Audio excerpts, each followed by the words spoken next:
special thank you to you for coming to see us for the next 2 days. It's really great to have you with us and lovely to have the room full. So I'm Jane Wills and I direct this building, which is called the Environment and Sustainability Institute. It's an interdisciplinary research institute that brings a full range of scientists together, from engineers and mathematicians through to cultural historians, everybody interested in the environment and sustainability. And today we've been collaborating for this event for some time with colleagues on campus, but in a separate institution called the Centre for Ecology and Conservation. And it's been great to work with Ben here and Camille from there as a collaboration. So we're very much showcasing the work that we do in the ESI, but also doing it in collaboration with our partners on campus. Also in the university at large, because we have 4 campuses, this is just one of them. So we're also linking with people in Streatham, in Devon, across the Tamar, which is a very political boundary, but people are up there. It's a much bigger campus up there, and then also much more widely. So it's great to have you all with us, great to collaborate. And we're celebrating this year 10 years of the ESI. So if you want more information, you can look on our website. We've had a whole series of events showcasing very different aspects of our work. And today is all about the microbiologists that we have in this building who are doing world-class research. And the idea was to showcase that by working with colleagues in the CEC, looking ahead to the next 10 years as well, where we might grow into the future. The other thing to mention probably is that we have an MSc in Pathogen Evolution. Stinica, I saw a minute ago, there she is directing. That's a new MSc, so we're really keen to promote the word around that, to attract new talent to come to campus to work on that MSc and then have roots into PhD research as well. I think that's enough from me, except to say the boring things about toilets, which are down by the main door. If there's a fire alarm, there's obvious exits on either side of the corridor out there. If anyone needs a quiet space at any time, because it is quite busy in here, you can just have a word with me and use my office, which is just over there, for a bit of peace and quiet, which I fully appreciate. We've got lots of breaks built in, and we can use the space outside here with tables and chairs for lunch and so on, to get outside as much as possible. And the only other thing is, if you brought a poster, please make sure you leave it with reception so we can get them put up during this morning's talks, and just then we can all have a look at them later on over our drinks reception. So I think that's enough from me. A big welcome, and over to Ben.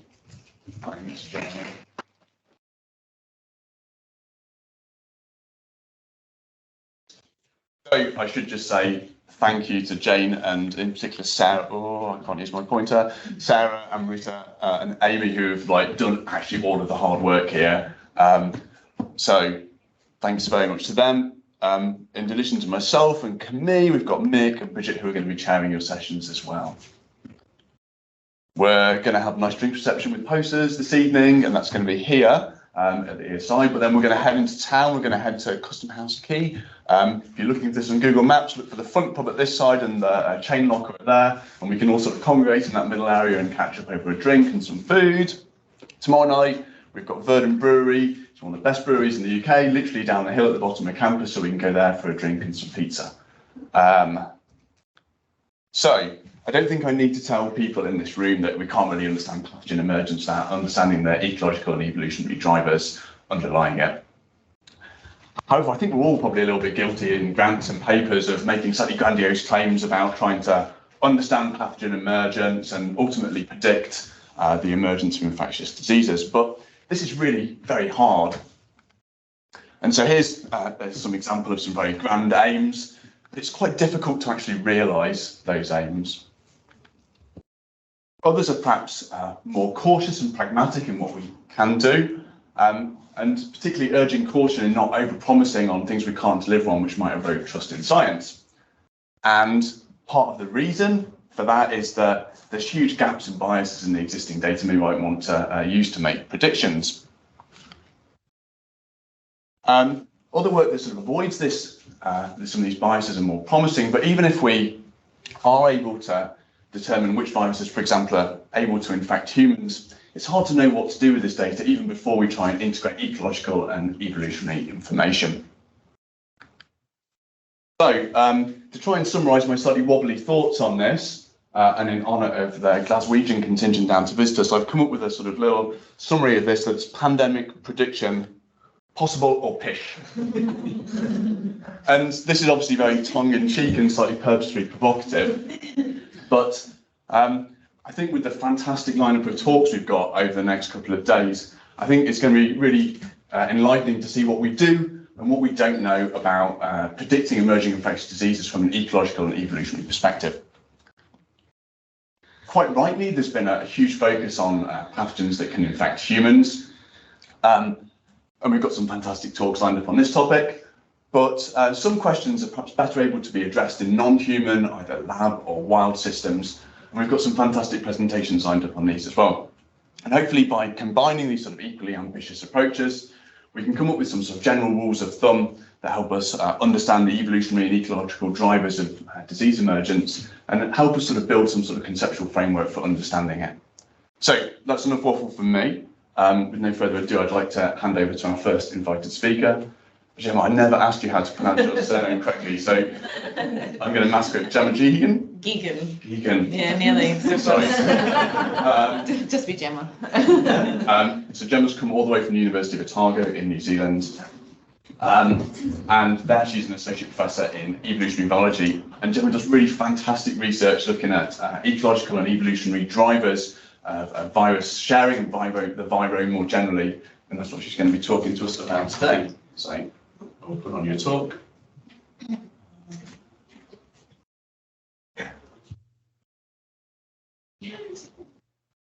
Thank you. Yeah, thanks.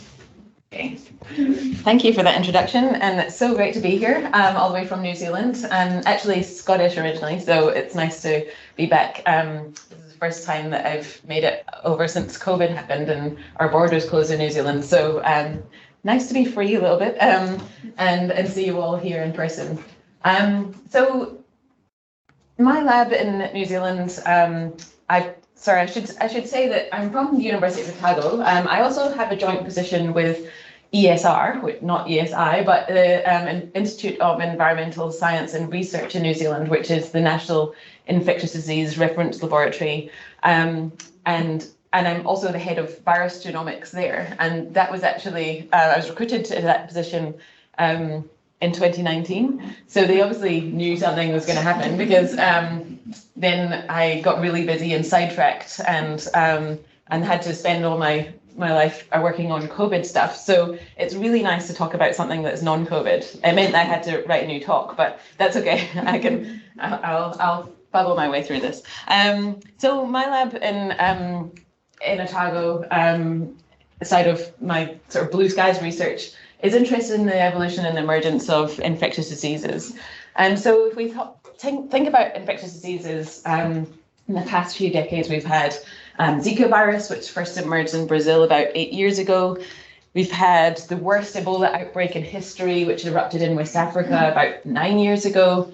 More than a decade ago, we've had swine flu pandemic, which swept the world. And about 100 years ago, we had a different strain of flu that killed about 50 million people worldwide. Now, all of these diseases were caused by viruses we already knew about, but no one knew when and where they would trigger the epidemics. So other diseases like SARS, MERS, and HIV seem to have appeared out of the blue. So I guess what encapsulates all of these diseases in humans is host jumping. Ultimately, all human viruses have emerged from an animal host one time or another, and we don't know the vast majority from where and when they came. And so emerging infectious diseases are characterized by host jumping events, where a pathogen like a virus jumps from an animal reservoir into a human host or a different host population. So as Ben has said, I guess the highest stakes question in disease emergence is what's going to cause the next pandemic.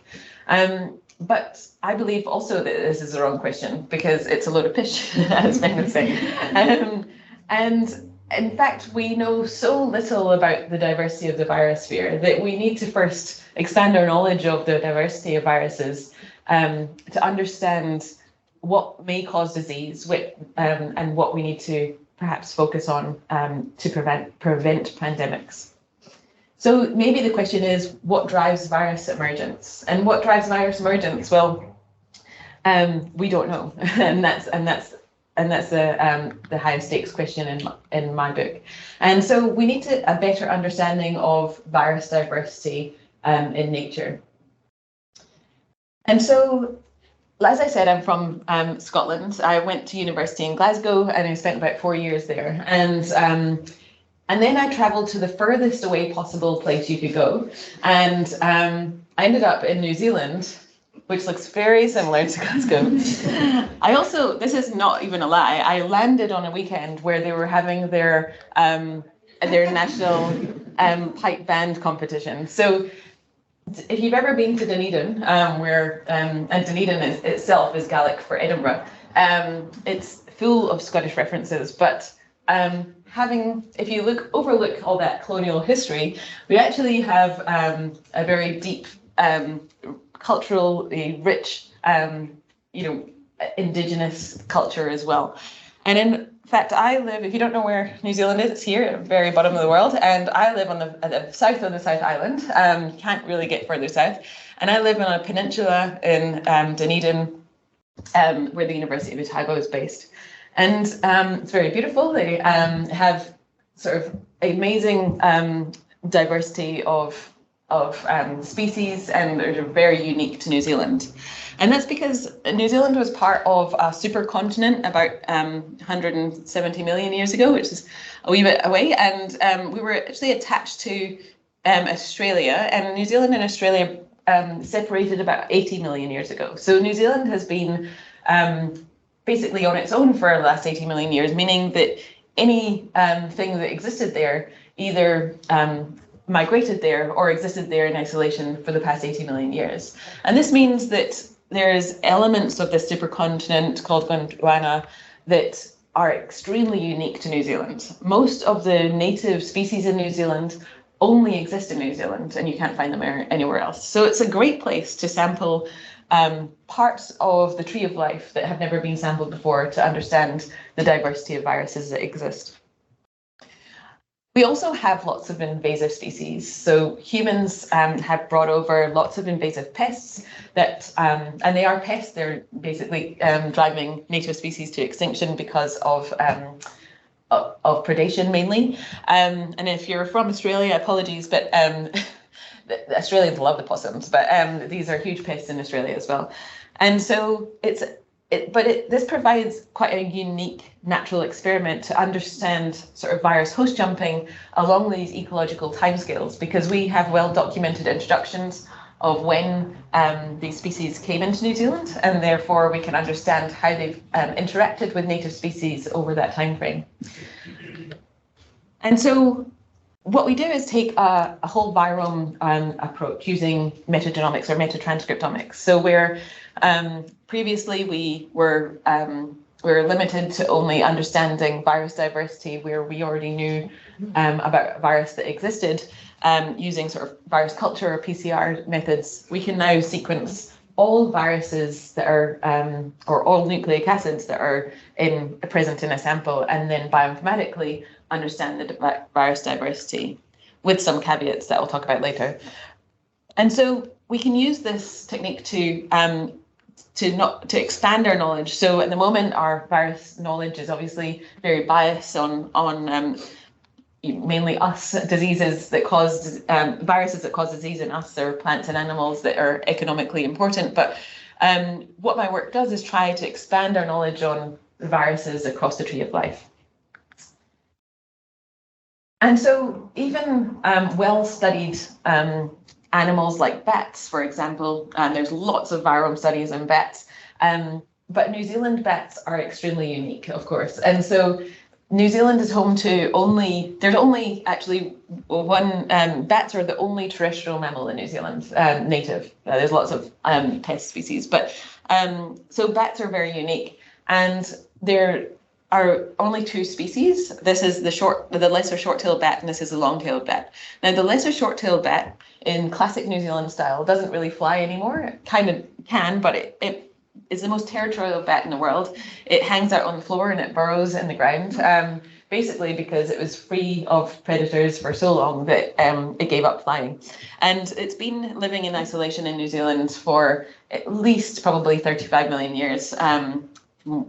probably when mammals first sort of evolved, and then it's, as I'll show later, it's very sort of phylogenetically unique as well. Now the long-tailed bat, on the other hand, it might have been living in New Zealand for maybe 1 million or 2 years, depending on the fossil records versus mitochondrial DNA, and it's also closely related to bat species in Australia as well as others as well. So they both came from Australia ultimately, but at vastly different times. The lesser short-tailed bat is the only surviving member of this family, and whereas the long-tailed bat belongs to the most widespread family of bats in the world. And so this provides a really cool experiment to understand not only sort of their life history, but also their hugely divergence in taxonomy, to understand whether or not they have unique variances, right? And so we sampled these bats across New Zealand and revealed lots and lots of viruses that they carried. They have lots of dietary related viruses and lots of viruses that they harbour as well. And we sampled right across New Zealand. There didn't seem to be any sort of relationship with this distance. However, what we did find was that some viruses that they did share, and in particular coronaviruses, you might be all sick of hearing about, but there are quite a few alpha coronaviruses in these bats. And if you take the definition of species from the ICTV, then they are the same species in the polymerase, where these viruses have likely been shared sometime in the past, say, 2 million years between these bat species. However, in true New Zealand style, it's a little bit different. So there are genomes that look like classic alpha coronaviruses with the full length, and some that have this strange deletion in the first open reading frame. So this is a huge deletion in the accessory or the non-structural proteins in this first part of the replication module, and we think that this probably represents the shortest coronavirus known to date. We've had a good search and we can't find anything shorter, but anyway, that's a challenge for you. So we know that these viruses jump hosts, and how we can measure this quantitatively to understand how much viruses jump to new hosts, because that clearly is a driver of diversity. So if we take the phylogeny of the viruses and the phylogeny of the host from which they were isolated, and these topologies perfectly match, we can kind of conclude that there was co-divergence in their evolutionary history. On the other hand, if these topologies are incongruent, so they do not match, then there has been a long history of host jumping.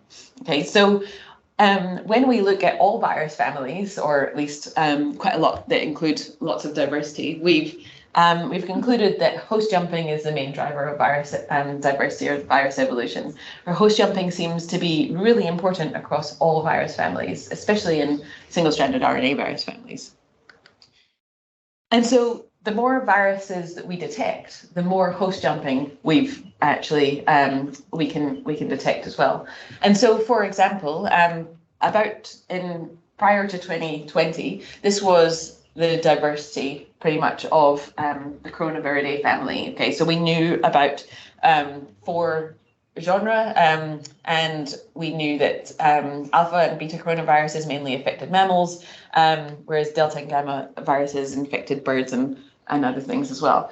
And so we knew about that diversity, but through an investigation of lamprey. Now, lamprey are a really interesting species. They exist in New Zealand, and they are a taonga species, which means they are treasured by indigenous populations as their important source of food. And but there is an outbreak of disease in these taonga species, and they call it lamprey reddening syndrome. We have no idea what causes this disease, and it's causing huge die-offs in lamprey in different rivers around the country. And so we were able to get a few samples of these lamprey to do a metatranscriptomic search for any potential pathogens, and found a coronavirus. And so lampreys have coronavirus. Of course, we don't know if it's causing the disease, but using these as bait into other transcriptomic data from fish and amphibians, we found a whole clade of basically fish and amphibian coronaviruses, or this subfamily of Letovirinae that infected these animals. And so you can also see that if you know anything about vertebrate evolution, lamprey are jawless fish that sit sort of basal to all other vertebrates. Basically, we're all jawless fish once, I guess. And you can see this clade of letovirus here are not an outgroup to the rest of the fish. So at some point or another, these viruses have jumped to these hosts. And this long branch kind of, I guess, illustrates the lack of knowledge we have about the diversity that probably exists there as well. So fish are a great place to study viruses because fish tend to have very unique ecologies and life histories that are unique to those species themselves. And so we can go out and sample lots of fish and maybe try and understand some of the ecological drivers of the viruses and their evolution.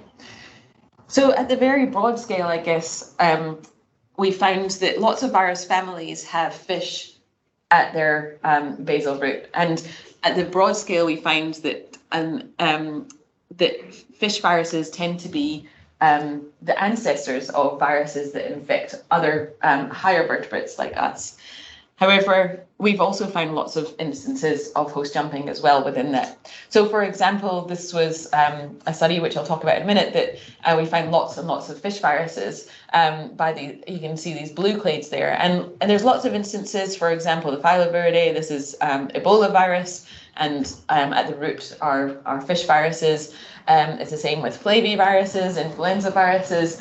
All the virus families that we thought only infected mammals and birds have been found in fish. But it might be more complex than just that. And so, for example, human rubella virus, for example, before a couple of years ago, we only knew about human rubella virus. We didn't know anything about any ancestors of human rubella virus until some researchers found some related viruses in other species of donkeys and rats and so on, and bats. And using these as bait, we found other rubella viruses in fish. But you can see that, as expected, this tiger flathead virus is sort of an outgroup. However, there are other fish viruses that tend to be an in-group and more closely related to mammalian viruses as well. So it is perhaps more complex than just this sort of evolution of the virus and their hosts. So what we did was, instead of going out in a boat and sampling viruses and fish, we went to the fish market in Sydney. And the fish market is a great place to sample viruses. You get a whole range of different species, and you get to sit and you can look over Darling Harbour and have some wine and some oysters. It tends to not be that glamorous though when you're actually cutting up the fish and actually trying to find viruses. So we found lots and lots of viruses in 20 or so different fish species, and we looked at. We were hopeful to understand how these ecological sort of life history traits of these fish may affect the viral diversity. And while we found some weak associations with things like water temperature, where they were found, had a habitat depth, which tends to be a life history trait, host community diversity, where they tend to be fish. Overall, we found that, in fact, all the diversity was really driven by host taxonomy. So, and while there was lots of instances that we could say that it was host jumping, this was really to do with preferential host jumping or preferential host switching, where viruses were sort of found and clustered by host order and jumped just within those different fish families. So from the fish market, we can then go on and sample in the wild as well. And in New Zealand, as I said, provides a really cool place to sample lots of interesting fish species that are only found in New Zealand, particularly all the freshwater ones. And so if New Zealand wasn't remote enough, New Zealand also has offshore islands such as Chatham Islands, which are down here. And we went there and sampled 16 different lakes or water bodies all across the Chatham Islands. Now, Chatham Islands are very small, but they have really unique lake systems. They were formed at least a couple of hundred thousand years ago. The islands themselves are only a few million years old, and there has been a lot of interesting studies to understand the population structure of the fish because of the lake formation that occurred there. So we sampled all of these lakes across these islands, and we sampled smelt, which are only found in New Zealand, and across all of these lakes. We also, where there were other species present, we sampled those too, and these are things like the giant kakapo, which is only found in New Zealand, as well as the mudfish. And so we tried to understand sort of the community biodiversity that existed within these lakes. Sometimes smelt were the only community diversity made up the whole biodiversity themselves. So we were interested in measuring all of these ecological factors to understand how this might drive the diversity of viruses we were going to find. And so we found lots of viruses across all the species. These are all the different species we sampled. And while we measured lots and lots of different ecological factors, the only very weak association was seawater influence. So lots of lakes are completely isolated from a marine influence, and some have a seawater influence. And there was a weak association there with virome diversity. However, what we found was that even though these lakes have been separated for at least a couple of hundred thousand years, smelt actually had remarkably homogeneous viromes across different lakes. And these lakes are free from, they're very isolated and separate from each other. They're free from invasive species and pests as well. And so, and this goes to show that, they maintain their viromes even across this isolation. So that was kind of surprising. So again, host taxonomy plays a huge role in shaping this virus, sphere. And when we sample really remote places, we also sample viruses that just expand our knowledge of virus diversity. And so, for example, the longfin eel and the shortfin eel are two species of eels in New Zealand. The longfin eel is extremely unique, only found in New Zealand. They have unique life history as well, because they tend to just live in freshwater, but go to the marine environment to die, so and breed. And so they are quite cool species to understand sort of different life histories, and we have ongoing projects with eels. But interestingly, we found the same virus species, this Tossover virus, in both eel species, and this was only the second virus found in this whole family. So just last year, there was a virus, a brand new virus that was discovered in turtles that was causing this disease, but it was its only virus along this long branch in the Tossoviridae, this new family that was proposed. And in fact, when we look at the higher outside of the Buniviridae, and across different orders, we actually find that this turtle virus sticks out on its own. I mean, this phylogeny is kind of hard because it's probably,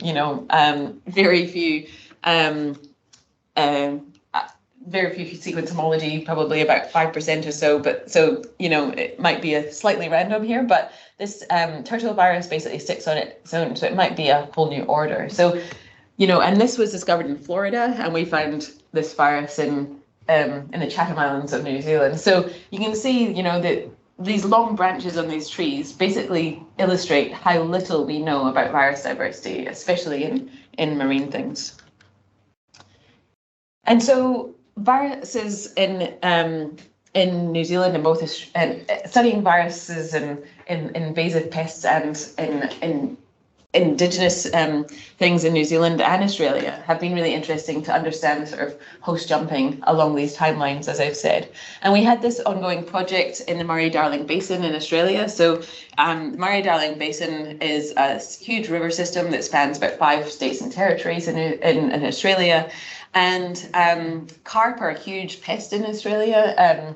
They represent about 95% of the biomass in these rivers and are driving the native fish species to extinction as well. And so we set out to sample both carp and native species to understand whether or not carp have been sharing viruses with these native species, because there's a push to use carp herpes virus to kill the carp. So we wanted to understand whether or not this was sort of an evolutionary safe thing to do if virus exchange had been going on between the species.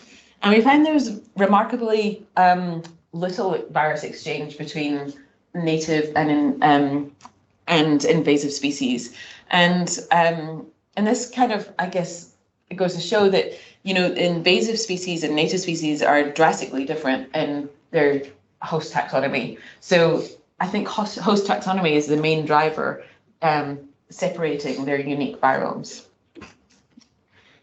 And so elsewhere in the aquatic biosphere, this was just for fun really. When I was in Sydney, we took a drone and flew it through whale snot to see if we can capture viruses that way. And this was because my PhD student is kind of obsessed with whales, so we did that.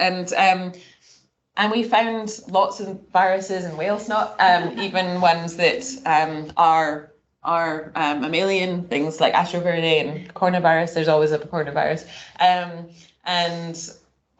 this is just goes to show that, you know, everywhere we sample, we find new viruses, and really we need to do more to understand the diversity of viruses. And in Australia, you know, working on pests is really interesting. There's lots of people that have lots of strong opinions about pests and go out their way to hunt them. So we teamed up with contracted fox shooters, which here is a kind of a bit of a probably not very popular, but around Sydney, this is Greater Sydney region, there's foxes everywhere that are eating native birds and being a huge pest. But they provide quite a cool natural experiment, because you get big fluffy fat ones in the city, and then you get really scrawny skinny ones in the bush. So you have these really different populations that have different home ranges, different diets, different behaviours across different parts of Sydney. So we sampled both rural and urban ones and found that they have very different biomes. Of course, this goes to show that if you live in and eat different things, you have different viruses. Interestingly, we found things like rabbit hemorrhaging disease virus in these foxes, because they obviously eat the rabbits, which are a huge pest, and RHDV was released to kill those, but didn't really work. So it's not infecting the foxes. But we found lots of viruses in foxes, and hugely different between urban and rural ones. And living in New Zealand, we can sample parts of the vertebrate tree of life that have never been sampled before. So, for example, tuatara. Tuatara are the sort of last remaining lineage, I guess, of the dinosaurs. They have been living in isolation in New Zealand for millions of years and are extremely unique and are a treasured taonga species as well.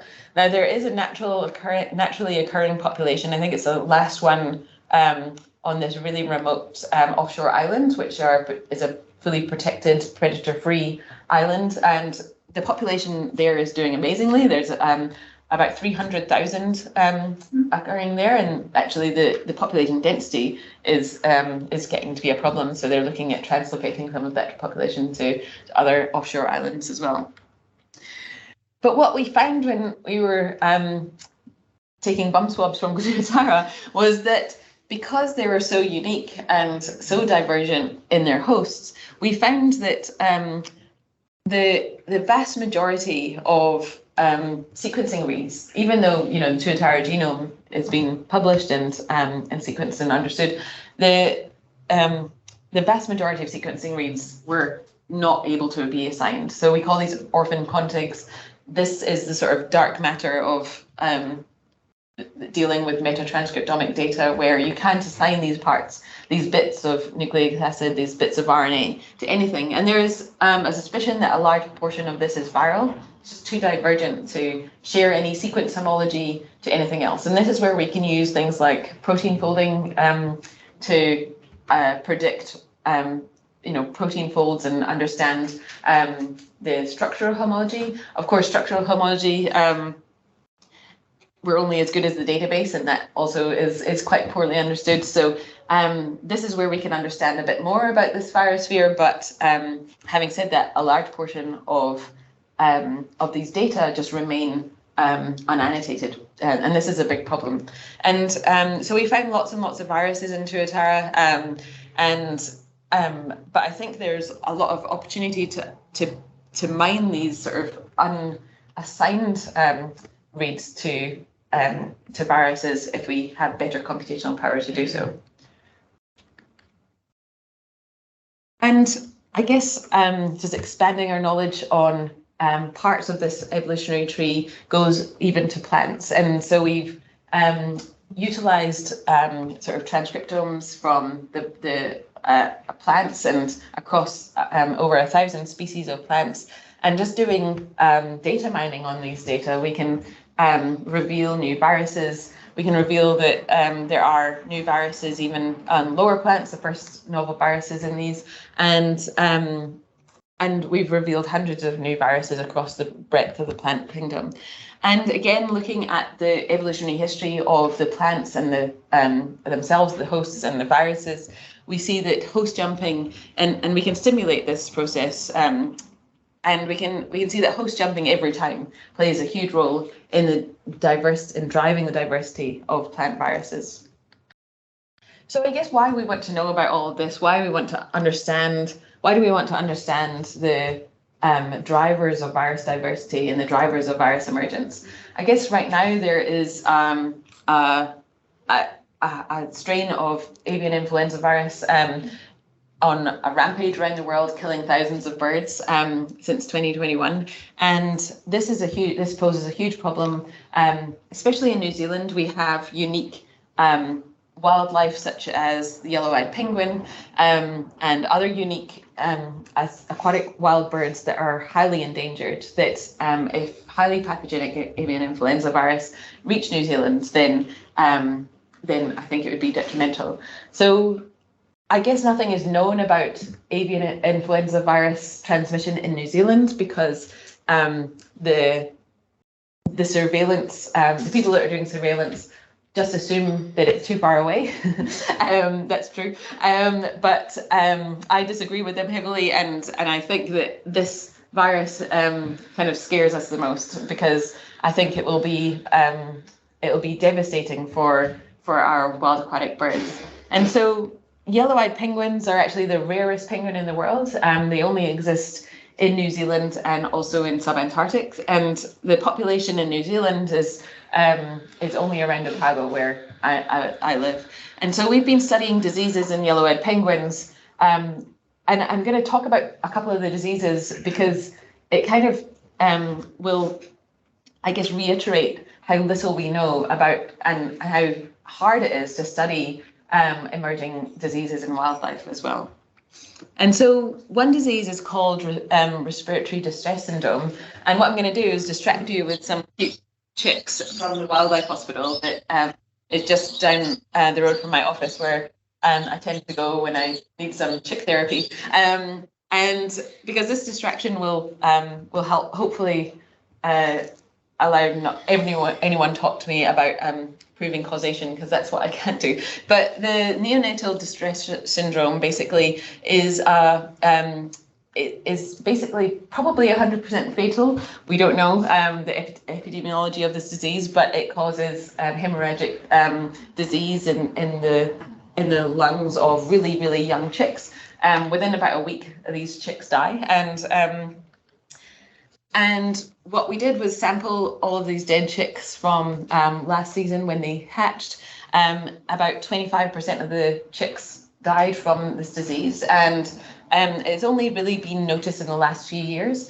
But we found this novel virus, this gyrovirus. Gyrovirus is in the Anneliviridae family, and it is within a clade that infects lots of different birds and causes disease in birds, including chicken anemia virus, which is probably the only one that's really anyone knows anything about. And there's a huge diversity among the different sites that we've been sampling around Otago, kind of suggesting that this virus might be a lot more prevalent than we think, and maybe is in adults and causing asymptomatic infections as well. So that's one disease, and the other disease is a diphtheric avian disease, which causes these lesions in the chick's mouths. And these diseases are not linked, we don't think. This one has been around for about 20 years, and there have been multiple attempts to try and understand causative agents.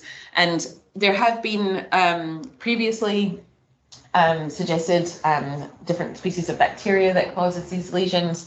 However, we didn't find any association with different bacteria or other eukaryotic microorganisms. But we did find a novel virus, of course, a picornavirus. There's always a picornavirus. This one is a megavirus and seems to be very abundant. Here's some pictures. I'll just distract you while I talk about this disease. But this megavirus cause disease in birds, and particularly they've caused beak diseases as well. So it could be a contender for potentially causing the disease.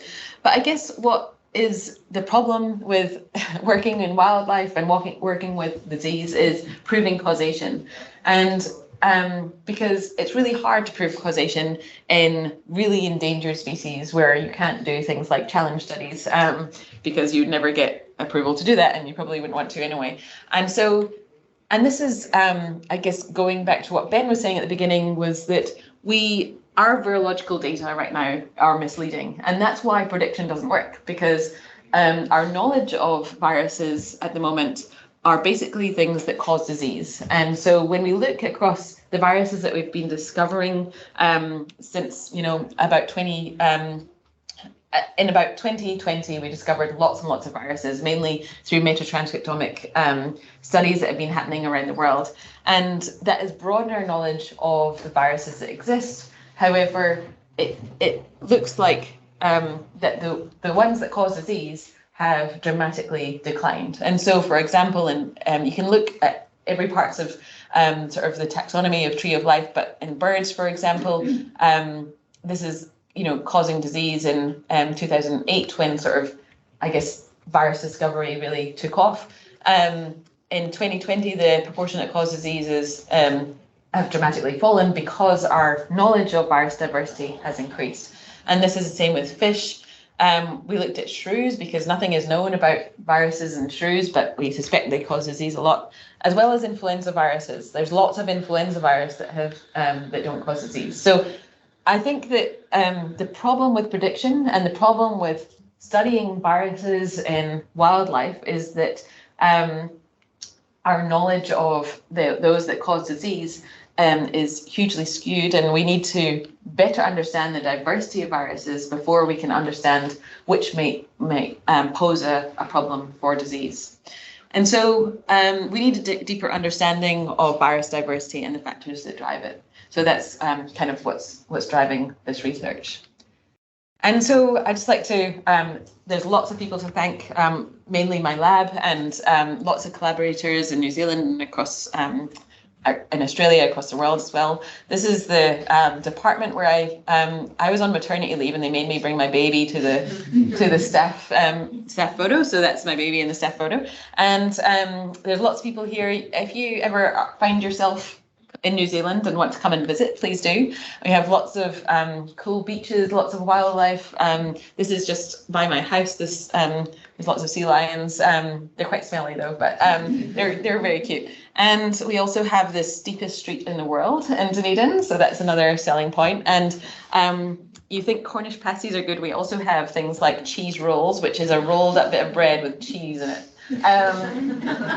If you like that sort of thing. But anyway, thank you very much for the invite, and I'm looking forward to talking with you all, and if you have any questions, I'm happy to chat. Thank you.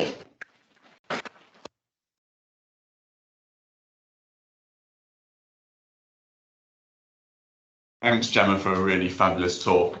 We've got loads of time for questions. I will take questions from ECRs first, if any of them have them. Otherwise, we can move on to OCRs. Yeah. Maybe this is a bit of a crunchy question to be starting off with, but I think it's really interesting to hear a bit more about how you isolated those divergent viruses from old data sets in fish. Yeah, so I guess the more we discover, the more then we can expand our knowledge of existing things. So whenever we discover a new virus, it's really interesting to use that new transcript, new bit of new sequence as sort of bait to then mine existing data sets to expand the knowledge, because I think it usually takes something,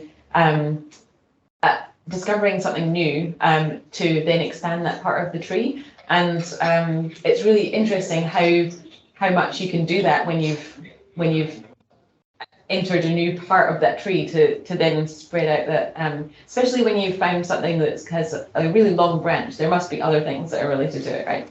That Tossoviridae new family that caused disease in that turtle that we found some viruses related to that in the eels is a really interesting one. We've not been able to find anything related to that, but there must be more. It's really annoying. It's really annoying that we can't find any more. But these really long branches in these trees kind of just illustrate how little we know. Yeah.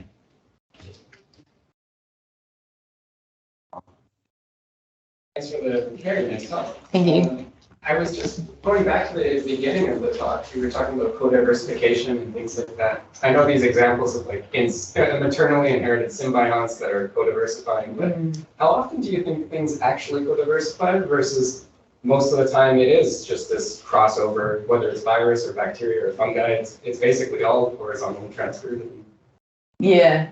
Yeah, I mean, I think sort of on the broad scale, there may be patterns of co-divergence when you look in terms of major classes of hosts, like mammals and birds and so on. And fish are interesting. Apparently there's no such thing as a fish because they're just hugely divergent. And that's maybe why we see some patterns of co-divergence within these sort of lineages of fish. But at the broad scale, we see these sort of host jumping events as well. So I think both are important to study because, you know, there are clearly taxonomic drivers of virus diversity or virome diversity, because things are driven by host class and host taxonomy. So that does suggest that there is co-divergence, at least at a broad scale, but maybe within sort of host clades, there is a lot of host jumping. Question of like scale. Yeah, it's a direct question of scale for sure. Yeah. Robbie at the back. Hi.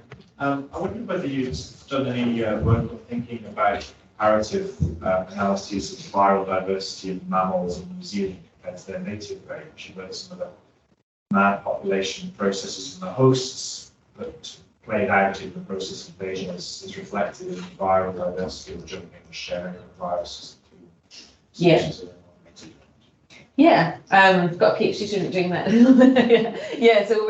So the mammals that are in New Zealand are mainly mustelids, like there's ferrets and stoats and weasels and things like that. There's big trapping projects going on in New Zealand at the moment. There's actually an overarching project called Predator Free 2050 with the ambitious goal of being predator free by 2050. And someone in my group is funded by that program to to understand that, basically, to understand the sort of viral diversity in these mammalian pests that exist in New Zealand, because they have a remarkable wide sort of range, and we're also they're also trapped anyway, so it's kind of a gaining knowledge from something that's being being killed. But that is it's interesting in New Zealand because we have really well documented times at which they were introduced and from where as well. So we can then sample or at least look at data that have been collected from where they were introduced from. Yeah. So. A question that is a little bit linked. Is it too early, or would you be able to sort of do comparative analysis to look at the branch lengths in different taxa and compare this to sort of the global genome in different taxa? I mean, I think that's a potential. Yeah, I think that, I mean, in anything we do, we kind of look at the virus diversity that exists in, that have been published anyway. So I think it would be great to try and understand the virus diversity in things like pests and where they were introduced from, to understand, you know, how they've diverged in the last 150 years or so. Yeah. Yes. Yeah, so thank you very much for these reports first. So I'm just thinking, like, you know, in the direction of like next pandemic, what's gonna be, and we talk a lot about like wildlife, but I'm just thinking about like livestock and, you know, like the amount of sheep that's in New Zealand. Yeah. So I don't know, like I was just wondering are that studies on virome and, you know, like thinking about the fact that we know like years ago, you know, a lot of viruses were causing diseases, and of course, I think that in livestock there are a lot of studies about like pathogens or potential pathogens, and are there actually studies about like the entire virome of sheep, and are all pathogens, not all, you know? Yeah, I mean, it would be a really interesting question to understand virome diversity in things like farmed animals as well. I think some work has been done, but not in New Zealand anyway. And it's interesting because it also provides quite a nice sort of way to understand how host ecology also shapes that, because in New Zealand anyway, there are apparently there's six sheep for every person. So, don't know if you get your own six, but then so there's a high population, but they're hugely sort of spread out all over the country. So there's likely different pockets of sort of, you know, things like livestock that you can sample to understand sort of population densities and things like that as well. But not from my knowledge, it's not really been looked at yet. The agricultural industry is hard to break into. They're not really keen for you to go and discover viruses in their livestock, because export is a really hard to like convince them. It was, I mean, I'm trying to convince the Ministry of Primary Industries, which looks after bird flu surveillance, that we actually need to do bird flu surveillance. So, you know, yeah, we're getting there. We'll go Roman and then Greg. Hi. Fascinating talk. Thanks. I have to admit, I'm pretty ignorant about how virus transmission works with fish in the aquatic environment. So, I mean, what do we know about, I mean, it's probably as diverse as the viruses that they carry, but do you think that the doses required usually, is it close contact? Is it actually sort of, you know, fish to fish sort of touching each other, or is it possible through the open water, and even, for example, you know, a bird flying, you know, from, I mean, it could small amounts of virus be transferred passively? So little is known about virus transmission in fish. It's assumed to mainly be oral fecal transmission, and so it must be some sort of water transmission is likely. Of course, vectors have been found to be important as well. It probably depends hugely on the type of virus, whether or not it's stable in an environment of in the marine environment, for example, and depending on whether or not there is a suitable vector as well. So I think that it's hugely variable. And we often think things like picornaviruses, which tend to just be everywhere and tend to be very stable in the marine environment, are hugely abundant in lots of different fish species. So I think it really depends on the virus. So would passive transfer be possible in those plants? Like Oh, it has to be, yeah, because there are outbreaks of viruses. So and assuming that that's there are 9 populations that are exposed to new viruses, and so yes, it would be passive as well. Yeah. Right, we'll go for one last question from Greg, and then I think we'll move on to the next talk. I've got a question about the bat. Oh yeah. You said it doesn't love flying. Has it sort of lost any other Yes. batty characteristics? Yeah, it's the least batty of the bats, but it also has a strange diet. So most it's basically the broadest diet of all bat species that we know about as well. So it lots of different insects, fruits, and flowers and plants and things, because it mainly burrows and is very terrestrial. So it's the diet-related viruses were also extremely divergent compared to others as well. Is it sort of like echolocate? Is it? Sorry. Is it still echolocate? We think not, probably. Well, very little is known about them. They're really hard to study, actually. Not only do they burrow in like holes in the ground, but they're nocturnal and hard to understand. But the population structure is also not very well. We don't know anything about the population structure, although they are located across the whole of New Zealand.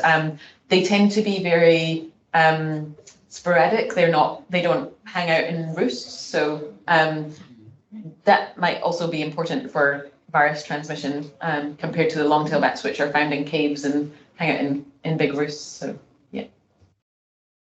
Okay, well, I think we'll just thank Gemma again for the fantastic talk.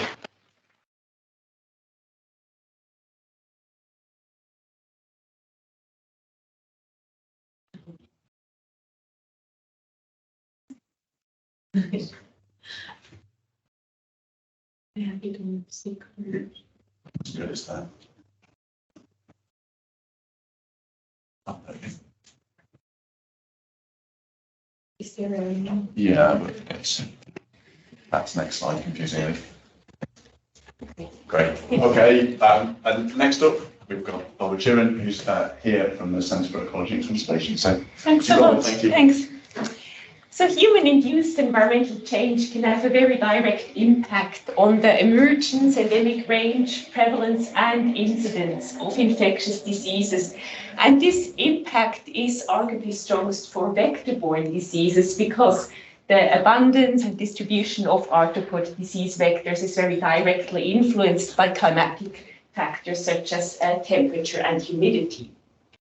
So in Europe, the most important disease vector is the sheep tick, which transmits a whole range of pathogens to wildlife hosts as well as humans, including Borrelia burgdorferi sensulato, the causative agent of human Lyme disease or borreliosis, the most common vector-borne disease in the Northern Hemisphere.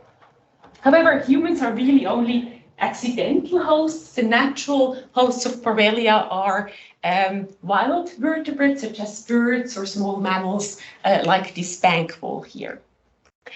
There is growing evidence that because of climate warming, ticks are currently undergoing a range expansion to higher latitudes as well as higher elevations. And this is a public health concern because it means that more people in more regions are being exposed to ticks and tick-borne pathogens. But I would argue that it is also a natural experiment that allows us to track rapid evolutionary changes in response to an emerging pathogen, or in other words, it allows us to track resistance evolution in action in the wild. And that's what we set out to do in this system here, consisting of the bank walls, the host, ticks, and tick-transmitted Borrelia afzelii, the most common Borrelia genus species in Central Europe. And we used a combination of bottom-up and top-down approach. So in the first step, we used a candidate gene approach, really capitalizing on the enormous amount of research that has been done in the biomedical field to understand Borrelia infection mechanisms as well as host resistance mechanisms. And this research has identified a candidate gene, immune receptor called toll-like receptor 2, or TLR2, which plays a key role in the recognition of the spirochete and the initiation of downstream immune responses against this bacterium. So the first step, we were interested to understand if we can transfer this knowledge from the biomedical field into an ecological meaningful context, if we find that candidate genes identified in a laboratory setting play a role in host pathogen interactions in the wild. And to do that, we set out to track lots of voles in our population, which has a very high tick abundance and a high Borrelia prevalence. So we called all these voles, took a small ear biopsy, and sequenced this immune receptor for our voles. And what we found was a very distinct clustering of the genetic variation that is present at this immune receptor in our voles. So what you see here is a haplotype network with each of these bubbles representing an allele found in the population, and the size of the bubble indicates how common the allele was. And as you can see, there's this very distinct grouping with the first cluster of alleles in green there, which we call cluster 1, a second cluster quite different really from the first cluster in red, and then the third cluster in blue, which I will ignore for now because it was very rare, so we could not really focus it any further. So do we find that the genotype of these wild voles, so having either alleles from cluster 1 or cluster 2, does this influence the probability of being infected with Borrelia? And the answer short answer is, we will see because it doesn't work. But here, yeah, the answer is yes, we find a very strong association between toll-like receptor 2 genotype and Borrelia infection in these voles with individuals that carry 2 copies of this first cluster in green. They were more than twice as likely to be Borrelia infected compared to individuals that carry 2 copies of the red cluster 2. And interestingly, the heterozygous state, so having 1 copy from either cluster, such individuals were almost perfectly intermediate, suggesting an additive mode of gene action. So we do find that these candidate genes identified in the biomedical field, they also play a role in influencing susceptibility and resistance to Borrelia in these natural hosts. Do we now find also that Borrelia mediated selection drives toll-like receptor 2 evolution in these wild populations?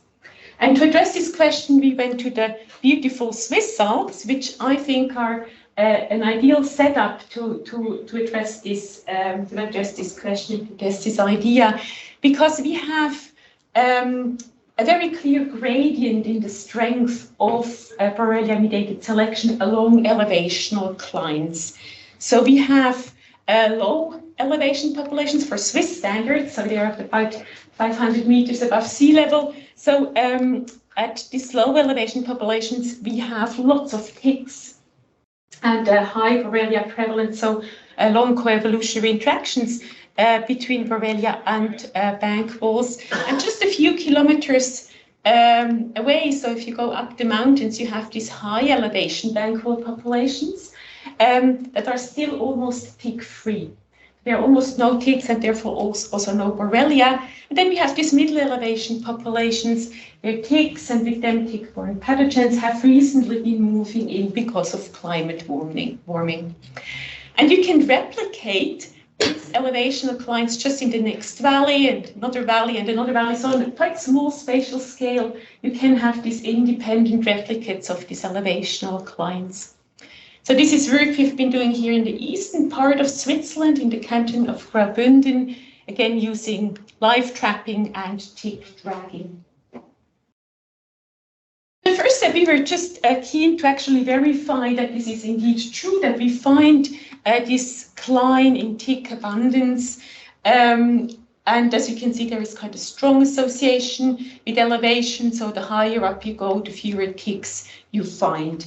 Interestingly, we found the same pattern back when looking at Borrelia prevalence in these ticks. So the prevalence of Borrelia doesn't stay constant, but it actually decreases with increasing elevation as well. And of course, if you take the two together, the abundance of the vector and the prevalence of Borrelia, there is a very strong gradient in the strength or the likelihood of being exposed and infected with this pathogen, and therefore the strength of Borrelia-mediated selection.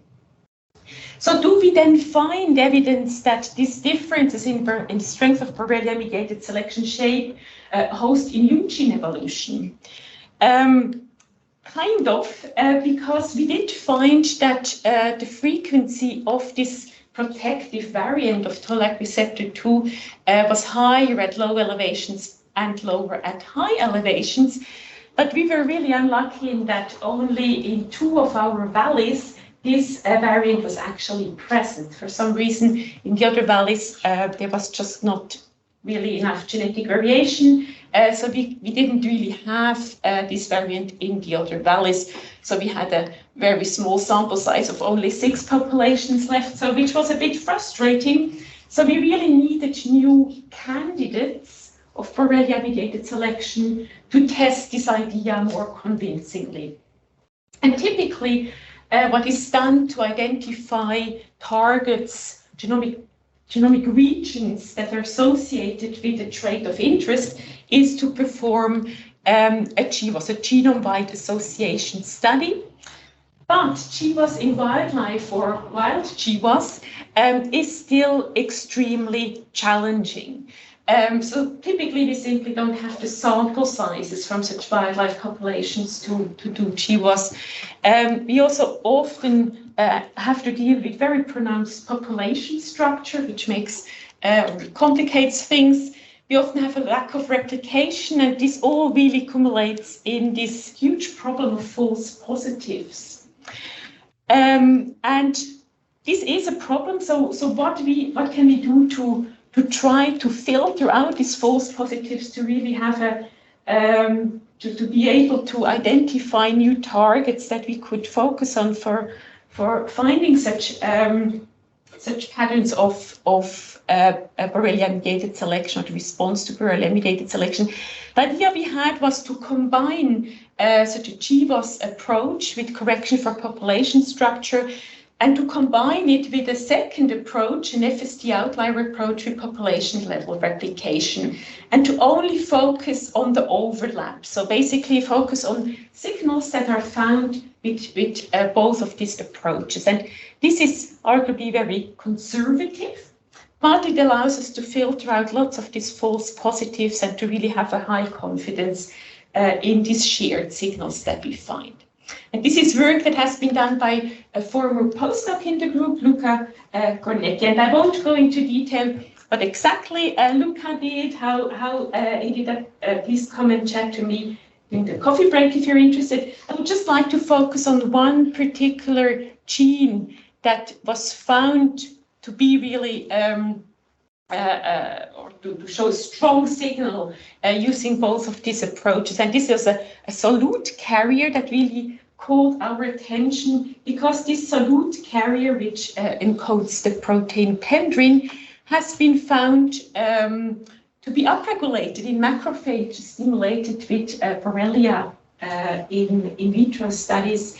It also has been found to be upregulated in response to other bacterial infections in a range of taxa, and it has been found to play a key role in inflammatory processes. So suggesting that there might be a direct role for this gene in influencing host Borrelia interactions. So do we find indication that genetic variation at this solute carrier influences Borrelia infections?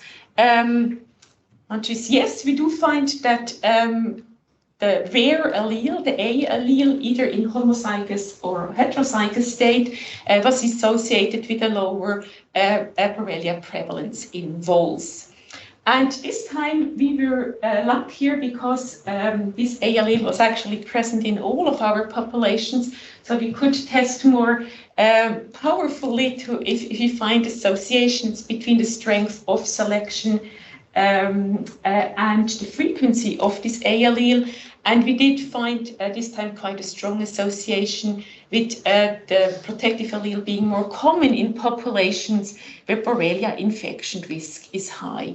So we tested this on this microgeographic scale in the Swiss Alps, but in the meantime have also expanded to a macrogeographic scale where we really used populations all across Europe and tested for associations between Borrelia infection risks in different countries and allele frequency distribution, the genetic composition of the host populations for both toll-like receptor 2 and a solute carrier, and we find basically the same pattern also on this macrogeographic scale. To summarize, we have shown that there are individual differences in the susceptibility and resistance to Borrelia in wildlife hosts, and using a combination of top-down and bottom-up approaches, we were able to identify some of these genetic resistance mechanisms involved. And overall, I think it is just an intriguing example of how an emerging pathogen can shape host immune system evolution in the wild. And with that, I would like to thank lots of people who were involved in this project, the funding agencies, and you for your attention.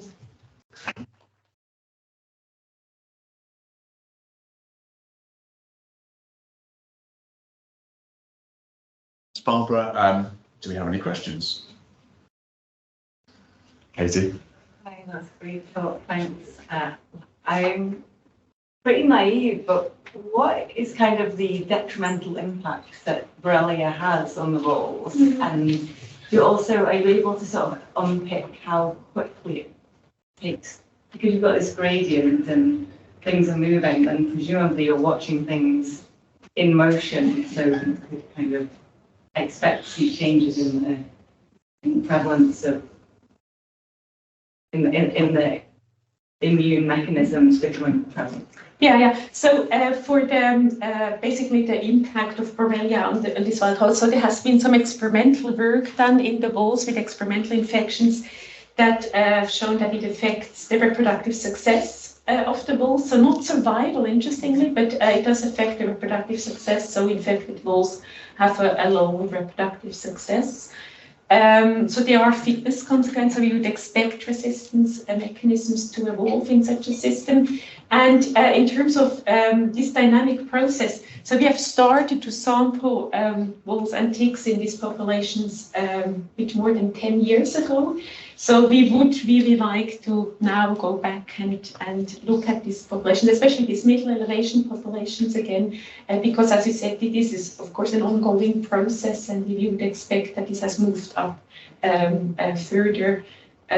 So we had for a long time the elevational record for ticks for Europe, but I just saw that someone else now has found ticks even higher up. So it's clearly a dynamic process that is ongoing. Yeah. Slightly related to that one. So obviously you need to have like the high fitness cost, but then it's also in terms of elevation, there must be other things other than Borrelia affecting the moles. So if you go up the higher elevation, it's like what you found here, very generic immune-related loci. So how specific to Borrelia is this, or could that also be part of some general? Yeah, a good one could be also other. So I mean, toll-like receptor 2 is the key ligand are lipopeptides of bacteria. So we would expect that this group of bacteria that plays a role in the evolution of this immune receptor. But there could be other bacteria, of course, that show the same pattern. So we have looked at, we did some 16S sequencing of ticks along elevational clients, and we do find differences in the composition. Borrelia is clearly the most common bacterial pathogen in in these voles and also in ticks. But we cannot exclude the possibility that other bacteria are involved in shaping these patterns as well. They might actually be, strongly linked, basically, Borrelia with these other bacterial pathogens. Yeah. We know sort of like some mosquito-transmitted viruses or other things. We would not really Again, you would have expect viruses because there are other toll-like receptors. There is a whole gene family, and they specialize in different types of pathogens. So we have, for example, toll-like receptor 3, that is would be a viral specialist. So whereas toll-like receptor 2 is mostly for bacteria. Oh, Mark's going to ask a question about toll-like receptors now, I can tell. I'm actually not. No? I was going to ask very quickly, what does gene flow look like in these valleys? So are they mating with their neighbors down below or to their side? I have a slide about that if you let me just actually also I'll save the toll-like receptor questions. Oops, what did I? I have to, don't worry. So let's see if I can how can I find that? Why can I not access it? I can't use it either, so. So maybe that was. No, it's connected to this, it's this thing. So anyway, so actually these populations, so they're surprisingly isolated. So there's very strong population differentiation. So if you go all the way, there's actually also a one for the fitness. But if you go to the population a bit further down, this one here. So there is quite pronounced population differentiation, also very strong isolation by distance, as you would probably expect, but also isolation by elevation, we also find that. But so when I started to work with these voles, I thought, oh, they are so mobile, they will be just all over the place, there's no population structure, but it's actually surprisingly strong, so they are much more phyllopatric in a way than you would think, yeah. We'll go Roman and then Regan. Great talk. I was wondering, what do we actually know about the same loci in other rodent hosts? So given that Borrelia also infects other species, I mean, does it replicate in some of the others? Yeah. So it's a great question. We looked at yellow-necked mouse and wood mouse, which are the oldest. So arguably, bank voles are the most important natural Borrelia host, especially for Borrelia afzelii. But wood mouse and yellow-necked mouse are also very important and very common. And we looked at them, and interestingly, you don't find this distinct structuring that we find for toll-like receptor 2, and we also don't find an association with toll-like receptor 2 and Borrelia infection in these rodents. So interestingly, there the mechanisms seem to be different. So it seems to be quite host-specific. But what is quite fascinating in the bank voles, so we have different mitochondrial lineages in Europe that are really separated for quite a while, really since the last glaciation period. And we find this haplotype structure back in all lineages. So really suggesting that it has been maintained for a very long time in these different lineages and populations. And that's one main focus to really understand what drives this balancing selection that maintains this variation. So what are the costs associated with this resistance that we see? But yeah, to go back to the other rodents, we don't find the same patterns back there. No. Regan? Yeah, is there an appetite for kind of large landscape manipulations of gene flow, translocations, or even gene editing or anything like that to improve resistance to Borrelia in the vector? In the vector. Sorry, in the bank voles or yeah. In the bank voles. So that would be quite a task to. I'm not sure if this. So they are much more adventurous in the approaches to kind of reduce Lyme disease risk in the US. They are, for example, large-scale manipulation of, so there are, for example, aid stations with anti-ectoparasite treatment. So there they do that on a large scale. I'm not sure if it would be desirable or possible to do genome editing I mean, this is the most abundant mammal in Europe, so there are millions of them. So that would be really quite an undertaking, a task. So if you're interested in that, I suggest you talk to Emil during the coffee break, because I think this is something that is possible for managed species that play an important role in Lyme disease dynamics, such as pheasants. I think there we could actually manipulate what we're releasing to, for example, make these hosts less competent for the spinal heat. Yeah. Just one more question before coffee, Steve. I can wait for the coffee. Have you got a quick one, Robin? I was just interested, I know in the States there's the community diversity has an impact on, so of the bulb and rodents has an impact on the amount of Lyme disease. Do you find the same in Switzerland? So interestingly, so in Europe, it's a great question, because strangely in Europe this has not really been tested. So we have different Borrelia genospecies than in the US. In the US, it's mostly Borrelia burgdorferi sensus stricto, which is very rare in Europe. So in Central Europe, the most common genospecies is Borrelia fusellii, that I've presented here, a mammal specialist. Whereas in the UK, it's Borrelia carinii, which is a bird specialist.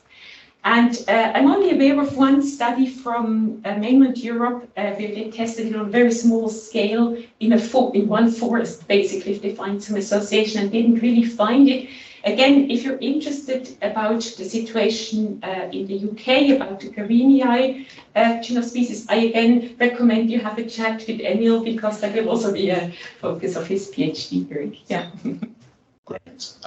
So thanks again, Barbara. Thank you. And we're going to take a coffee break now. Everyone's going to go and talk to Emil. And we've got tea and coffee in the room next door. As Jane said, we can go outside into the lovely sunshine, make the most of the lovely Cornish weather.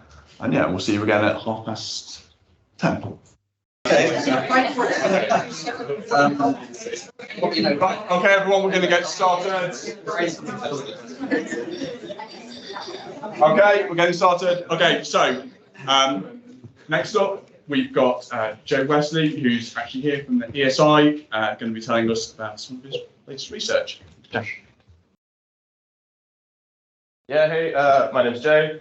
Yeah, I'm based in the ESI, supervised by Ed hiding at the back. And the title of my talk today is, Can a pathogen's own immune system limit its ability to become drug resistant? So first, how do bacterial pathogens tend to become drug resistant? So there's quite strong evidence that novel antimicrobial resistance, or AMR, is actually most often acquired via horizontal gene transfer. So this is sort of in contrast to vertical gene transfer or inheritance. And this is when genetic material is transferred horizontally from one lineage to another. So this can occur in quite a few different ways. So you can have transduction. So this is when a virus will kind of accidentally package a piece of bacterial DNA and then insert it into another bacterial cell that it infects. You can have conjugation. This is when a donor cell will transfer a plasmid into a recipient cell.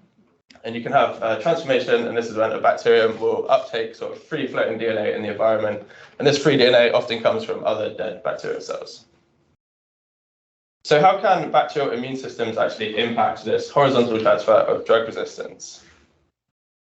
Well, first, a little bit of background. So bacterial immune systems sort of quite intuitively probably evolved to prevent infection from phages. So these are just viruses which just infect bacteria and archaea. And they can also sort of protect against parasitic mobile genetic elements, sort of like costly plasmids and stuff like that. Many of these systems, they can function lots of different ways, but a lot of them, specifically like CRISPR-Cas and restriction modification, they function by cleaving foreign DNA that the cell is being infected with. But these systems might not know, for example, whether the foreign DNA is from a harmful virus or a beneficial plasmid that will make it resistant to an antibiotic. So if they can sort of destroy plasmids that confer drug resistance, then it makes sense that they could actually present barriers to the spread of antimicrobial resistance. There's a really high diversity of bacterial immune systems, and there's new ones being discovered quite literally all of the time. So we really need to figure out which bacterial immune systems might be the most likely to sort of regulate and pose a barrier to horizontal gene transfer in order to focus our efforts. But I think the ones that are going to be sort of like the most likely to present a barrier to horizontal gene transfer are probably innate systems, so rather than adaptive. So I think these probably have the potential to be a bit more indiscriminate in the types of DNA that they sort of degrade. And I think it also just makes pragmatic sense to look at the much more common ubiquitous systems, as these are probably more likely to pose a meaningful barrier to the global spread of AMR. So this brings me to restriction modification systems, when these happen to be an innate and highly ubiquitous bacterial immune system. So these have two main functional roles. So they have a methyltransferase, and this methylates self-DNA at a specific target site. And they also have an endonuclease, and this cleaves unmethylated DNA, or DNA that's unmethylated at this specific target site. And this is the restriction side of things. So these are divided up into four main classes, and they're basically defined based on the genes, proteins, and protein complexes involved. But for type 1, 2, and 3, they all function in very similar ways. They methylate self-DNA, and then they degrade DNA that is not methylated. Type 4s are a little bit different. They kind of just cleave DNA that is methylated with a specific sort of methylation signature. But these are a bit more rare and less relevant to what we're talking about today, so I'm kind of going to ignore those. So there's quite a lot of evidence that RM systems, or there's some evidence, I should say, that RM systems can act as a barrier to horizontal gene transfer. So in the lab, E. coli RM system knockouts will more readily receive conjugative plasmids. It's been observed with like bioinformatics studies that there are fewer RM target recognition sites in mobile genetic elements, which suggests that historically RM systems have posed a barrier, have sort of selected against these sites being present in sort of plasmids and stuff. And it's also been shown that interphilo group horizontal gene transfer in MRSA is regulated by the RM systems of the philo group, which is quite interesting. However, in 2016, Oliveira et al. Published this paper, and what they did was they searched 900 sort of publicly available genomes from 80 species for restriction modification systems and genomic signatures of past horizontal gene transfer. And they were, of course, expecting a negative association, but they unexpectedly found a positive association. So why might this be? Well, I think the most obvious answer to this question, and there are several possible explanations, but the most obvious one to me is that RM systems are actually really often found on mobile genetic elements themselves. So I think it makes sense that they could just physically be on the mobile genetic elements that are being designated as genomic signatures of past horizontal gene transfer. So I think we can improve on this study a bit and expand on it with future work. So this is kind of what I want to do, and how do I plan to do this? So I think it makes a lot of sense to use more genomes, but fewer species. So there's like massive amounts of genomic data that's publicly available, like thousands of genomes per species. So I think it would be quite good to do intraspecific analyses, because this means we can compare the effect between species. This gives us a lot more nuance, but it also means that we can build phylogenies for these genomes, and then we can do phylogenetically controlled analyses, which is something missing from this study here. I think it's also really important to consider the genetic linkage between RM systems and other mobile genetic elements to try and sort of dig into why this positive association was observed in this paper. So onto the methods, what I did. I picked, so rather than kind of just going for like loads of different species, I picked some species that were listed as urgent or serious concern by the CDC's 2019 report on drug-resistant pathogens. So these are the species here that I'm looking at. With the numbers of genomes, so I've got just over 13,000. I've actually started with a slightly bigger database originally, but these are the 5 that I'm kind of doing the extended analyses on at the moment. So yeah, I downloaded all available genomes from NCBI's RefSeq database, and then I searched for RM systems using this tool Padlock. I searched for acquired AMR genes, so I'm not just looking at all sort of markers of past horizontal gene transfer, I'm just looking at acquired antimicrobial resistance genes, as these are probably the most clinically important. And I searched for these with Abricate. And then I used Coin Finder or Coincidence Finder to identify potential pairs of RM systems and AMR genes that are likely genetically linked. So this is kind of a proxy for whether or not the RM system and the AMR gene actually are on the same mobile genetic element or originated on the same mobile genetic element. And then I'm conducting phylogenetically controlled within taxon Bayesian analyses. So I'm using MASH to do distance estimation between genomes. Then I'm using APE to build phylogenetic trees from these distance matrices. And then I'm using the R package BRMS to do Bayesian modeling. So in the interest of keeping this talk to 10 minutes, I'm just going to talk about one of the 5 species today. So I'm going to talk about Enterococcus faecium. And this is kind of interesting. I actually had the highest count of AMR genes per genome in the study, with a median number of AMR genes per genome at 14, which is astonishing. So this species is actually commensal in the human gut, but it can quite easily become pathogenic, and it's really strongly associated with outbreaks in hospitals. So it's of like really high clinical relevance. And going back to the sort of horizontal transfer of AMR, it was actually a lineage of Enterococcus faecium that was the source of quite an important vancomycin resistance gene that was horizontally acquired by MRSA. So it's also important for the spread of AMR. Okay, I need my notes for this slide. So here I have the results for the analysis for the association between type 2 RM systems and AMR genes. So I'm just going to show you the type 2 systems because these were the most abundant ones in this species. So for anyone who likes Bayesian statistics, what I have on this plot is draws from a posterior distribution. But for everyone else, this is essentially a probability distribution of the effect of each additional type 2 RM system on the count of AMR genes per genome. So the blue line here denotes essentially like the 95% credibility interval of the distribution. And essentially, if this overlaps with 0, then that's analogous to a p-value of greater than 0.05. If you like Bayesian statistics, forgive me for talking about p-values. But you can see here that the blue line does overlap with 0. And you can see that there's maybe a slightly non-significant negative association between type 2 systems and AMR genes. I also modeled an interaction between the presence of type 2 systems and co-occurrence of RM systems and AMR genes. So this co-occurrence, like I said, is kind of a proxy for whether or not the RM system and AMR gene originated on the same mobile genetic element. So we can see here that the blue line does not overlap 0, and the distribution is almost entirely positive. So what is this actually saying? So this means that for genomes with an RM system that is likely genetically linked to an AMR gene, we observe a positive relationship between AMR genes and type 2 RM systems. For genomes with no genetically linked pairs of RM systems and AMR genes, there is no effect of type 2 systems and AMR gene count, or possibly a slight negative effect depending on how you interpret this posterior distribution on the top here. So what could it mean for pathogen emergence if RM systems and AMR genes are frequently found on the same mobile genetic element? Well, RM systems can actually act as addictive toxin antitoxin systems, for any of you familiar with those. So the bacteria can't simply lose a type 2 RM system as their loss is often toxic. So this is because when a cell loses the entire RM system gene cassette, it will still have some proteins floating around in its cell, and the methyltransferases that protect its own DNA will tend to actually degrade faster than the toxic endonucleases. So eventually they reach a point where there's not enough methyltransferases to protect the chromosome, and a rogue endonuclease will kill the cell. So these systems are quite hard to lose, even in the absence of selection. So for non-RM toxin antitoxin systems, there's quite a lot of evidence that they're becoming increasingly associated with antimicrobial resistance encoding plasmids. And they're potentially a driving force in the maintenance of these plasmids and even in their spread.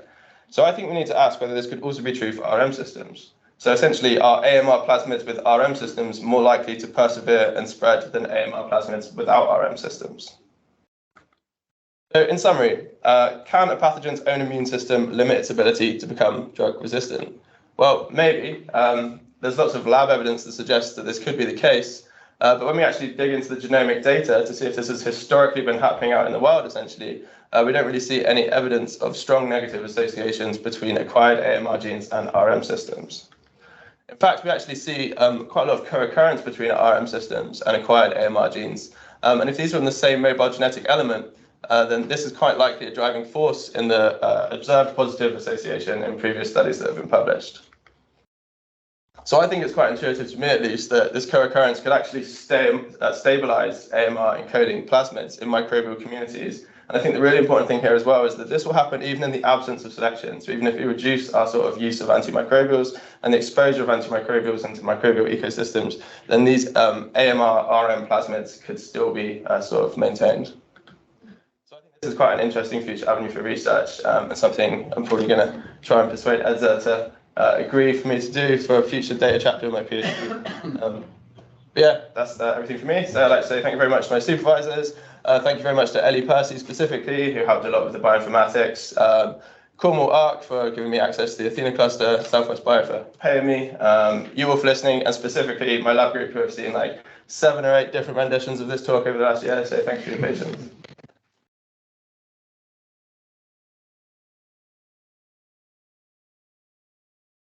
Thanks, Joe. Do we have any questions? I'm going to go in the red there, sorry. Hi. I didn't quite follow your beginning of your method slide, so I might just be misinterpreting this, but is it possible for your process for labeling AMR genes and RM systems to throw up some false positives? Or do you think it's pretty robust? So for the RM system specifically, so I did quite like stringent quality control. So Padlock's actually quite, they market it as sensitive and not conservative. And you absolutely do get hits where they say that there's a gene and then you look and you have like half of the sequence. So I did quite strong sort of quality control where I just, refined it so that there was quite high levels of matching. And also, so this is actually using like HMM profiles, if you know about this. So what I also did is I then went into Genius. So I opened up the genomes and physically looked at a load of the genes and then kind of built, did like multiple sequence alignment of what it was saying was the same gene. So I would just take a sample of maybe 20 or so and look, and if they were all sort of matching and they looked like they were almost certainly the same gene, then I was like, okay, this is pretty good. And that's kind of how I benchmarked the quality control that I was using to do this, because obviously I'm finding like, I don't know, a lot of RM genes, like, 6-figure numbers. So you can't do this for everything. But you can sort of benchmark it to reduce the impact of that. Yeah. Yeah, because I was wondering if like the small effect sizes could be introduced by some kind of noise from a false positive or false negative. Yeah, I think that is definitely reasonable. But yeah, you've got to kind of balance it as well, because if you get too conservative, then it's like, well, maybe your results are also being influenced because you're throwing away data as well. So it's a balancing act for sure. David, you had a question? Yeah. I'm basically wondering, is there much direct evidence that type 2 restriction modification systems in Enterococcus actually act as an immune system, or are we just basically mislabeling this as an immune system when its main function is actually a toxin antitoxin? That is a really great point and something I hadn't considered. I'd considered it to function as a toxin antitoxin system, of course, but not that could be its primary role. That could be an interesting thing to look at, yeah, definitely. I have one quick question from Bridget and then we'll move on. Great talk, Joe. And did you look at if there's any relationship between the type of AMR gene and RM systems? Like, is some more likely to be found in RM systems, or just There seems to be quite a range of different AMR genes. So I have obviously I've got like the data on the specific pairs. So it seems to be, I'm seeing like maybe like quite few different RM systems that were sort of like linked pairs, but there may be more AMR genes. So I think so it could potentially be like there's a gene cassette or like a plasmid with one RM system and maybe sort of several AMR genes, or like a diversity of AMR genes. Yeah, but that would be really interesting to look at further to see if there's any sort of general patterns, sort of like specific types of AMR genes that are more likely to be associated. But that's not something I've looked at in depth yet. Great. All right. Well, thanks again.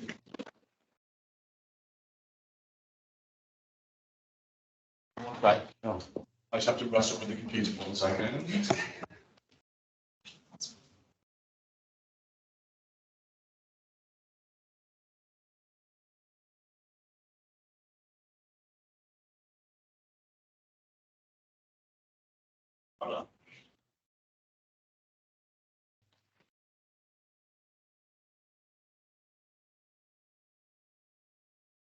Okay, next up we've got Rowan Dunn from the University of Glasgow. Over to you. Oh, hi everyone. I'm Rowan. This is a study that I've kind of been collaborating with Kat Campbell and Matt Arnold on. They're both there. Please talk to them about this as well.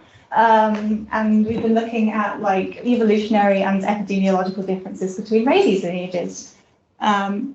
So, like a bit of an introduction to rabies. It's pretty bad for you.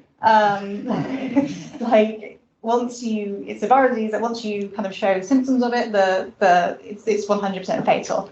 It's an RNA virus. It's got a fairly compact little genome of about 12 kilobases, which encodes 5 proteins. And we're going to be talking more about rabies protein a bit later on.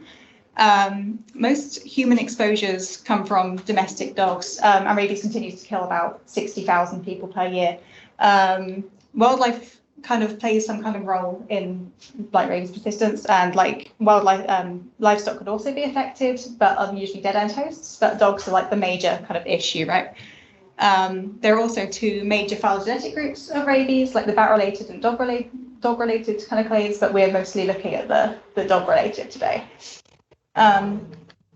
So depending on who you asked, rabies used to be kind of split into 5 to 7 kind of clades until very recently, when Cat has developed the Mad Dog software, which can designate like really fine-scale lineages to rabies sequences. So we've got this really cool data set from Tanzania, right, where we have loads of sequences and pretty in-depth contact tracing data. And when you apply Mad Dog to this data set, we found 24 lineages, 21 of which are present in the Serengeti district, which is like this bit up here. So we wanted to kind of explore this like data set and see if there's any differences between these lineages. So originally, like, Cat wanted to find out whether like these lineages evolve at different rates. And then it kind of evolved into we looked more at like host species. And eventually we kind of got down the protein structure rabbit hole. But we'll talk more about that in a second. So yeah, comparing clock rates between lineages. Cat ran base analyses on like different groups of lineages. Some lineages we had to group together because there were less than 20 sequences for each of them. But we find quite a lot of diversity between evolutionary rates between rabies lineages in Tanzania, right? So this is kind of like the normal range in here, but you get some lineages that are like evolve a lot faster than this. So Africa 1BA1 has a clock rate of 7.5 times 10 to the minus 4 substitution per cycle a year, whereas the AF1B1's group has like a really low clock rate of like 3 times 10 to the 5 substitutions per cycle a year. So that's like more than a 20-fold difference between these lineage groups, which is quite interesting. So why do we think this is happening? We have like a few kind of hypotheses. We've not really managed to prove anything causal, but we've kind of collected some ideas that might be fun to think about in the future. So we started looking at like host species in these different lineages and noticed that they are also quite different, right? So overall, 71% of these sequences come from domestic dogs. 6 of the lineages have only been seen in dogs, and 3 lineages predominantly like occur in non-dog hosts. So, for example, Cosmopolitan G1 here has an incredibly high percent of like livestock hosts. So 35% of the cases were in cattle, whereas like across all the rabies sequences, it was only 7%, I think, which is quite interesting because livestock are dead-end hosts. And then Africa 1BA1 had a really high percent of wildlife hosts. So we kind of started like forming this idea that maybe like host species could be kind of correlated maybe with like clock rates. For example, if like larger host species such as cattle take longer for the virus to like physically move through the body to the central nervous system, that could be slowing like the evolutionary rate down. We also kind of wanted to look at the like amino acid differences between lineages and see if there's anything there that could be causing the evolutionary rate shifts, or like maybe like the bias towards different host species. And kind of one thing, this is the glycoprotein, sorry. And one kind of thing jumped out to us in particular, which is this region here, right? So N190D and V193T are amino acid changes that occur in a possible nicotinic acetylcholine receptor binding site. So this is the region that binds to your nicotinic acetylcholine receptors, so the virus can enter into your nervous system and then move through it and eventually kill you. So this is pretty cool, especially because these are these amino acid changes like cause a change in physical chemical properties. And this region of the protein is actually quite is a part that changes like conformationally when exposed to like high pHs. So that was quite exciting. So looking at the literature, shifts between asparagine and aspartic acid can change the stability of proteins, but it's quite context dependent in which direction it changes the stability. So we think that maybe this amino acid change in these lineages could have an effect on the stability of the glycoprotein, but we can't really tell what direction, and whether that has an effect on, like, for example, binding or host specificity or something. So kind of currently as well, we've been focusing on Tanzania lineages, and this kind of amino acid change makes cosmopolitan G1 lineage and its parent A1.2.2 look quite unusual, right? But kind of if we zoom out to look at other rabies clades outside of Tanzania, we see actually it's the AF1B clade that's quite unusual, right? AF1B is the only rabies clade that I could find that has the asparagine at this position instead of the aspartic acid, and this is like an incredibly conserved region of the glycoprotein because of this binding activity. And it's not just the rabies virus, it's actually quite unusual across all lyssaviruses. So the only other lyssaviruses I could find that had the asparagine at this position were Urquhart virus and West Caucasian bat virus. And I don't think anyone really knows an awful lot about those viruses yet. So that's quite interesting. So what we've kind of found from this is that the rabies lineages in Tanzania are all different to each other. We can kind of detect those differences. Tanzanian lineages are kind of especially different from lineages outside of Tanzania. And these differences might need to be considered like when doing further studies, right? So I think one issue we have been having with sequencing is using like one pan-East Africa primer set, and that had been causing some issues. So maybe having like more specific primer sets to lineages, and also splitting up phylogenetic analyses by lineage might make better results. And yeah, just some kind of things to think about in the future. Is there an association between clock rate and host species? It would be pretty cool if there was like this association between like host body size and like serial interval and then clock rate, but we can't really prove that right now. Other thing to think about is what effect that 190D to N change can have. And also, why is AF1B, the kind of majority Tanzanian kind of clade, so different to everything else in rabies, right? Why does nothing else have that like change? Yeah, cool, thank you.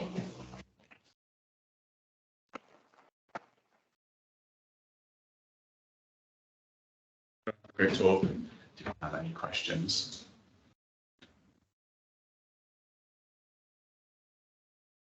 Hi. Yeah, the clock rate, that's really interesting. Has that been found in any other species or other viruses where you have incubation period linked to body size and hence clock? I think I can't remember exactly what the virus is called. When I was doing a literature search, there was a virus, it was similar to HIV but not, where when it was in a kind of very dormant stage within the host, the clock rate slowed right down to like in the scale of 10 to the -9 or something really, really slow for an RNA virus. So it has been seen, but mostly it's different, right? So you have a dormant one. Yeah, that's a lot different from rabies, yeah. And so like with that one, sorry. So you found that one because it was just like in the ruminant side, like in cats, you found this one. Mm-hmm. But then you also had huge size differences in other species, like if you had a cat and a human, so you have massive size differences where do you find the same difference between, say, like a cat and a human? So I have had a brief look at like difference in serial interval between hosts. Haven't managed to find anything too significant, but I think that's because our data set is so majority dog and rabies serial interval can be so variable, but like the variability that we see in dog kind of like overpowers everything else. I'm going to look more into that because I think that could be quite an interesting thing.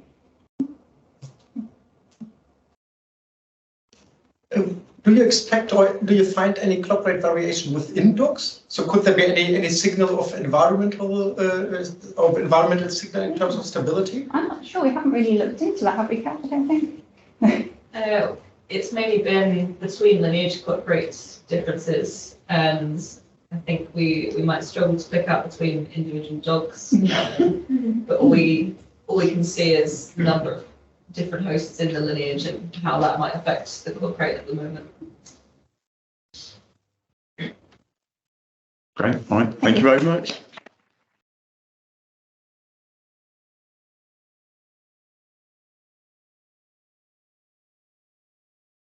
So.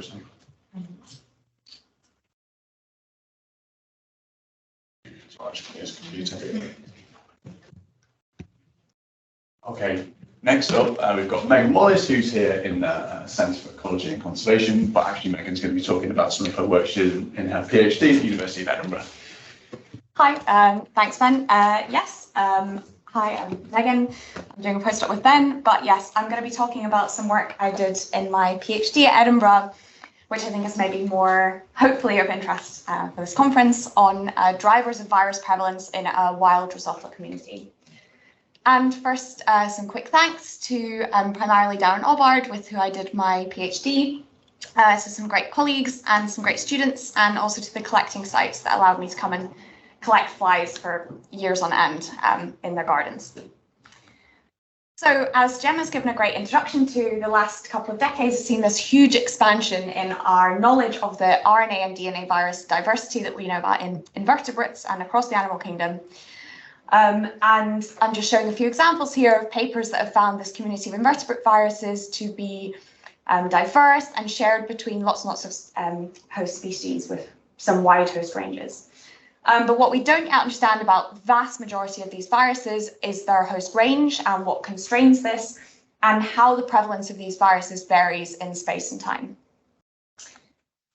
With all this new data, we can start to ask what actually drives variation in the prevalence of insect viruses, which I'm going to be focusing on here, and therefore what drives maybe variation in the selection pressure that they exert on host genomes.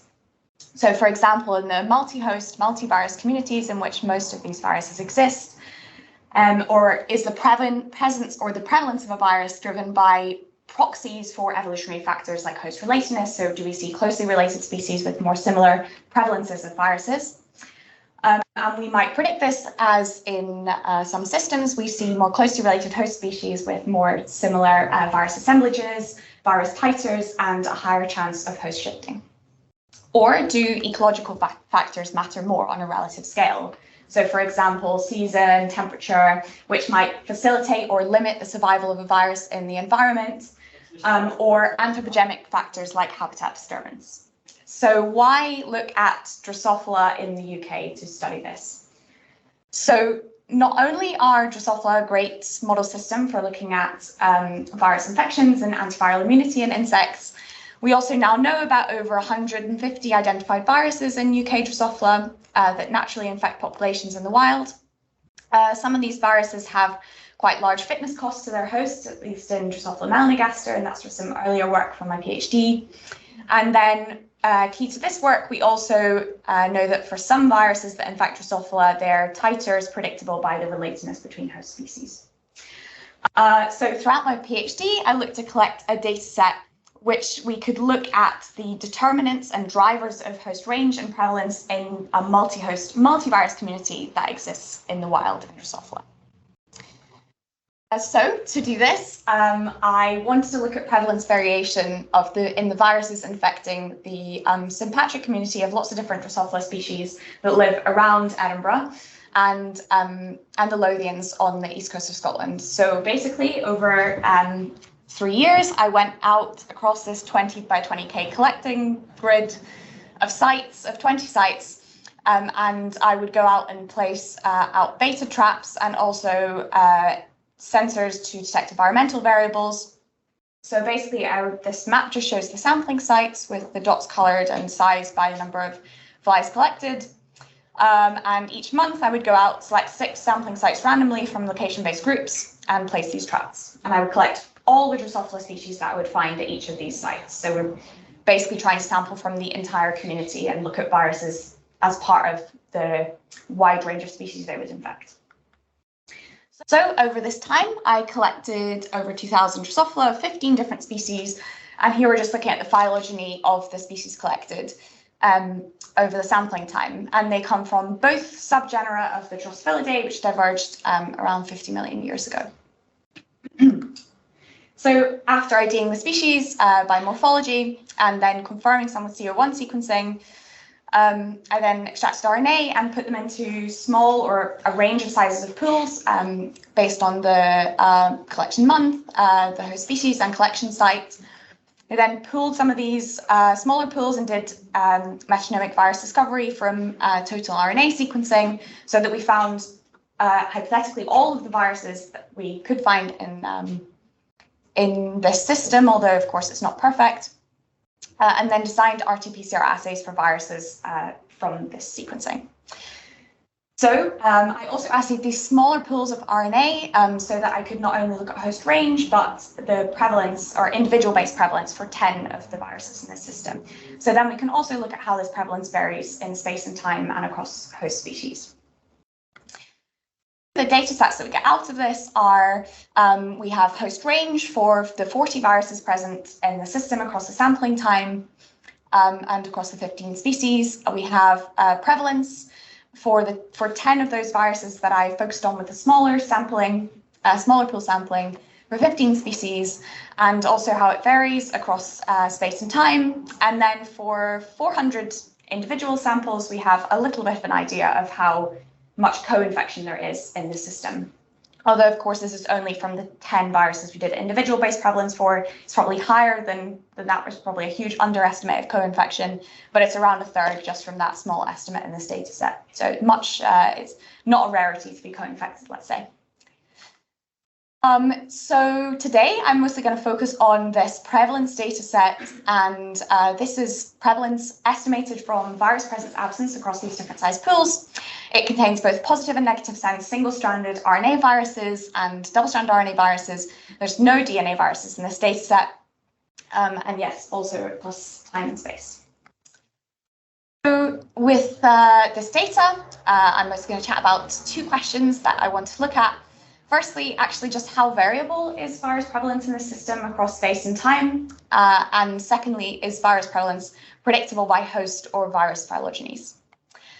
So firstly, it's worth considering how variable host abundance is in this system, because this is a temperate system. You can see that there's, when we're looking at these stacked bars of the numbers of flags collected and colored by the host species, there's just these huge bottlenecks in terms of host abundance every single winter. The numbers along the bottom are just when we were doing the pools of metagenomic sequencing. And it's interesting to note there's also this sort of shift in species composition between the early and late season, with a higher diversity of species in the early season. So there also might be some variation across space and time. So here we're just looking at log prevalence of 4 just viruses across seasons of collecting and the sampling sites. So there could be some variation there as well. So to actually look at this in a proper quantitative way, I used linear mixed effects models to look at the 6 most common viruses for which we had prevalence data, and look at the likelihood of detecting a virus by some ecological factors like year, season, and also incorporated host species and collection site into this model as well. So what I found was that there was significant variation by year for all of these viruses, and that prevalence is higher in the late season for 3 of the viruses. Now, this is probably driven by environmental factors like temperature. Unfortunately, they're super difficult to disentangle in these models. We just don't have a long enough period of sampling, and they're probably hugely correlated with season, right? So it's very difficult to take those 2 things apart, even though I would obviously love to. And host species and site explain a significant proportion of variance as well. So virus prevalence is significantly variable in space and time, but what I was really interested in with this data set is looking at the relative importance of also these evolutionary factors at determining prevalence. So when you incorporate both ecological and evolutionary factors into the model, what's the relative importance of these 2? So for this model, prevalence is basically inferred from within the model. So the number of flies in each pool is within the model from which we're inferring prevalence, and so that's controlled for that way. And Again, it's repeated measures of these 10 viruses presence absence in the 15 host species in the different pools. And basically the way that I wanted to, or sorry, the models that I used to ask whether host or virus phylogeny was a significant predictor of prevalence across these different viruses are these co-phylogenetic mixed models. I'll go into a little bit more detail about. So basically, we can fit these virus and host phylogenetic effects that basically ask if closely related viruses show more similar prevalences across hosts. Or so that's the virus phylogenetic effect. The host phylogenetic effect asks if these closely related host species have more similar virus prevalences across viruses. And then we can also fit these host and virus non-phylogenetic effects. So these kind of ask if certain viruses have more low or high prevalence across host species. For some reason, that's not predictable by their phylogeny. So this could perhaps be some ecological trait or something like this, or perhaps virus-related trait. Again, with the hosts, if they perhaps have a higher or lower susceptibility to viruses across viruses as well, but perhaps also ecology. This is a model adapted from a paper from Jared Hadfield and Shinichi Nakagawa from 2014, and it's all run in the Macmillan program. So it's a Bayesian model. You can also fit interactions between these terms and incorporate also the ecological factors that we already found to be important into this model. And I'll go into the interactions a little bit more later. So first to look at the ecological factors, and Joe's very kindly given an explanation of what we're looking at here. We're looking at, again, at the posterior distribution of the effects. And so we still see that year and season are significant predictors of prevalence in this model. So that's exactly the same as the ecological only model. Controlling for these evolutionary factors hasn't changed that. And we also see that collection site is also explaining a significant portion of variance, and that's not surprising when we consider the sort of patchy distribution and probably site-driven distribution of some of these viruses. But what's more interesting about this model, at least to me, is that we see that this host evolutionary interaction, as we call it, is explaining a significant portion of variance here. And this is actually one of these interaction terms. So basically, this is an interaction between the host phylogenetic effect and the virus non-phylogenetic effect. So instead of there being a simple effect of host or virus phylogeny on virus prevalence is instead predicted by this interaction between host phylogeny and virus identity. So in more simpler terms, this is basically saying that we can detect a relationship between host relatedness and similarity in virus prevalence in some viruses, but not in all. So this relationship holds for some viruses and not all. This might be true, or it might be a power issue as well. It might just be detectable in some and not all. So in this system, it seems like both evolutionary factors and ecological factors have a role to play in driving virus prevalence. And that is where I'd like to leave it. So thank you very much for your attention, and I'd love to take any questions.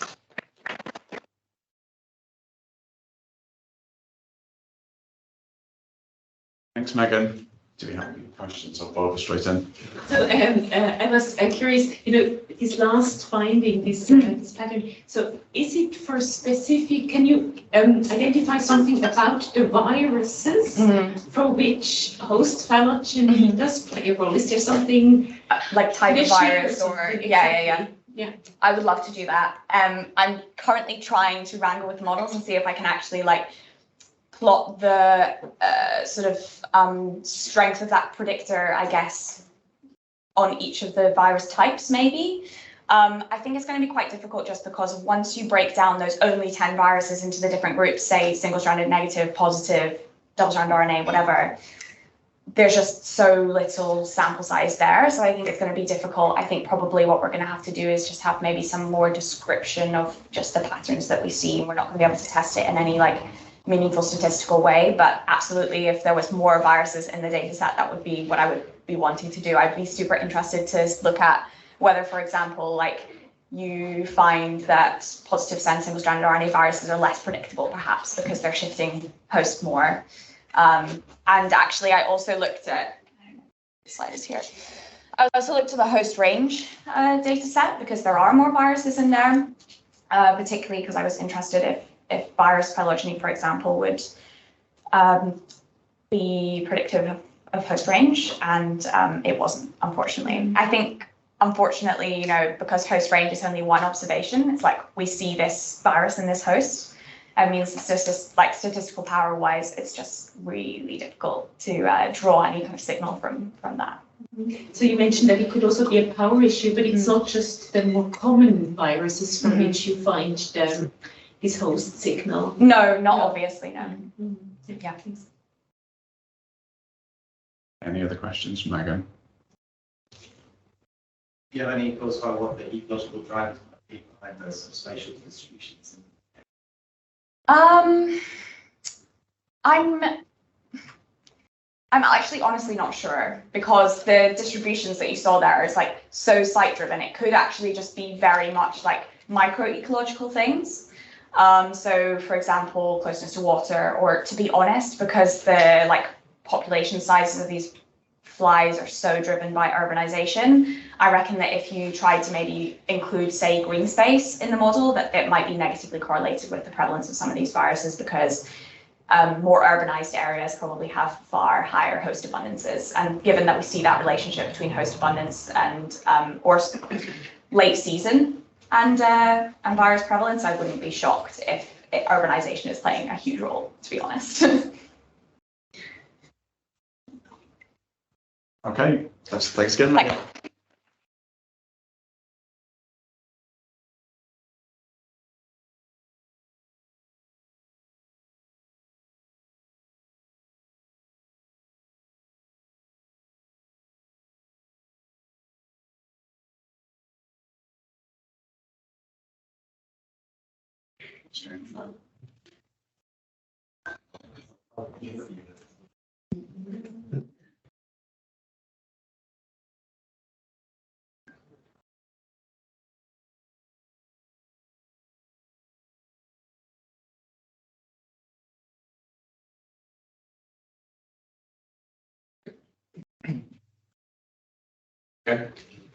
Okay, brilliant. Okay, so next up we've got Luke Lear, who's from here in the ESI.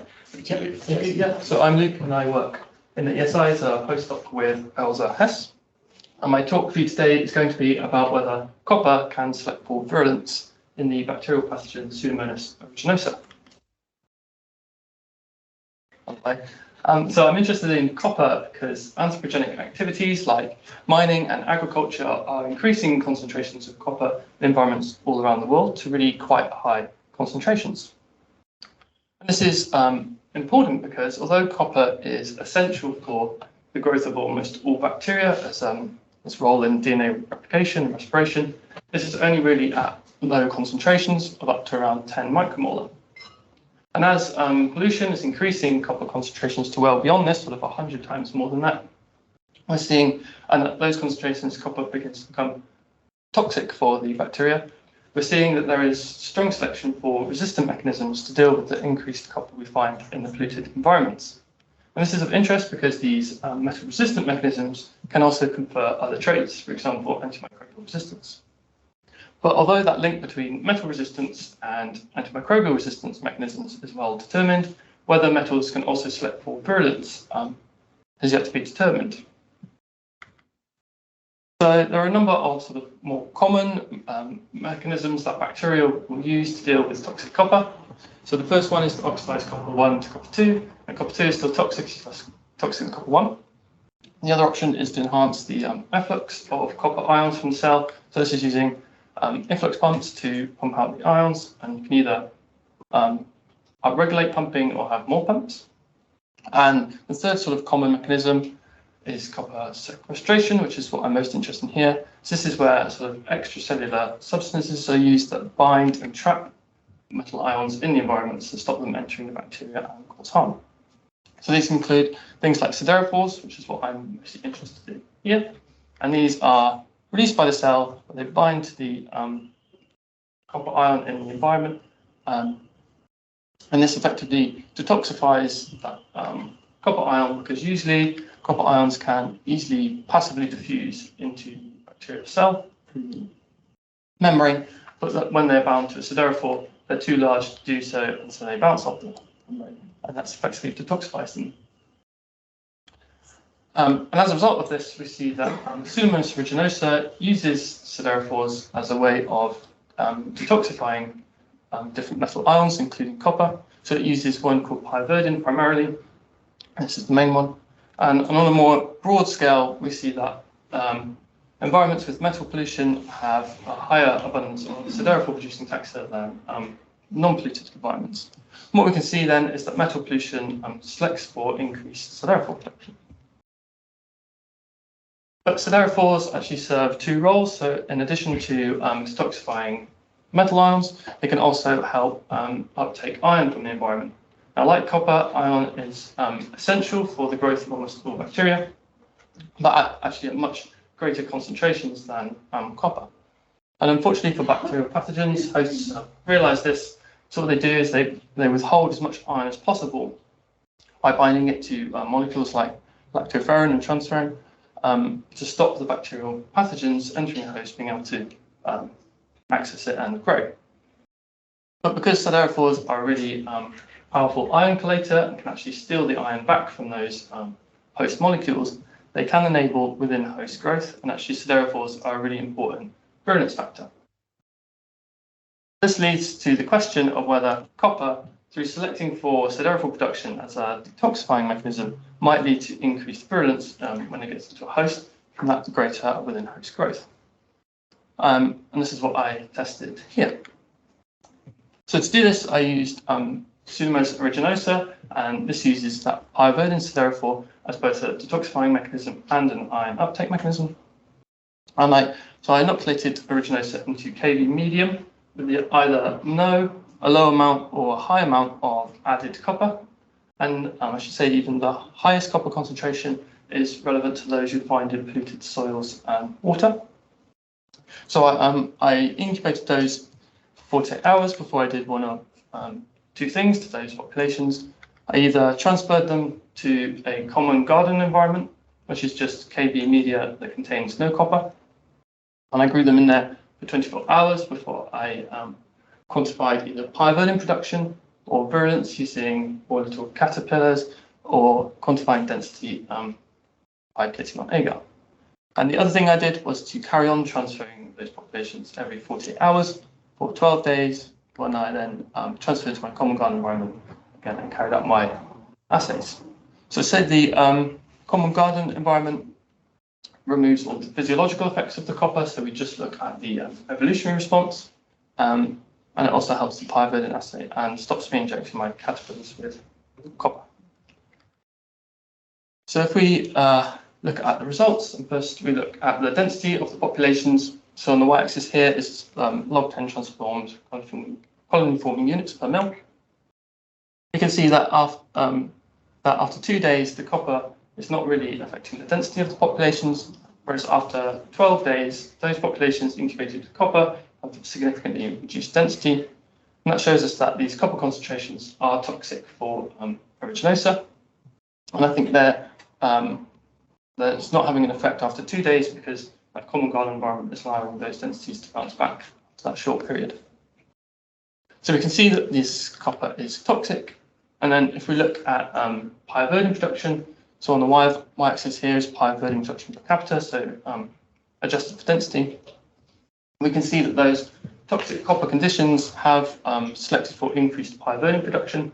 So both the high and the low copper treatments have greater production of the pyverdin than the control. And actually we see that this effect is much greater after 12 days than after 2 days, even when we consider that the control is increased as well. So we see these toxic conditions have increased siderophore production, and then if we look at virulence, we find a similar thing. So on the y-axis here is the proportion of my caterpillar out of 20 that have died after being injected with the population. And what we see is that if those caterpillars injected with populations incubated with copper are much more likely to die. And once again, we see that this effect is greater after 12 days than after 2 days, with the high copper 12-day treatment having really high virulence and capillaries. So we can see that the copper has led to increased siderophore production and increased virulence. And if we test whether those traits are associated, we find that they are. So there's various populations producing more pyrovidin, also leading to more virulence. And they are from the copper treatment. But of course, although this is significant, this is just an association. And actually, we know that copper can induce the expression of over 300 traits in aeruginosa. So maybe it's actually one of those driving this change and not pyrovidin. So to test this a bit more thoroughly, I repeated the experiment using a aeruginosa strain that has the pyrovidin gene knocked out, so it cannot produce any pyrovidin. And we find a really different results. So copper now selects against virulence, and that is basically because it cannot produce its main resistance mechanism. So the toxic copper is wiping out the density, and so I'm injecting lower population densities. But this nicely shows that pyrovidin is at least a really important mechanism by how the copper is increasing virulence. So just to conclude, we asked whether copper can select for increased virulence in aeruginosa, and we show that it does. We show that it selects for increased pyrovidin production as a detoxifying mechanism, and this leads to greater virulence. And this is important because metal pollution is increasing, and also it's not just copper that would select for increased pyrovidin production in aeruginosa, but also zinc and nickel and aluminium and a load of other metals as well. And we find aeruginosa in the environment in places where this does happen and where people live as well. Yeah, so thanks for listening. Thanks for Elsa and Angus and Mick for the help with the project, my funders. And if you want to find out more, there's published and you can scan the QR codes. And also, I've repeated this with not aeruginosa, but with whole microbial communities taken from wastewater influent, and actually find out pretty different results. If you're interested in that, there's a new preprint out to be in the conference.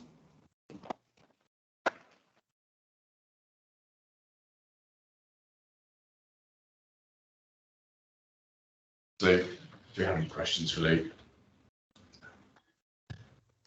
Yes. So I was interested to increase pyrovidin production. I'm just wondering whether you saw any kind of heterogeneities within those populations. Does that make it easier for sort of non-producers to exist in those populations? Yeah, so I only actually quantified the whole population, so I didn't put individual clones or anything.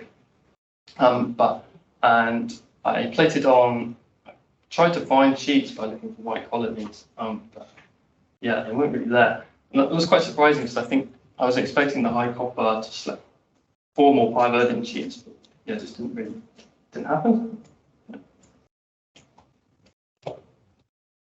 Anyone else?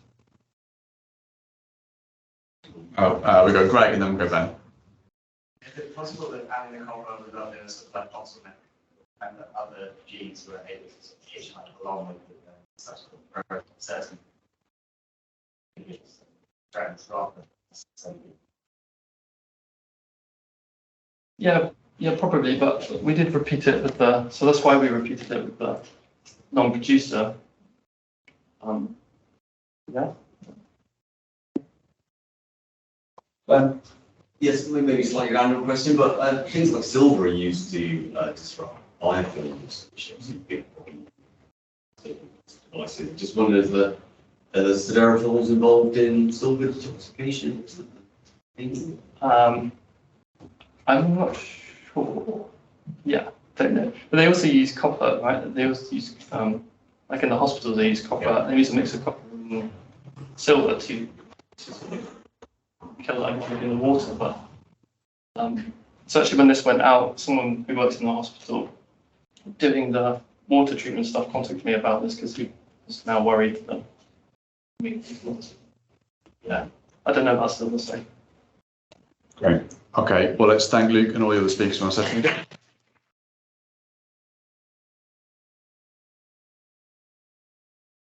We've now got lunch, which should be somewhere out there, and then we can move outside, enjoy the sunshine, and back here at 2 p.m. Okay, thank you. We're ready for more science and not an end. Okay, so first up we have Roman feet. who's a professor of disease ecology and molecular epidemiology at the University of Glasgow. Right, thank you very much. And yeah, thanks very much for the invitation, thank you all for coming. I feel a big responsibility of guiding you through that sort of post-lunch lull, so hopefully I can keep you entertained. It feels like a lot of what I'll be talking about you heard about before. You've seen this campus before. You will have heard most of the pathogens I'll mention you've heard about before. Even some of the diagrams will be familiar. So yeah, we'll see. But in some ways that should be good, right? I mean, it means that we're all sort of finding common ground and hopefully seeing some connections between the talks. I really enjoyed talks this morning. So go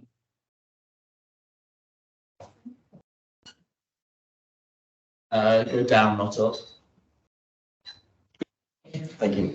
So, yeah, obviously we all lived through a global pandemic. We don't need any reminders about kind of the impacts that these emergence can have, and we've seen lots of examples this morning already.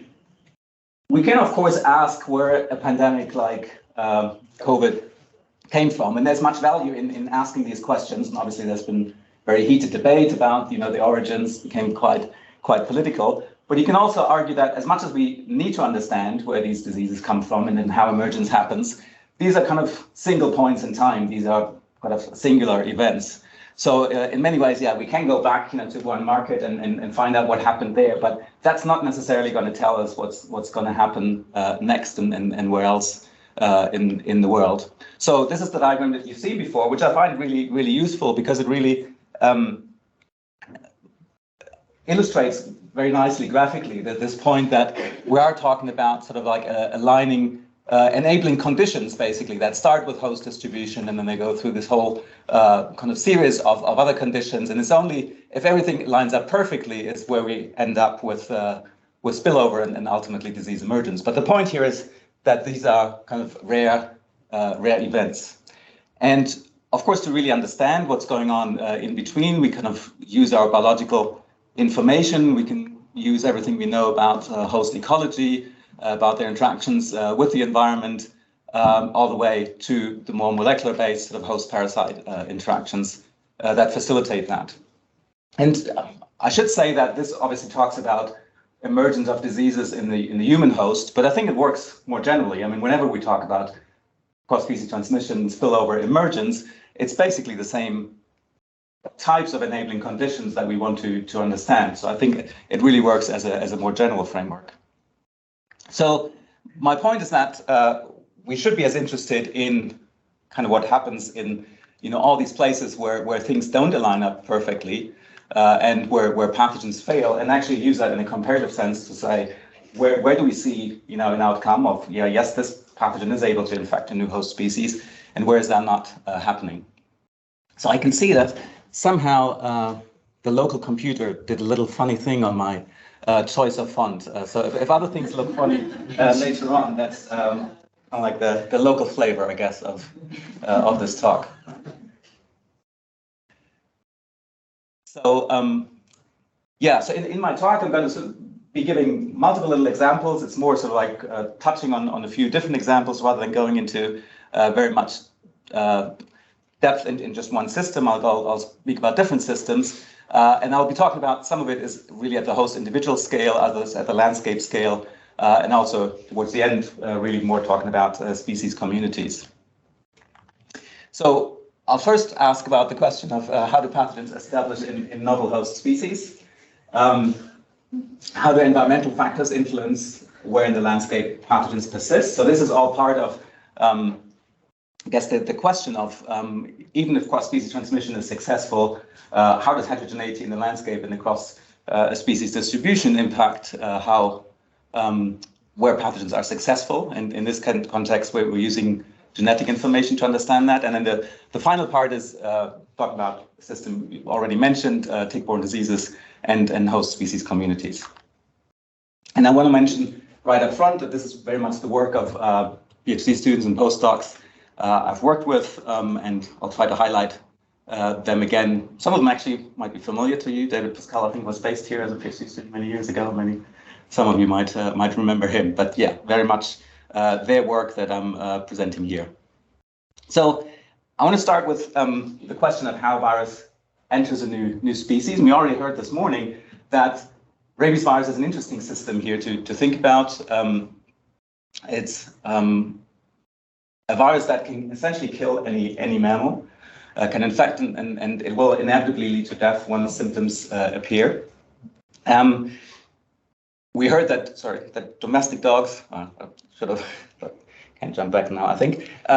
Domestic dogs are the dominant species, but we have various wildlife reservoirs. And these wildlife reservoirs exist in different parts of the world. And what's quite striking about that is that even though rabies is a generalist in the sense that it can infect any mammal, there's only these selected few species that really dominate transmission. And we very much talk about a raccoon-specific variant or a skunk variant or dog rabies, but we don't really have a good understanding of what underlies that host specificity and to what extent it's real. Because people have also suggested that there might be sort of ecological circumstances that might lead to what appears as host specificity. So in this particular project, we were really asking what determines whether rabies virus, when it goes from one species to another, whether it can establish in a new type of host species. What are the limiting factors to that? And for that, we made use of cross-species infection experiments that we didn't conduct ourselves, but that you find lots of in the literature. So these, over many decades, people have taken rabies virus isolates from different natural hosts, be that red foxes or raccoons or from bats, and they infected other species with it and then recorded what happened. And even though the outcome of those infections is pretty much guaranteed in that it's death, of course, there's quite a bit of variation in terms of the timelines in which that happens. So there's two sort of critical things we need to, what we can distinguish here. One is what we call the incubation period. So this is between infection and when first symptoms appear. And the other one is the clinical period. So again, funny font additions. I hope you can read this okay, but I'll guide you through this. So these incubation and clinical period differences are important biologically because we know from some studies that, for example, a long incubation period in particular is associated with a greater distribution of the virus throughout the host body and the nervous system. And that includes higher virus titers in the salivary glands, and that's essential for transmission. Rabies is transmitted by a bite, so the virus has to be in the salivary glands to be transmitted. The higher the titers are in there, the larger the chances of that being successful. So longer incubation periods are good. We should, from the virus perspective, we should remember that. And then the other one is the clinical period, and again, longer clinical period means longer infectivity and longer opportunity for transmission. So again, long is positive from the virus perspective. So for the study, Nardis, a former student and then postdoc, looked at all these different cross-infection experiments across, as you can see, a large number of infected individuals, 20 mammalian species and 4 orders represented in there. You can see that in the species by species matrix, it's relatively sparse. I mean, we don't have that many of the combinations, but we have them sort of nicely distributed across these different orders, especially with respect to the inoculated species. And just as a reminder, the two things that we're interested in are the incubation period and the clinical period. So I'll show the results for that, asking what is it that predicts whether incubation period is longer or shorter? Are there some associations that are more likely to be successful based on a longer incubation or clinical period? And so this is the results. You can see the one with statistical support in these blue shades. And just to walk you through that, the first effect to talk about is the one caused by dose. That's not a particularly interesting one. The more virus we put in there, the faster the infected host dies. That's not surprising, but it's something that we need to control for. And you can see that in all the other effects, dose also still plays a role. We also see that bat-derived viruses actually kill their hosts faster. So we have an reduced chance of transmission because of that, because we're curtailing the time basically for the virus to establish it in the host and be transmitted. And we also see differences in host body temperature really driving differences in incubation length. And for that, we need to go into a little bit more detail because the dose effect here is important. So if we look at the lower doses, which is the lower part of the diagram, and now you have to kind of think hard about the directionality, because it's ultimately, you can see here the directionality of whether the body temperature is higher in the inoculated species or higher in the reservoir. So the effect is different depending in which direction the virus goes. So we found that the virus going into a host with a higher body temperature, which is on this end here, leads to longer incubation periods in the darker colors. And again, that's kind of like a positive from the virus point of view. We can see if it goes in the other direction, the opposite is true. So shorter incubation periods in that phase. And we also see that effect pretty much disappears at higher doses. So again, the dose effect kind of overrides that. So that's why the interesting stuff is really only happening down here. Now, you might ask whether body temperature is phylogenetically constrained, and the answer is not very much. You can see that there's wide overlap between the four orders that we looked at. So it's unlikely that what we're seeing here is just a representation of that kind of phylogenetic effect. There seems to be more at play, even though we don't mechanistically really understand what might underlie this. So for the clinical period, which is the other parameter we were interested in this case, we're also seeing effects. Again, the dose, actually, dose effect is not as important, but the inoculation site plays a role. We also discussed this earlier today. So longer clinical periods if inoculation is further away from the head. So we do see kind of like a physical effect of how far the virus has to travel, if you will. And we're seeing that viruses that come from known reservoir hosts also kill faster. So there's something about those that is well established in known reservoir hosts that comes through in these infections.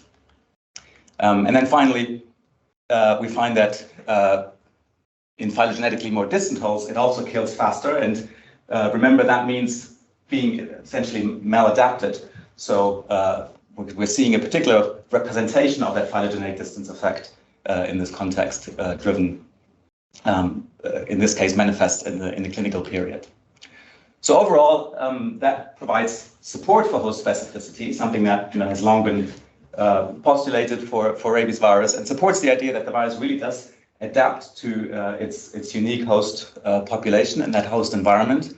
And that this kind of virulence transmission trade-off really plays out not in terms of whether it kills the host, it always does, but in the speed at which it does that and whether that allows enough opportunities to be transmitted. As I say, we don't really know very much about the mechanisms underlying that.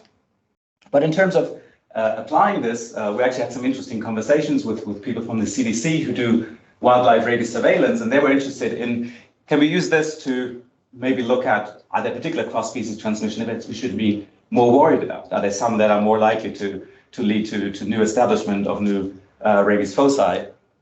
And can we use that in our surveillance program?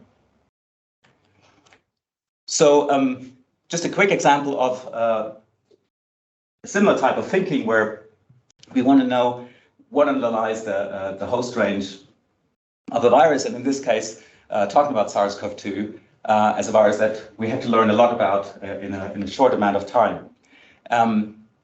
So this is partly also a story about sort of how our knowledge about a new virus sort of grows, and how we're kind of trying to build on something that people were doing with more and more data as it became available. So one of the observations about SARS-CoV-2 was that it quickly became apparent that there's other species that also become infected other than humans. And so we saw, for example, multiple feline species in zoos becoming infected. So there was concern about threatened species. We also saw pets being involved. We had a generation of new variants, the mink farms. I'm sure everyone will remember the destruction of millions of minks in these farms because of the concern about new variants. And there was also examples of establishment in wildlife hosts. So in wild-tailed deer in North America, there was evidence for sustained transmission events. But one thing that was quite puzzling about this was that the host range of SARS-CoV seemed to be quite broad and consistently expanding. So obviously there was much interest in, can we predict what is that host range? What does it link to? And most of the papers immediately focus on the receptor, on the ACE2 receptor on the cell surface that the virus binds to, and looked specifically at the affinity to the ACE2 receptor, saying that, well, if the affinity is higher, then that should sort of make the species a better host, and can we use that to get a better handle on what the host range might look like. But the problem with that is that well, there's a few assumptions that were made. I mean, first of all, that a lot of these papers assumed that the affinity between ACE2 and human ACE2 and the virus was kind of like the reference point, whereas we know that that's probably not really what the virus is best adapted to. And there's also the question of to what extent ACE2 really is the kind of marker that we expect it to be for predicting the host range. So to get at that, we were looking across any data that was available at the time on either natural infections, so these were kind of these circumstantial infections in zoos, for example. Obviously, people were doing experiments. Some of them were actually done in cell culture, and some of them were done with heterologous assays where basically different cells were expressing ACE2 from different species. So all of that was combined in this paper, generated this list of species here. And what you can see, the two columns is whether the virus was able to infect, yes or no, or whether it was able to, whether you can see virus shedding, yes or no. That's essentially the data to work with. All of that, of course, is in the context of a host phylogeny. And so one of the key aspects of the work was to control for those phylogenetic effects. This is ultimately the methodology that Nardis used in this. So using machine learning to fit these models and to train these models to predict infection status, first of all, on different representations of ACE2. So there's different ways of how you can capture that. And then, of course, including the phylogeny of the hosts, so a divergent-based phylogeny. And then also adding something that other models that had been fitted up to that point had not really included, largely because the sample sizes were so small, but we were getting to a point where we could actually leave one out and use this kind of cross-validation technique to see how well the model would be doing in those circumstances. So using that same sort of methodology, basically what we're looking at here is the accuracy. How well does the model predict whether the virus is able to infect that species or not? And you can see the sample sizes here at the beginning are quite small, and then sort of later studies had sort of maybe slightly bigger ones. So you can see that generally they were doing quite well based on ACE2 overall. But if we're then heading, and that was also true when we looked at sort of like ACE2 as a predictor of host specificity. But if you look at the next part, that's host phylogeny. That's essentially explaining as much of the variation or being as accurate in the predictions. So ultimately, ACE2 is really or ACE2 is no better than the model based on host phylogeny. The last test then was the cross-validation with the holdout predictions, and you can see that accuracy goes down a little bit, which is not surprising, but not terribly so. And but the fair comparison is really to the other models that also didn't use this kind of cross-validation technique.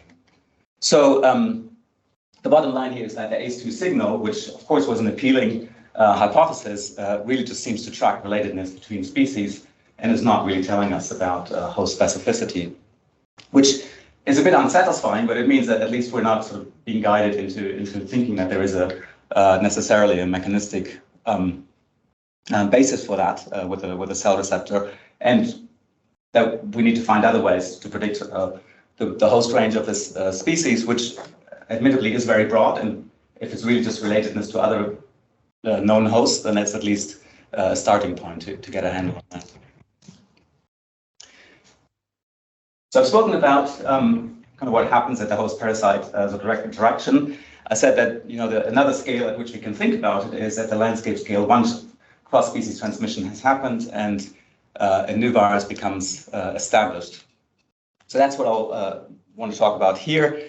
This is using one of those rabies reservoirs that I already mentioned. Raccoon rabies is one of the dominant types of wildlife rabies in North America.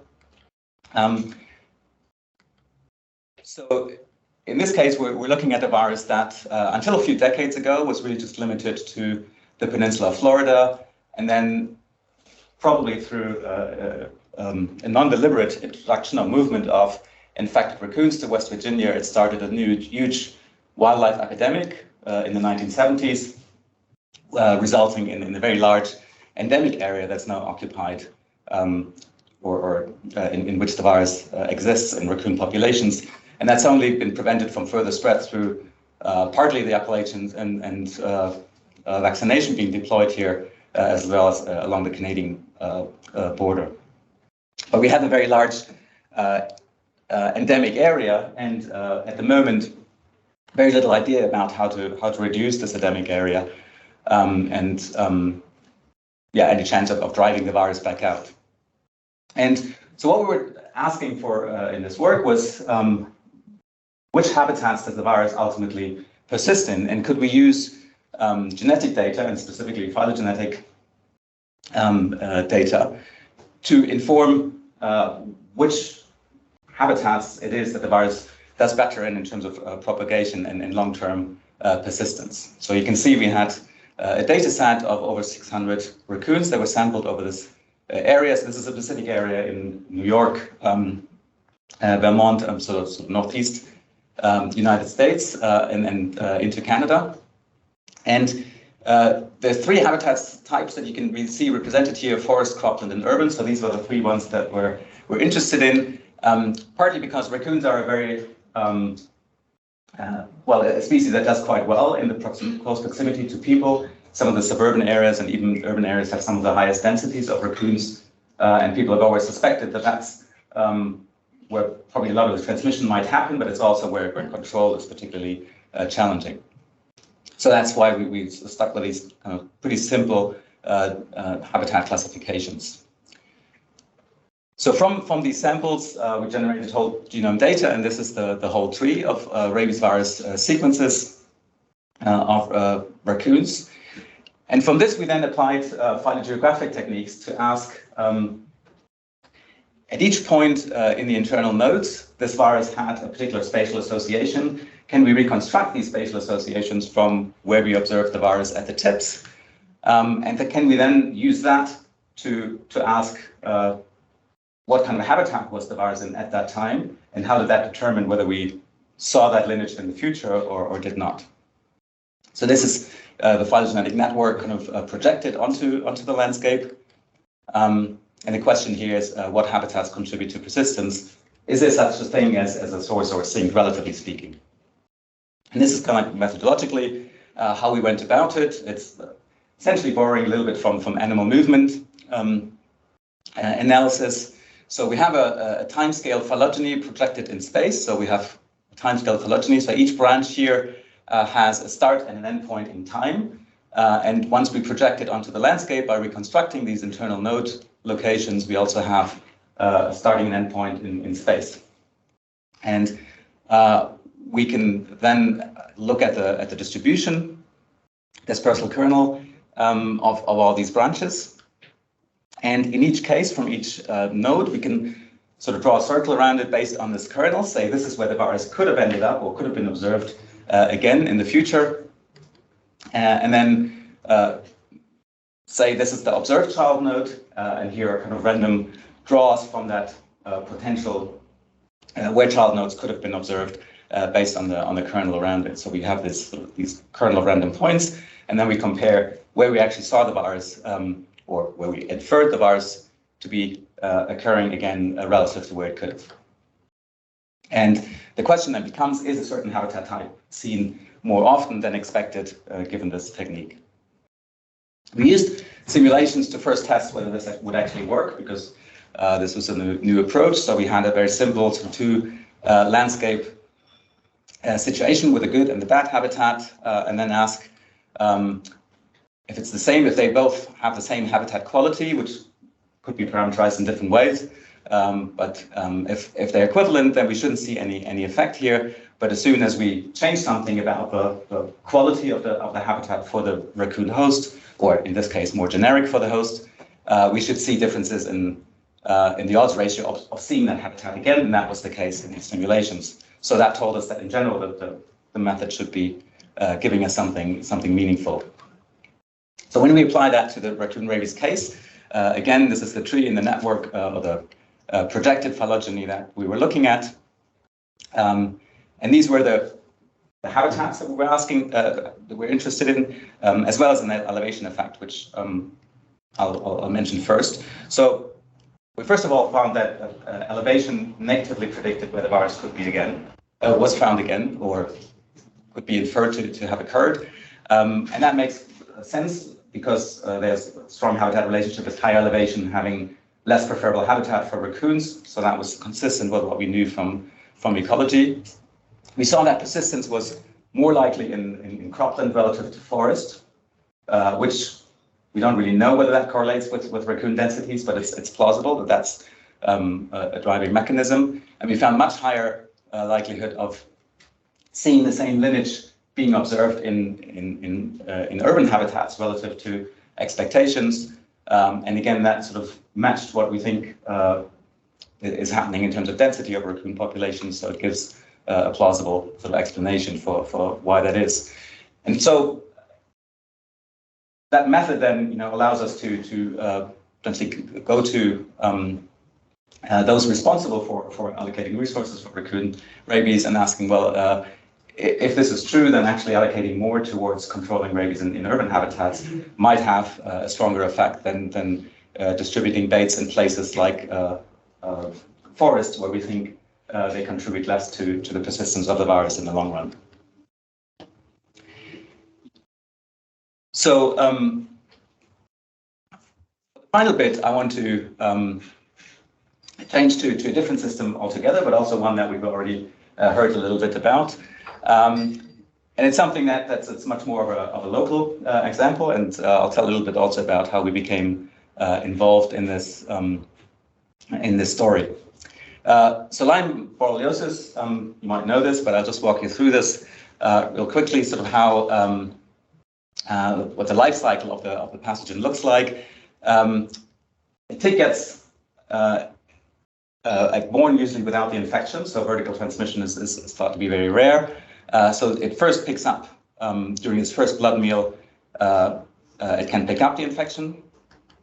It then develops into a nymph, and this is the stage that we're most concerned about from a public health point of view, because that's when the tick might be infected.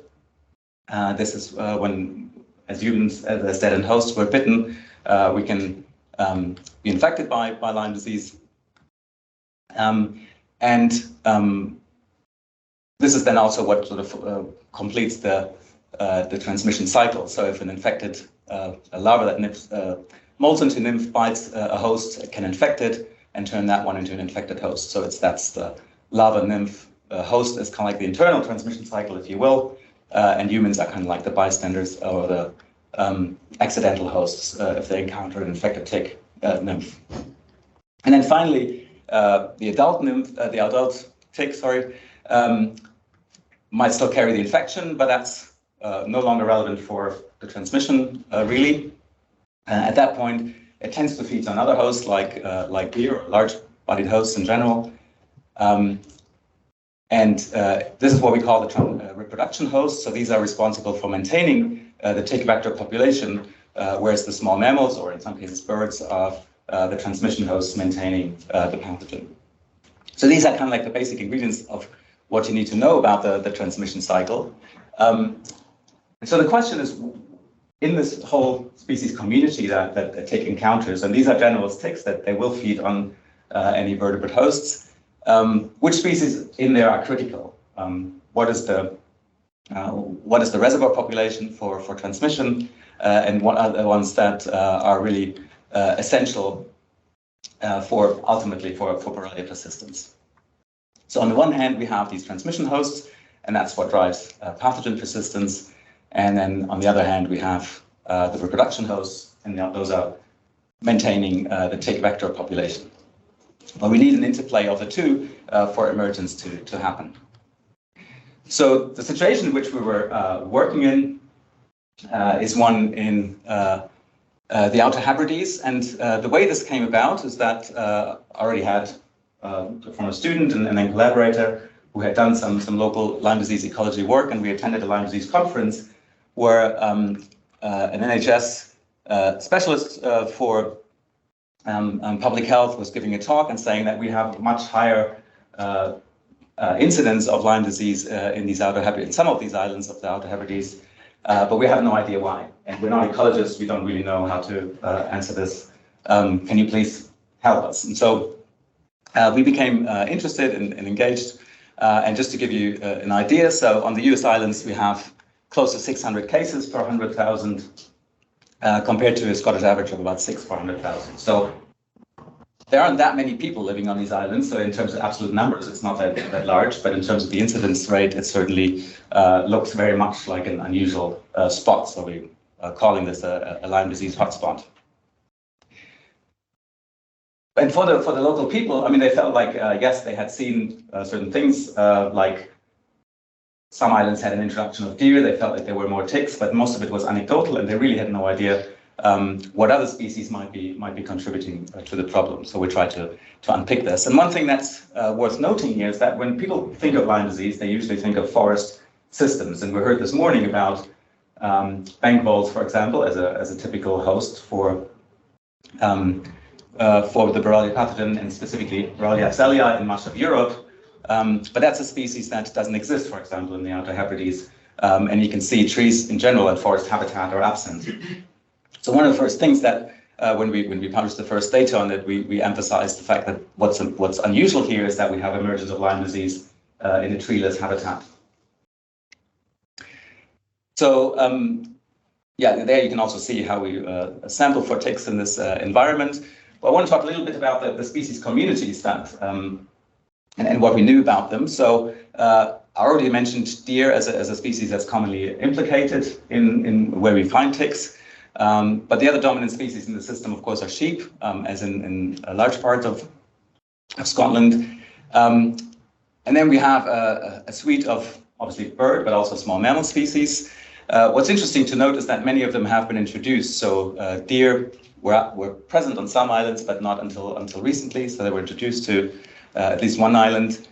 We know that we have brown rats throughout the system as one introduced species, and European hedgehogs are another one that received a lot of interest for sort of more conservation reasons, because they were predating on birdland communities. So there was lots of interest from a conservation point of view in removing hedgehogs, and that also then motivated the question of, well, if they're also part of this problem of Lyme disease, maybe that creates another reason why we should remove them. So this is kind of like where we started. This is the system where we're talking about. So we have a series of islands here. This is South Harris, this is North Uist, Benbecula, South Uist, and this is the island of Barra. And first thing to note is that the species composition is different on these islands. So we have here we have deer and sheep combined on these three islands. We have only sheep on these two. And that already sort of creates a nice contrast, because we can ask, well, does that matter to the tick population? And the other thing that we found early on is that the prevalence of ticks actually is quite high in these three islands, and that we're mainly dealing with a small mammal specialist. So that Excelii is the dominant species here. Over 95% of infected ticks carry that one.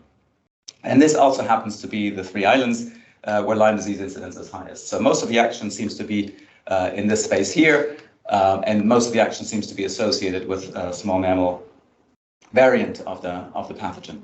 And in contrast, if we look at the other two islands, that's where prevalence in the ticks was low, but also where we see very few human cases, and we so far haven't seen this particular rodent-associated variant in that space.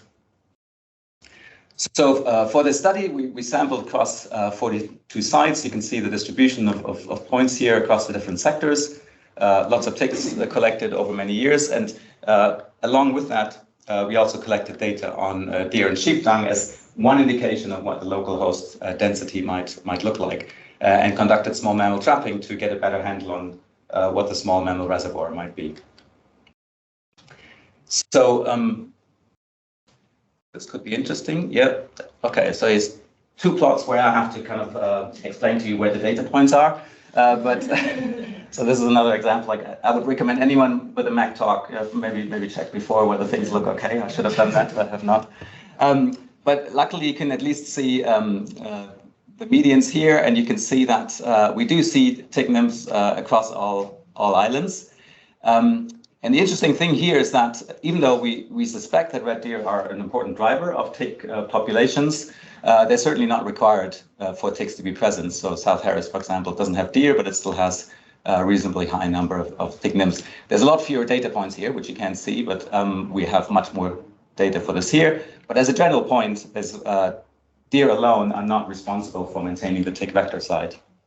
The other thing is that's consistent with the deer effect is that where we found more deer sign, we also found more tick nymphs, and that was true across sort of two different habitats. So generally a positive association between the amount of deer dung and how many feeding nymphs we saw in those places.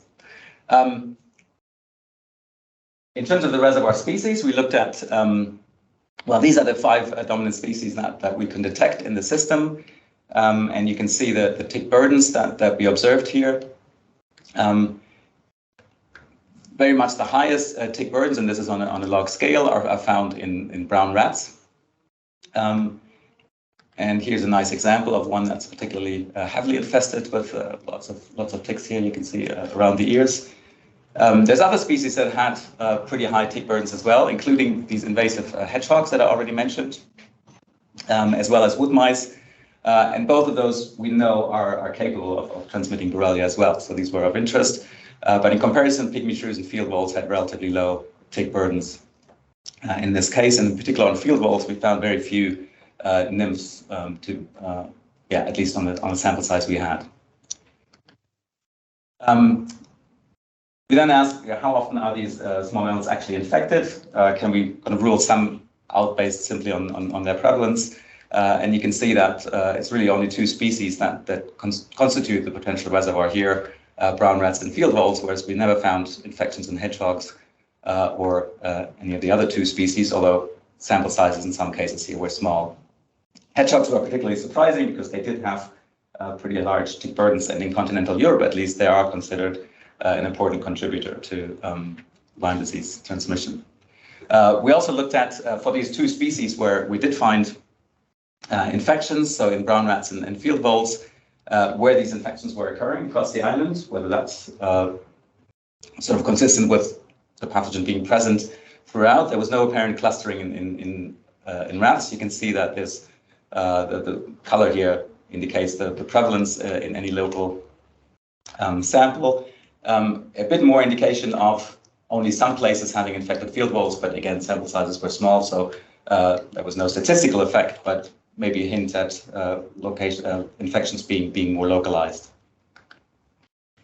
So if we put that together, sort of what can we say about the species community that enables emergence in the system? Is there a particular combination of species that allow that to happen? And you can see that, again, these are the 3 islands where the action is. So this is where we see the high incidence in people. These are the islands where we knew we can find the rodent-associated one. This is where both species of reproduction hosts are present. And it also happens to be the one where field voles are found. So this is the one thing maybe I didn't mention yet, is that field voles were absent from both Barra and South Harris. So it's only the combination of deer and voles that really is associated with where we see the emergence of Lyme disease. And we only see infected rats in places where the voles are also present. So We didn't catch as many rats in these other 2 islands, but none of them were infected compared to these 3 main islands. So, I mean, from that we can hypothesize. I don't feel like we really have an answer yet, kind of how these species combine to cause Lyme disease emergence. With red deer, even though we can see that it's not essential for the pathogen for the vector to be maintained, deer were positively associated with higher nymph abundance, and they seem to be playing a role in the spatial dissemination of the tick vector and most likely amplification of tick populations. With the brown rats, we see very high infection prevalence of 50% and very high tick burdens. So we have reason to think that this is the species that really amplifies the pathogen in the system. And with field voles, we really don't know what contribution they're playing. They seem to be part of the reservoir community in terms of how frequently they're infected, but they might be playing a complementary role in terms of that the distribution of where we find the disease is associated with where we find the voles as well. So they might have been actually instrumental in introducing the pathogen to these islands. So ultimately, it's likely to be an interplay of these 3 species that led to Lyme disease emergence. And interestingly, the local communities, I mean, they were very interested in bringing us in to give them information about what can we do, or can you help us understand this problem? We shared that information with them, and then actually a local initiative that happened just a few weeks ago put forward that actually deer should be completely removed from the islands. We tried not to enter that debate too closely, but just provide some scientific advice on kind of what we can and cannot say.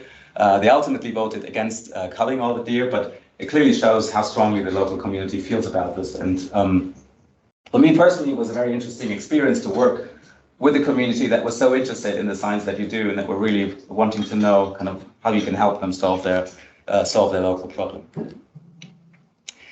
And I want to mention a new project that we're doing with tick-borne diseases called TickSolve, where we're looking at a larger landscape scale, both in England, in New Forest, and in Scotland, in Aberdeenshire, where we're looking at a distribution of forest fragments and trying to find out which landscape elements really facilitate where tick-borne pathogens can spread to. That's also where I'm hoping to bring in some of the tools that I showed for raccoon rabies, where we're asking, where we're using pathogen genetic data to say which habitats or which connections between habitats are more likely to facilitate pathogen spread. Ultimately, that project is also going to try to develop some ideas on interventions. Once we know which habitats or habitat differences matter, can we translate that into management recommendations of what to do about tick-borne diseases? And we're going to be looking at 3 different ones. Borrelia is the obvious one that's already widely distributed. Tick-borne encephalitis virus has been recently detected in the UK. We have reason to think that it's been here for a number of years, but interestingly, that it certainly looks like a new emergence of the virus in the UK. Why that happened now in time is a really interesting question. Other countries in Central Europe have experienced similar things. The Netherlands also saw emergence not too long ago. And I don't think it's just a surveillance problem. I do think that, I mean, also the genetic data support that these were relatively recent introductions. So we're going to look at that one as well and ask how that's how the landscape matters and where the virus can be found and where it can spread to. And then the last one is CCHF, which is another important zoonotic virus that doesn't exist in the UK yet, but that could potentially occur in the future, depending on the introduction of the tick vector. So there we're linking it to the ecology of birds and bird flyways, which seem like the most likely introduction pathways for the ticks that could carry CCHF, and the question of whether local climatic conditions could enable the tick vector to establish. And that's done all in collaboration with CEH and University of Liverpool, as well as UK HSA. So yeah, hopefully future meetings I can say more about that. We're kind of in year, just at the start of year 2. So I want to quickly summarize and what I touched on. Obviously, I went pretty broad, sort of from the species level to landscape to communities, very different systems. reminding you back to where we started with talking about the establishment in novel host species, the rabies example, and essentially the evidence that there is host specificity and that we can see how host adaptation in this system manifests, and that these differences are really quite subtle and that we wouldn't have noticed them if we were looking at a small number of experiments. It was really just by combining data across a lot of published data on cross-species transmission that these effects became apparent. And then slightly different insights with respect to host range for SARS-CoV-2, where essentially what we thought might be a good predictor of the ACE2 receptor ultimately just seemed to track host relatedness. I talked about the environmental factors and how we can distinguish how they drive where pathogens persist on the landscape in the context of raccoon rabies, and we found, we introduced a method for asking which habitats are most important for the success of the virus, and found evidence that urban habitats might be playing a critical role here. And finally, then in the Lyme disease systems, asking about how a particular combination of species can give rise to species emergence, and how that particular combination of unusual species in an unusual habitat facilitated that. We don't have quite final answers there yet, but we have an idea which species are most likely involved.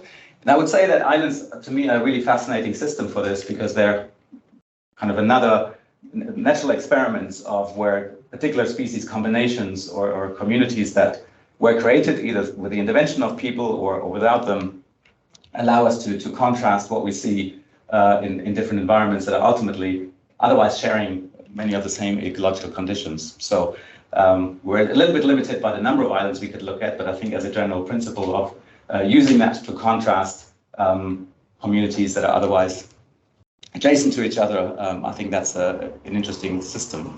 So as a whole, I think I started off by talking about disease emergence and how we want to know not just where disease emergence occurred, but all the failures, and then we want to try to use a comparative approach of successes and failures, and how we can basically draw on very different types of data to achieve that. So whether that's these sort of cross-species transmission experiments, whether that's phylogenetic data, or whether that's sort of basic ecology data about the distribution of host species. And with that, I just want to highlight again the people who actually did the underlying work, and obviously many collaborators who contributed, as well as the funders. So thanks very much.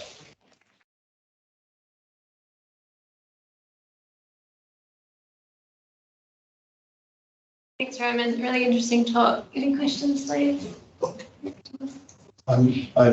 Just a quick question about the raccoon rabies and habitat type. I imagine that like sampling effort and coverage is quite important in that. I'm just wondering how much do we know about how they sample to get that data in the first place, and is that affected by habitat type or anything like that? Yeah, I mean, that's always an obvious question. I mean, if you saw on the map, I mean, you couldn't really see it in detail. It was certainly widely distributed. All habitats were well represented.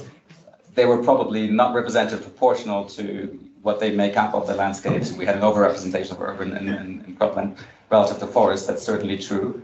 But you have to remember also that sort of once we leave the information that where we actually observe the virus, we're reconstructing sort of deeper and deeper into the phylogeny. So you're getting away from the actual locations where you observe to where you're inferring it to be. So I think you're becoming, most of the internal nodes, become increasingly independent of the observations and tips. So I obviously like your outdoor labs, your islands. I think it's a really fascinating system.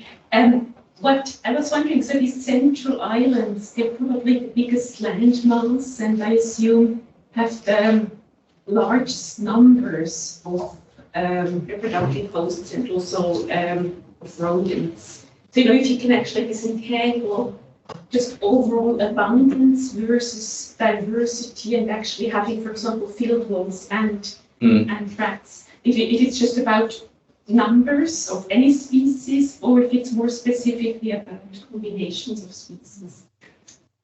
Yeah, in terms of landmass, I think that map I showed was misleading because we saw the very southern tip of Harris, but actually that is a much larger island, larger than any of the others that we saw there. So in terms of landmass behind that, Harris is much bigger, and then to the north of it, Lewis is also much bigger, but they don't have the field bowls. So in that sense, they don't have one of the species that we think, might be contributing. We don't really know about rat densities, but one thing that we noticed, and that was sort of part of the surprise, was rats are everywhere on these islands. They're not just limited to where people live or to particular resources. So they're possibly because of the absence of other rodents sort of leaves a vacated niche there. That's one possibility. But rats certainly are also found on all the other islands. Whether they occur at the same densities is a good point. We don't know that. So maybe they are reaching higher densities in these particular islands. That's the point.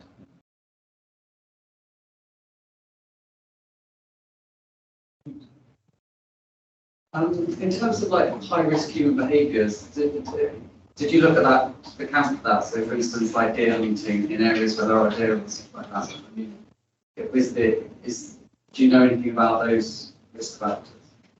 For the Lyme disease incidence, you mean, in the system? Yeah, I mean, the incidence, that comes from NHS data, right? I mean, this is people seeking their doctors and saying, I think there's something wrong here, and then they get diagnosed with Lyme disease. We did ask people where they get exposed to ticks, and one of the striking things was that the vast majority of them pick up their ticks within 1 kilometer of where they live, and a lot of them actually said this came from my garden. So if you remember the image of what the landscape looks like, I mean, you could hardly distinguish what the habitat in the garden from the pasture that's right next to it. So I think that continuity and actually living right in the middle of where probably the whole community of the species that matter lives is probably a big part of why people are getting exposed to ticks pretty regularly. Because it's not like the prevalence in the tick is that exceptionally high. I think it's the rate at which people encounter infected ticks that really drives up the numbers. I think to kind of add on to that, so I'm there, please. And a lot of people go wild swimming, and so they will in their clothes and ticks, but it's exposed to ticks, and I've heard quite a lot of people who've got ticks and stuff. Yeah.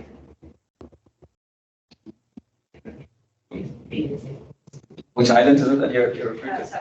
Southfields, okay. Yeah, well, that's the hotspot of it all, yeah. The hotspot of hotspots. Yeah. Did you vote in the deer count? Right, okay. Hey, Roman. Yeah. That was great, thanks.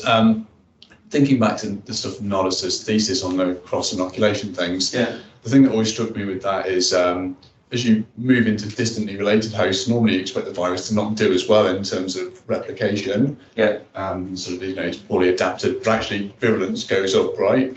So what do you think's driving that sort of maladaptive virulence? Is it some sort of mismatch between the host and the immune system, or the host immune system and the virus, or?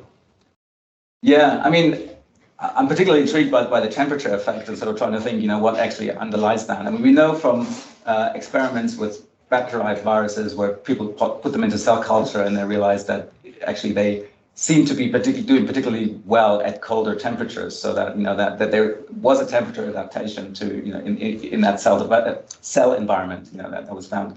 And I wonder if that then translates into, for example, we found bat-derived viruses killing their hosts faster, so shorter times, whether they obviously have some overcompensation, for an unfavorable environment where then they put into a different environment, they replicate, much faster, they travel faster, and then post-death occurs, sooner than they would in you don't have data on replication, do you? Or I can't remember. Oh, in terms of replication cycle, no.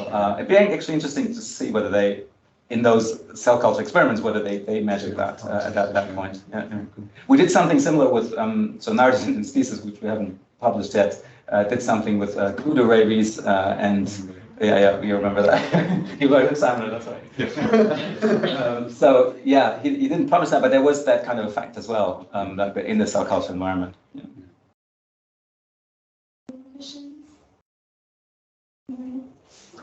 Just a question about the SARS-CoV-2 one. You say it's not ACE2, it's phylogenetic different. But they must be correlated, right? So ACE2 and phylogenetic distant. Right, in terms of if you have two very distant species, you're also unlikely to have the same ACE2 percent. Or do you find which are exactly the same ACE2 receptors, they're very different, and likewise some which are very closely related with very different ACE2 receptors? So do you pick those two apart? Right, so actually, I mean, if you remember, the two models that we compared was one that was based on ACE2, and then the other one was phylogenetic distance, and they basically do equally well. And the reason is exactly as you say, ACE2 similarity tracks host relatedness. So you're about as distant in terms of your ACE2 receptor as one would expect given your entire host genome. Right. Maybe I got that wrong. I thought like on your summary slide it was not ACE2, it is phylogenetic distance. Right, but you can, yeah, that's totally correct. So it could still be ACE2, right? Well, but it's ACE2, and it's just kind of a proxy for distance, or vice versa. Right, but I wouldn't call that sort of like a mechanistic link. I mean, you could take any other gene, that would also give you the same host relatedness relationship, and it's not about ACE2 per se. It's about any gene could give you that. Have you tried that? Have you tried to like take a different gene? Well, we did the whole host genome. I mean, like the tree of life, and that's how what the genome distances were derived from, and that did as well, as that one. So it seems like it's pretty interchangeable. And then just quickly related on that one. Because like every introduction is a stochastic event. Yeah. So like the majority won't do anything, even if it is a separate host. Many will not come to anything. And so now with HARF2, it's been very recent. It hasn't been around for hundreds of years. So in terms of actually looking at presence absence, do you think like if you look back maybe in 5 years' time, would you find the same distribution like in some species where you do not expect to find, but it's just because it hasn't had the time to jump and establish itself in there, rather than it just really it can't? Yeah, absolutely. I think these kind of like what I would call historical contingencies. I mean, sometimes we might still be waiting for an event to happen, and the conditions are there. It's just the stochasticity that plays into that has not led to that. I think that links maybe to David's talk earlier where he was saying this is a dynamic system. We might change where species are found in the future, and that doesn't mean that we necessarily see emergence in those places. It just sort of creates the new opportunities. That answer your question. Yeah, well, I thought it was basically like going back in 5 years' time to exactly the same studies where you have more data. And actually, you can see your prediction. You say there's a species shouldn't be there, and then in 5 years' time, it's still not there, and likewise. But what system were you thinking of to go back in 5 years? Because at the moment, you looked at where SARS-CoV-2 was reported. I see. Yeah. So as we're adding more species that the virus is found in. Yeah, sure. It's only there for a few years, so maybe it hasn't had the opportunity to be picked up in that species, rather than the conclusion they can't do in that species. Sure, yeah. I mean, I think everything is contingent on what we know in terms of, and obviously our negatives are the ones where people have tried and it didn't work, right? We didn't use negatives where we don't have data. Okay, cool. So probably should move on to the next speaker, but in the meantime, thanks, Roman. Great.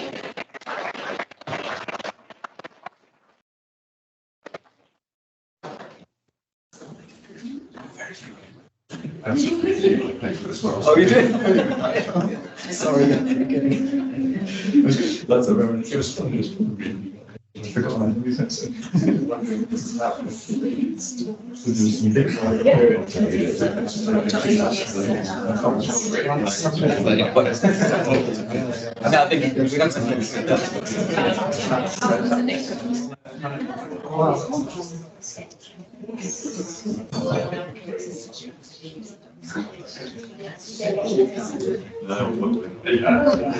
Our next speaker.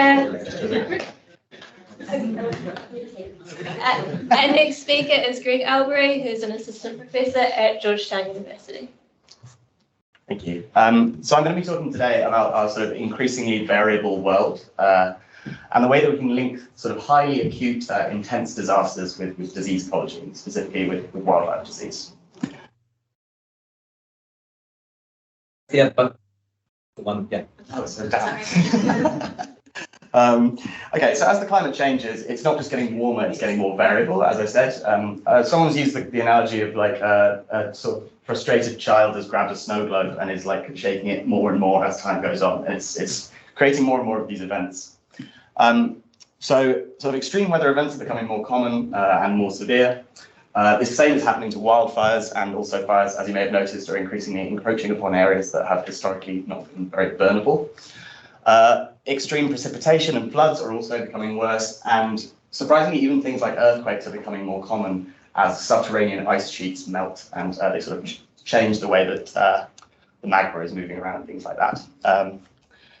We've written a bit about this in this upcoming review, which is with an undergrad student that I supervise and some other people who work in various disease and disaster afflicted ecosystems.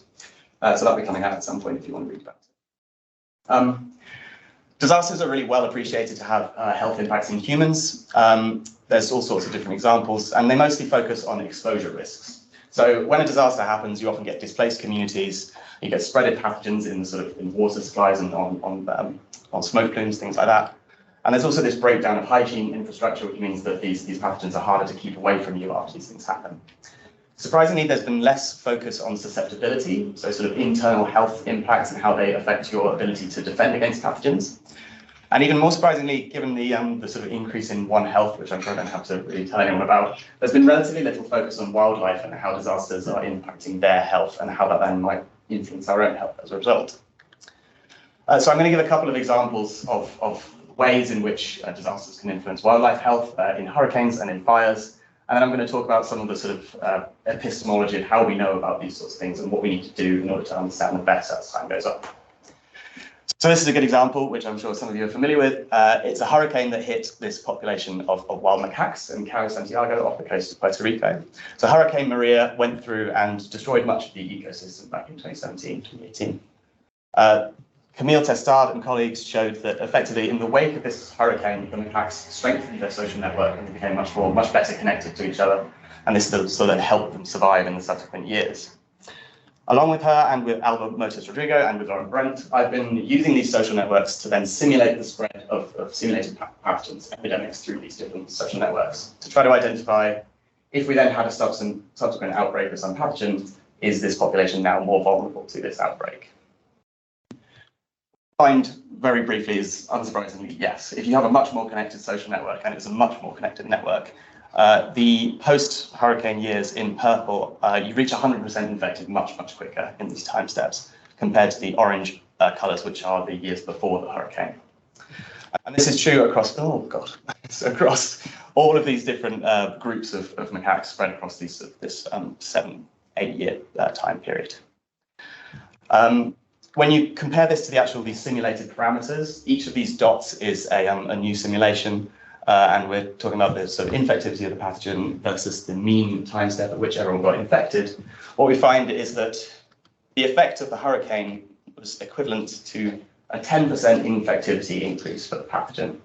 And given that the pathogen is already only between 0.1 and 0.2, it's basically a doubling of the pathogen infectivity as the effect of the hurricane. We'd like to say basically that experiencing a hurricane makes you twice as vulnerable to a subsequent epidemic. So it's quite a good sort of example, I guess, or case study showing that these sorts of things can. The next example concerns fires, which have been in the news quite a lot recently for good reason. The world is getting hotter and drier, and these fire seasons, particularly in the US and places that already experience fire, are getting longer and more intense. Back in sort of 2020, I started thinking about how this might alter disease dynamics, and that then has personally affected me because, so I'm actually currently jet lagged because I've just come from the east coast of the US, where I live in Washington, DC, and it looked like this at the time because wildfires have been raging in Quebec and the southern winds have been basically blowing it down all over the east coast. And this sort of thing has been happening in the west coast for a really long time and is now sort of starting to affect more and more people as time goes on. The health impacts are quite well appreciated in humans in certain circumstances. So it had a really bad effect on COVID-19 symptoms, and it's also known to start new fungal infections, sort of systemic infections. People are increasingly also appreciating the fact that the world is burning is having an impact on animals themselves. There's these very dramatic phrases like the age of megafire or the pyrocene, But so many millions of animals died during the Australian megafires that it's kind of undeniable that there must be a health impact that these things are having. So I went to California in 2019 and saw some fires and I was like, oh, I wonder how that affects disease. And then 2 years later, this review popped out, basically. So we made this framework of the sort of first order effects that fire might have on animal ecology, and then we extended it towards how we might think how that might affect infection, basically.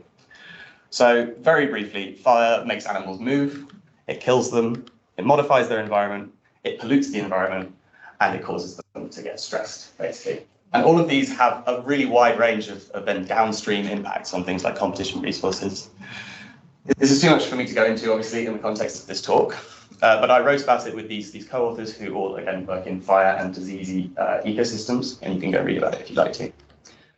Briefly, all of these pathways act through either altering exposure to infectious disease in the environment or susceptibility, so your immune resistance. And Amy and I actually wrote a paper about this in functional ecology, if anyone would like to go and sort of read more about the basis of that framework. For now, I'm going to focus on this one because it's also quite relevant to the macaque example, and we can sort of compare them. Effectively, when a fire goes through the system, it changes the way that each individual meets each other. And a good example of this comes from Scandinavian voles. So this is the sampling system up here, and this is the animal itself. What these researchers found was that when a fire went through their system, it reduced the habitat complexity and sort of forced lots of voles into areas called refugia, which are basically safe areas that are sort of they're not getting killed by the blaze. Because these are really small areas, really high density, encounter rates increased, which resulted in a sort of in-step increase in Hans virus prevalence. This is quite a sort of simple first order effect of these things, but there was a second impact that was a bit more interesting, which is that the fire actually killed off loads of the voles. So while it increased infection in the voles themselves, if you as a human are walking through that ecosystem, there are fewer voles to encounter, which means that actually the spillover risk reduced. So it's not so much of a sort of simple effect of like disaster hits and then increases spillover risk. It's a bit more complex than that. And I'm so sorry for hitting the hand. The first two times I just like winced every time. Anyway, so this is a good framework. So it's these two layers that we're affecting with these fires. And basically it goes to show that you can have these complex effects on human exposure risk. So you have greater prevalence, but reduced population density. And there are loads and loads of other versions of these. The review is embarrassingly long, and it's got all of these different specific mechanisms that we think disasters act through when they're influencing disease. That's the name of the paper when it comes out. But more importantly, there are also other sort of, even if it doesn't affect infectious disease directly, or even if it doesn't increase infectious disease, disasters put in place trade-offs that you need to prioritize certain things to survive the disaster that might otherwise have been diverted towards disease. Okay, so the macaques group give a great example because this in-prep work shows that this negative effect basically shows that individuals who increased their social connectedness in the wake of the disaster were less likely to die following the disaster. So there was some underlying mechanism that meant that this social connectedness was favouring them. But it obviously then also led to them being more likely to experience disease because they were closer to each other. They think that it was something to do with the shade is more limiting, so it helps them survive the heat of the day if they can sort of cluster together in limited remaining shade. A sort of slightly analogous version of that in humans is the fact that actually the things that we use to prevent disasters often have negative effects on the health of the animals that we're trying to look after in those systems. So here's an example where firefighting chemicals really harm amphibian survival in fire-afflicted systems. The same is also true of dams in flooded ecosystems. Like if you make a dam, it forces fish into higher density or into worse areas often, and that means that they become less healthy. So these are the sort of typical like trade-offs that we're going to end up seeing between these things. A really sort of dark example of this happened during the COVID pandemic, where as the pandemic was raging through the prison systems in California, so were the wildfires raging through the forests. California often uses prisoners to fight the fires because they don't have to pay them very much, and it's a very dangerous job. So what you had was a sort of positive feedback cycle where you've got a pandemic feeding into an inability to stop global change disaster impacts, feeding back into a pandemic because the wildfire smoke was making everyone sicker and causing worse COVID. So you have this horrible like compound spiral basically going on. And there were a lot of articles written about this. People on Twitter had a bit of a field day with the whole thing. I recommend going and reading about it because it's horrible. And it basically goes to show that the way that we set up these socio-ecological systems to deal with both disasters and disease are not going to remain separate from each other. So it's a bit late to now address this, but you might be asking why I'm talking about disasters specifically. The climate is not just changing, as I said, it's becoming more and more variable. And many types of gradual change have been relatively well studied, things like urbanization or habitat fragmentation, stuff like that. These sort of high impact events like floods and fires and hurricanes have relatively rarely been studied, and there are very few examples of studies of them. And I think the explanation for this is basically that the acuteness of an event or the unpredictability or unexpectedness of an event is correlated with the difficulty studying it. If you're studying a sort of a gradient, you can keep sampling all of these different locations and you know that you're going to be across this sort of gradient of urbanization or something. Whereas if you're studying a natural disaster, you're happily sampling in one place and then suddenly it's post-disaster and you have to make the most of the fact that your study system has been ruined with this disaster. So disasters are rarely identified far in advance and you sort of have to just cope with them. So instead of having these sort of nice sampling routines through time of different populations, which you can then correlate with a given factor, you instead have this one situation where your one study system is just going along fine and then gets hit by a disaster. And that means you then have to compare the before and after. Statistically, this is a bit of an annoying situation because you have this low sample size and limited number of different systems, and it's really hard to identify what's actually different between those two things. That means that the mechanisms of disasters influencing disease are unclear. All you know is that a disaster happened and disease has changed. You don't know why. I have a sort of way to get around this, basically, which is to start these large metadata sets of sampling of disease prevalence across lots of different systems, where on average, some of them are going to be hit by a disaster at some time. And then you can sort of put together all of these different systems and work out what changes differently between them. So this example is a metadata set in California of rodents and amphibians. It's like 15,000 samples collected from or donated by these really nice people. And using that, this is simulated data. But the idea is that we have all of these time series. We identify when a fire hits the system, and then we go like, oh God, that's. We then identify what differs between all of these different things. So between all of these things, we can basically, I think, if we have enough open data and we all collect it together, we can build these sort of open data ecosystems for disease ecology that will allow us to account for these increasingly high variance events. We can build on sort of the example of GBIF, basically, which is an open thing that became more and more valuable as time went on because more and more people were putting data into it. So that means that each individual contribution is less of a sacrifice, but it becomes exponentially more useful. It's maybe a sort of like quite a high dream, but I think the way that GBIF has worked out, if we can make this working for disease, it will really help our ability to detect these things.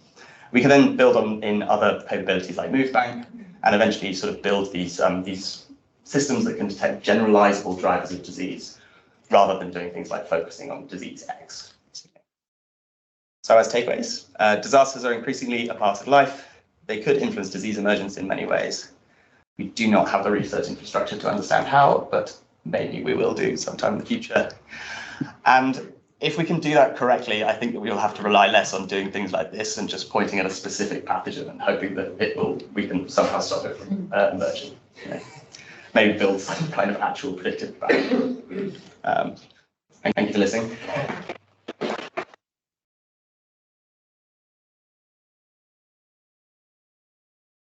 Thank you, Gary. Time for a quick question before the break, please. So you were talking about kind of shift towards monitoring, like getting access to data that can give you a picture of kind of before and after. Do you think like remote sensing methods and like remote detection methods, where it's kind of audio or remote visual detection of animals, whatever your study species is, do you think they're kind of, do you think they give a good enough picture for you to be able to then predict risk, or do you think they don't have enough kind of detail into social spectrum? I think actually for everything apart from the infection, the stuff is really promising and it's already there. Like I mean, there's a cool paper that came out recently that used I don't know if you know the Zooniverse. It's like a sort of open like citizen science work examples approach to doing things where there's loads of camera traps that get identified by people who just want to identify animals in camera traps. They used one of these big camera trapping data sets to identify compressing the spatiotemporal niche across lots of different species in America.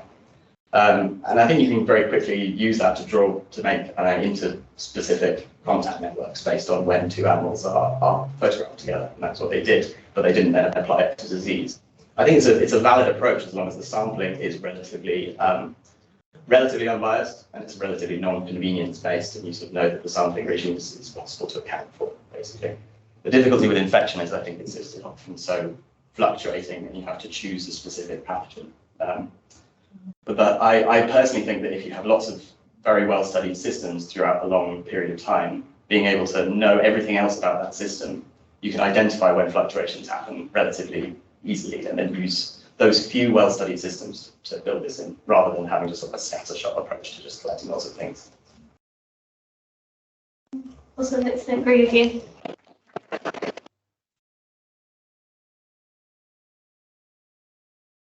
We now have a break for about half an hour, so see you back here about 3:45. There's cake importantly. Time might be moving. So the first talk for the last little part of the day is Lutzo Pinkova, who is a PhD student in the ESI, but this is about her previous work with Ben Raymond. Thank you for the introduction. So this is some of the work I did with Professor Ben Raymond over there. Last year on microbial interactions and the collective detoxification of beta-lactam antibiotics, and that was studied in the insect model. So one of the big questions in the study of antibiotic resistance evolution is to be able to understand when resistance is going to rise or fall, and this has implications for resistance management strategies. So it's often presumed that once we remove selection, resistance frequencies are going to decline. And we do see that sometimes, but when we look at the literature, we often see that resistance frequencies can often remain stable and they can even increase. And in addition, susceptible genotypes can also show variation in the way they respond to antibiotics, with some being able to remain viable despite really high doses of antibiotics. So why does this happen? What drives these patterns of resistance within bacterial populations? So one of the factors that has been hypothesized to affect the way bacteria respond to antibiotics is the presence of other interacting microbes or microbial sociality. And in terms of sociality, resistance mechanisms can be grouped into competitive, or those that benefit the individual, and cooperative, or those that benefit the population. And here I've shown examples of both. So these are two plates embedded with a high dose of antibiotic. On your left is nalidixic acid, on the right is a plate containing cefotaxib. So on the plate containing nalidixic acid, both of these plates have been inoculated with a mixture of susceptible cells, predominantly with some spontaneous resistant mutants. And over here, hopefully you can see that only resistant mutants are able to grow. So these mutants are able to grow because they overcome the toxicity of the antibiotic by preventing it from binding to its target site or DNA arrays. And only cells carrying this resistant mechanism are able to grow there. In contrast, on this plate, hopefully you can see, that both susceptible and resistant colonies are able to grow. And the reason this is happening is because the resistant mutant is secreting antibiotic degrading enzymes. While they diffuse into the agar, they create essentially an antibiotic-free clearing. So any cells that have remained viable after the initial exposure to the antibiotic are now able to grow. And this is important because for beta-lactams, they actually need cells to be actively growing in order to cause any harm. So by being able to essentially wait out the storm, they're now able to take advantage of these public goods. And goods such as beta-lactamases have been shown to influence the evolution of resistance repeatedly in vitro via negative frequency dependent selection, using susceptible E. coli and antibiotic engineered strains of beta-lactamase producing E. coli. And what we've seen from these experiments is that in broth, social detoxification is actually very efficient. In simple structured environments such as these plates I showed you before, only a small fraction of the susceptible cells are actually able to take advantage of these public goods. In experimental studies using biotherms, I've shown that in these structures, social detoxification is actually quite prevalent. But what all of these studies suggest is that the significance of social detoxification actually depends on the spatial structure, the bacterial physiology of the cell, and the environmental condition, which raises the question of whether or not this actually occurs within live infections. and whether this phenomenon, if it does occur, is significant enough to explain patterns of coexistence within mixed genotype infections within live infections, which is what this project was about. So I used Enterobacter cloacae, and this is a bacteria that is both a gut commensal and an opportunistic pathogen, and is a frequent cause of secondary nosocomial infection, and is particularly problematic due to AMPC beta-lactamase expression, and this is reflected in the mutant used in this study, which was a spontaneously generated mutant that resulted from a single base pair substitution in the AMPC regulator gene, which resulted in constitutive expression of these beta-lactamases or public goods. Enterobacter cloacae also is able to form persistent gut infections within both insects and mammals, which was great for me because I was able to use the host organism Flotella helistella, or the diamondback moth larvae, which is arguably a more practical, ethical, and accessible host relative to murine models. And finally, Enterobacter cloacae also forms biofilms. So we know that it forms biofilms, and in vivo, there's evidence that it forms biofilms within wounds, but whether this actually occurs within a persistent gut infection is not quite clear. And Ben and I tried to visualize this there, but we couldn't find an established biofilm within the lining of the guts of Flotella helistella larvae, but we found these bacterial aggregates, which is not to say that it doesn't happen, we just didn't find solid evidence. Right, so I used 3 different environments, broth, biofilms, and live infections, and I used a mixture of susceptible and resistant cells at varying proportions to assess social detoxification within these environments. And because we know that in broth, social detoxification is quite efficient, but within a narrow range, that's why those doses of cefotaxime were selected. And in biofilms, cells are obviously, within these structures, their cells are more robust in terms of their response to antibiotics, so they're able to withstand higher doses of cefotaxime. And we hypothesized that the bacteria within the live infections were actually going to be able to withstand, to respond in a similar way to cells in biofilms, so that's why we used higher doses over there.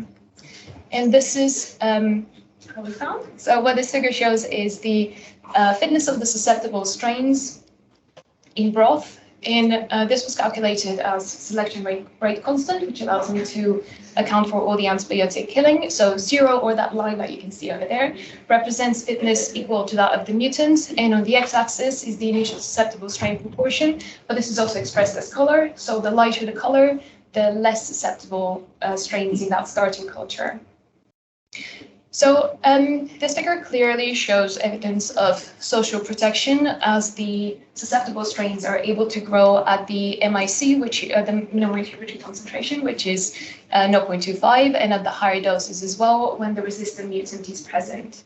And we can see clearly that this is a frequency-dependent fitness at the MIC and above. And this pattern was actually only seen at the lowest dose in the biofilm treatment. But interestingly, at the higher doses, the susceptible cells seem to be doing much better than the resistant strain, regardless of the initial co-culture, which generally suggests that perhaps in these biofilms, the conditions for social exploitation are just more prevalent. And interestingly, for the controls, so biofilms that were formed just by susceptible strains, some of them were also able to survive the highest doses of antibiotic, although that wasn't consistent, which suggests that there could be perhaps subtle differences between the cells in the starting cultures, even though they had the exact same origin. In live infections, we see the fitness of the susceptible was strongly dependent on the starting co-culture, but there was no effect of the antibiotic dose. And interestingly here, similar to biofilms, the susceptible only infected larvae, or also some of them were also able to survive treatment from the highest dose of antibiotic, which could suggest that perhaps in these larvae, these cells were able perhaps to establish a biofilm, or perhaps these bacterial aggregates that we saw earlier just make survival more efficient in this environment. Yeah, so considering that we saw evidence for cross-protection in every single environment that we tested. It's fair to say that microbial interactions do play an important role in the long-term population dynamics in mixed genotype infections within live infections. Yeah, thank you.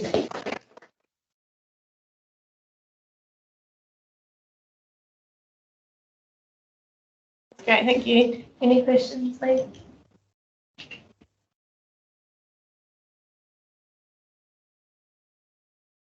That's okay. So I had one about your, in the broth culture, you used different doses from when you were using the biofilm and the larvae model, is that right? Yeah. Sorry, are you talking about this? The next slides where you...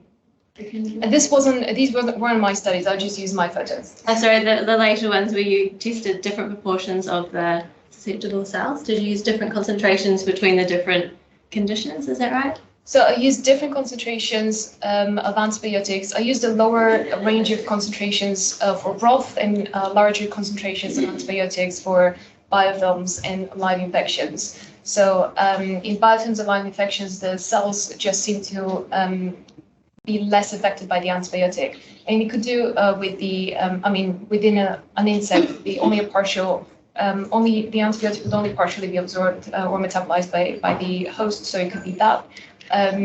Yeah, but they responded in sort of a similar way. And is there where's the kind of clinically relevant range? Does it make more sense to use the higher dose? Well, I mean, the MIC is 0.25. So beyond that was, I don't know where the clinically relevant range is. I can't remember. I'm so sorry. As it seems I can the check. numbers are really big if you have, they're really a lot more like tolerant to the antibiotics than they're in a.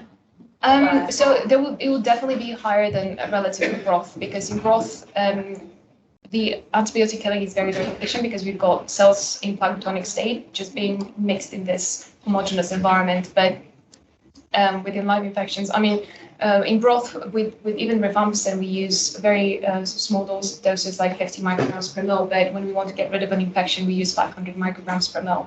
So there's a bit of difference between a live infection and in vitro and broth. Thank you. Anyone else? Yes. Is there any reason that you can think of why this effect should vary when you're looking at interactions between species of bacteria? What do you mean? As in, because all the organisms you're studying here were cloacine, right? Antibacterial cloacine, yes. Yeah, so is there any reason why other bacteria, because presumably these communal goods, whatever you call them, should benefit other species of bacteria infecting the organism, right? As well? There's actually studies out there, the lab upstairs, that they've done. They've studied the effect of these public goods on sewage communities, and it seems that as long as beta-lactamase producers are present, then the community would benefit. It doesn't matter. Well, I don't know if it matters or not, whether it's a particular species, but if you have a beta-lactamase producer and there are bacteria that are affected by the antibiotic, then generally they should benefit from that producer because he's getting, it's getting rid of the antibiotic. But also, different bacteria able to degrade different levels of antibiotics. So E. coli struggles with beta-lactams, but this guy is quite readily evolving resistance. They just spit these guys out. They just secrete loads of them. So it's quite easy for them to overcome higher doses.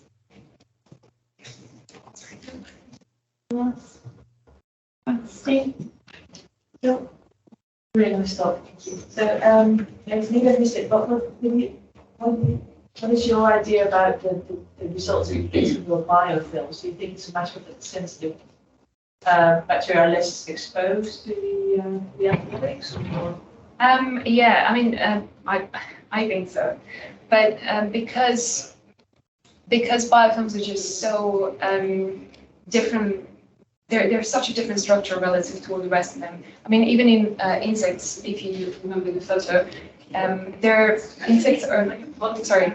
bacteria are still kind of planktonic, so they're not I mean, they could be biofilms, obviously, but we couldn't see those. So there would be still less amount of bacteria, because these biofilms, we established them 24 hours before exposing them to the antibiotic. So they were already a massive, big lump of bacteria over there, rather than with the live infection, we were feeding the larvae bacteria for a period of 24 hours. But you can't get that much bacteria within the belly of a larva. So that would be definitely a difference between the two. Does that answer your question? Yes. Thank you, that's very good.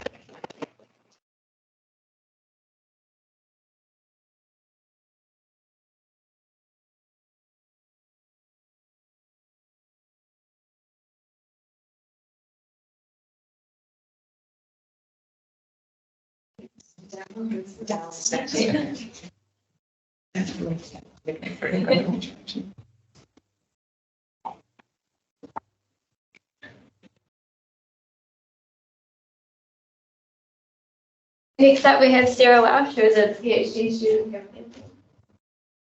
So, hi, I'm going to talk to everyone today about the project that I'm doing my PhD on, which is establishing a novel system for the investigation of virus host shifts.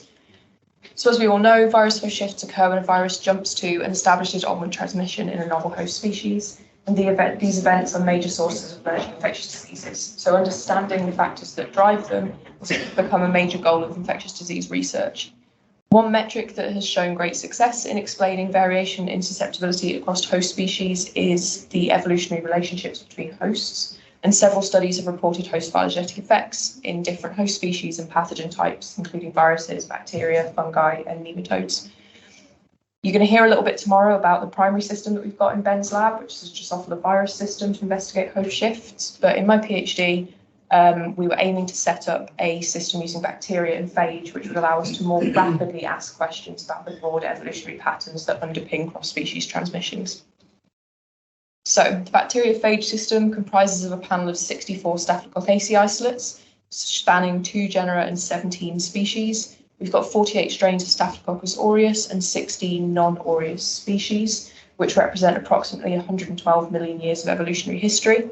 The virus we've chosen is ISP, which is known to infect Staph aureus and is currently being investigated in phage therapy trials in Belgium. So anything that we find out about how ISP is able to replicate and infect across our broad host panel has direct applications for our ability to use it successfully therapeutically. The first thing we wanted to do when we set up this system was challenge our host panel with ISP, and we did that by infecting all 64 of our hosts with ISP and measuring susceptibility using 3 different methods. So we used plaque assays to start with, which measure the ability of the virus to lyse the bacteria and form plaques on solid agar, optical density assays, which measure the ability of the virus to replicate and lyse bacteria in liquid culture, and qPCR, which measures the ability of the virus to replicate and persist in liquid culture. And the first thing that we saw was this large variation in susceptibility across the host panel, with samples ranging from completely non-permissive to infection all the way up to highly susceptible to infection. We saw strong positive correlations between susceptibility measured by optical density and qPCR, with both methods estimating that our virus is able to infect approximately 97% of the host panel, including several non-Staph aureus species of Staphylococcus and our Mammalococcus strain at the top. However, we saw that plaque assay was less well correlated with these 2 other methods and showed a reduced host range, which suggested to us going forwards plaque assays might actually be underestimating host range. So the majority of the rest of the data I think I'm going to show you is using optical density assays. So we then wanted to see what proportion of this variation in susceptibility could be attributed to the relationship between host species, and we did that inside generalized phylogenetic linear mixed models. And the first thing that we can see is that for OD and qPCR, we get nice high estimates of phylogenetic heritability with narrow credible intervals, suggesting that we've got strong phylogenetic effect there. For the plaque assay data, it was 0 inflated. There was lots of non-permissive hosts in the sample. So we had to split this into 2 separate components. So a binary measure of plaque assay where all 64 hosts were treated as either permissive or non-permissive, and then a continuous component of plaque assay where hosts that were susceptible to infection had their plaque forming units per milliliter retained in the data, and everything that was non-permissive was binned. We can see that for the continuous component plaque assay, we don't see phylogenetic signal. It's likely that this is just because we removed a third of the data from the set and had a reduction in statistical power. But we do see, again, strong phylogenetic signal for the binary component of plaque assay, which is suggesting, as we're seeing phylogenetic signal in all three of these methods, that we can see quite a large proportion of this variation in susceptibility attributable to the relationship between hosts. So we'd shown that the evolutionary relationship between hosts can influence susceptibility in the system. And the next step for us was seeing what effect adapting our virus on a host would have on its susceptibility across the rest of the host panel. So we would expect that evolving the virus on a host would adapt the virus to that host and increase its ability to replicate and infect. And therefore, we would see an increase in susceptibility. So if you pretend that the blue host here is the evolution host, we'd see susceptibility increase. We would also expect, given the phylogenetic signal that we saw in the first set of experiments, that we would see a correlated increase in susceptibility on closely related hosts. So, for example, these two here. So to start looking at this, we experimentally evolved 6 replicate lineages of ISP on 6 different hosts from across the phylogeny, as well as a multi-host treatment for a total of 42 evolved phages. And then we tested their susceptibility across the whole host panel to see if susceptibility is changing following evolution. First, we just looked at the susceptibility of the ancestral and evolved phage groups against the 6 bacterial hosts that we used in the evolution experiment. And we could initially see that susceptibility did seem to decrease following evolution.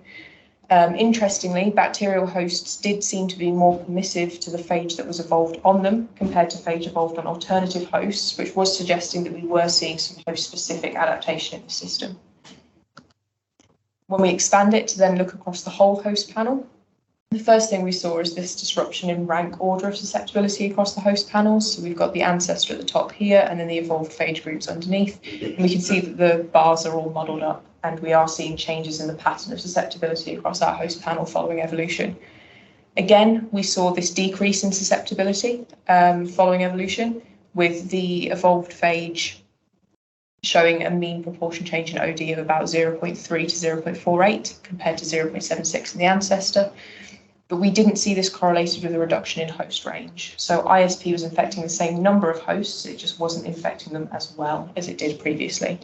We were quite surprised by this, because as we said before, we were expecting evolution to lead to an increase in susceptibility. So we wanted to start looking at what the possible mechanisms for this might be. One of the possibilities was that we were seeing an accumulation of defective interfering particles in our system. So defective interfering particles, or DIPs, are truncated or non-functional versions of our virus that can't replicate on their own. They require co-infection with a functional phage, and when they are co-infected, they steal replication and encapsulation resources, effectively replicating at the cost of the functional virus. We would expect this would lead us to see a reduction in the number of functional viruses present in our population, and would lead to a decrease in susceptibility, similar to what we observed in the experiment. I'm sorry these haven't come out particularly clearly, but the way we infer DIPs in this system is by using plaque assays and qPCR. So a plaque assay dilutes our virus to a very low concentration and limits the opportunity for co-infection. So when, after 24 hours, we look at the plates, the only plaques that we're going to be able to see there are going to be the result of a functional virus able to infect and replicate in the phage.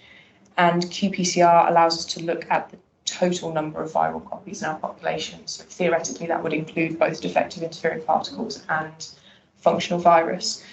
By looking at the plaques per fluorescence unit for the ancestor, which is this dark bar right on the end, and comparing it to all of the evolved phage groups, we can see the presence of DIPs in samples where we see a significant decrease in the number of plaques per relative fluorescence unit. So that is the hard to see, slightly pale purple ones on the bar. 75% of our evolved phage populations, showed this decrease in plaques per fluorescence unit, suggesting that defective interfering particles might be driving this trend in decrease in susceptibility we saw across the phylogeny. We then wanted to see if we still saw the evolutionary relationships between hosts explaining variation in susceptibility to infection following evolution. So here we can see the susceptibility data, where each of the columns on the heat map represent a evolved host lineage, and each of the pixels is a mean of 3 technical replicates for each virus host pairing. And this time we've ordered all of the hosts by phylogeny, which you can see on the left, which allows us to start visualizing patterns of susceptibility across the host phylogeny. And the first thing we can see here is some really striking clade effects, which are really obvious here for Staphylococcus aureus EOE, and you can see slightly more down the bottom as well, which would suggest that we are seeing phylogenetic signaling in the system. When we look at the model outputs for repeatability and heritability, we see this reflected in them. So we get high mean estimates for repeatability and narrow credible intervals for all of our phage groups, and we get high mean estimates of phylogenetic heritability with good credible intervals for our ancestor and 5 out of 7 of our evolved groups. So overall, the fact that we're seeing these strong phylogenetic signals suggests that even following evolution, the evolutionary relationships between hosts can explain a large proportion of the variation in susceptibility to infection in this system. Interestingly, we're not seeing a significant difference in phylogenetic signal between the ancestor and the evolved phages. It's not getting weaker or stronger, which would suggest that whatever changes in susceptibility we're seeing across the host panel are still phylogenetically segregating. Finally, we looked at interstrain correlations in susceptibility to each of the phage groups. So you can see the correlation strengths in the white boxes and the slopes in the grey ones underneath. And when we look at the ancestor to each of the evolved phage groups, which is right across the top, we can see strong positive correlations. But when we look between evolved phage lineages, we can see incredibly strong correlations with all of them basically 0, all of them basically 1. And that's suggesting that there is some parallelism in the phenotype that we've evolved here, or some evolution towards a shared selective pressure, whether that is evolution towards Staphylococcus overall, or whether it's evolution to an abiotic condition that was imposed by the experimental evolution, we're not entirely sure at the moment. But we have sent all of these phage populations off for sequencing, so hopefully that will start helping us unpick the molecular changes that are driving the changes in phenotype. So far with this system, we've shown that ISP is a broad host range phage, which shows high variation in its infectivity across Staphylococcus aureus. We've demonstrated that the evolutionary relationships between hosts can explain a large proportion of the variation in susceptibility to infection, similar to what's been observed in eukaryotic host systems. For the experimental evolution data, we have shown that adaptation of our virus to a host changes patterns of susceptibility across the host phylogeny. And whilst it's clear that ISP is adapting, we're currently not entirely sure what it's adapting to. We've got evidence of strain-specific adaptation in the hosts. The phage is better able to infect the host it was evolved on compared to other phages. However, there is evidence of more general adaptation to either Staphylococcus or an abiotic selective pressure. It's also possible that the presence of the dips in the populations might be masking our phenotype slightly, or they might even be imposing a selective pressure of their own. But overall, we believe that Staphylococcus ISP presents a promising system for the rapid investigation of virus host shifts and may allow us to start unpicking some of the evolutionary factors that underpin cross-species transmission. So with that, just like to say thank you to everyone who's worked on this project so far and helped figure out what's going on. And thank you to BBSRC and SWI for funding. And thank you for listening.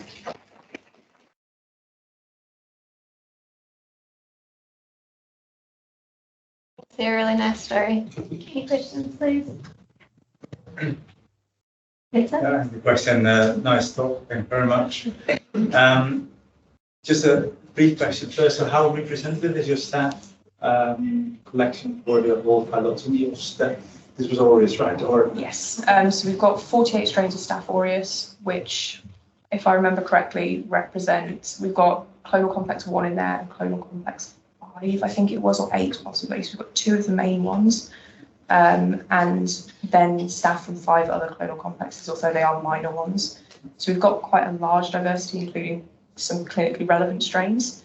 But the majority of the Staphylococcus species samples we've got are outgroups from environmental samples or animal samples to just try to increase the breadth of the phylogeny that we were using.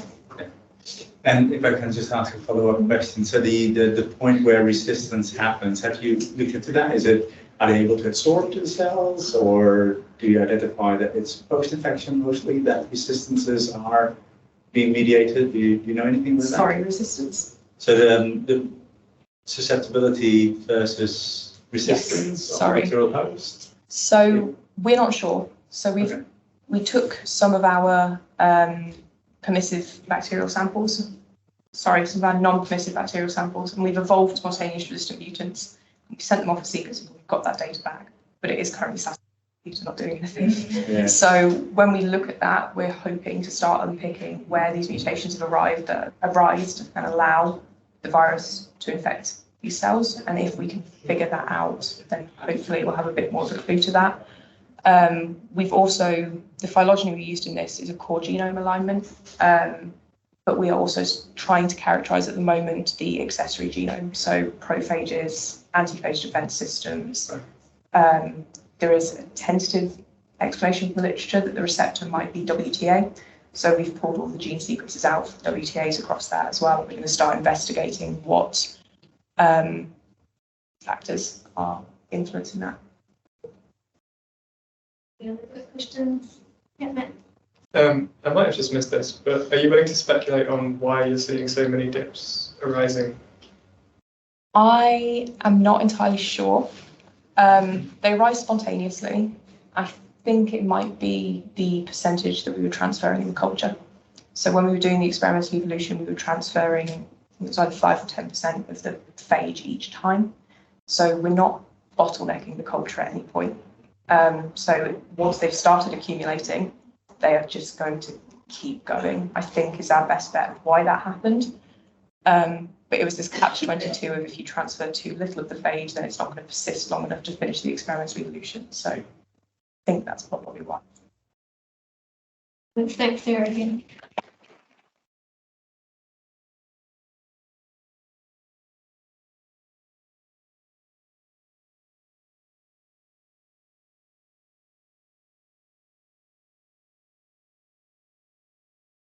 Down. Thank you very much.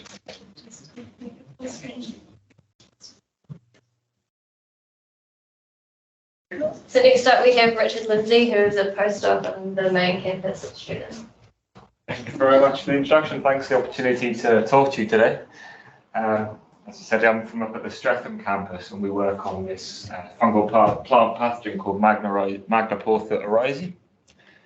Now, these type of questions about why pathogens harm their hosts and why we see such variation in the amount of damage they cause have featured in the ecology and evolution literature for over the last 3 decades or so.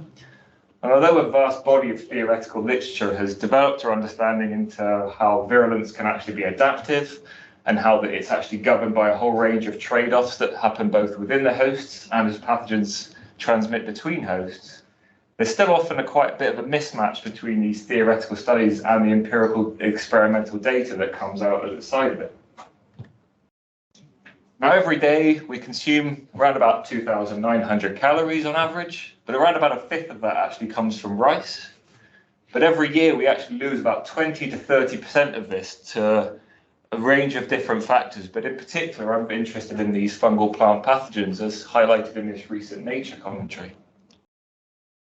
Recent global events have really sort of highlighted the fragility of our global food security, and they've also really highlighted this renewed interest into trying to understand how the severity of disease actually evolves and how it's going to change over the course of epidemics. So first of all, if we consider what actual factors influence virulence, so just for clarity, I mean virulence in terms of the extent of damage that a pathogen caused to its host during infection. So as well as having a whole range of system-specific factors that will cause virulence, such as whether the pathogen can successfully overcome the host immune response or manipulate this host physiology for its own benefit, a much more universal feature is that virulence is considered to be this unavoidable consequence of when a pathogen consumes resources from its host in order to fuel its own growth and replication within that host. And this leads to this key assumption that's held through many of these virulence evolution theories, and that is that there is some form of positive relationship between the growth rate of a pathogen and the amount of damage that it causes, which intuitively makes sense. If you're feeding more, you grow more and then become more damaging to the host. But what does the data say?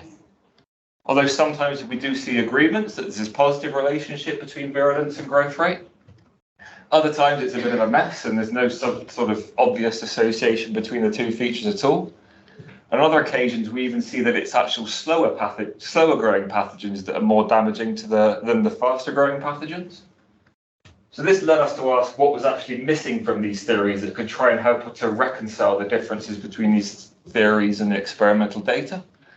And as pointed out by this recent commentary by Nina Whale, there's more to a pathogen's life than it's growing fast.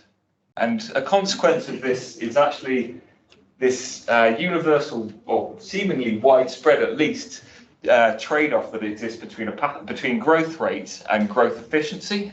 And in efficiency, I mean the sort of units of biomass that a pathogen is able to generate per unit of resource, whether it's a cell or a viron, or in our case, biomass of a fungal pathogen. And this is observed, as I said, across the whole range of microbial taxa, from E. coli to human pathogenic yeast such as Candida species, and also in this filamentous fungus Microportha oryzae.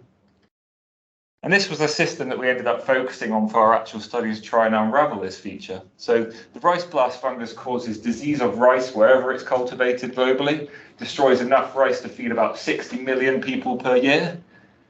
And it predominantly affects rice, but it also infects other wild grass species. And in terms of pathogen emergence, it underwent a host shift into infecting wheat back in the 1980s, where it was mostly confined to South America, places like Brazil. But as recently as the last decade, it's been seen in Asia for the first time, and also in parts of Africa as recently as 2020. And although it's normally considered to be confined to more tropical regions where it's warmer and more humid, as recently as last year, it was found infecting these wild grass species in southwestern Germany, which, as temperatures and humidity start to increase as we go polewards, is likely to increase its northern range. And it's really potentially dangerous because it starts to enter the North European wheat belt, where much of our wheat comes from. And one of the challenges that these past studies have had when they've been trying to unravel this relationship between growth rate and virulence is that they frequently compare the growth and virulence characteristics of these pathogen strains, but they have undefined genetic differences between those pathogen strains, which can often make it challenging to attribute whether the differences in growth rate are actually causing the difference in virulence and so on. So to try and overcome this was another important feature for us of using this plant pathogen, and that is that, as well as being an important pathogen itself, it's also amenable to a whole range of genetic modification techniques, which means that rather than using these undefined genetic differences, we can engineer strains with different growth rates. So we previously identified this key metabolic gene in this pathogen, which is involved in the metabolism of sucrose. So sucrose is a really important carbon source for these plant pathogens. It's the product of photosynthesis, and it's also the primary way that plants transport carbon around their system. And when we previously deleted this gene entirely, the fungus was unable to metabolize sucrose. Although it doesn't show up very much on these leaves, the virulence of this deletion mutant is massively impaired compared to that wild type G11. And it's also expressed throughout these sort of 6 days infections cycle that the pathogen takes before it sort of re-emerges to reinfect a new host. However, on this occasion, rather than sort of completely deleting this gene, we engineered a collection of strains that had different modifications to this gene, either through different length truncations of its promoter. We also swapped the promoter entirely to overexpress the gene, and we even modified the subcellular localization of this gene by deleting its secretion signal peptide. And this led to having a wild type strain and 4 engineered strains with different levels of activity of this gene, 3 of which had lower activity and 1 which had higher activity. And these different levels of activity translated into these different growth rates on sucrose media. So we had a whole range of these different, from slow up to fast growth, which, because of that metabolic rate efficiency trade-off, also coincided with the slowest growing strain having the highest efficiency, which we measured in terms of these reproductive conidia that it produces. And conversely, the fastest strain had this much lower yield of these spores. So it led on to that nice negative relationship between these strains of that rate efficiency trade-off, or haste makes waste. So we then wanted to understand how these different metabolic strategies would actually influence virulence. So we conducted a range of these infection studies, where we quantified pathogen virulence by the size of these necrotic disease lesions that were formed at the end of the disease cycle. And then we quantified pathogen multiplication by sporulating these lesions and quantifying how many spores were being produced at the end of that disease cycle. And rather than that positive relationship as classically assumed, we found this non-linear and non-monotonic relationship between pathogen growth rate and virulence, where sometimes that relationship is positive and other times it's negative, which also, again, coincided with pathogen multiplication. It matched the virulence data quite nicely. We then developed a simple toy model that would better fit our data when we included this metabolic efficiency. But this could also be extended into including other features of disease that could be modified by this growth rate related costs. So for instance, rather than putting your energy into growth, you might put your energy into producing some sort of virulence factor. So Magnaportha often gets attacked by the host by producing this ROS burst to attack the pathogen, and in response the pathogen produces a peroxidase to detoxify that, which we assume would actually be more costly for a slower growing pathogen because it's got less food to actually pay into detoxifying this ROS burst. And we got some evidence of this by when we actually when grown in the absence of ROS, this strain had this efficiency advantage, which it then lost when we grew it with ROS. It's just to sort of to show that we can also include more complicated factors that could be influenced by growth rate into this disease virulence evolution model. So what does this overall mean for actual virulence of evolution in general?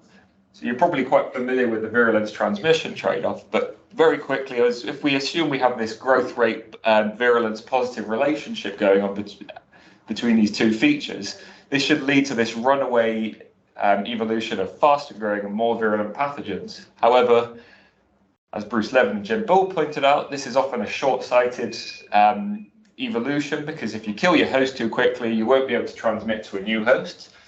So the duration of transmission as virulence increases declines, which leads to this prediction that we get some sort of intermediate level of virulence that maximizes the overall transmission or fitness of the pathogen. However, this meta-analysis pointed out that there's often little evidence to support this virulence transmission trade-off, but our study actually sort of suggests that rather than these faster growing strains just becoming more and more virulent, we can actually see a reduction in virulence by these faster growing strains if their metabolism is actually constrained by that trade-off. So although when we look at the infection when they're infecting alone, as we saw this plot before, we've got a slightly slower but a relatively high efficient strain that's maximizing its virulence on the, its multiplication when infecting alone. But often these infections are made up of more than a single genotype of the pathogen. So what actually happens during co-infection? So we looked by infecting the wild type with either a slower growing strain that had a higher efficiency or a faster growing strain that had a low efficiency. And in both cases, we found that it was the faster growing strain that outcompeted the slower growing strain. And that's in agreement with a lot of the existing literature and theory on these. But it actually means that the relative success of these different metabolic strategies could be very much context dependent depending on the actual degree of co-infection that we're observing, which is often very high for plant pathogens in the field, but it's also often probably quite a dynamic process over the course of outbreaks, where you go from low levels of single infection to more co-infection as that epidemic proceeds, which might lead to having these diverse metabolic strategies could actually coexist in the wild. So very briefly, as a bit of an overview, we were able to focus on growth rate by developing these engineered strains so that we could focus on how growth rate would actually influence virulence.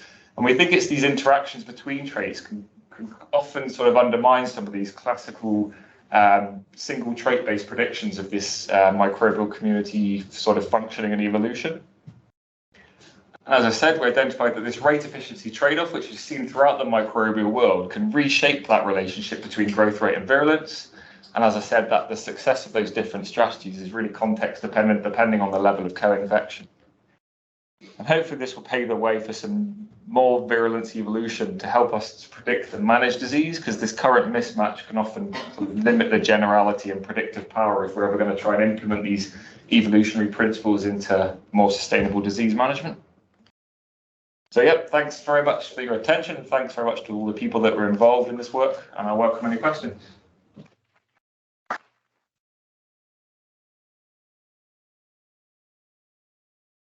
Richard, very exciting stuff. Any questions?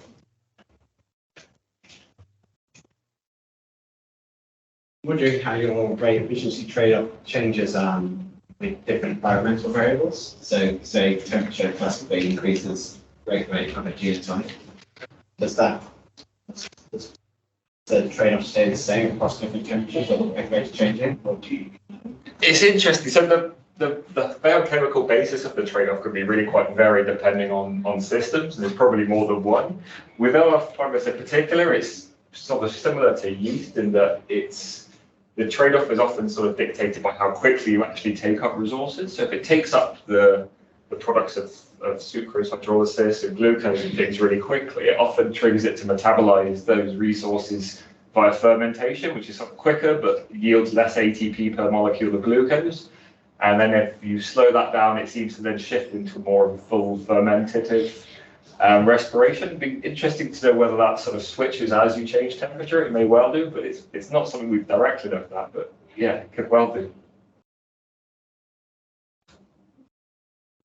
That's a really nice little system you've got set up. I might have missed the beginning of the talk of the exact way that this gene regulates metabolism, but I was wondering with your different mutants that have different growth rates, whether the way you introduce the mutations might have a different impact on the actual end product. Some of them you're modifying the promoter, and some of them you're removing the signal peptide. Sure. So there's like peptide inside the cell versus just less peptide overall, and those both would affect growth rate, but do they really have the same sort of effect on the host? Is there some stress going on, one that's not going on the other? Right, sure, yeah, so it was true. So yeah, as you said, the different methods we did is, so what it does, it actually modifies it's a catabolic gene that hydrolyzes sucrose. So we're basically just breaking down sucrose at different rates by expressing it at different levels. I mean, we saw that we lost the trade-off when we had our different strains in sort of different resource conditions again. So effectively by having them on low resources, we could normalize the efficiency between all the strains and they grew normally. But in terms of sort of side effects of that in terms of the host, yeah, it could certainly happen. We haven't been able to entirely rule that out. We were trying to sort of, by having these engineered strains, we were trying to get rid of many of those other different possibilities of other sort of unidentified interactions that could be happening. But yeah, admittedly, we weren't able to sort of remove them entirely, but yeah, they could well be happening. And yeah, whether it gets clogged up with this peptide, and certainly not something that we're sure about. But it was sort of unusual that we actually, the strain that seemed to have this high efficiency, high virulence phenotype was the strain that we prevented it from secreting this enzyme, so it just took up resources and then metabolized them internally, which seemed to sort of boost its actual virulence overall, fitness overall. So that was going to be my follow-up. Like, which one was the one on the right? The one on the far right was it was our overexpressing strain. So yeah. Any more quick questions? No, we'll move on to our last talk of the day, but we'll thank Richard.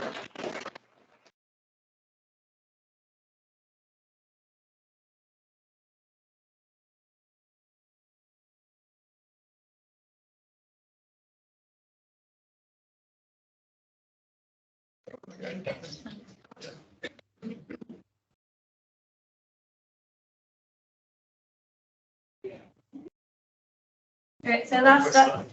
Oh, no. It's not like up.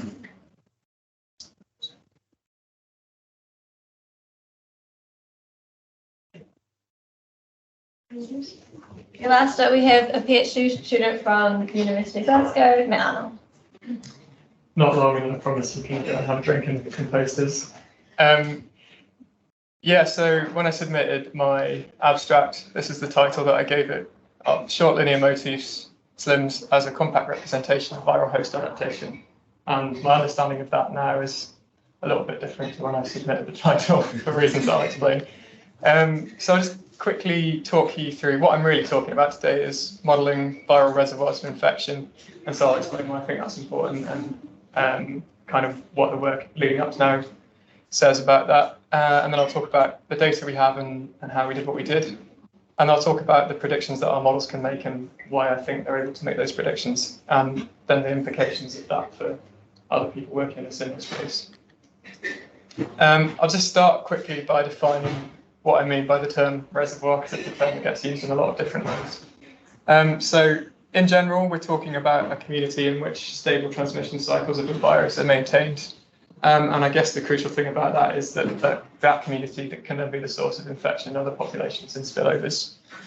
And so obviously knowing what the reservoir of a virus is really useful for working out how to make an effective intervention. But unfortunately, working out what the reservoir is also really difficult. And if you think about the kind of ecological field work that you've got to do to work out the kind of specificities of those interactions, then that kind of makes sense. So I'll use the data set that we're working with to kind of introduce a few concepts. The first thing is that our whole data set is 750 viruses, which obviously, if you know how many viruses we now have genome sequences for, is a massive underrepresentation. And that kind of indicates what I'm talking about, of it's a very, very difficult thing to establish an interaction between a reservoir and a virus. And for that reason, we've ended up with our reservoirs being split into these very broad classes.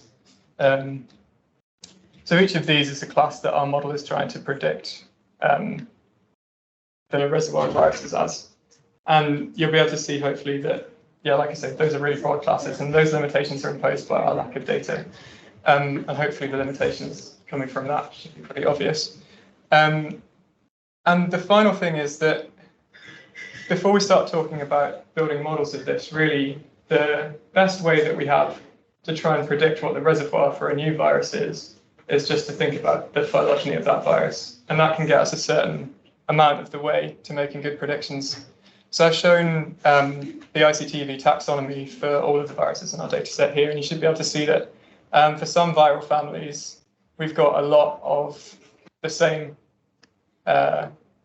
reservoir. So in some cases, viral family, for example, is a good predictor of the reservoir of that virus. But you should also be able to see that there are some families where we've got different reservoirs mixed in. And even when we split things in the RNA viruses to subfamily or genus, it's not always conserved across those taxonomic boundaries. So yeah, you can see how this might introduce problems when your state-of-the-art method for prediction is viral taxonomy. So we're then interested in building some models to explore those things a little bit further. So this work started out with some work that our group did in 2018, where they looked at the data set was a bit smaller back then, so we didn't have any DNA viruses, and we were just looking at single-stranded RNA viruses.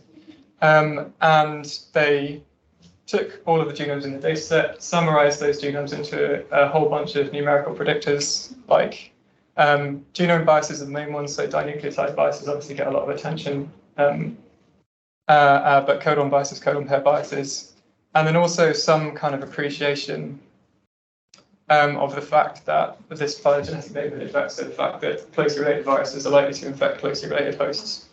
And they used all those numerical predictors to build machine learning models and make predictions about the reservoir host of those viruses.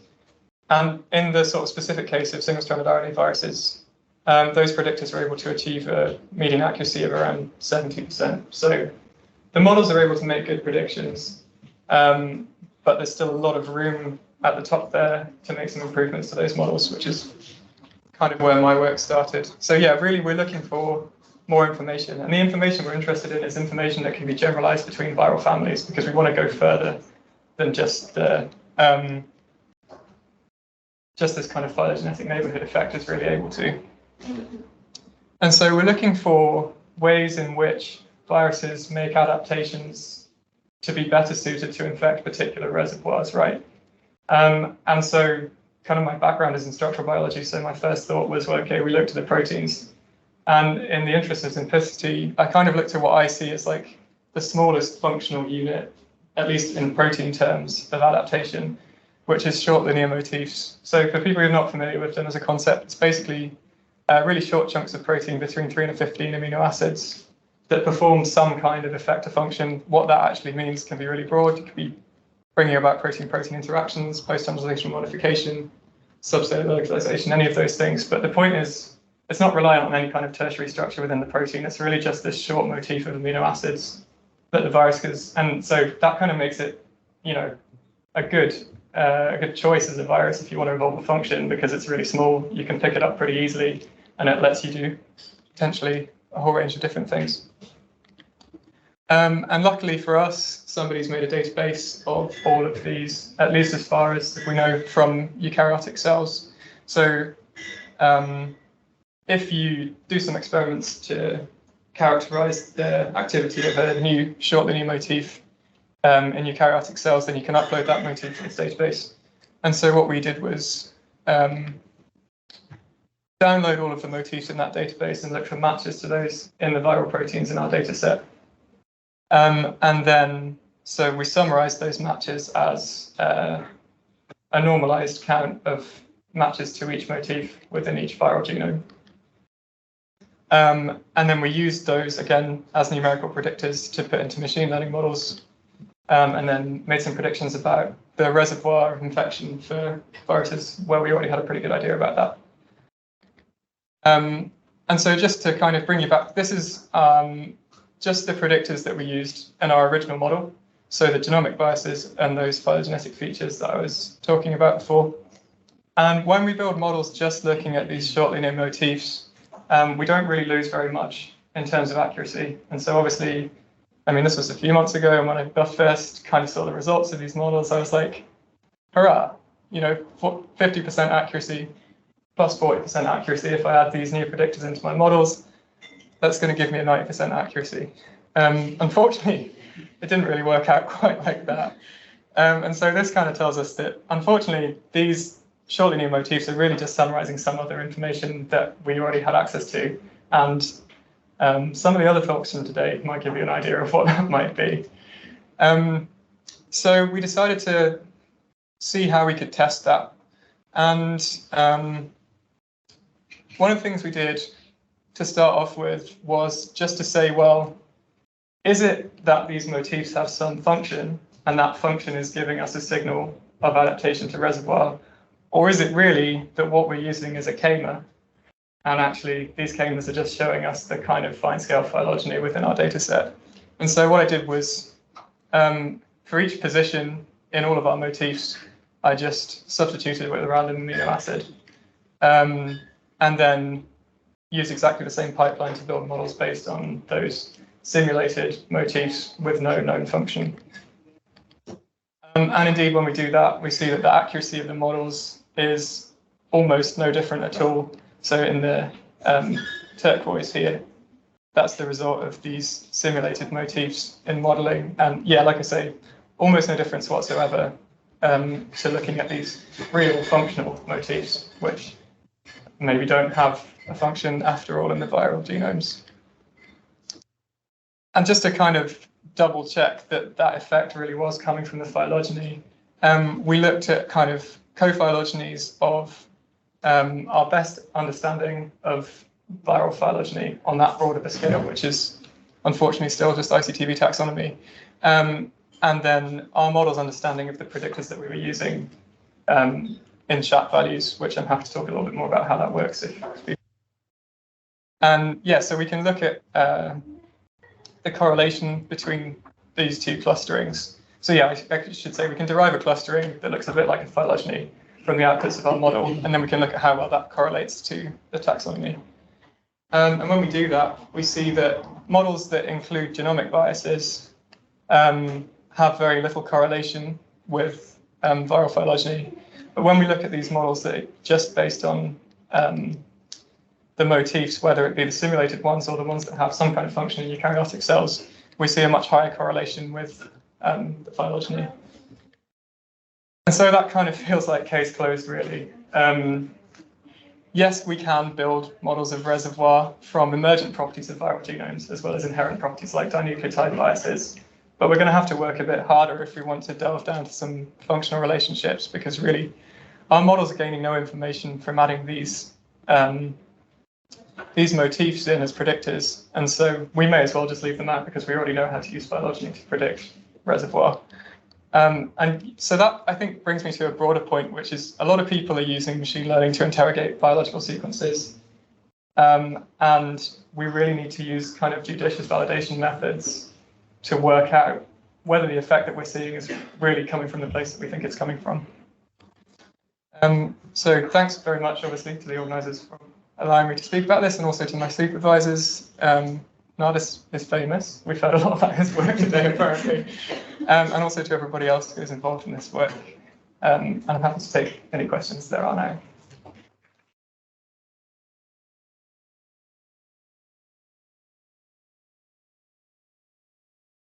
Any questions from that?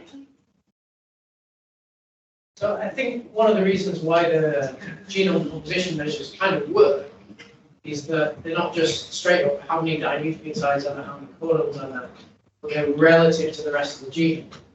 So when you actually put the SLIMs in the model, these adjusted for like the underlying nucleotide composition, dinucleotide composition. Do you think that would help? No, we don't adjust them for the compositions like that. We do adjust them by the length of overall proteome. So in theory, the effects that we're seeing shouldn't just be, there's more of this in viruses with large genomes, but that's the only kind of adjustment that we do.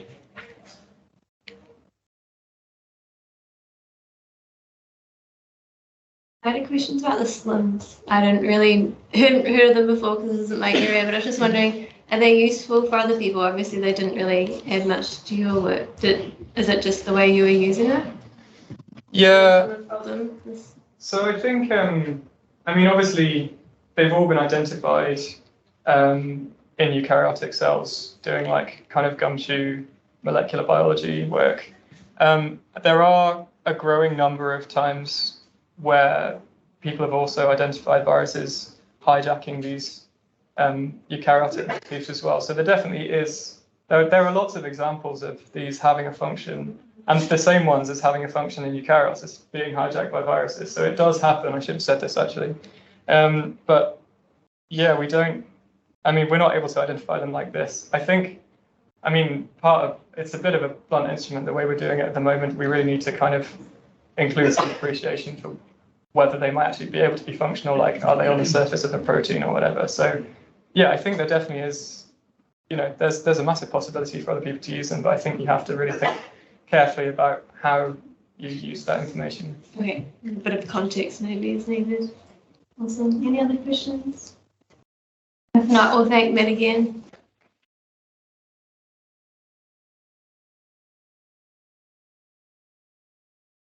Concludes today's talks and sessions. We did have the poster and drink sessions. That's all set up there. So please engage with the posters, and then after the session, we're all going to kind of gravitate towards Falmouth, as been talked about this morning. So thanks everyone for attending today. Hope you enjoyed it, and please enjoy the posters.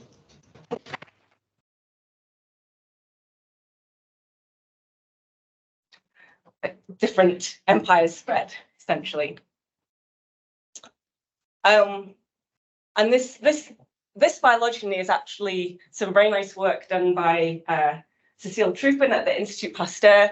And one of the things they looked at in this global phylogeny, and they were able to identify, is that some of these host-specific variants appear to involve only one or two small mutations that translate into actually apparent host adaptation. So it's a very small genetic change that appears to be required for establishment.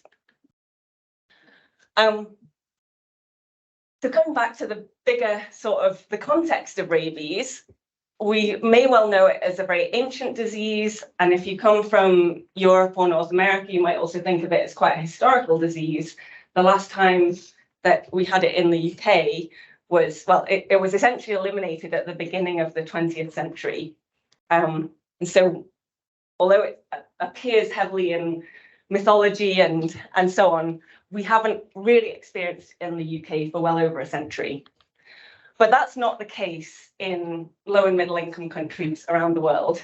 I give you a slight trigger warning here. This is Mahando, who I interviewed during my early PhD days. And my interview with him sort of left a lasting mark with me, and I think gives you a sense of the kind of problem that rabies is. So you might be able to see he's got some bite injuries on his hands and a bite on his shoulder. And that bite was inflicted a couple of weeks before I interviewed him. And he explained that that bite was from his 7-year-old daughter, Miriam, who was dying of rabies, because rabies is, once symptoms start, it's universally fatal. So, I mean, his story is an absolute tragedy. He was obviously given post-exposure vaccination afterwards, and he recovered fine, but it was far too late for his daughter. But the state of play is that somebody dies of rabies every 10 minutes around the world in low and middle income countries, and they're all totally tragic and totally preventable cases, like in the case of Miriam. And the two major ways of preventing rabies are making either eliminating the virus circulation in the reservoir, typically by dog vaccination, and or at the same time making sure that when the virus is circulating in reservoir populations and someone is bitten by a rabid animal, that they immediately receive post-exposure prophylaxis, which is a course of injections. And if you're given that immediately after a bite, then you essentially have a 100% chance of survival with no negative repercussions. And we've also had both the human vaccines and the animal vaccines for more than a century. They're really good vaccines, like the most effective vaccines we have. So when we've witnessed sort of examples of vaccine apartheid across COVID and so on, rabies is kind of the end point of what happens if you continue to maintain an apartheid, and then you have areas of the world that don't think rabies could ever be a problem, and areas of the world where people are dying on a daily basis. So the approach that me and my colleagues have been using has been contact tracing, which I'm sure everyone is totally familiar with now in the light of COVID. And you might wonder how this could be possible for a disease transmitted primarily by animals.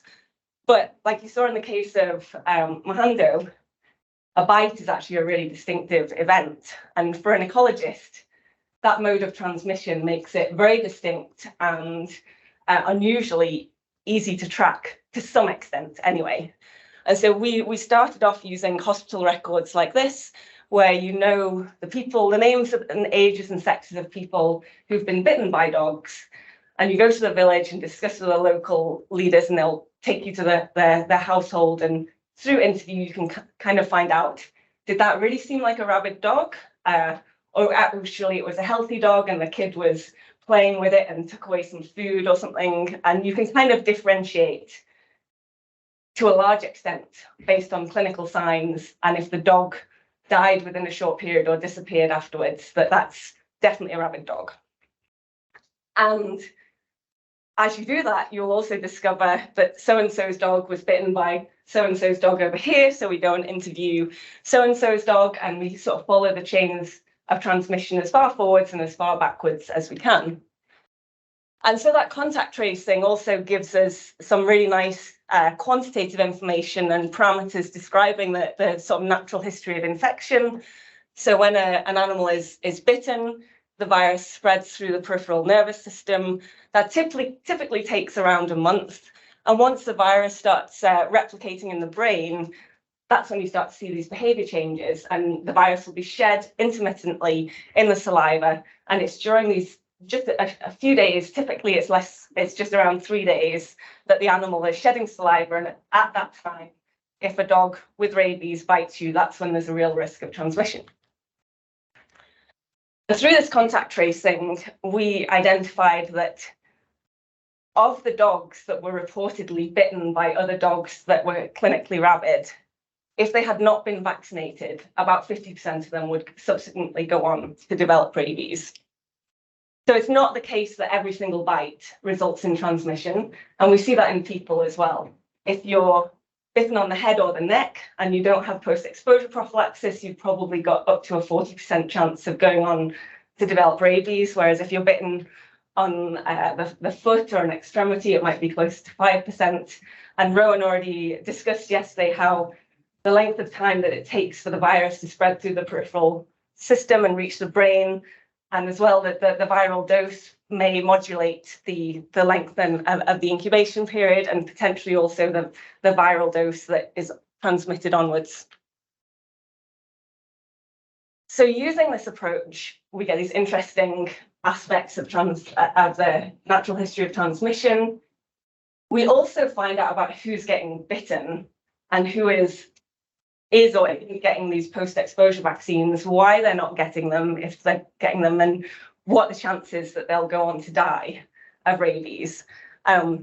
So we find at the time that I was doing my PhD, which was quite a long time ago now, people in this district in Tanzania, about 25% of them were not getting post-exposure prophylaxis. And the reasons for that were either because they didn't actually fully understand the dangers of rabies, and the nature of infection is that you can get a wound, the bite, the wound recovers, and so that maybe gives a certain sort of false sense of security, and especially if you've seen sort of a local healer, and they may say that some other people have been bitten and they also recovered, and so on. So this kind of, there's an awareness and education aspect, but on the other hand, these life-saving post-exposure vaccines typically cost $15 to $20 for a single injection.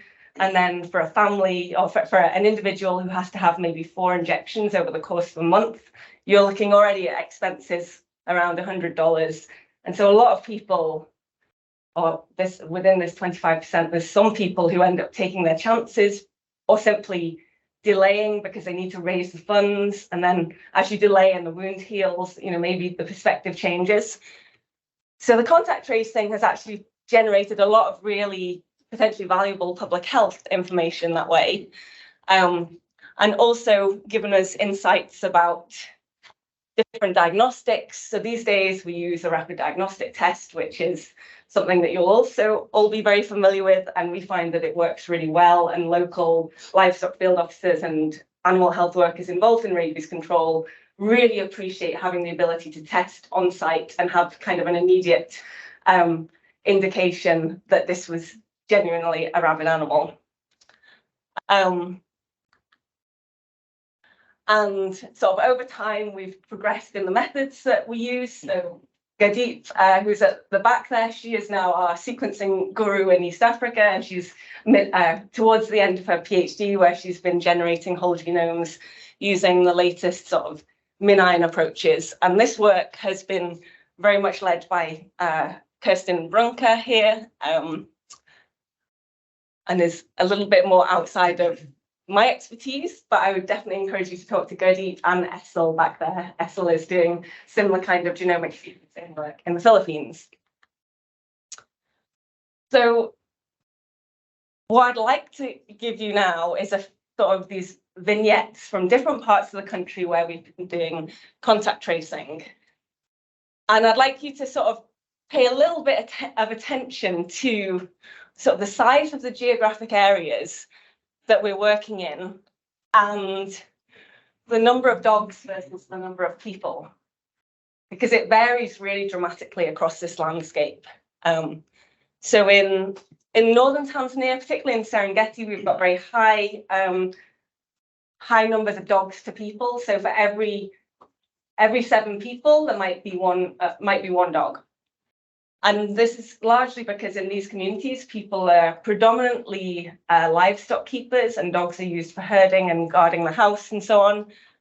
Whereas in contrast, off of Pemba Island, where there's a major fishing community, the population is also predominantly Muslim, and dog ownership is much less common. So the size of Pemba isn't totally different to Serengeti district, but you can see we're talking about an order of magnitude less dogs, and also a totally isolated population. And then at the same time, in the areas in southern Tanzania, we're looking at vastly larger landscapes, but also numbers of dogs that are similar to Serengeti district. So if you just think about sort of the population densities at play here, they're very, very different. Sorry, I'm cutting off the bottom half of my slide here, but this is pretty much 20 years of contact tracing data from Serengeti, where each of those red dots represents a clinically diagnosed case from contact tracing. And over that period, you can see there's been a couple of what seemed like pretty big outbreaks. At least to me, when I was on the ground doing the contact tracing, you kind of really feel like there's a major outbreak happening. But then retrospectively, when you look at the numbers, at any single one time across this district, the actual prevalence in the population is extremely low. Like in an outbreak year, you would get perhaps 1% of the dog population getting rabies and dying of rabies. And that's, you know, when our paradigm of disease transmission is about susceptible depletion through either through death specifically for rabies or through the buildup of disease-induced immunity, that is just not happening for rabies. There is, as far as we know, there really isn't any immunity, certainly not any long-lasting immunity. So the sort of the paradigm of how the disease is persisting is kind of been quite a challenge for us to try and work out, and definitely a challenge for us in terms of how to model the persistence of infection. And we had some work on that, came out quite recently last year. I'm not going to talk specifically about that, about the main story behind that, but I will touch on some key points that I think are relevant to the focus of this talk. Oh, I don't quite know a few changes in my slide layout. So the main point that I really wanted to say here is that the biting behavior that we trace turns out to be really, really variable. So on average, most rabid dogs don't bite very much. In fact, more dogs don't bite any other animals than bite something. But you have this, we call them like 8% of the population of super spreaders. And if that graph was the other way up and you followed the red tail, you might see some biting individuals. We've got a couple of examples of rabid dogs that we traced that bit more than 60 other dogs during that couple of days window of infection. And you can probably just about make it out on the lower slide that we have the vast majority of rabid dogs literally running and biting at their neighbour's household or within 100 meters or so of where the person lives. But some dogs go from village to village to village and will travel up to 20 kilometers, like on their own speed without any human mediated movement. So this variation, this stochasticity, is pretty important in how the dynamics play out. And just to illustrate that a little bit more, I don't know if you can see there's a larger red dot in the corner over there. So this plot shows the movements of particular super spreaders, where their home origin are the larger dots. So you can see the red dot to the right-hand side. This is a rabid dog that bit, I think, 11 other dogs in a few different villages, quite dispersed. And I think this helps illustrate why and how we can do contact tracing, because you might wonder, like, how can I be really sure that that is the same dog causing these bites?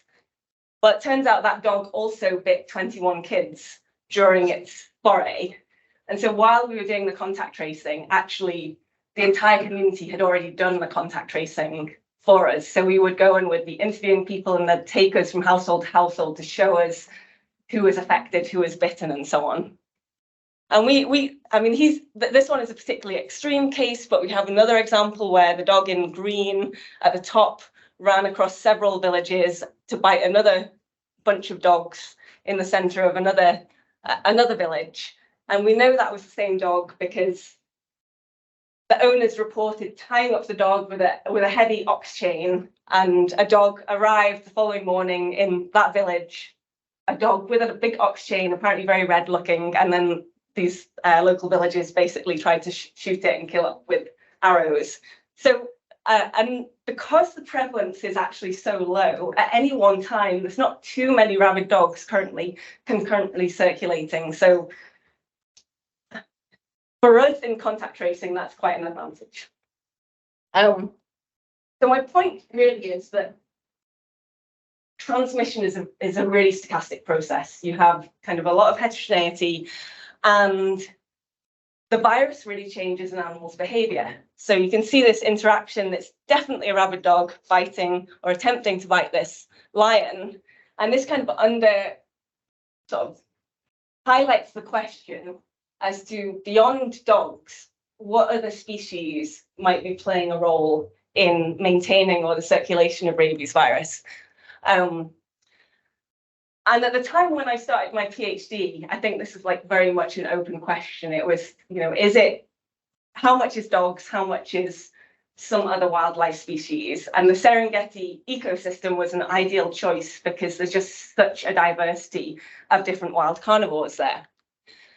And some of you may be familiar with some of Dan Hayden's sort of work in defining what a reservoir is. And I think someone already gave a little bit of explanation to this, but in this context, when I talk about a reservoir, I mean the particular population or populations and species that on their own are responsible for the maintenance, the longer term maintenance of the circulation of the virus.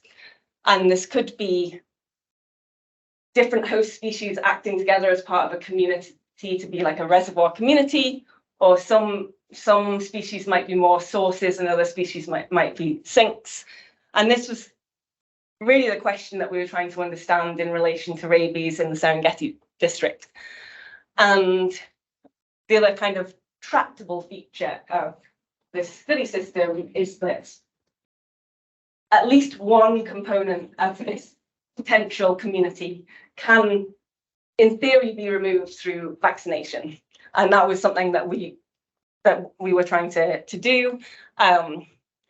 So coming back to the contact tracing data we were collecting and the context of this, there was also kind of quite strong opinions in the community as to whether or not wildlife were playing an important role. So these three people here, we've got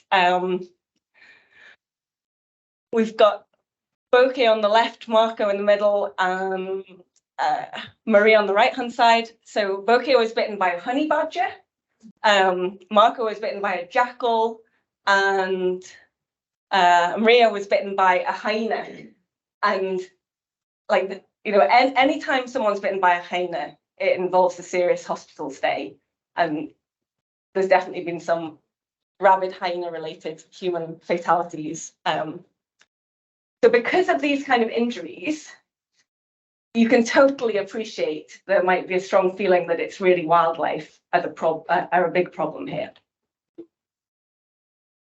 And what we actually discovered is that was not really the case so much. So this map, you'll be seeing quite a few maps like this where we have rabies cases either split into red or blue, either domestic dogs or typically wild carnivores. And across the whole ecosystem, so Serengeti National Park is in the center where there's no domestic dogs living there. You can see a few wildlife cases. This was over a 15-year period, so it's an extended period of time. And from this view, you might think, well, it really looks like there's a lot of wildlife cases. But when you sort of plot a time series of this by the different species, you can see that domestic dogs are really the dominating cases. And as we looked into this, and at the time used, it wasn't whole genome sequencing at the time, but it was sequencing and building up of transmission networks. And what we found from these data was that dead-end hosts like livestock were at the ends of these transmission chains, but so were wildlife. So that was indicative that they weren't sort of maintaining or acting as sort of bridges in transmission links. And then the sort of most conclusive evidence was there was a dog vaccination intervention carried out at a 10-kilometer radius around the national park. And you can see as that intervention went on, you don't see any more wildlife cases in the national park. We actually didn't see cases in large parts of Ngorongoro district, but you still saw a lot of circulation in the Serengeti district to the north west, where there's large populations of unvaccinated dogs. So that sort of really drove us to the conclusion that dogs are the absolute key in the reservoir. Other wildlife species are potentially involved, but if you get rid of it in dogs, you'll get rid of it as a consequence in other species, and you'll also remove the risk to people. At the time, I had built reconstructed some transmission trees based on either defined transmission links where we knew this dog bit this other dog, or based on the spatiotemporal window between them to statistically infer the most likely progenitors to each case. And so when I did this at the time, I got some evidence of sort of associative mixing. So the grey bars represent our best reconstruction of which transmission links were from dogs to dogs and which transmission links were from dogs to wildlife or vice versa, and which were wildlife to wildlife. But the error bars that kind of look a bit odd in this case are actually our expectation if we randomized the identities of individual cases, so sort of assumed a random identity whereby a dog, we now reconstructed those wildlife or dog-to-dog links. Those error bars represent the expectation. And so we just about were seeing more dog-to-dog transmission than you would expect, and more wild carnivore to wild carnivore transmission, but less of the sort of dissociative transmission, either from dogs to wildlife and vice versa.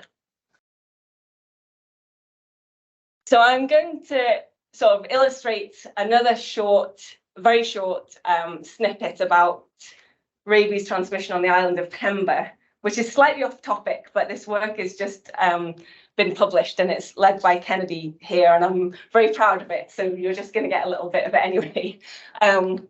So Pemba Island is isolated, it's small, it's got a very small dog population, and we used these approaches. There's no jackal population on there, so this kind of represents a null case of where we really think this is all dog-to-dog driven transmission.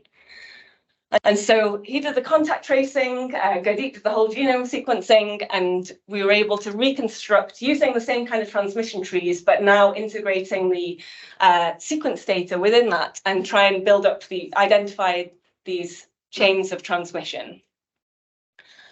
And it was the case that a dog vaccination intervention began on Pemba in 2011, and after 5 rounds of vaccination campaigns, it looked to us as if rabies had been eliminated, which we were super happy about. And at the time, Kennedy was trying to write this up as his final master's thesis, and I was like, this is such a great success. Until towards the end of 2016, a new outbreak started, and we were like, obviously really disappointed. And it begged the question as to, had we just not been doing as well at contact tracing as we thought, and had rabies always been circulating but at low levels and we'd just missed it, or had there been some introductions? And actually the genetic data were really revealing about this. We actually saw 2 distinct genetic lineages, distinct from what was circulating prior and what seemed to be much more closely related to lineages circulating on the mainland and also on Zanzibar, which is sort of the nearest island population. And there's a lot of movement in general between those 2 islands. But the government actually responded really well to this outbreak. So initially it was a bit slow. Initially they just tried to vaccinate in the villages where cases were being detected, but that was kind of always 2 or 3 months too late. And so they stepped it up and they vaccinated across the entire island, and they did 3 campaigns like that. And by the end of the 3rd campaign, and since 2018, we haven't seen a single rabies case on Pemba, which is great. So my sort of last study area that I want to focus on is in Southeast Tanzania, which is a much larger scale population, but there's not as many dogs. And the same dog vaccination program that was initiated on Pemba was being carried out, supported by the Gates Foundation across Southeast Tanzania at the same time. And Kennedy was basically trying to do contact tracing everywhere, which was a pretty serious undertaking. But the data that we started to get when we looked into this really started to challenge our ideas of what we've been seeing from Serengeti district, because 40% of the rabies cases that we traced roughly turned out to be jackal cases. And we had a lot of human exposures caused by wildlife cases. And we purposely chosen, the design of this big intervention had been on the border with the Selous Game Reserve, with sort of the hypothesis that, we'll be able to test the reservoir hypothesis again because big wildlife area. So this was kind of really quite a challenge for us. And you can see from the distribution of cases, again, dogs and wildlife, that it's not particularly even, and it varied over time. The Selous Game Reserve is actually well away from where we were seeing most of the rabies cases. And I caveat this that obviously our sentinel for detecting rabies is that a case has to in some way be observed by a person. Either a person has to be bitten or their dog has to be bitten, and so on. So without a doubt, we are better at detecting cases in dogs than cases in wildlife. But nonetheless, like the occurrence and the distribution of wildlife cases were not really in the places that we'd have expected to see them in relation to large protected areas. But you can see over time, as the vaccination campaigns were carried out, rabies cases were basically declining. And by 2016, I think we almost had more wildlife cases than dog cases, but it was still, you were getting down to pretty low numbers, which was very promising for us. And then the Gates Foundation funding ran out. And despite sort of good intentions about wanting the government to maintain an ongoing dog vaccinations, it just didn't happen. But nonetheless, it stayed at low levels for a while, but you start to see in 2018 something beginning to happen again. And that area to the north is actually, if you keep going northwards along there, you head up to Dar es Salaam, the former capital city of Tanzania. So from reconstructing these transmission chains in the way that I described earlier for Serengeti, you can see that wildlife were not always at the ends of chains. We have some chains of transmission that were predominantly wildlife, some that were predominantly dogs, and some that were quite a mix. Again, some cluster sizes of transmission chains inferred involving either wildlife, dogs, or a mix. So again, this is sort of potentially at odds with the paradigm of sort of a single species maintaining the vast majority of transmission. And there were certainly some districts that seemed very dog dominated and some districts that seemed more wildlife dominated in terms of their chains of transmission. And I was really struggling as to what could be driving this kind of variability. And we still haven't got a good, clear answer to it. But I want to try and remind you of the landscape and the dog densities that we looked at earlier.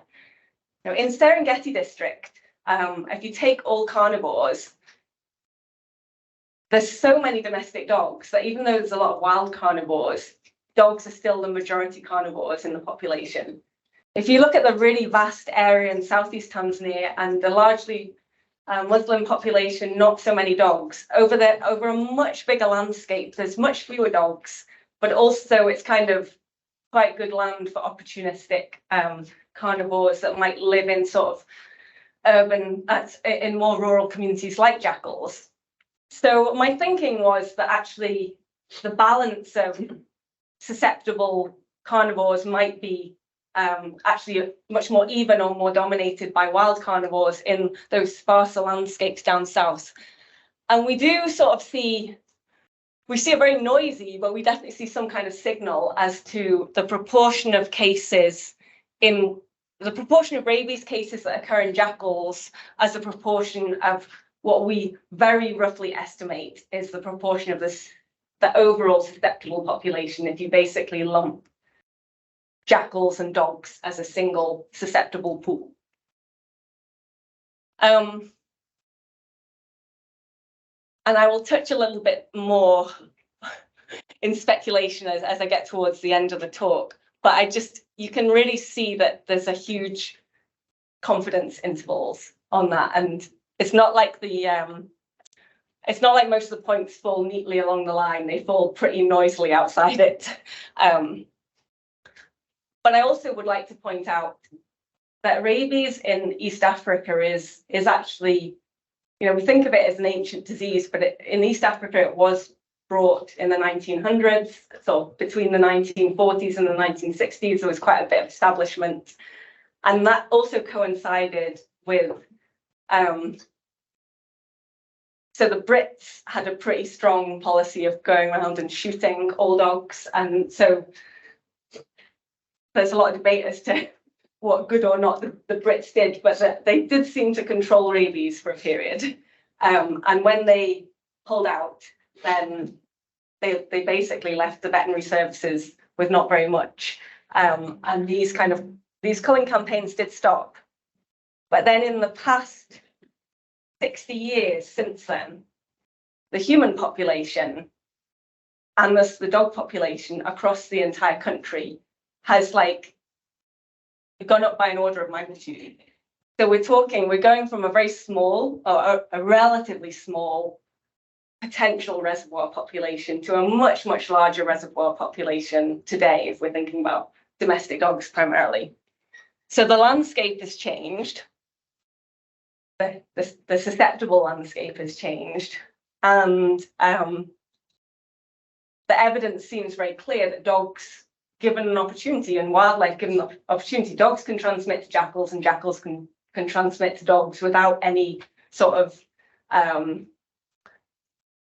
without any difficult barriers, like transmissions, host jump barriers to overcome. So I hypothesize a bit more that the cross-species transmission that we're seeing is dependent upon the co-occurrence of susceptible species that are taxonomically very similar, and much of that transmission may be driven just by the local availability, with the sort of caveat that we expect dogs are more likely to just come into contact in their local vicinity to dogs more often than they would to wildlife, and vice versa. And PEMBA provides kind of a nice null version of that because we have no wildlife involved whatsoever.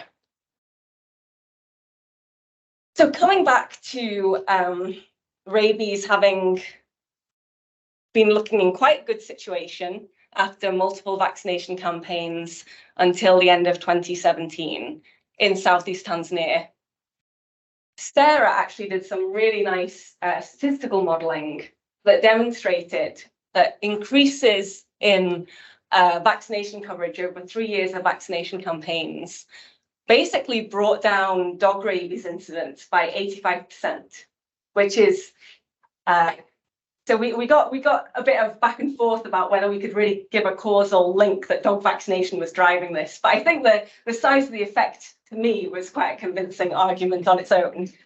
But at the same time, the dog rabies vaccination also appeared to be linked with massive declines in jackal rabies, which again to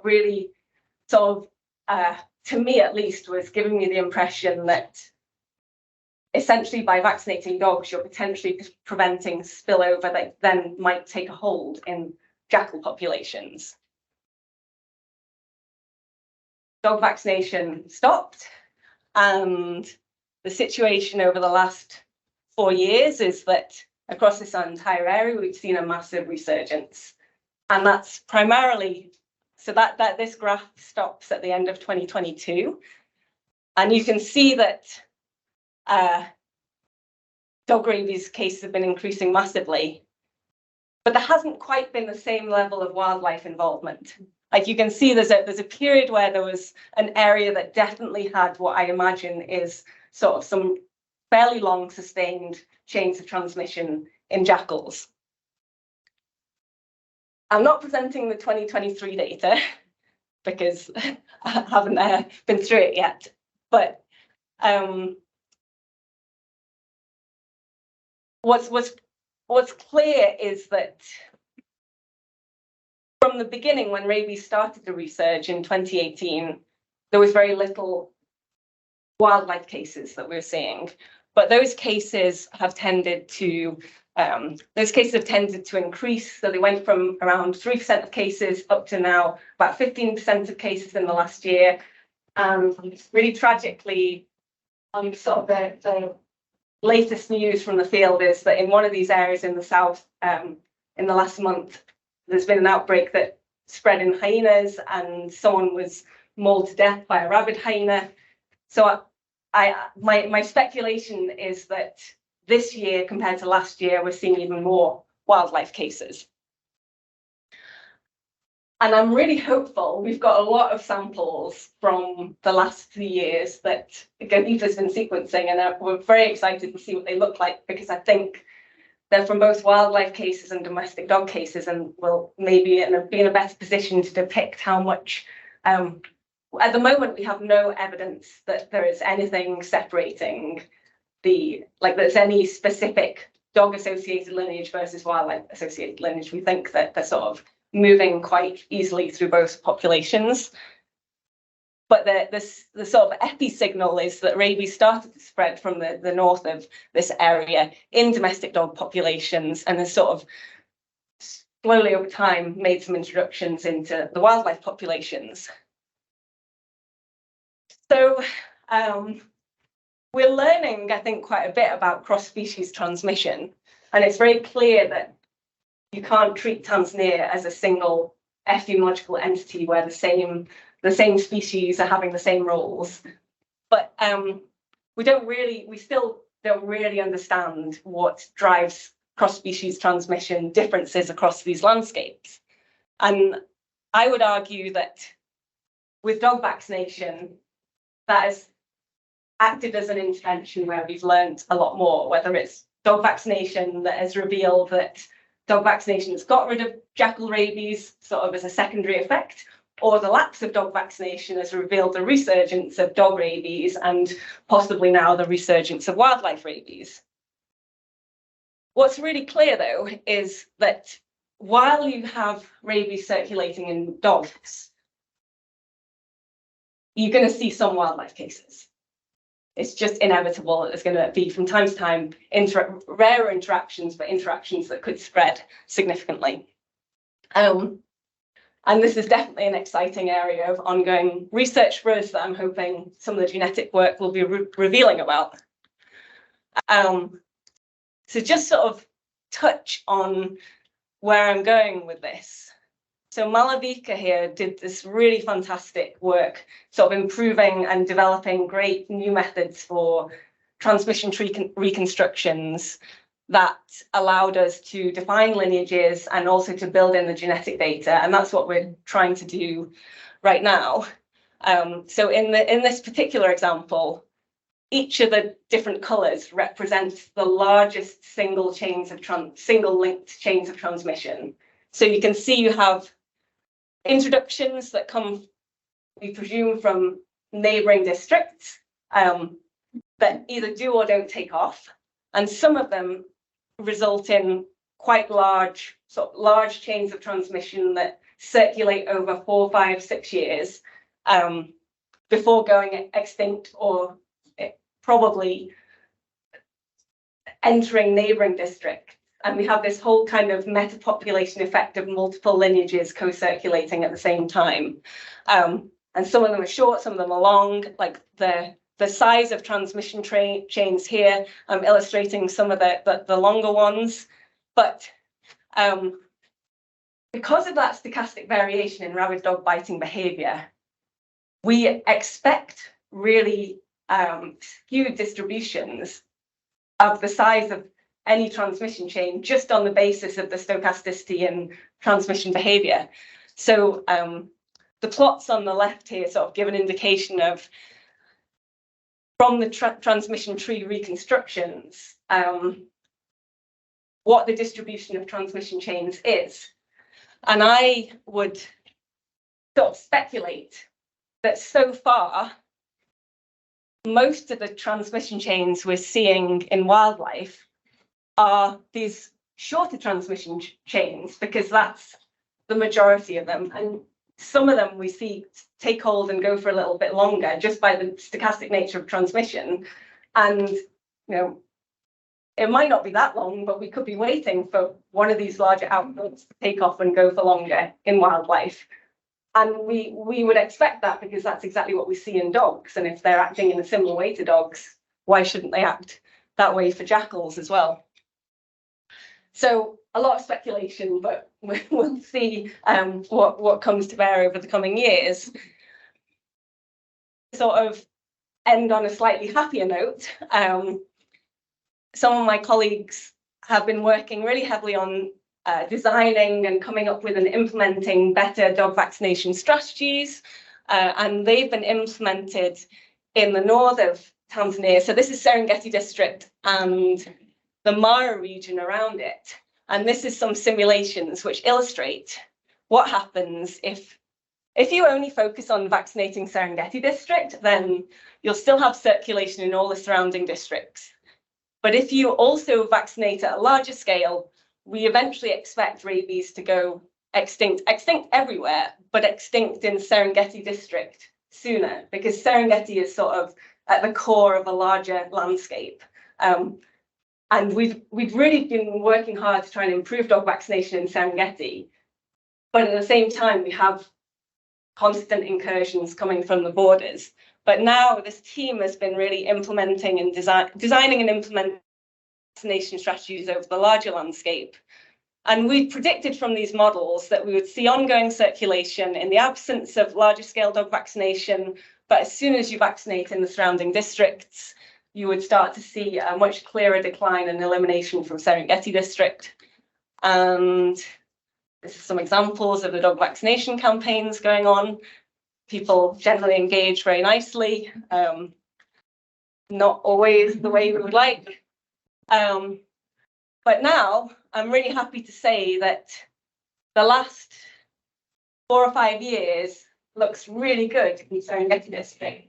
And the data downloaded as of end of last week has shown us that we are detecting cases across the wider Mara region, but we actually haven't had a single dog rabies case in Serengeti district for the last 3 months, which is better than the last 20 years.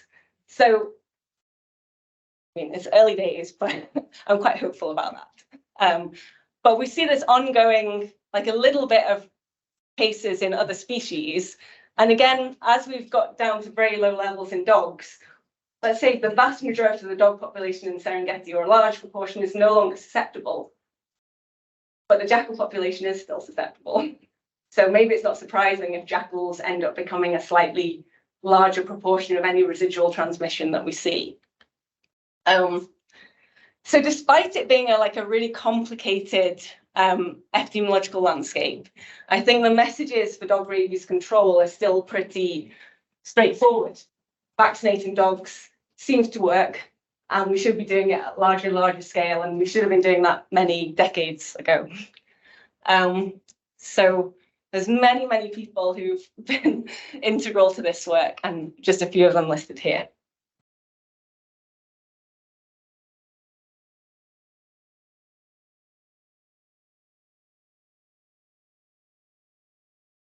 Thanks very much for a fascinating talk. I'm sure there are plenty of questions.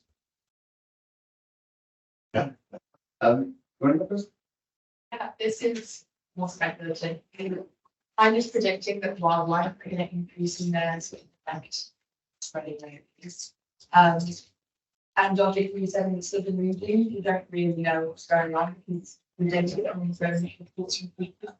Yeah. Do you think that there's any way that you can monitor the rabies outbreak in wildlife? Obviously, it's totally to do. But do you think in any way that you can see visual views on camera traps or anything like that? So because prevalence is so low, I think like we've got a super strong signal about people being bitten. Go to that village, go to that household, and pin down the rabid dog. And even when we do that in a really targeted way, we still don't always get the rabid dog. It's like disappeared, been killed, lost somewhere in the landscape. And that's like with what feels like you couldn't have a more targeted sentinel for looking for a rare event. So I'm a little bit like, I mean, I started out on my PhD wanting to do camera trapping, wanting to do like, look at the interactions between dogs and wildlife. And then in the end, like that never went anywhere. But kind of looking back now, I'm thinking we were kind of looking for a needle in a haystack for actually rabies transmission events, or even just seeing rabid wildlife, just because of the frequency at which they occur over really large landscapes. So I'm not wholly optimistic about that kind of approach, but the transmission tree reconstruction that we're doing, we've been able to sort of link, I have a slide somewhere here. Yeah, we've been able to link like how close apart cases occur in space and time, and be able to say, like in Serengeti district with confidence, that collectively the dogs and the wildlife cases we're seeing represent about 86%, 85% of transmission. So we're not observing another 15% or so, which I think is like super good going. So we have one method of sort of trying to work out what proportion of cases we're seeing. But of course, if wildlife rabies is circulating sort of outside our window of operation, then that we can't do anything about that. But now, by integrating the genetic data, we can also see, as the virus is spreading in these populations, it's accumulating mutations fairly slowly. And we can try and cross-validate our statistical estimates based on spatiotemporal distances with the actual genetic distances between the cases that we observe. And I think if there's a huge explosion of wildlife cases happening that we occasionally sample, we'll be able to tell from those samples the degree to which we're really missing a large unobserved population. I'm hypothesizing at the moment that we're not really missing that, because if we were, there are people living in some of these places and we would see some human exposures and so on. But I might be totally proven wrong on that. But I'm kind of holding out hope that by integrating the genetic data in this way, that will start to reveal or give us some clues about those aspects that we've struggled with just purely epi data through our human-centric focus. Probably was really You've got a really nice series of slides showing the close relationship between people and dogs in Tanzania, and similar things in possible places as well. So my question is, to what extent do you think the relationship between people and their dogs, the closeness of their observation of their behaviour has led to adaptation of virus? So Ronan and you both talked about the importance of the period between bite and then the kind of catastrophic fighting episodes about the behaviour. And if people see their dogs, any kind of slight or slow change, it's a very different change in their management. It's a great question. It's definitely taken me into proper speculation territory. I really don't know, but in terms of an evolutionary context, but when there is a rabid dog in these areas, mostly people know and can recognize it. And mostly people are doing everything they can to kill that dog. So one thing that we've got quite strong evidence for now is that over time, when you've got like a raging rabies epidemic, people are people are tying up their dogs, they're killing their dogs quite early. And so if we just measure transmission in the middle of an outbreak, that like our effective reproductive number includes quite strong human responses. But as you get down to really low levels of rabies, people are pretty happy about the situation, not worrying about rabies, and actually we see a relaxation of human-mediated actions to curtail transmission. And it seems like then, although cases are lower, the reproductive number is higher because it's not being modulated as such. So you're actually, you want to be getting closer to the end and kind of right to the very end thing. But actually people's behavior is making it easier for the virus to transmit more effectively. So it doesn't really answer your question at all, but it kind of, I think, indicates the sort of behavioral responses at play and how that actually introduces quite a complication for elimination programs, at least for rabies anyway. So, Kimberly? And so leading on from that, do you ever find that people, if they know that there's an outbreak in jackals, for example, they go and engage in kind of retaliatory killing towards? So we've seen that with hyenas, actually. Not so much with jackals, but hyenas initiate hyena transmission, there's poisoning, and hyena transmission events obviously usually result in worse outcomes and so have a stronger visceral reaction. But I've got a PhD student at the moment, Tasman, who's doing work on culling. She's also working very closely with Kennedy because despite there being decades of evidence that culling is generally not an effective response for rabies, and it has lots of sort of unintended negative consequences. In many parts of the world, and also in many parts of Tanzania, culling is carried out kind of intermittently, potentially in response to rabies outbreaks or when there's a perceived problem dog issue. And so she's doing some super interesting interviews with people about why they're doing culling, what their experiences are, and whether they think it's a good idea and if it's working or not. I think her work it's funny that, we've been saying from an epidemiological perspective for decades, no, it doesn't work. But no one knows why are people actually doing it. And it's the perception of whether it's going to work. Yeah. Quite often in these landscapes, people told they must conserve wildlife. Yeah, exactly. And there's definitely some other kind of aspects at play, like sometimes veterinary officers don't want to cull, but there is sort of more political pressure. Someone's got the sort of the head of the district or something has got some money, and that's where it's going. And so there's kind of lots of different other things at play outside of our epidemiological understanding, and I think that her work is going to be very interesting and probably really important in actually addressing these kind of issues, but I don't know what the answers are yet. Thank you for the talk.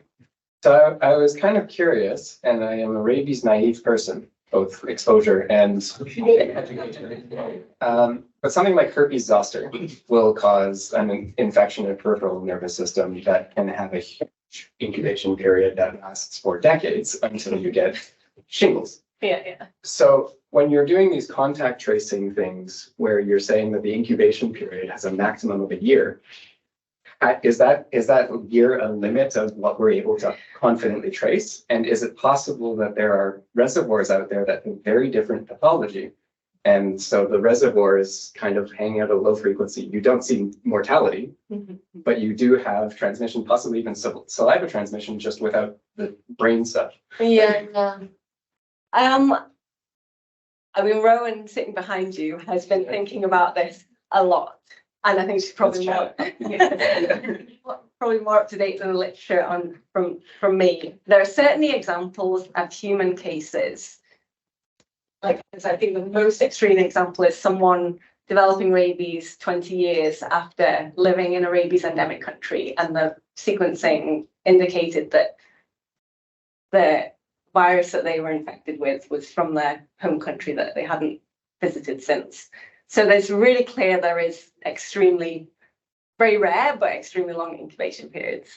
And the nature of our work is that there could be some rare events like this, but we're not going to see it. And the contact tracing also biases us, I'm sure, to the nearer term events, because if something's happening further distant away in time, then we're statistically less likely to link them.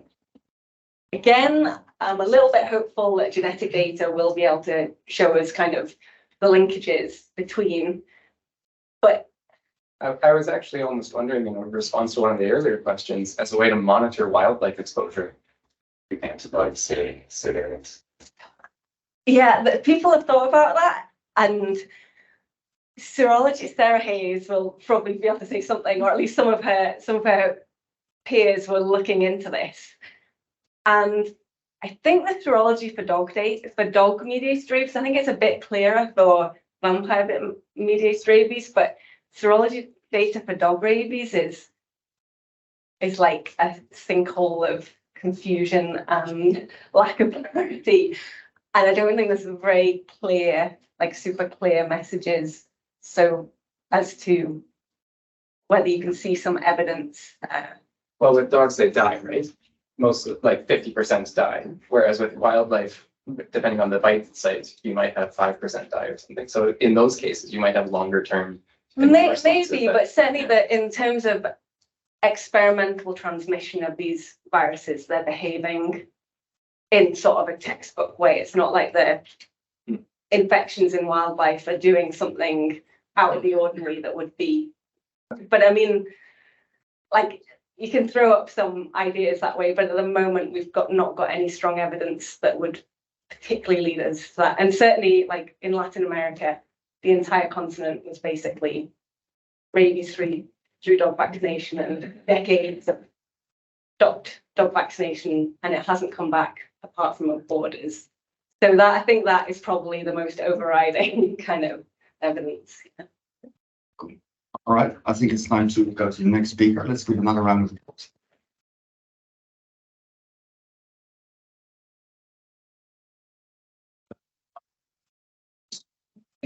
From Sheffield.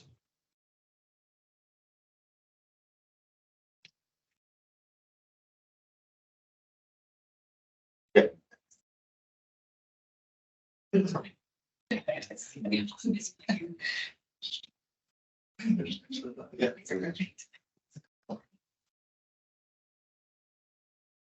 Excellent. Okay. Morning, everyone. I'm Amy, a postdoc at the University of Sheffield. Thanks very much to the organizers for having me. And while we're in the midst of this really wonderful in-person meeting, I'd unfortunately just like to bring us back to another time briefly when most of the world was really rapidly moving from working in office spaces to really shifting to home for most of their days. And for the general population, this did very effectively reduce individual exposure to COVID, certainly. But in Singapore, there's an interesting and unique case that I'll bring up where this also meant that individuals who are moving from very well sort of ventilated and air-conditioned office spaces where there was very low presence of mosquitoes were spending their entire days in more residential areas where mosquitoes were more concentrated, and in particular Aedes aegypti, which is the vector for the dengue virus, was present, and these mosquitoes are day biters. So as individuals spent most of their days at home, they then became more exposed to dengue. And this group did find that in this population, for the individuals that were most sort of affected by social distancing, there was over a 37% increase in dengue cases from baseline in this 2020 period. So this is a really interesting example, I think, of how behavioral changes associated with one disease, whether that's from the disease itself or for interventions for that disease, can have unintended knock-on consequences on other diseases present in the population. I think it's also worth noting that this wasn't true for every sort of area that was high risk for dengue. So there's also certain factors that can exacerbate the potential that this interaction happens. These sorts of interactions are not uncommon. I think a lot will be familiar with, for example, the fact that HIV can exacerbate tuberculosis. This is also likely to be exacerbated in sort of areas where poverty is high. And as COVID-19 was sort of first emerging, there was a lot of discussion on factors that might worsen COVID outcomes. So, for example, influenza was known to sort of worsen COVID. There was a lot of discussion on non-communicable diseases that might worsen sort of outcomes. And this led to this kind of interesting discussion sort of surrounding the fact that COVID-19 is not a pandemic. But if it's not a pandemic, well, what is it? There is a word for this, syndemics or synergistic epidemics. These are disease interactions that worsen the outcomes for population. And they really focus on the social and environmental factors that can precipitate those disease interactions as well. And it was a term that was sort of put out into the world by Meryl Singer, and it's primarily from the medical anthropology field.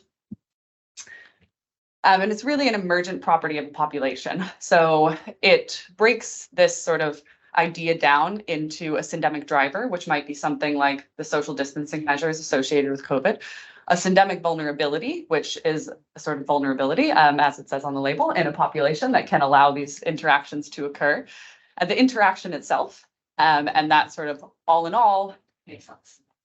A key aspect of all of this and sort of the benefit of breaking it down into these components is that it allows us to put into place syndemic interventions that target not just one disease, but multiple that are really sort of the source of kind of negative outcomes in populations.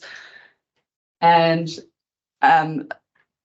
so I think that syndemic-like scenarios, although they have primarily been investigated in sort of human sort of medical field, they're likely to be quite common in nature. This is because co-infection is really the norm in wildlife. So if you, for example, study gastrointestinal worms in mice, like I did for my PhD, you would also have to understand that these mice likely have probably 10 other parasites circulating in their populations as well. So it's possible that syndemic theory can offer us new insights into wildlife disease dynamics, especially in changing environments. And it's very probable that these syndemic-like scenarios are occurring, even if they're not named sort of from this same kind of framework. And so all of this motivated myself and some collaborators from the Varina Institute a few years ago to try and workshop a framework for viewing wildlife disease dynamics from a syndemic lens. That resulted in us coining this word synzootics, and probably the only one-word paper I'll ever have.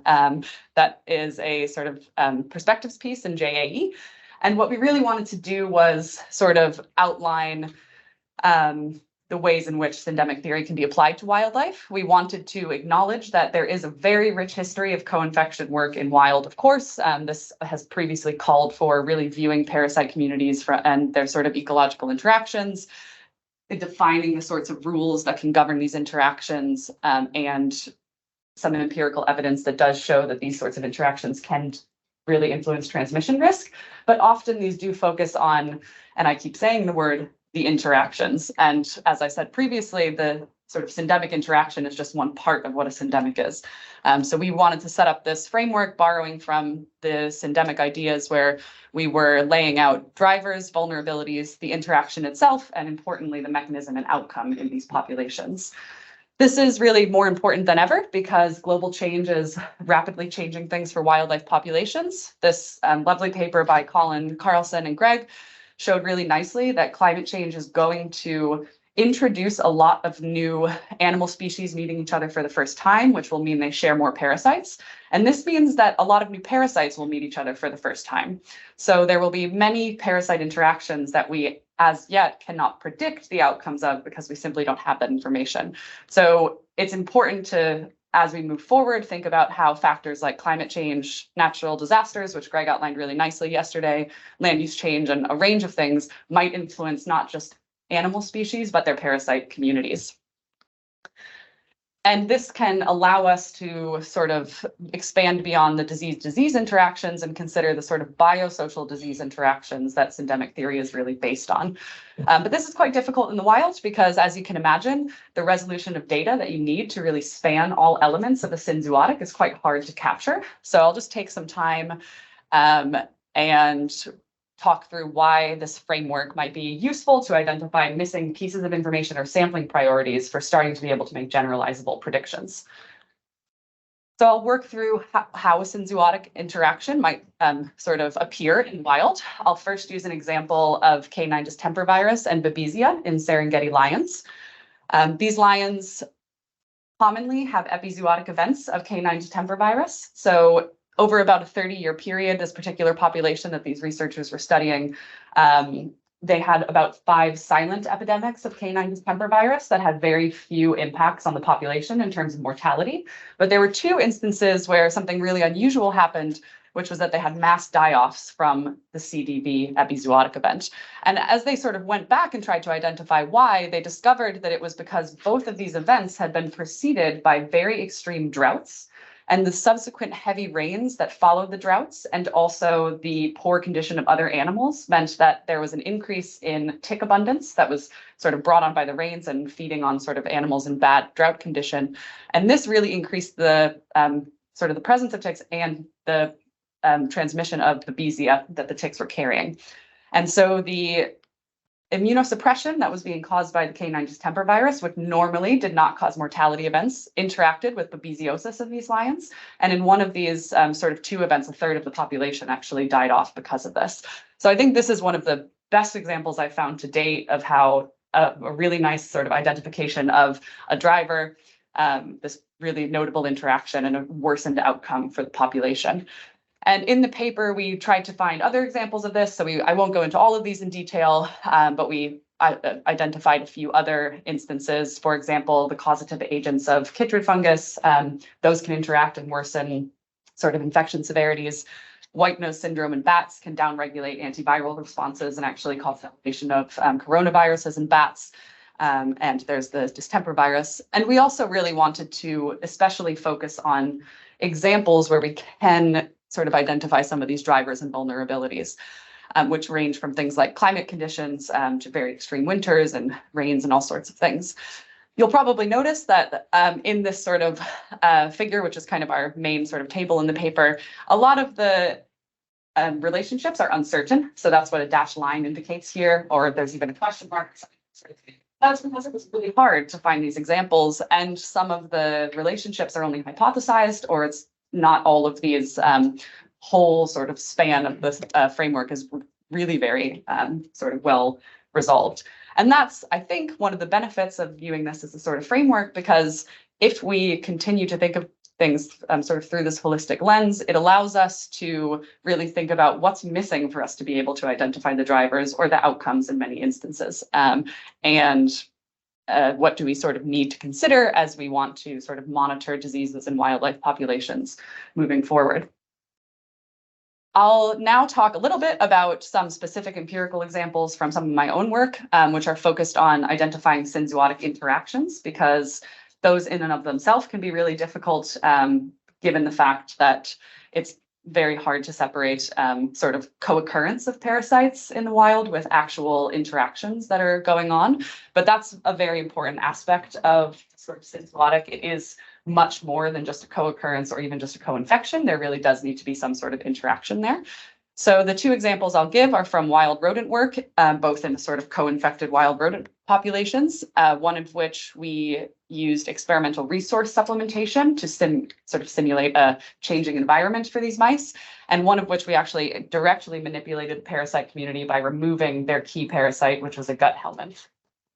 In the first instance, this sort of resource manipulation was motivated by the sort of ongoing situation of animals having increased contact with urban areas and people. This changes the resources and diet that's available to them. And this, we know, will definitely impact their infection, because it can change both their susceptibility to infection by potentially giving them extra energy reserves that they might fight off the infection, but it could also sort of artificially aggregate them around new food sources, which might expose them to other pathogens. This was outlined quite nicely by sort of Dan Becker, Sonia Altizer, and Daniel Stryker in 2015, but it's very unclear still how these complex effects might manifest in multi-parasite communities if they're that complicated for even one pathogen. So we carried out experimental supplementation, which sounds sort of scientific, but was really me throwing food all over woodlands, and broke it down into supplemented and non-supplemented grids. I then did live trapping of wild mice for 8 weeks, and at the end I measured all sorts of sort of behavioral outcomes, community and condition outcomes, and sort of 9 parasites, I believe. And we know that this supplementation has really strong effects in these populations of wood mice that were in Scotland, mainly that it does change their behavior significantly. So they reproduce more, they sort of shrink their home ranges. So the individuals on supplemented grids end up in denser areas, which could, of course, facilitate transmission, but it does also increase their condition and their sort of immune responses because they're generally so resource starved. And so what we wanted to ask was what happens across the parasite community. And what we see really, I think just to take away, is that there's this big range of effects that span sort of negative, no effect, or positive effects, where if the estimate is above the line, that indicates the parasite has increased in response to supplementation. And we do find that some decreased, but some did increase sort of in their counts. I think of particular note among these parasites, 2 of them, Eimeria hungariensis, which is a protozoan gut parasite, and H. polygyrus, their probably main gut parasite. These 2 do have known interactions, so that it's been shown previously in populations of these wood mice that these 2 parasites compete for space in the gut. So if you have an environmental change situation like we sort of simulated here, that's altering 2 parasites that can interact in this way, it can really influence onward transmission dynamics. And so the last sort of point that I'll just bring up is that we tested this sort of transmission aspect of this by removing helminths from another wild mouse population in Mountain Lakes Station in Virginia. This was in collaboration with Andrea Graham. This plot here is just showing that the treatment worked. So the individuals in yellow, the ones who received the treatment, they did have much fewer worms after treatment. But conversely, their prevalence of Cynombre virus, an important zoonotic pathogen, went up after helminth removal. So I think it's a great example of how sort of a change to one pathogen can really influence sort of transmission in a quite unexpected way. And you can imagine that if there are natural changes that are sort of reducing the presence of helminths in the environment, which are likely to occur, then this can have important implications for sort of virus transmission ongoing and potentially emerging viruses for which we don't really have a lot of information to predict. And so the whole parasite community is really key context for understanding and predicting these impacts. And of course, it can have unexpected consequences if one parasite is changed. So I'll just leave you with the thoughts that I hope I've convinced you that pathogen interactions can alter disease emergence and dynamics. Symbiotics are likely occurring and could increase. I think prediction will really depend on sort of longitudinal monitoring of multiple parasites at once. I think often study systems focus on a focal pathogen, or efforts are centered around a urgent need or sort of group of pathogen, like surveying coronaviruses in bats. So more regular and sort of monitoring of sort of parasites in the community as a sort of baseline would be great. And hopefully this will all lead to being able to put into place sort of symbiotic interventions to really address kind of multiple sources of negative outcomes rather than one pathogen at a time. Just thank my mouse collaborators and my co-authors on this symbiotics paper and say thanks very much. I'm happy to take a question if there's time.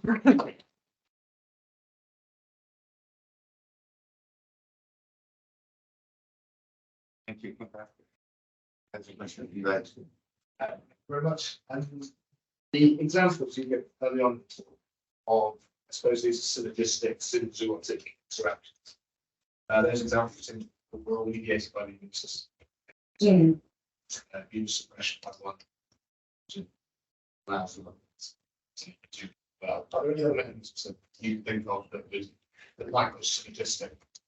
Yes, so I think that it's also possible that some of these could be, I would imagine, sort of behaviorally mediated as well. I think, yeah, exactly. So some of these are difficult because I think in some ways, when we were sort of putting this paper together, there's lots of aspects of the syndemic theory that don't perfectly track the wildlife because, for example, in the syndemic thing, sort of theory and framework, some of the comorbidities are sort of mental health or very social and kind of cultural aspects that influence these things, and as are sort of some of the outcomes and vulnerabilities.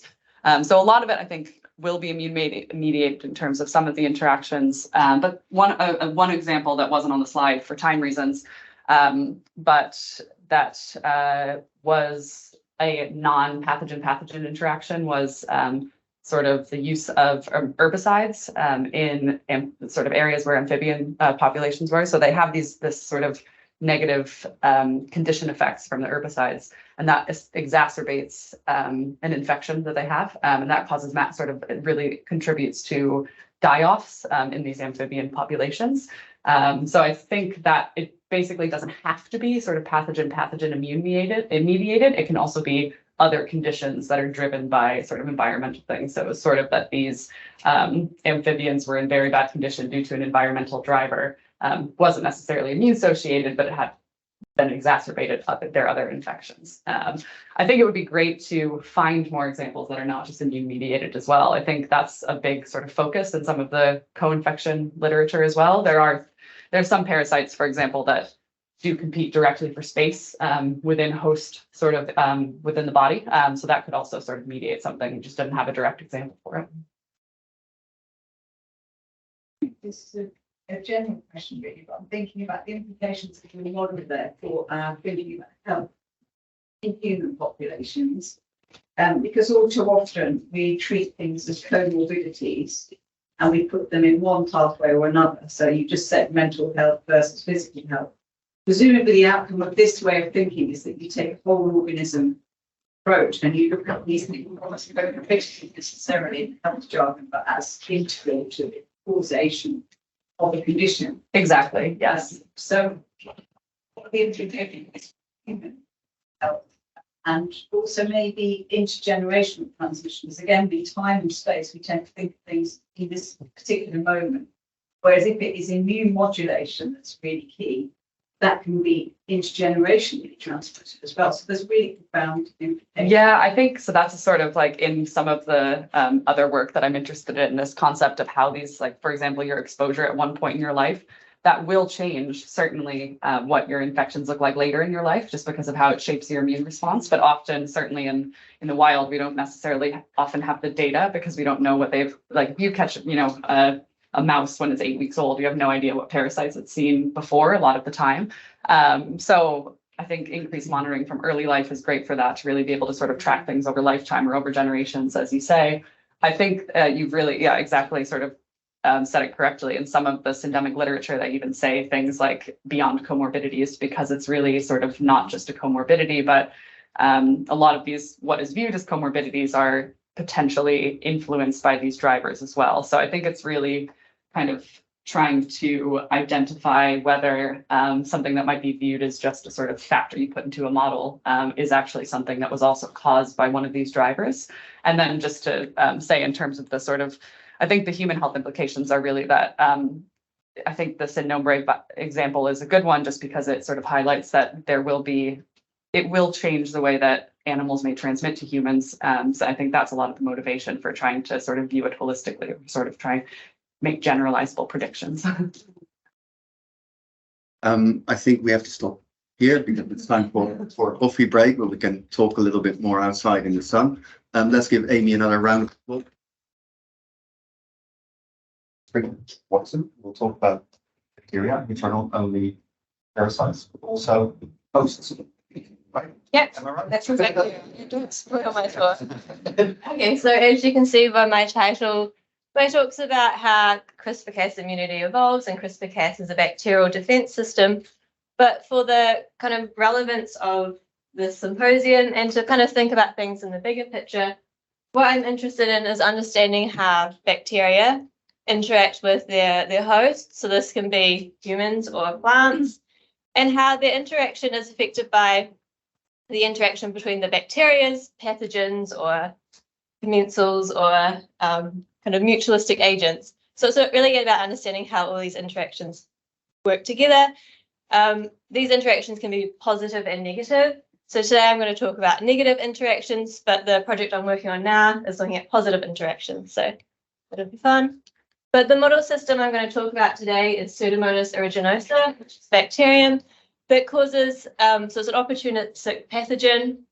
It causes a lot of nasty infections. I'll save you from the gory pictures, but they can be pretty gross. But essentially in hospital environments, or if patients are immunocompromised, it can infect wounds. And it's a common colonizer of cystic fibrosis patients, so it infects their lungs. And so like a lot of these pathogens that are commonly found, antibiotic resistance is a problem. So it's becoming harder to treat these infections. So we need to look at other solutions. And one of these solutions might be phage therapy. So as Sarah introduced yesterday, phages are these viruses that infect bacteria. They cause them to lyse most of the time, and they're usually pretty specific most of the time. So for using phages therapeutically is a solution, potentially.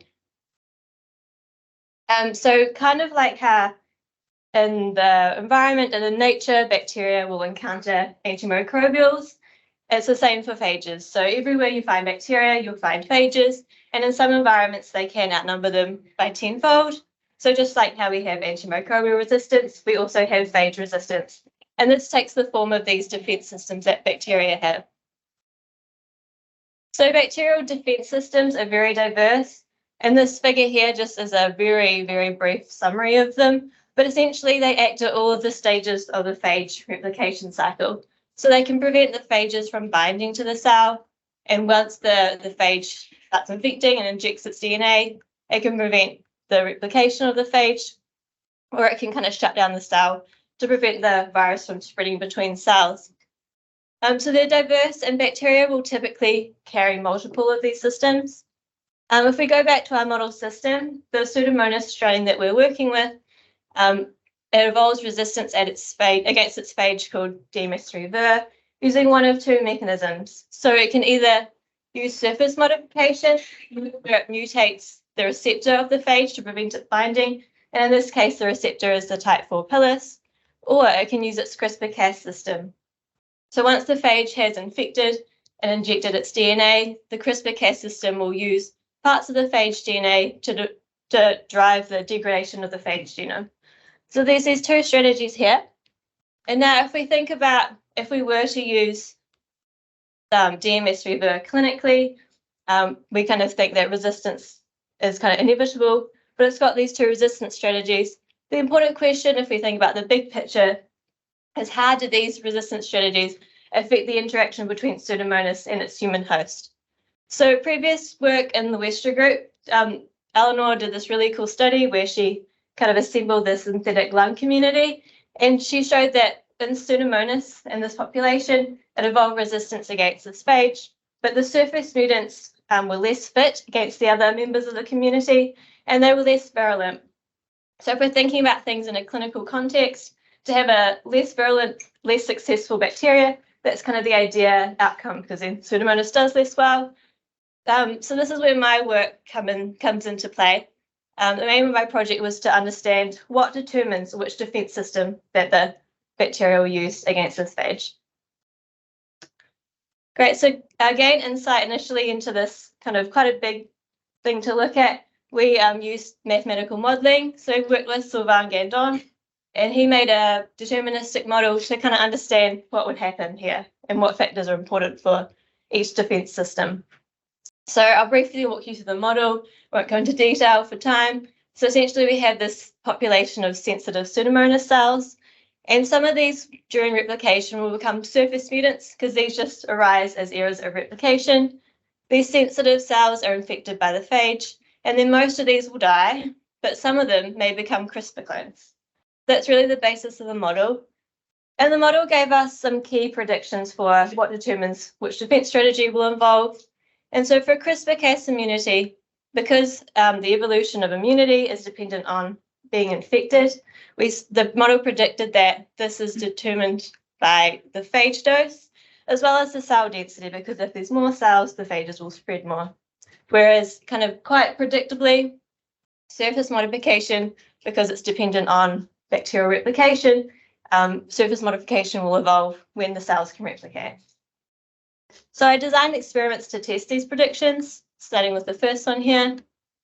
So I performed 3-day evolution experiments. So this involves combining Pseudomonas that hasn't seen the phage before, plus the phage, and growing it for 3 days. And I added phages at a range of different doses to test that effect. And I also grew them in media containing different concentrations of glucose, because this becomes the limiting factor affecting the cell population density. So with all these combinations, obviously I generated a large data set. So I'll talk you through some of the results that show the trends that we observed. So I determined for each of the days, I determined whether the cells remained sensitive to the phage or whether they evolved CRISPR or surface modification. And these are the results for day 1 of the treatment using the range of phage doses. And as you can see, with the higher phage doses, we get more CRISPR-Cas immunity, which is great. And then if we look at the effect of the carrying capacity, so this is the amount of glucose present, the high glucose being here, going to low. You see with the high glucose, there is more CRISPR as well.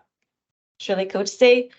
Obviously, I had this big data set and it was kind of hard to just generalize and look at the data trends. So we worked with Ali Percy, who made statistical models of the data. And I won't show you the nice plots that she made, but essentially these plots really supported the model predictions and show that the probability of CRISPR is indeed influenced by the cell and phage densities that we measured, as well as the initial phage inoculum.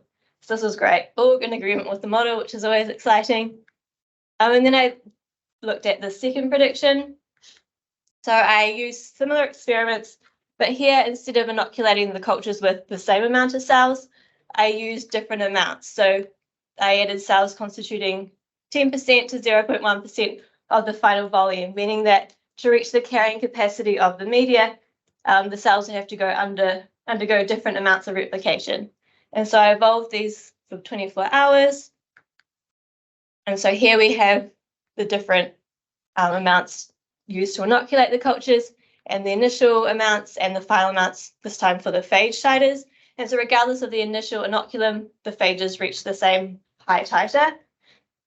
But looking at the cell counts, you can see that the population with the most cells initially, there was a net loss of cells because they were lyased from the phages, whereas with the lowest amount of starting inoculum, there was net replication. So these guys replicated, these guys didn't so much.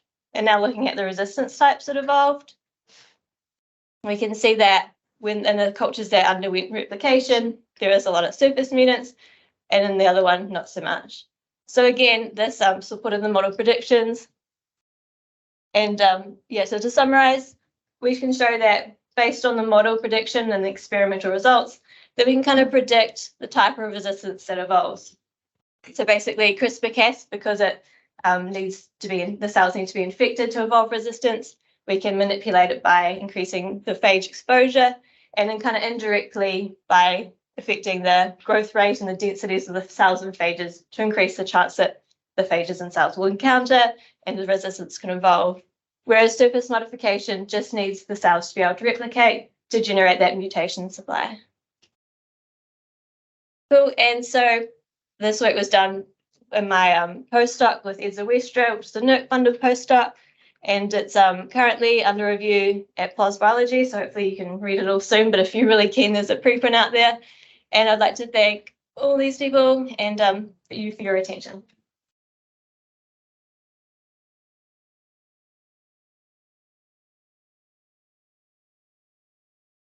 Any questions?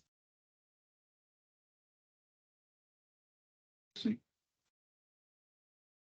I'm not sure how you think that is, but if mutational supply is kind of like a maybe limiting thing for evolved synthesis modification, does that mean like if you had continued to experiment for longer, even under other conditions, you would also evolve certain modifications?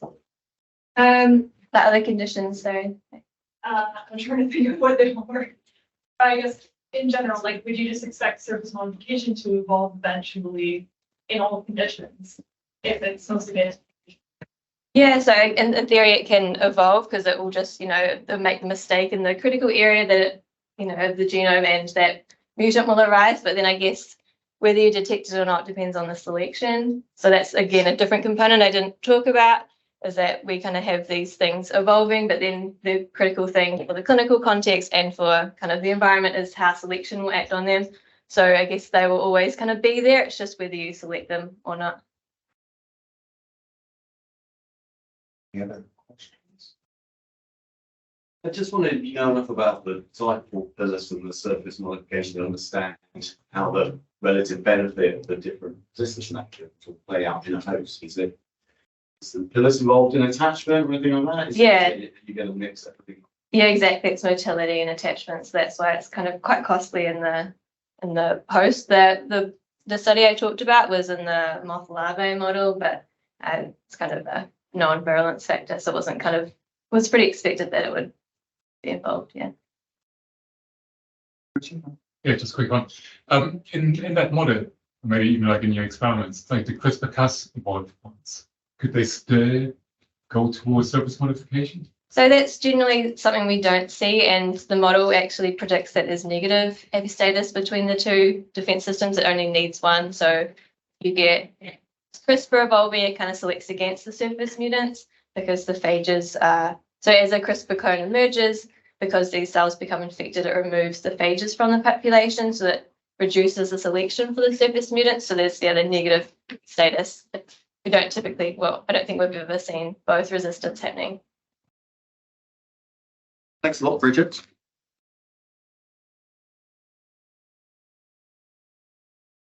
In February, Sam Harrison was supposed to give a talk about microbiomes of amphibians, but he couldn't make it, but we have a worthy replacement in Mark Hansen. We also had a poster up, which you might have seen yesterday. Well, I'm actually going to talk about a follow-up of the poster. Sorry. So I will. So go to the poster in addition to Yeah, this where is my mouse? There it is.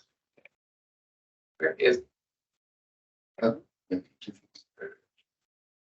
Perfect. Okay. So, as everyone just heard, I am Zav Harrison's stunt double. And I've made my job hard because I'm not going to give an exact talk I've already given, but I'm going to give you a talk about something I've been thinking about, reflecting on the stuff I've done in my poster. So I'm calling this the MacGuffin model of immune evolution, and I'll explain that later. I hope the rush job of this talk doesn't sort of evidence the quality of the slides, but as I mentioned, if you want to know some more of the background behind this, then I have a poster outside. I can expand on a lot of the stuff, but for time's purposes, I'm going to go through this fairly quickly. So a key thing you want to know about my work is that I work on these genes called antimicrobial peptides, or AMPs.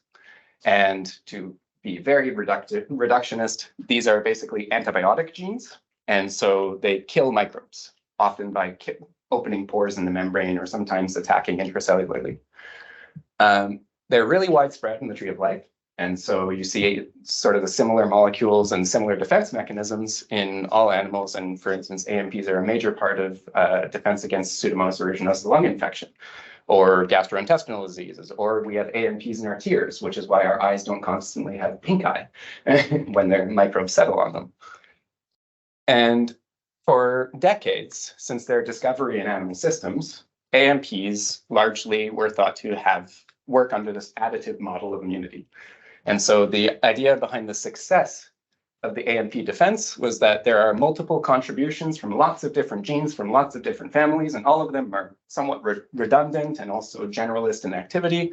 And that was built on a set of data that showed that, in vitro, all of them kill very broad spectrum in a petri dish. And in vivo, you see this really generalist induction where when you stimulate an immune pathway, you don't just get one or two AMP genes, you get all the gene families induced to massive levels, like 1,000 times upregulation. And so this model was built on these data sets, but in vivo data were very difficult to come by. Again, very reductionist. There were technical limitations that were then solved by CRISPR-Cas9 becoming a genetic technology. And so that's where my thesis work started. And so there's too many people to thank, but we had a very successful project in the lab using these fruit fly mutants where we deleted all the AMPs of the flies, the classic ones that people knew about, which means we deleted 7 different gene families, individual genes or collectively. We did full systematic analysis. And what we found from those studies, first off, we validated for the first time that AMPs actually are important in vivo. So they suppress bacterial infections, as seen by GFP bacteria here. The AMP mutants look just like classic immune deficient flies. And so it's a very potent element of the defense response. And as far as this additive model goes, we saw some evidence of this sort of cocktail of effectors that, there are multiple peptides that can contribute to defense against some infections. But something that really surprised us that we didn't expect, and I hardly could have expected, is that we kept on finding these examples of extreme specificity, where a single gene was the life or death determinant against a specific pathogen. So for instance, this is an example using the gene drosasin and the bacteria Enterobacter cloacae. And so these are all different lines that lack drosasin in some form. And it's a huge effect that largely mirrors an immune deficient fly. And you see that in bacterial loads as well. But then it gets even more specific with a gene called dipterosin A and this bacteria Providencia redgeri, which is found in, both of these are found in the fly microbiome. But dipterosin A, you knock it out by itself and it fully parallels an immune deficient fly. And if you keep it in the fly, it's like wild type. We actually see that also the first evidence of that interaction was done by GWAS, where it ruined someone else's GWAS experiment by being the only thing that mattered and completely swamped out their signal of what they were actually interested in. But then we also confirmed this by deleting all the other AMPs collectively, and they didn't do anything. But deleting just dipterosin totally kills the fly's defense response. And then more recently, this is my poster. So we found another example of this high specificity, this time with the sister gene, dipterosin B, and a microbiome member called Acetobacter, which is typically a mutualist. Except if they're missing dipterosin B, it kills the flies 100% as if they have no immune response at all. So this is this highly specific thing. And here, these are flies that actually, we again delete all the other AMPs and it makes no difference. So if I sum the poster up in 30 seconds, basically the concept of the poster, and this paper, is that your ecology determines your microbiome, and your microbiome drives the evolution of your immune system. And with this specificity that we observe, the microbiome is driving the evolution of immune genes that are highly specific and important for elements of the microbiome. It is fairly intuitive when you think about it in retrospect. And we find that is true across species, and we see lots of convergent evolution and parallel loss. So by and large, what this means is that the additive model that was built for decades is insufficient to explain this extreme specificity that we see in vivo. These aren't generalist things, and despite the fact that they are generalist in vivo, and despite the fact that they're induced in a generalist way. So that makes me, that brings me to sort of the philosophy of immune signaling in and of itself. And so I've got just a diagram of a generic immune pathway here. And broadly, what you want to see here is that microbes have patterns on them. This is my little red dot here. And that pattern, multiple microbes have the same sorts of patterns, and you can detect that with a receptor. So here's my receptor, I'm this red dot. That is the sort of first stage of immune signaling. So for instance, Barbara's talk yesterday was talking about toll-like receptors, which sense things like peptidoglycan or lipopolysaccharide or things like that. That process of receptor binding is just the first step in a big cascade. And beyond that step, you then have to go through signaling. You have to transmit that information downstream to the nucleus, and that whole process takes time. And then from there, you have expression of target genes, which then have to be transcribed, translated, and secreted, and that also takes time. So there's this big time lag between the bacteria being sensed and the effectors being produced that actually do the defense response. And what we found now is that, there's effector A for bacteria A, there's effector B for bacteria B, and there's also this massive induction of all these genes that are totally irrelevant to the present infection. And that's metabolically wasteful, but it seems to be evolutionarily favored, at least in flies, and I'll argue in other systems. But the reason for this seems to be that basically there's this information bottleneck. And what I mean by that is you take, pathogen A or B, or there's a whole spectrum of pathogens you could be looking at, but all of them have the same red dot. And so when you sense that red dot, you transmit just that information. You remove all the rest of the information. You don't care that it's A, B, C, or D. It all has a red dot. That's what you care about. And you also transmit it to just like 1 or 2 transcription factors that are master regulators of gene expression. And so because you do that, you have just a whole suite of genes upregulated, co-regulated at the same time, but it's independent of relevance to the actual present infection. And so in a sense, this generalist effector induction that we see is an evolutionary spandrel. And the reason I would propose for this is that signaling prefers speed over precision evolutionarily.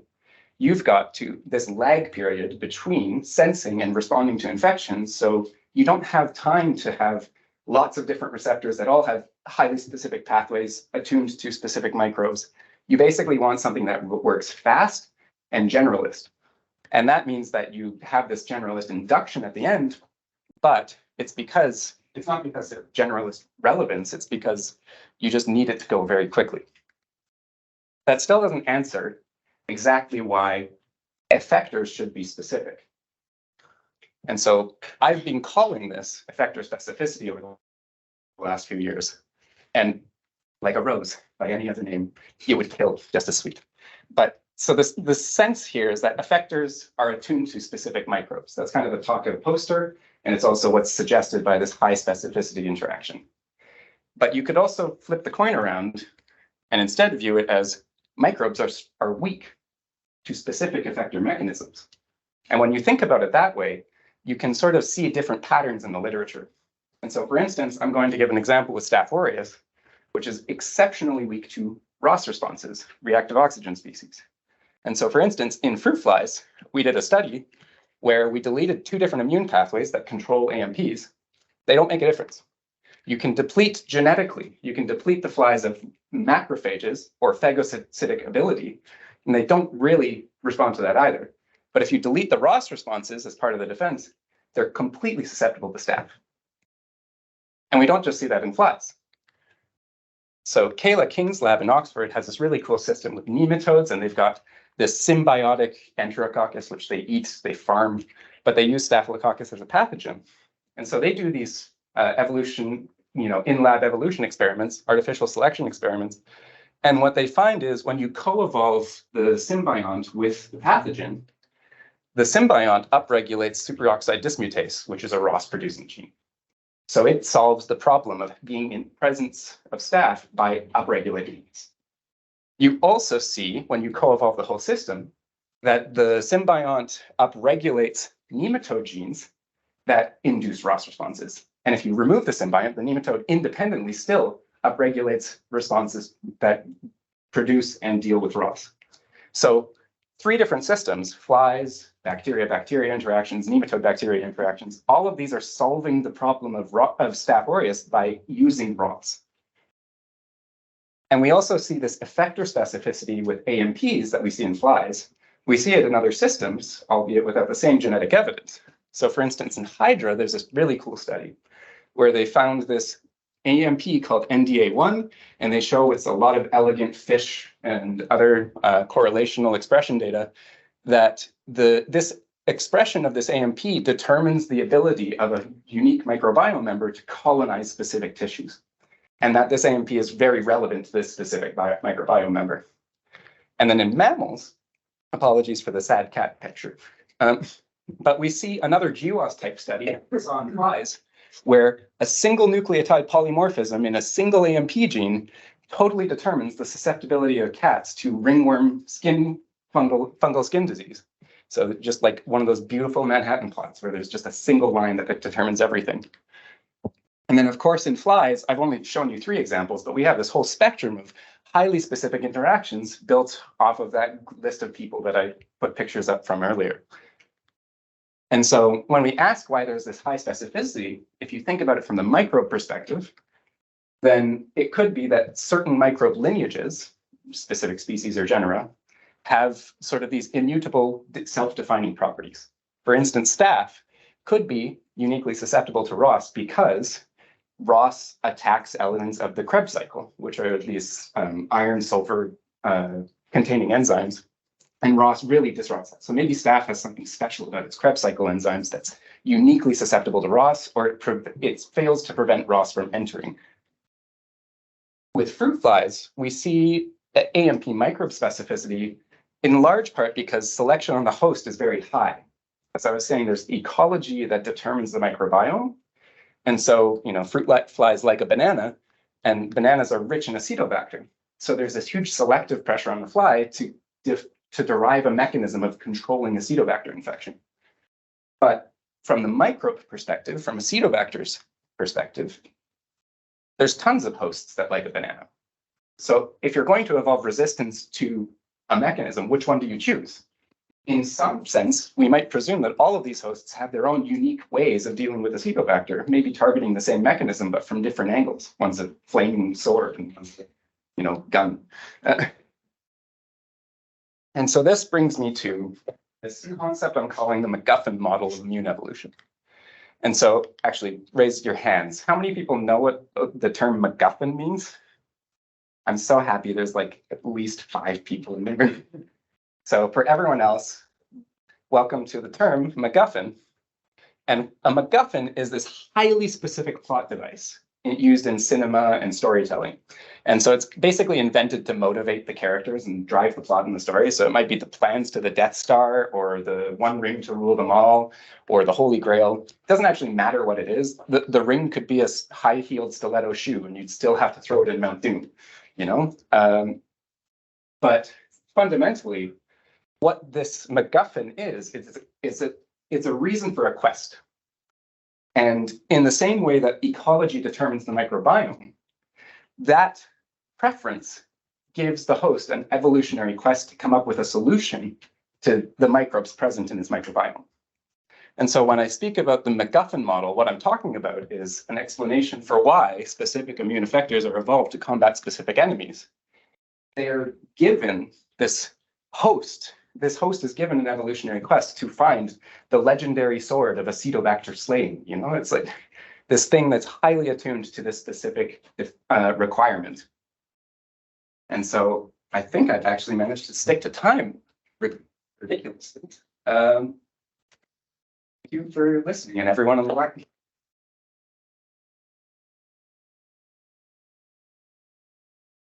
Slightly over time. Slightly over time. I made it last night. Thanks a lot. Any questions? Yep. Yeah, that was really sure. Thanks. I was just wondering, is there any potential to utilize these AMPs like medically out of treatment? Potentially, much the same way that phage therapies as ours is highly specific, and you won't just like nuke your whole microbiome. This sounds like it could work in a very similar way. Absolutely, and we can talk afterwards. It's been tried, it's been rejected for no good reason, and it's also renewed interest in the modern era of antibiotic resistance, is what I'll say. Let's continue the discussion in the next break. Thanks again. Time for next speaker. Liam Really, please I can send questions. So it's okay. And then Julian hiding out. Tell people.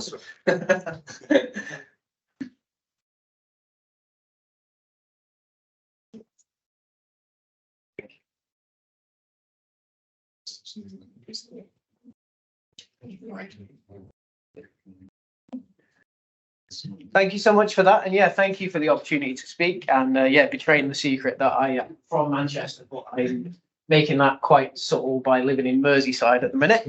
I'm a research fellow at the University of Liverpool, and I'm going to introduce today a little bit of the work that we've done recently to try and basically understand where tissue tropisms fit into generalism, specialism axes in parasites. All this work has been co-authored by Max Farrell, who's an early career researcher at the University of Glasgow.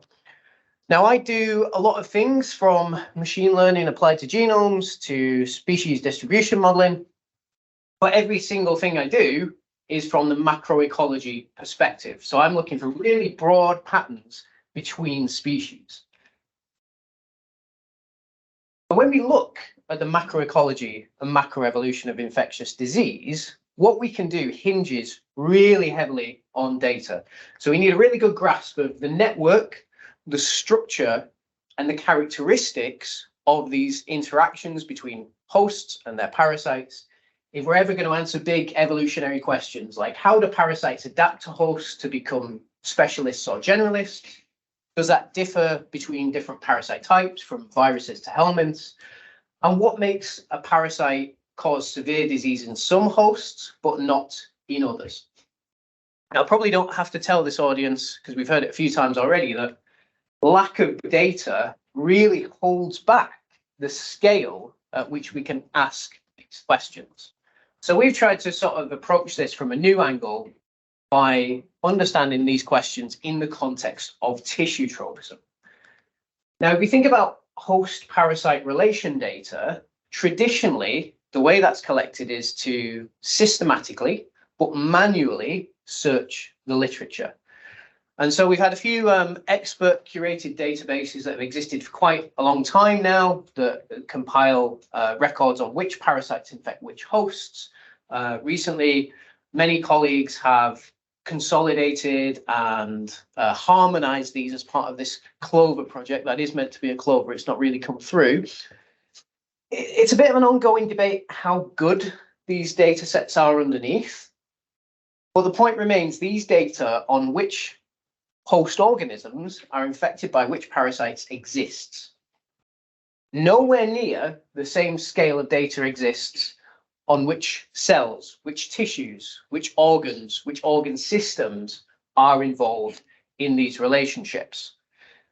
And you might be fine doing that literature search if you're only interested in one parasite, but this is kind of why I like to show this image at the start. So there's a huge volume of literature out there now, not just in scientific journal papers, but in field reports, case reports. So imagine trying to read this entire library just to get the data that you need. And I know exactly how time consuming that is, because a significant portion of my own PhD was spent doing that review of tropisms for just 200 human viruses. So given the volume of literature, text mining is a really nice solution here. And I haven't really got time to go into how it works, and I haven't got time to go into what exactly it can do. But Max and I have this recent review out of use cases in ecology and evolution, if you're interested in finding out a bit more. So we've come up with a tissue tropism data mining workflow. So we start with abstract texts from those papers in that Clover database. So we've got about 50,000 abstracts that we already know describe a vertebrate parasite infection. These come from about 3,000 different journals.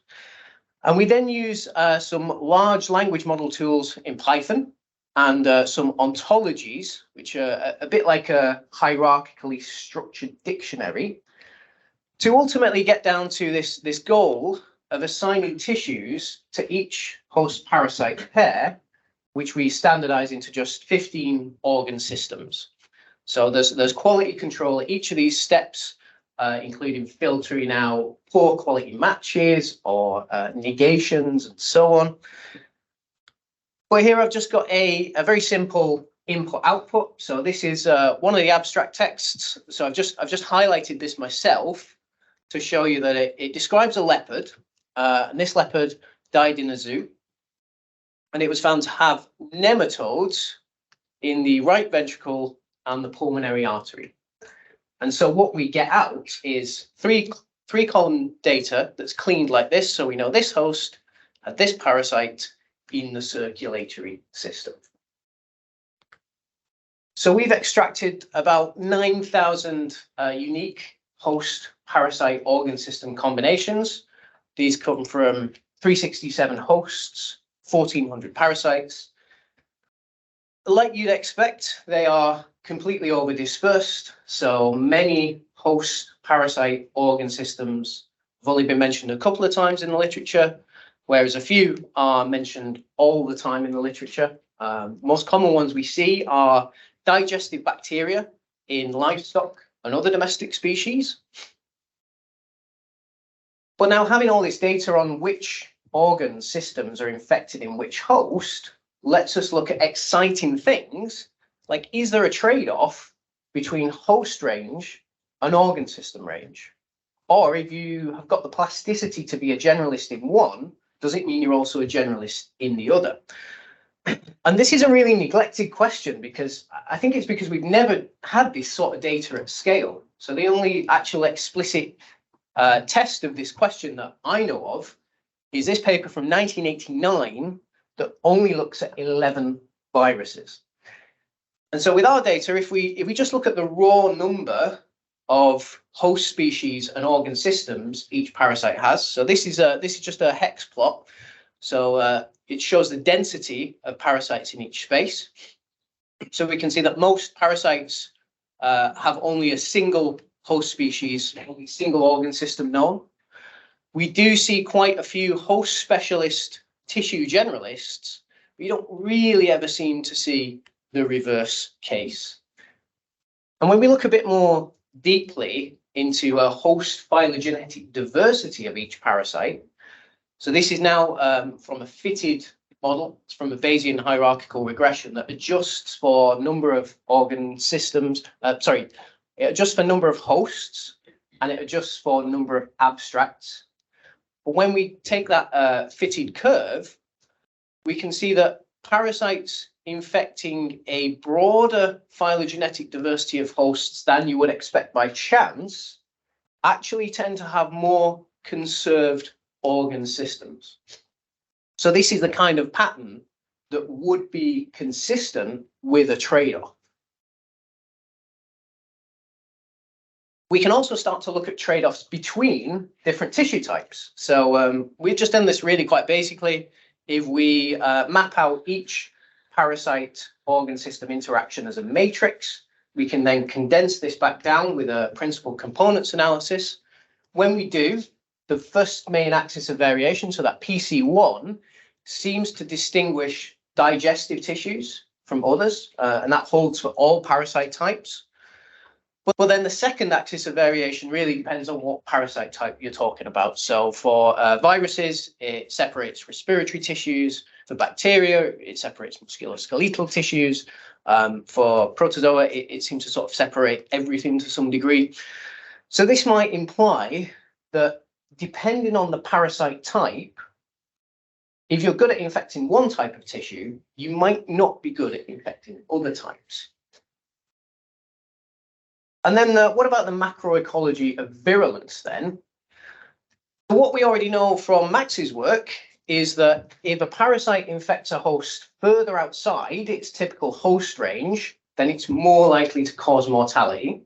And when I say further outside, what I mean is a host that's a greater phylogenetic distance away from all of its other hosts. That's what this x-axis here is, this host evolutionary isolation. And this is from Max's fitted model, where we can see the probability of death increases the further a host you're talking about. And then elsewhere, work that I've done has tried to sort of understand how tissue tropism is a determinant of virulence in human viruses. So these are partial dependence plots from machine learning models. They basically show that severe disease is associated with systemic infection. So if you just infect lots of different tissues, but also infection of specific tissues, like neural tissue. And where these two sort of key findings really come together is in the mechanism. Because one of the hypothesized evolutionary causes of virulence is during cross-species transmission to a new host, parasite might find itself in new tissues that it is not adapted to. And so you can get a maladapted, unrestricted virulence, particularly if those tissues have no opportunity for onward transmission. So that's what's hypothesized. But with our tissue data, we can now empirically test this, right? So we can calculate system dissimilarity, which we define as the average Jacquard distance between infected tissues for a particular parasite in a focal host versus all of its other hosts. So in this example, there are many infected organ systems shared between the pig and the other hosts. System dissimilarity will be low. But in this case, where there's only very few tissues infected in common between the pig and the other hosts, system dissimilarity will be high. So what we've done is we've updated Max's previous model of mortality in 12 domestic hosts. We've introduced these organ systems. And again, these are just Bayesian hierarchical regression models. What we see is that there is an effect of evolutionary isolation, number of systems. So again, infections in more phylogenetically distant hosts and more systemic tissues are more likely to cause mortality. That fits with exactly what we've done before. But now we also see this effect of system dissimilarity, whereby if a parasite gets into more dissimilar tissues than it infects in its other hosts, we see a gradual increase in mortality. So now we've got some really nice empirical evidence that seems to support infection in non-adapted tissues as a cause of virulence at the macro scale. Obviously, there's still a lot more we can do with this. There's more we can do with our data. There's more we can do with our text mining workflow. So for example, we can ask if trade-offs exist, what factors are actually shaping them? So you can imagine that we don't really see host generalist, tissue generalist, because to put it really crudely, at the molecular level, there's kind of more things to go wrong. You might need to make a lot more adaptations. You might need to be a lot more plastic. Can we account for tissue connectivity? Because just as some hosts are more closely related phylogenetically, actually so too are some tissues biologically. What are the proximal causes of virulence? And can we actually identify which of those tissues in our data pathology is happening in? And then what about the role of host responses? Because host tolerance and resistance actually also have a big influence on virulence, and these could potentially also be text mineable traits. So just to wrap up, we show that there are trade-offs between tissue and host adaptation, and also between particular tissues at the macroecological level. Tissue tropism is really important for further study because it's got big evolutionary consequences for virulence beyond just the very simple, obvious ones. And this is also a nice kind of demonstration that text mining can be a really powerful tool. And it can also help to start solving some of these really long-standing challenges in disease ecology. So as I say, all of this work is co-authored with Maxwell Farrell at the University of Glasgow. We've also been supported by Nicole Medeo in Toronto, Andrew Yates in Amsterdam. On my side, for this, I was supported by an MRC fellowship, and Max was supported by an NSERC and RBC fellowships. And I'm happy to chat more if anyone's interested.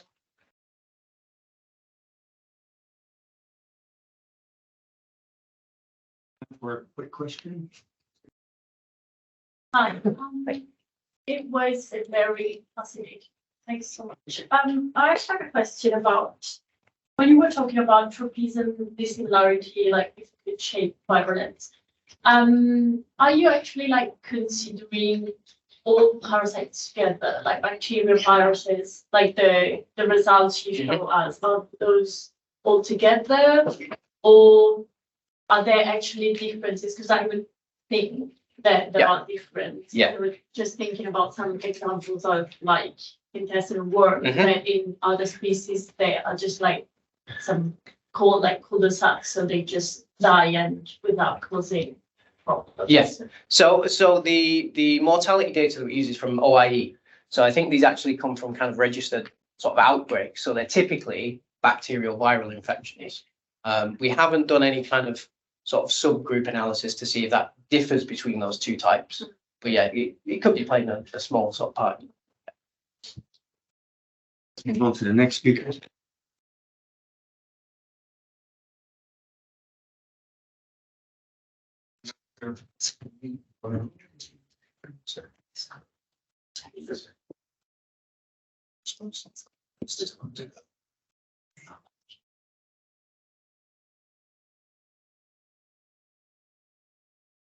I should have checked my talk to make sure I didn't get infected with the same virus as yesterday. All right, so today I'm going to talk about what studies in natural populations can teach us about pathogen emergence and adaptation. And there are a few of us in this room actually, I'm not really sure there are that many in this room who work on totally natural systems that are no relevance to humans. And what I mean relevance is because they affect, we're talking about pathogens that affect us directly or affect economic, or have economic consequences for us. But I think studies in natural populations are going to be really important. Studies that are not subject to human interventions are going to be really important because they can give us new insights into the process of emergence and adaptation. And the reason for this is that actually our understanding of contemporary pathogen host jumps and emergence is really mainly derived from two types of cases. Cases in which we're desperately trying to save the hosts, as we would in outbreaks that occur in humans, and those outbreaks are going to be subject to very intense medical interventions. That can also be the case when these outbreaks occur in agricultural animals, and there you can have completely different types of interventions, such as culling. But our understanding also comes from cases in which we're desperately trying to kill the host, as we would in eradication attempts of invasive species. And you can see that because of our intense interventions, we're really creating unnatural or very extreme conditions. And so these extreme conditions are going to have an impact on the pathogen traits that we're measuring and all the determinants of successful pathogen emergence. And so I'm really here going to advocate the use of natural systems to understand pathogen emergence and adaptations in systems where there is no intervention, if only because they're going to give us insights into maybe more subtle processes that are occurring in the wild. And today I'm just going to show you an example of such insights that we can gain in the system, which is the outbreak of Mycoplasma gallisepticum, which is a bacterial pathogen that is originally a pathogen of poultry.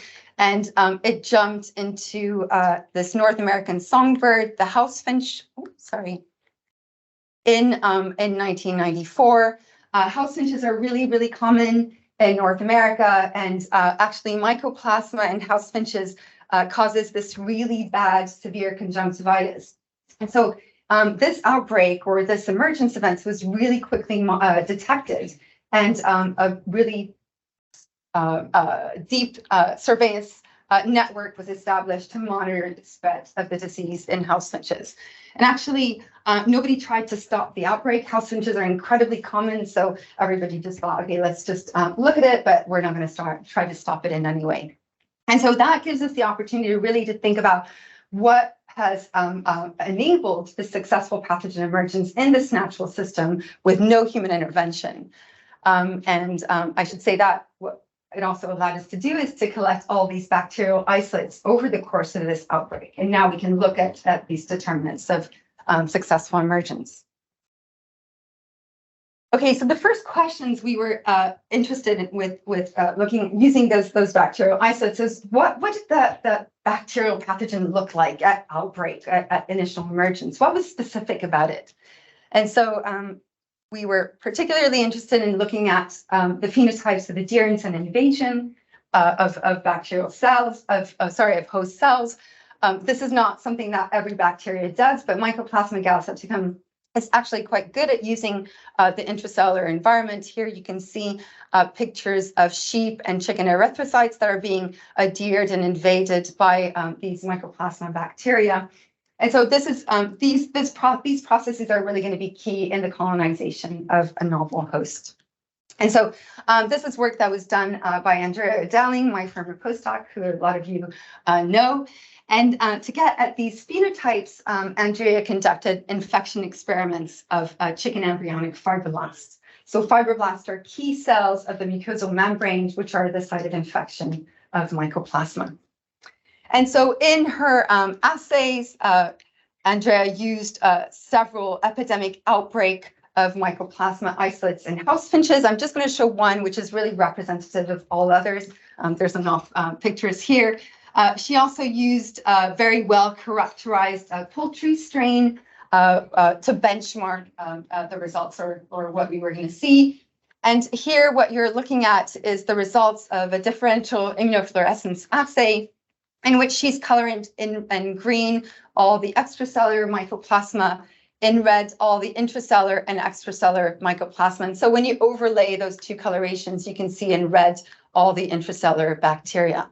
And so she was able to recapitulate the known phenotypes of our two poultry strain. We have a virulent poultry strain that's really good at invading host cells, and we're finding that phenotype again. An attenuated poultry strain, which is actually derived from that virulent poultry strain, which is not able to invade our host cells at all, and we're finding that phenotype again. But surprisingly, what we found is our epidemic outbreak isolates and house finches were really, really good at invading our poultry cells. And actually, obviously, we verified those results quantitatively and really found that pattern to be consistent. So of course, this mycoplasma bacteria caused a crazy epidemic in house finches. I mean, we're thinking this is a really common bird in backyards, but we're talking, we think something like tens to hundreds of millions. I don't know about that figure. It always seems a bit insane to me, but okay, let's go with it.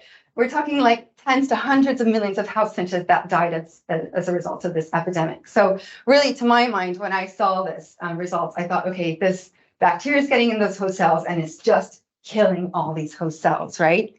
And so the next assay we done is we looked at the amount of cytotoxicity that this bacteria had in those invaded immune cells. And so here you're looking at a healthy confluent monolayer of fibroblast cells. You can see that when these are uninfected fibroblast cells, and you can see that when you infect them with the poultry isolates, they definitely undergo damage. There's some mortality, much less with the attenuated poultry strain than with the virulent poultry strain, as you would expect. But take a look at this epidemic outbreak isolate in house finches. There's not a lot of damage, right? Okay, so that's really quite intriguing. So we verified those results quantitatively using a lactase dehydrogenase assay. And here you're looking at the percentage cytotoxicity. So the amount of cells that are infected that die relative to uninfected control cells. And you can see, again, oops, sorry.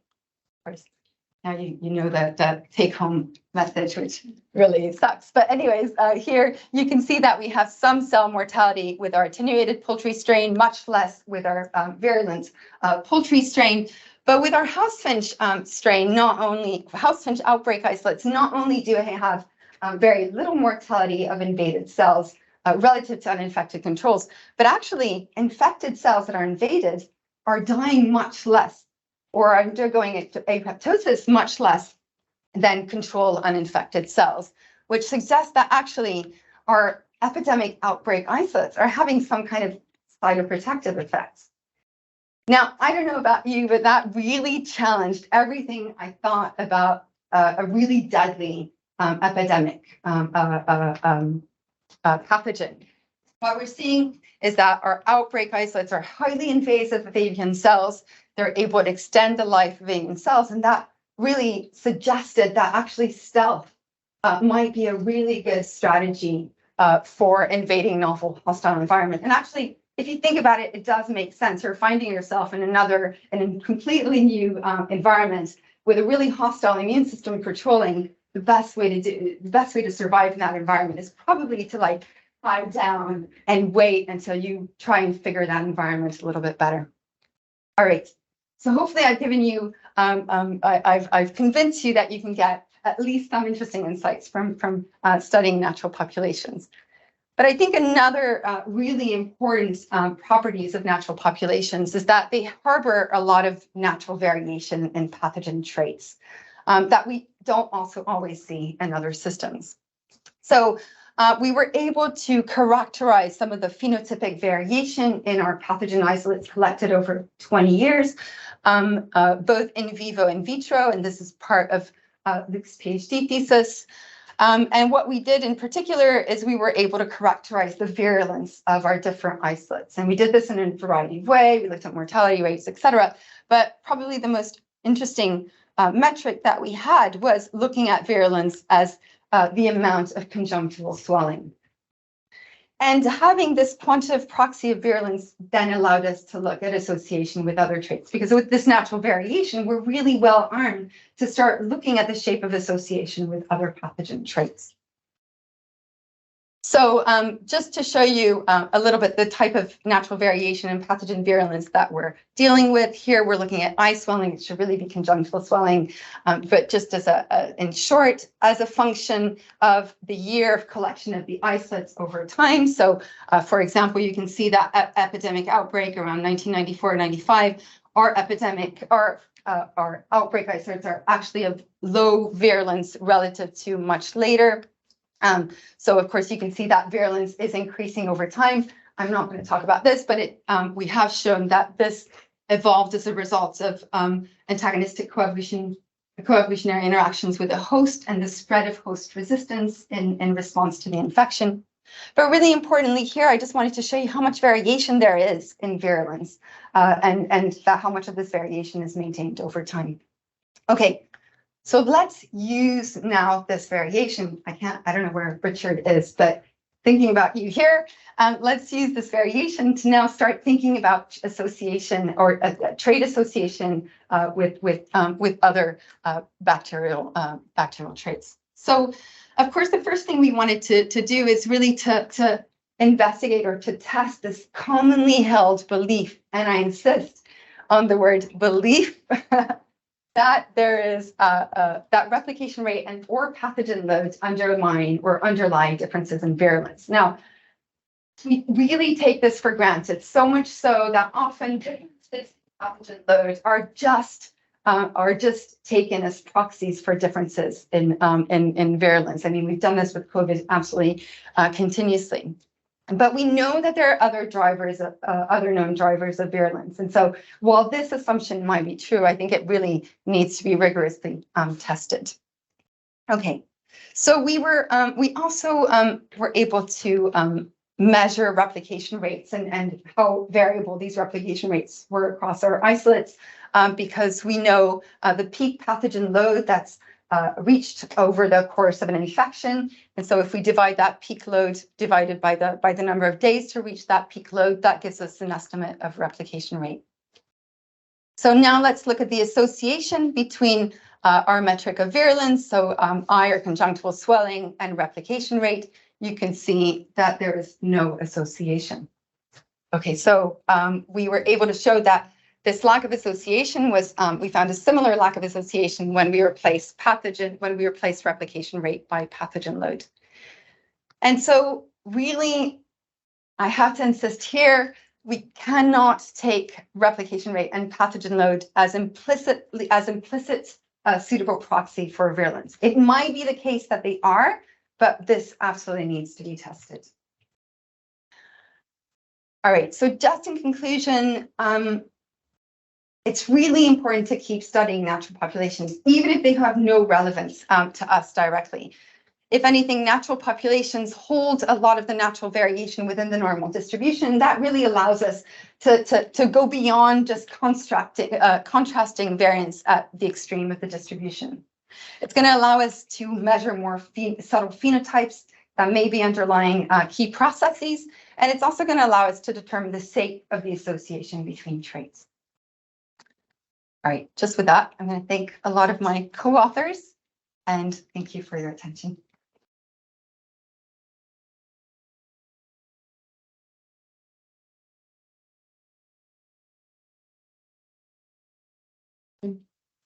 So this lack of association between parasite load and virulence, which of course we do difference in tolerance between individual hosts.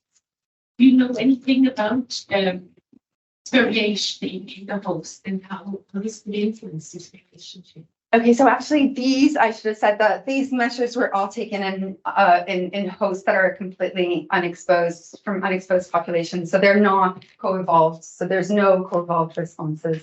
Not co-evolved responses, there could still be, of course, variation. Of course, there will be between host variation, but hosts are randomly, I mean,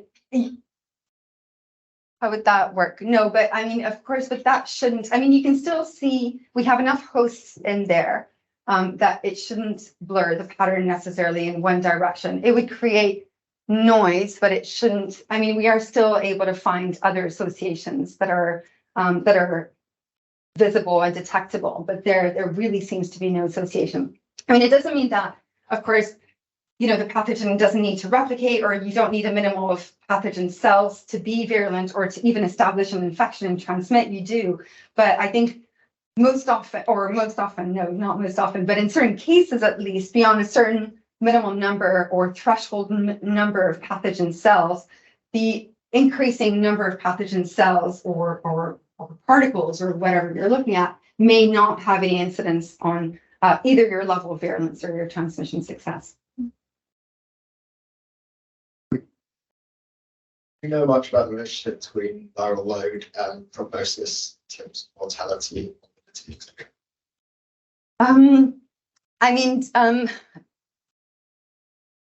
Yes. Well, there is none. So yes, we know. Sorry, but there's none. So if we look at, like, for example, the probability of mortality. So actually, these house finches don't die from the infection in the lab. They die as a result of blindness or starvation. That's due to the blindness that's caused by the infection. And if you look at maybe more the probability of that they would die if they were in the wild, because you can. Because they're not blinded, or they are blinded, sorry, then there is no association between probability of mortality and pathogen load or replication rates. Thanks again.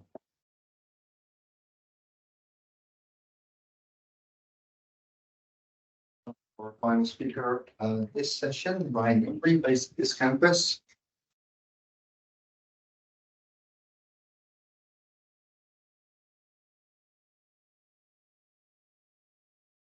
Hello, everyone. My name is Ryan. I'm a postdoc in the lab of Ben Longden, and I'm going to be talking today about the results of two different experimental studies that I conducted in our Drosophila virus system. Both of these studies looked at a potential source of variation in the outcome of infection and looked to see if variation in these factors could change the patterns of susceptibility that we see across a host phylogeny. This work was contributed to by multiple past and current members of the insect virus lab, whose lovely faces you can see here. So the outcome of any one particular infection is contributed to by multiple different factors. We have the influence of host genetics, or if we're looking across host species, host phylogenetics. We've got influence of pathogen genetics and phylogenetics. But also environmental conditions, abiotic factors, which we've heard several of over the last couple of days, interactions between co-infecting pathogens, the composition of the host microbiome, and also metabolic conditions that change the resource availability both to the host as it mounts an immune response and also to the pathogen as it tries to replicate within its host. All of these factors ultimately contribute to the outcome of an infection. And a key barrier to the predictability of infection outcomes is that it's very likely that all of these factors are interacting together in complex and as yet unknown ways. And so a true understanding of variation in the outcome of infections in nature is really a very highly multidimensional problem for us to solve. We ignore all of that for a second and just focus on one single dimension of this problem. One factor that's been very successful in the past in explaining variation in the outcome of infection between different hosts is host phylogeny.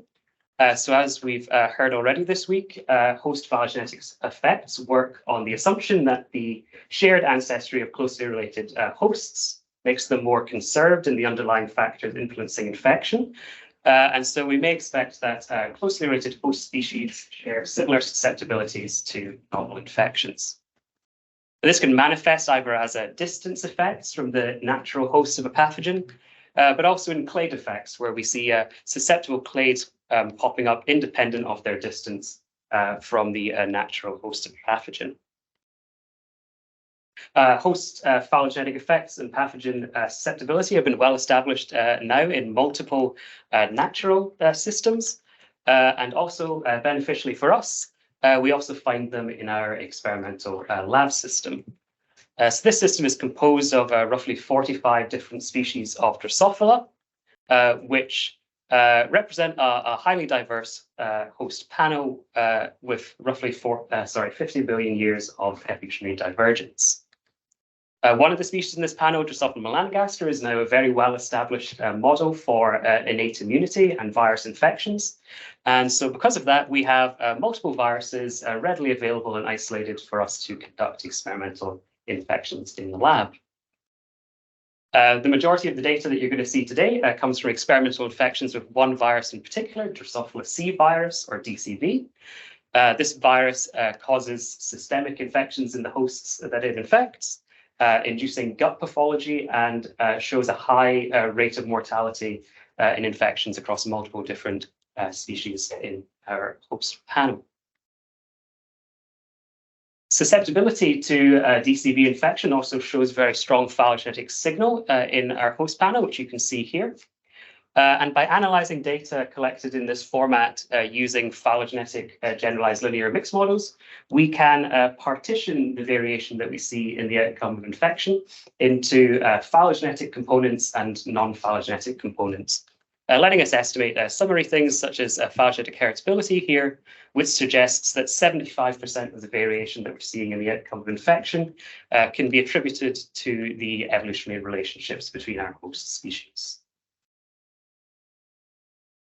So that's a phylogenetic effect that was estimated while controlling for lots of potential sources of variation. And because this is a lab system, we're now able to selectively reintroduce those sources of variation and see if the patterns of susceptibility across our host species panel changes. So the first potential source of variation that I was interested in reintroducing was variation in virus genotypes, so reintroducing variation in the other co-evolving entity in this host virus interaction. And one thing of the things we were particularly interested in looking at was the strength of correlation that we see in susceptibility across host species to different virus genotypes. We know that related viruses do share some characteristics. For example, within virus family, variant structure is going to be conserved. But when we move on to consider continuous traits such as susceptibility in hosts, we actually don't have very much information on whether closely related viruses share similar phenotypes. We just haven't really had the data there to have a look at that. What we might expect is if the important host virus interactions underlying susceptibility are quite general, then we'll see strong positive correlations in susceptibility between virus genotypes, even if those genotypes are quite distantly related. Whereas if the important host virus interactions are quite virus genotype specific, we might only see strong correlations in susceptibility between the most closely related virus genotypes.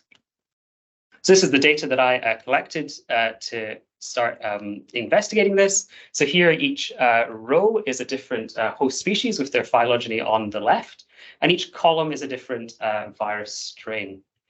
So the first three columns here are all strains of the same virus species, different strains of Drosophila C virus.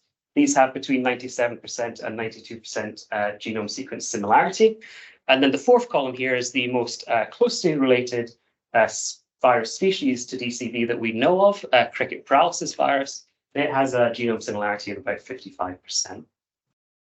And sorry, I should say the length and color of the bars is a viral load, which is the measure of susceptibility that we're using here.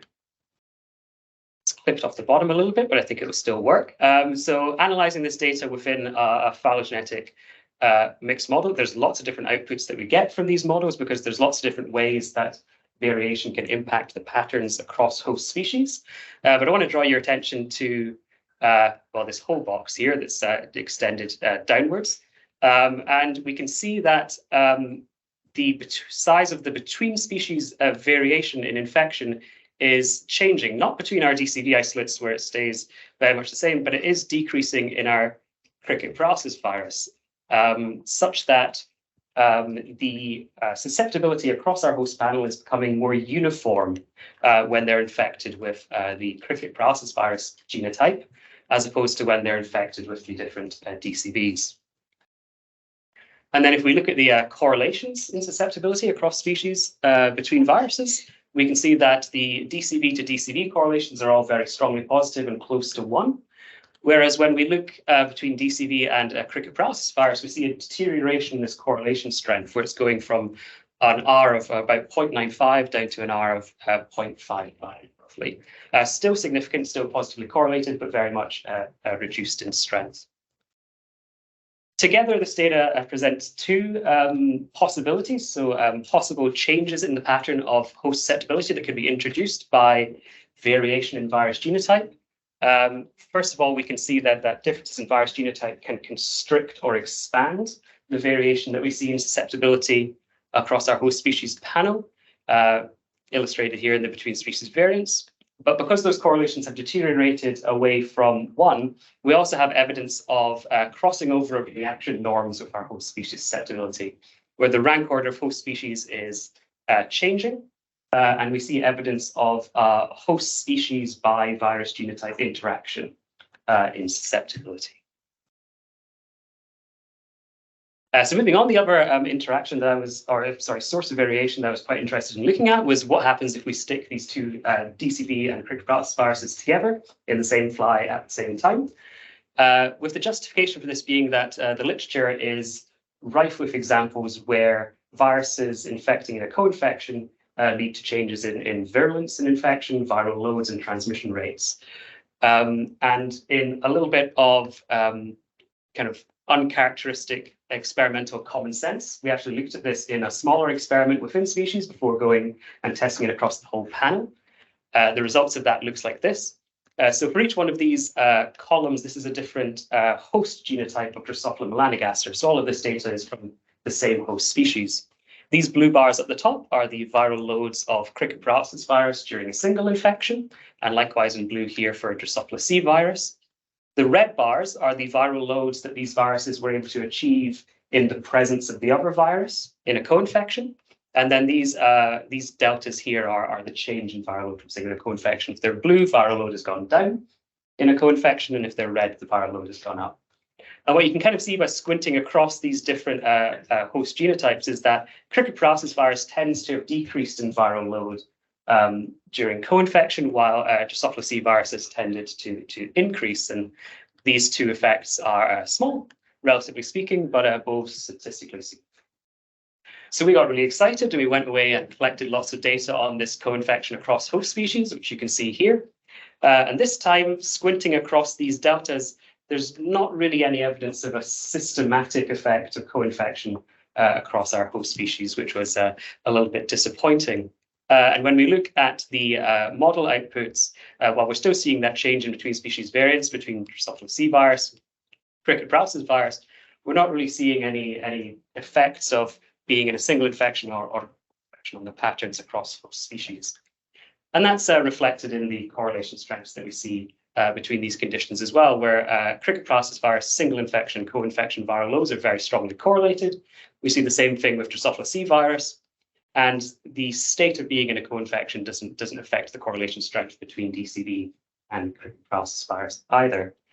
There is one thing that we were able to pick out of this model, and that's that the within species variance in both cases has increased from single infections to co-infections, which is akin to something like this, where the stochasticity in the outcome of an infection has increased from single to co-infection without changing the patterns in susceptibility that we see across our host species. And this kind of makes sense if you imagine these two viruses being infected simultaneously, where we know that they can interact, and we then get a scenario where it's very important for the outcome of infection which virus has the stronger beginning of infection, which one kind of gets the upper hand in those initial few rounds of infection. And that's seems to be what's happening here, where co-infection just increases that stochasticity. So I've summarized those two studies here. I've also added in two studies that had a very similar structure from a postdoc in our lab, Kat Roberts. Both also great studies. I just didn't have time to cover the data actually here. But if we kind of draw broad conclusions across, trying to add these second dimensions into this experimental system, we can see that selectively adding back different sources of variation has a variety of different effects on the patterns and susceptibility that we can measure across host species. And to me, this really emphasizes the multi-dimensional problem that is understanding and predicting the outcomes of infections in nature. And it really just feels like we're kind of just scratching the surface of the complexity that actually exists in the wild here. I'm going to finish up with a very little coming up section. This could also be called the, if you're interested in any of these, please come talk to me section. We've got in the pipeline a microbiome study where we're looking at how variation in the host microbiome can affect pathogens across our host species. We're going to extend our study of virus genotype to different virus families to see if we can see broad correlations in susceptibility across RNA viruses in this system. And leading on from what Matt introduced very well in his talk yesterday, as very much a side hustle, I'm also trying to miniaturize these very big machine learning models that are based on genome composition, which are usually upwards of 4,000 parameters, down to a set of parameters that we can fit on kind of small data sets and empirical data. I have no idea how successful that's going to be. It could be a very roundabout way, again, of just recapitulating phylogeny. But if anyone's interested in that, please talk to me. With that, thank you to everyone who contributed to the work, and thank you for listening.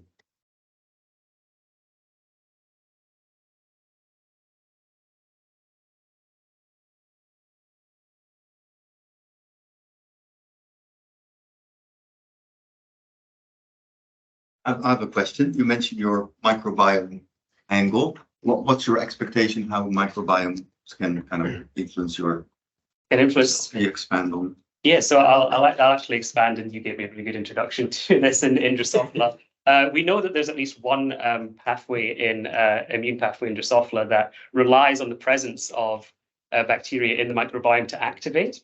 That pathway can influence virus susceptibility, but it's dependent on the presence of bacteria in the gut, that when the gut gets inflamed, break, and then those molecular patterns activate the immune response that then has a knock-on effect on virus susceptibility. So we do know that there are some quite interesting interactions going on in the Drosophila gut microbiome that might influence virus susceptibility. This is also a very experimentally tractable system because the majority of the gut microbiome in Drosophila is composed of a very small number of species. So it becomes quite amenable for us to just remove the microbiome with antibiotics and then selectively add in individual members and see their effects. That's very interesting. There's no questions. Oh, there's a question here.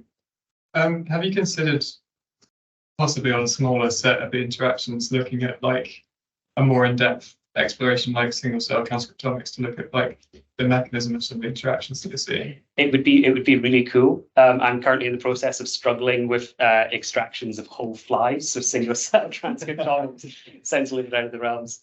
To the point where actually I haven't really thought about as in terms of like the co-infection interactions and that sort of thing. Is that what you mean? Yeah. It would be awesome to look at. We don't actually have any cell cultures or anything like that present in the lab to study it in that sort of format. All right, let's thank Ryan and all of us.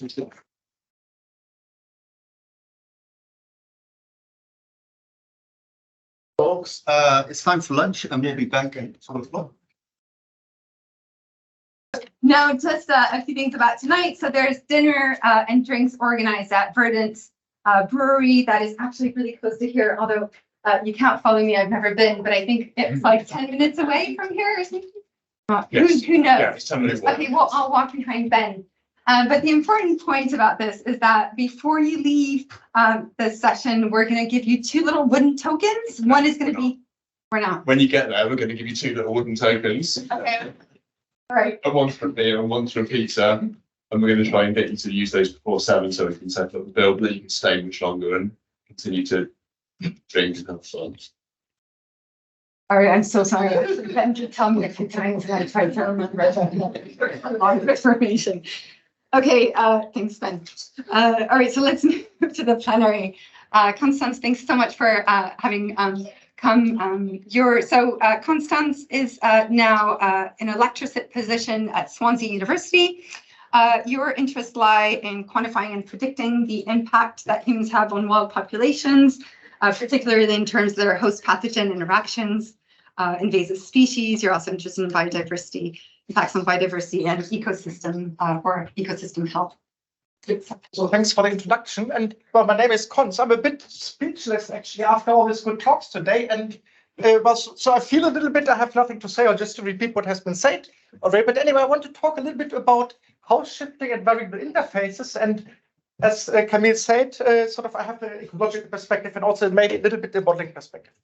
So it fits actually also what Camille said already. I mean, I work sort of biodiversity, natural systems, right? So I try to understand natural system. Of course, the way we have perceived nature is always changing. I mean, if we have here a tropical picture, this is from Borneo. Initially, we would think, well, this is all covered in primary rainforest, so 60 years ago, and the way we perceive nature really changes with all this logging and so on, global change activities, right? So now we have the sort of fragmented landscapes, and of course we share parasites in Southeast Asia, for example. We have the monkey malaria spilling over from macaques into human, and this coincided at least sort of the detection of the Plasmodium indonesiae with the rainforest log. And of course, we have also parasite that spill over from dog population. Oops, so this was back. This is pointer. Damage forward. Here we go. So we have also parasites that are spilling from domestic animals like dogs, for example, in wildlife. So hang on. And the way we shape this whole narrative is actually maybe also a little bit of the challenge in the field. So we have this nice narrative. So this was recently in Reuters, just I think last week or so. I just try to say what is actually the story we're talking about, right? So there's maybe things like this poor logger, and sort of he gets infected by a virus from the bat, and then eventually sort of the virus spreads in the population. We have an outbreak. But actually, the shortfall is a little bit only if we have the outbreak, and actually I should have added one more picture, because only at a later stage we would eventually be interested in the outbreak and the pathogen, but we hardly can observe actually really the house shifting or the spillover event. And well, as I mentioned a little bit, I have this sort of forest, a rat trapper perspective, and my very personal view shaped lots. I trapped mammals in Borneo ever since I sort of started working in biology. And actually, this is a quite tough job, right? I mean, you're a tropic ecologist, you go out and want to discover what is out there in the forest. So you carry all the traps in the forest and try to cover all these sort of exotic mammals.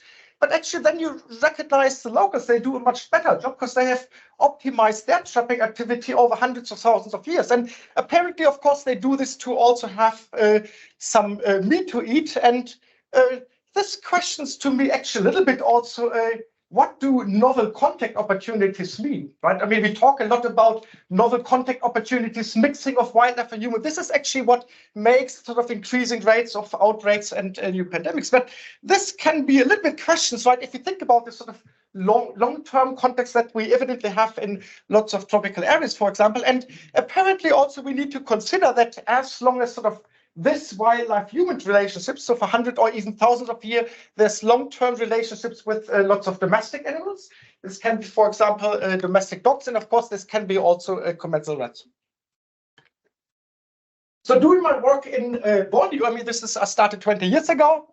At some point, I thought, it would be interesting to look at the parasites, so in parasites in the forest, but also sort of in the city. And then it's, again, it takes time to analyze all the data. I mean, I'll talk a bit about this later. And then I naturally started to ask the question, what is actually out there, right? If I think about a commensal rat in a tropical forest in Borneo, what does it actually mean? So what parasites can potentially be shared from the commensal rat with wildlife? So spilling over from the commensal rat in wildlife and the other way around.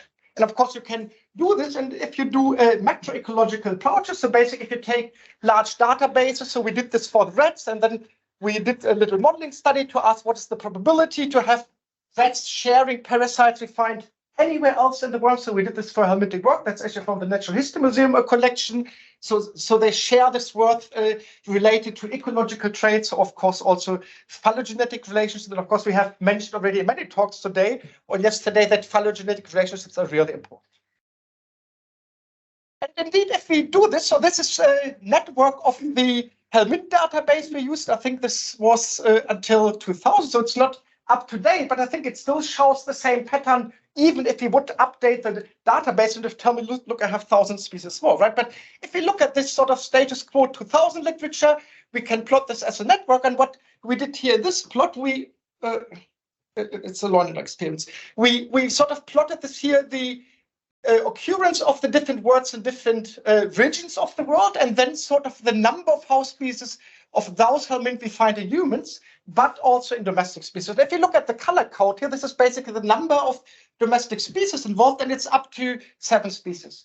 So if we talk about zoonotic sort of disease sharing, actually the domestic species play a quite big role here. And the same we can do for viruses. So this is the ERD database that was created in Liverpool.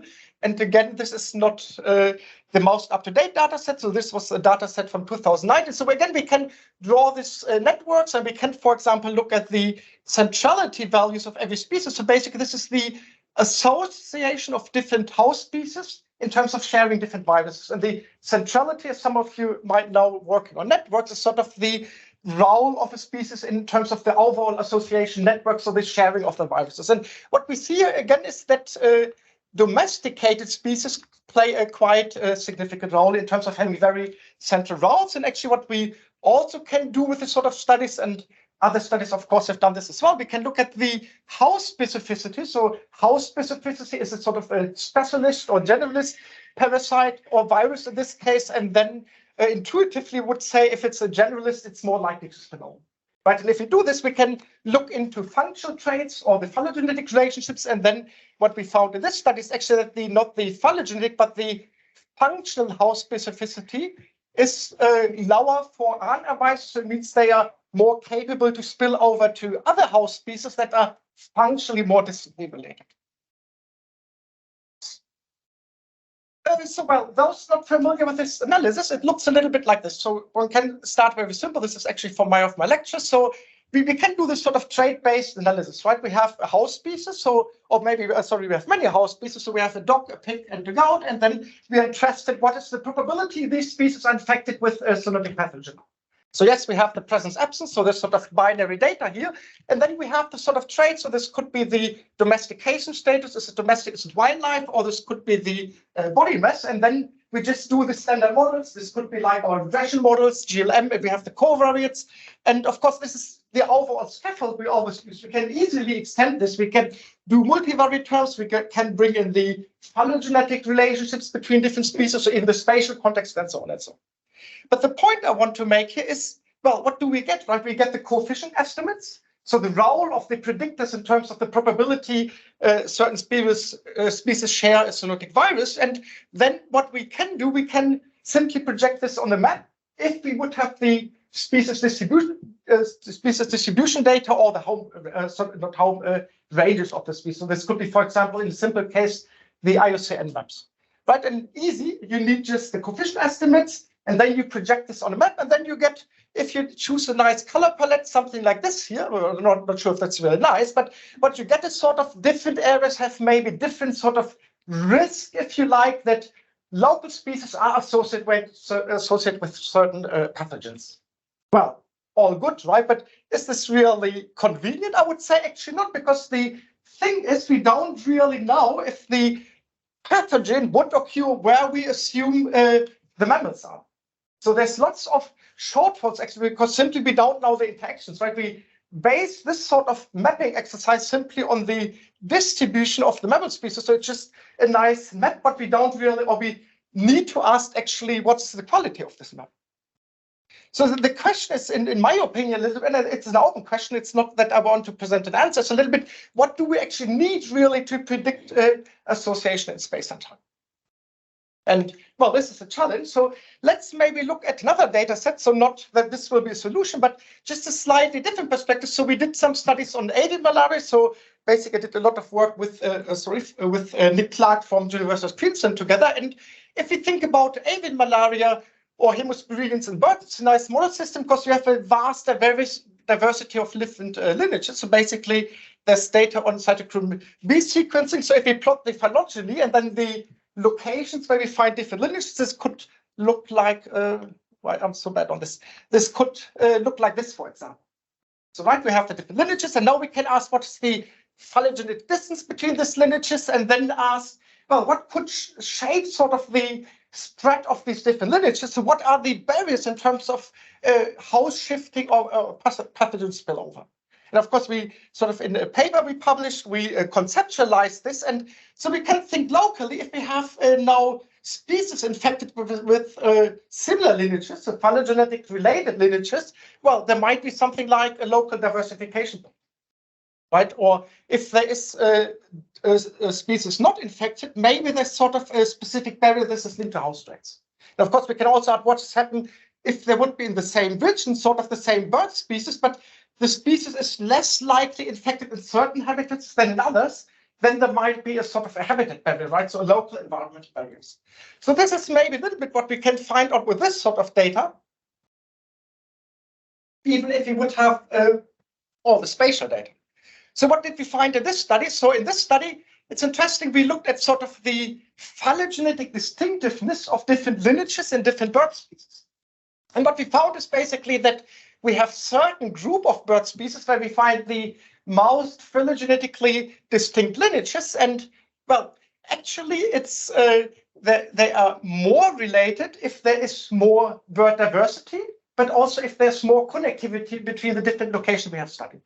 So what does it mean? It's actually the host species pool have really an important role, right? It depends on the composition, of course, of the species pool of the host species, but then of course also the connectivity in terms of migration dispersal. And one thing, it's actually interesting. I mean, it's still difficult to sort of really work on the underlying mechanism, and well, we just work on the sort of pattern and natural system. It would be interesting to think about what could this also mean in terms of invasion if we now have very distinct bird species in one community. Could this actually mean there's a higher potential for invasion? And we have studied this, but I think this is one of the questions that could be asked. So anyway, if we consider species pools, right, the composition of how species assemblages, this is actually what can drive a spillover or diversification. We can actually ask, what does it mean? Global change, range shift, different communities, different habitats, different communities. So what does it actually mean if we think about host specificity, right? If we want to say, well, there's a risk the parasite is a generalist that might more easily spill over than other species. So actually we can borrow a nice concept here from sort of the ecological perspective of how do species actually share habitats or compete in habitats, right? And this is sort of the niche concept in ecology. So if we look about this on this textbook example here, so if we would have, so if you would have the different barnacle species here, let's assume this is a barnacle species that would be happily easy to explore this whole habitat space here. But then there is a competing species. So basically the realized space, the realized niche for the species is much narrower than the host space, simply because of the competing species. Right, so what it means is actually that the realized niche is not the same than the fundamental niche. If there would be no competition, well, there would be more space for the brown barnacle here to exploit. And what this means is actually that we could think the same about host specificity. If we just look at species pools and say, oh, this is the host specificity of the species, maybe we do a very poor job. Because if we talk about range shift, if we talk about novel opportunities, novel ecological opportunities, then the fundamental niche might be much larger than what we just observe in local snapshots of data. And well, this is actually where we thought, well, we need to sort of try to quantify this, but how to do this? So we thought we want model-based approaches, because of course it's a shortfall also what is in the data in terms of information. So how do we do this? I mean, we cannot just count species. We want to sort of deal with the realized fundamental niche, but also understand the plasticity in host specificity. So we suggested a couple of years ago to do probabilistic modeling. And how we did this is basically, well, we have different helminth species, for example. So this is common helminth species, and this is the distribution across the phylogeny of mammals. And if we now think, well, we have species infected and not infected, and then we have a regional species pool, right? And now the question is there host specificity, and that there's a tendency to infect only closely related species in terms of phylogeny or functional traits? Well, easy, we can just simply compute all the distance between all the different pairs of species. So let's say this would be the infected and this would be the uninfected species, and then ask what is the probability that there's larger distances between the infected and the non-infected pool. And that's conveniently done in standard regression models. So basically, we just have a categorical covariate, if it's a host species or not, and then compute the regression coefficient. And what it actually means, if the coefficient is smaller than 0, then the distances would be smaller than expected by chance. So then we would say, well, there's a higher host specificity than expected by chance. And well, there's a shortfall in the whole system, but because statistics is based on data. So if you have only a single host species or very few species in the species pool, we cannot do proper statistics. So of course, the approach is also shortfalls. But anyway, it would be an approach, at least if we have sufficient data. So we can do this if there's sufficiently large pool of host species and also non-infected species in local assemblages. And if we do this for the helminth species, for example, what we find is that now we have the coefficient estimate, so we can sort of quantify plasticity and host specificity, and that host specificity differs in different regions. So for the dog tapeworm, Echinococcus granulosus, for example, we find a positive coefficient here in the oriental region. So this means more generalism, right? Because the coefficients are larger than expected by chance, but they are smaller in other areas. So this would mean more specificity in others. And we can continue this, of course, also for other species and then look, is it smaller, is it larger? So is there more specificity than expected by chance, given local species pool or not? And we can also do this in hierarchical modeling. So to basically think about, if we go back to avian malaria, we have all these different bird species with always small sample sizes. So it's so difficult to find out something on small sample sizes, right? So I think it's a bit maybe classic, but in Bayesian statistics, that's the idea. We have the hierarchical models, and then we borrow strengths from the overall data set to find sort of important information based on the average, right? And maybe partition the variation also on this sort of more local scale. So if we do this in terms of the host specificity, we can just do the same. So we can do coefficient estimates that are based on regions, but then also on the individual parasite species. And then we use a hierarchical model where we just compute the sort of hyperprior estimate. So this would be the regional level estimate. And if we do this for avian malaria, what we find is then varying host specificity in terms of who's who infected in local species pools or regional species pool. And this varies across region. And interestingly, we find in this study that there is variation linked to climate. And basically find higher host specificity in regions with more pronounced rainfall seasonality and also wetter weather. But we don't really find this link to other traits. So the question is a little bit what drives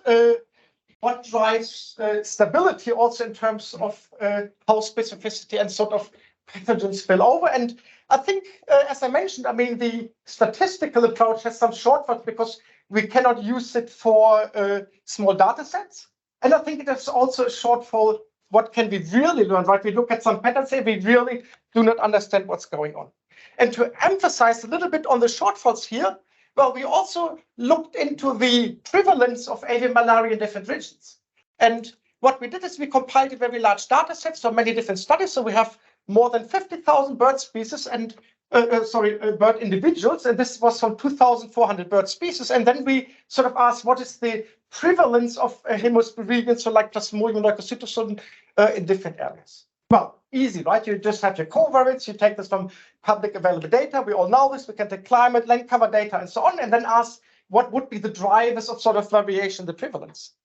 But now what's the challenge? I mean, lots of studies have done this, right? They take data from Europe, from South America, or someone say, oh, look, there's a correlation with climate or with forest fragmentation or whatever. Yes, all good. We always get the significant effect. But if we do this on the global scale, we can do this. We can do this for the overall data set. And what we find then, for example, we get a strong correlation with bird species, for example.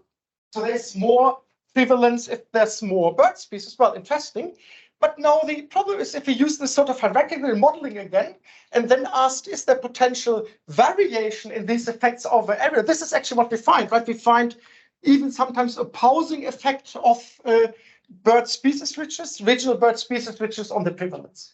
So it's difficult really to make sound conclusion what are really the drivers of this sort of prevalence patterns. And actually, if we look at this map here, I mean, it's not a very high resolution, but there's some very red points. So this means a very high prevalence. And this seems to be very local issue, right? So we don't know what is driving this sort of very local hotspots of high prevalence. So is this linked actually to the whole region, or would this even very local factors, which again, maybe we cannot even understand from this sort of more regional data. So for me, this is a little bit the question, how can we generalize this effect, right? If we don't know more about a system, I mean, is it even true that we might just have local hotspots and just by chance we sampled in some areas local hotspots more than others? So this would bias all our conclusions. And it's actually for avian malaria, this makes me always a headache. We don't know anything about the vectors. It's vector transmitted parasites, and we don't know anything, right? So maybe it's just the vectors driving all this. So who knows? But to find out more without having really trapped much mosquitoes, we had one bachelor student in Swansea. Meshach is now in Glasgow doing his PhD, and basically we did a little meta-analysis to just look into all the feeding patterns of different mosquito species. So common mosquito species, Anopheles aedes and Culex, feeding on humans, but also on other animals. And they are all anthropophilic. So the idea is, well, they feed on humans and eventually on others. And then you could sort of say, well, this is sort of the average feeding on humans. So this helps us to understand a pathogen spillover. And it's clear, right? I mean, if they would only feed on humans, then they would benefit more specialized parasites. If they would feed sort of on a mix of different house species, well, then this is more likely to lead to spillover and sort of favor multi-house parasites. So, but actually, if we look at this, I mean, we still analyze this, and actually we just compiled a little bit more data because we found a few more studies. If we look at this, now we have all the different studies, right? So we have the meta-analysis, and different studies report their sort of average feeding on human. And what we find here, there's quite a bit of variation, right? So it could be something like 70%, but it could be also something like just 25%. And this makes a difference because it means if I have 25%, the feeding here, this side shift towards either domestic species or it shift towards wildlife. And again, this is really important for pathogen spillover. And I think this nice links also what Camille mentioned. We need to understand this natural system. Maybe those in the laboratory would say, well, it's a bit cheeky, right? You just go out, then of course there's so many factors driving the natural feeding patterns, and we need to understand this under controlled experiment. But actually, we want to understand pathogen spillover in different environments. So we need to also understand this from natural system. But then again, I would personally say we lack currently proper data to even understand this for the most common vector species. So this is basically, to sum this up, I mean, we have this plasticity in house specificity, and we have plasticity in many different things. So the question is, to me, a little bit how to deal with this, right? Because we have all the complex communities. I mean, we can talk about meta communities. We have all this community assemblages and all these different interactions. So it's a little bit a question how to deal with all this complexity. And maybe also to critically ask what sort of concepts, models do we need to sort of report what we can report, but also to report sort of the shortfalls of our studies and the blind spot basically in what we're doing. And well, again, if we talk about natural systems, sometimes we don't have the evidence. So maybe it's also like how I develop my talk. So I talk a bit research that I do, and it's not linked to any zoonotic disease or multi-house species, but it's a nice system to demonstrate a few issues. So and the system I want to introduce here is Tasmanian devil facial tumor disease, where I worked in Australia a couple of years ago. And thanks to Rodrigo Hamido, who did his PhD, his postdoc on Tasmanian devils. So he trapped devils for more than 10 years in one region. So what we have is here long-term data, right? And why do we need long-term data? I mean, Tasmanian devils is interesting. They have this sort of nasty tumor disease, which is sort of a transmittable cancer. And it's a nice system because it's directly transmitted. The tumors grow, so maybe we can sort of observe this or measure this. And of course, it has a fatal effect on the devils. And the thing is basically, I mean, if you consider, we talk about this house shifting, right? So we have this sort of super snapshot data, but even in this sort of long-term data, what do we have? Snapshots of observations. Well, there's a devil, there's a cancer. So eventually you would say, well, this looks extremely dramatic, right? So this sort of emerged in 1996, 96, yes. And then you would think, oh, this looks so dramatic, the devils die, and the devils will go extinct. Of course, it was millions of investment in sort of conserving the devils because everyone feared they go extinct. And yes, it's still of concern, of course. But the question is actually, if we don't have really enough data, how do we find out if the devils really go extinct, right? We need to understand the dynamics. And so how we approach this basically after more than 10 years of data, well, we have the snapshot observation, so we use hierarchical model. And what we did is basically, just to explain the concept a bit, we put all the data on a timeline. And then we say, well, we have the observations. So this here, the blue boxes, we observe the devils, and eventually we can observe if they sort of survive. So we can compute the survival rates, we observe the tumors, and then we can compute the tumor growth rate, basically using projections models to say, well, this is sort of the growth pattern of the tumors. And if we can do this all in a dynamic model, then we can project potentially the most likely tumor sizes over time, and then integrate this into the joint model, a dynamic market recapture model of what is the effect of a certain tumor size on the devil survival. Right, so we have the survival rates conditional on a certain tumor size, conditional the devil is infected, and of course we have also the survival rates for uninfected devils. And if we do this, we find actually, in this case, yes, a pathogen loss of tumor size does have an effect because it decreases here the survival rates. But the interesting thing in devil is actually that those that never become host have also quite low survival rates. So conditional that devils that become infected are not infected, they have actually the highest survival rate. So actually the fittest devils, if you like, they become the disease because actually they have also much higher reproductive output, right? And how can we explain this? Well, it's sort of, there's some observations at least. I think this is sort of still the sort of most common picture that devils, they have lots of fighting, and it's sort of about mating and so on. So basically, though, that really engage in fighting activity during mating successfully might mate, but then they might also become infected with the cancer. Anyway, what is important here is also maybe to think about, well, let's say we understand a little bit more eco-epidemiological dynamics, right? We understand population dynamics, and then we understand sort of pathogen growth and then potential spread in the population. We can also then ask, well, what does it actually mean long-term, right, or short-term in terms of population viability?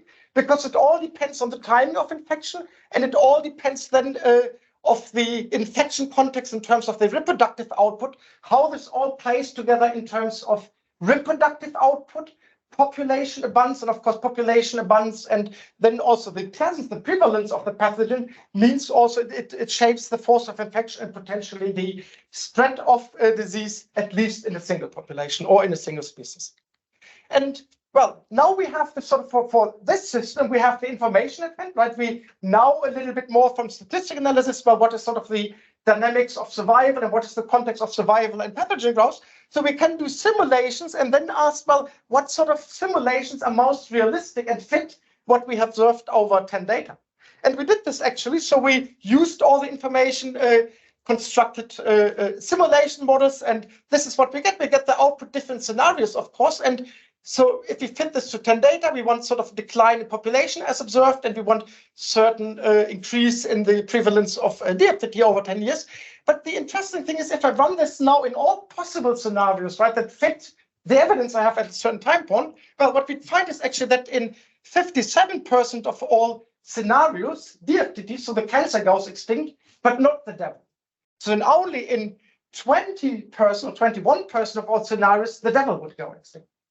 So what does it mean? Well, we need to estimate what is actually the long-term effect of a disease, and it's difficult, well, just using snapshot, but it's also misleading to just base our conclusion on initial epidemics, right? That might be transient dynamics and not really represent long-term disease spread. And actually what's also interesting, because only when we modeled the pathogen growth, we found that, well, this is sort of growing over 2 years. It's not really rapidly killing the devils. And of course, this, again, this affects the force of infection, but actually it seems to lead also to sort of a slow burning disease and then sort of long-term oscillation. So again, this oscillation can again impact when is the devil actually present and when could disease spread. And if we talk about multiple species, why I'm talking about this, of course, this is also relevant then to think about what is actually the risk of pathogen spillover host shaping. Do we really understand this from just having this sort of large-scale species association data? And we can, of course, look into this in a bit more detail. So this is work from Rowan, who's also now in Glasgow. I'm very jealous everyone goes to Glasgow. But Rowan did this basically, she developed this a bit further and then put this all in a spatial context, so all over Tasmania, and then sort of manipulated the whole system. So fragmented the existing population, asked what is the effect of fragmentation. And again, if you fragment, I mean, this affects the population, but it also affects the disease spread. So without going too much into detail, sorry, Rowan, but it's just not relevant what's the detail, but we have this evidence probably for many systems that fragmentation or all these things that disturb population affect abundance, but also disease spread. So again, this might affect spillover, right, if we talk about multi-host parasites, but we don't know this. And maybe some other dynamic processes, because we talk all about actually about dynamic processes of disease spread, but we don't have the data, maybe analyze this. But let's think about something a little bit more from the epidemiological point of view. So what we have in epidemiology, I mean, we sort of all know this now from COVID or from other systems, of course. We have sort of the epidemics, and then we have the epidemiological models, and then we have something like the basic reproductive rate.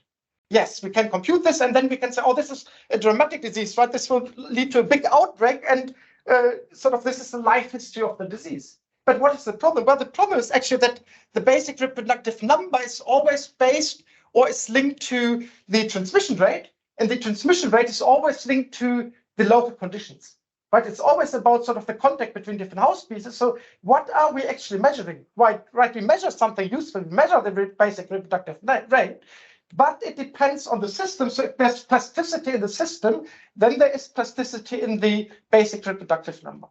And you sort of might agree, you might disagree about this, sort of a bit maybe vague, but actually the question, and I would really appreciate if someone has an answer, because I just don't know, how do we actually compare different diseases if we compare something like the basic reproductive number that simply depends on the plasticity of the system? So it depends on the realized spread of a disease in a certain system given certain conditions. And if we cannot compare this, how do we compare different diseases in terms of the basic reproductive number, what we actually do?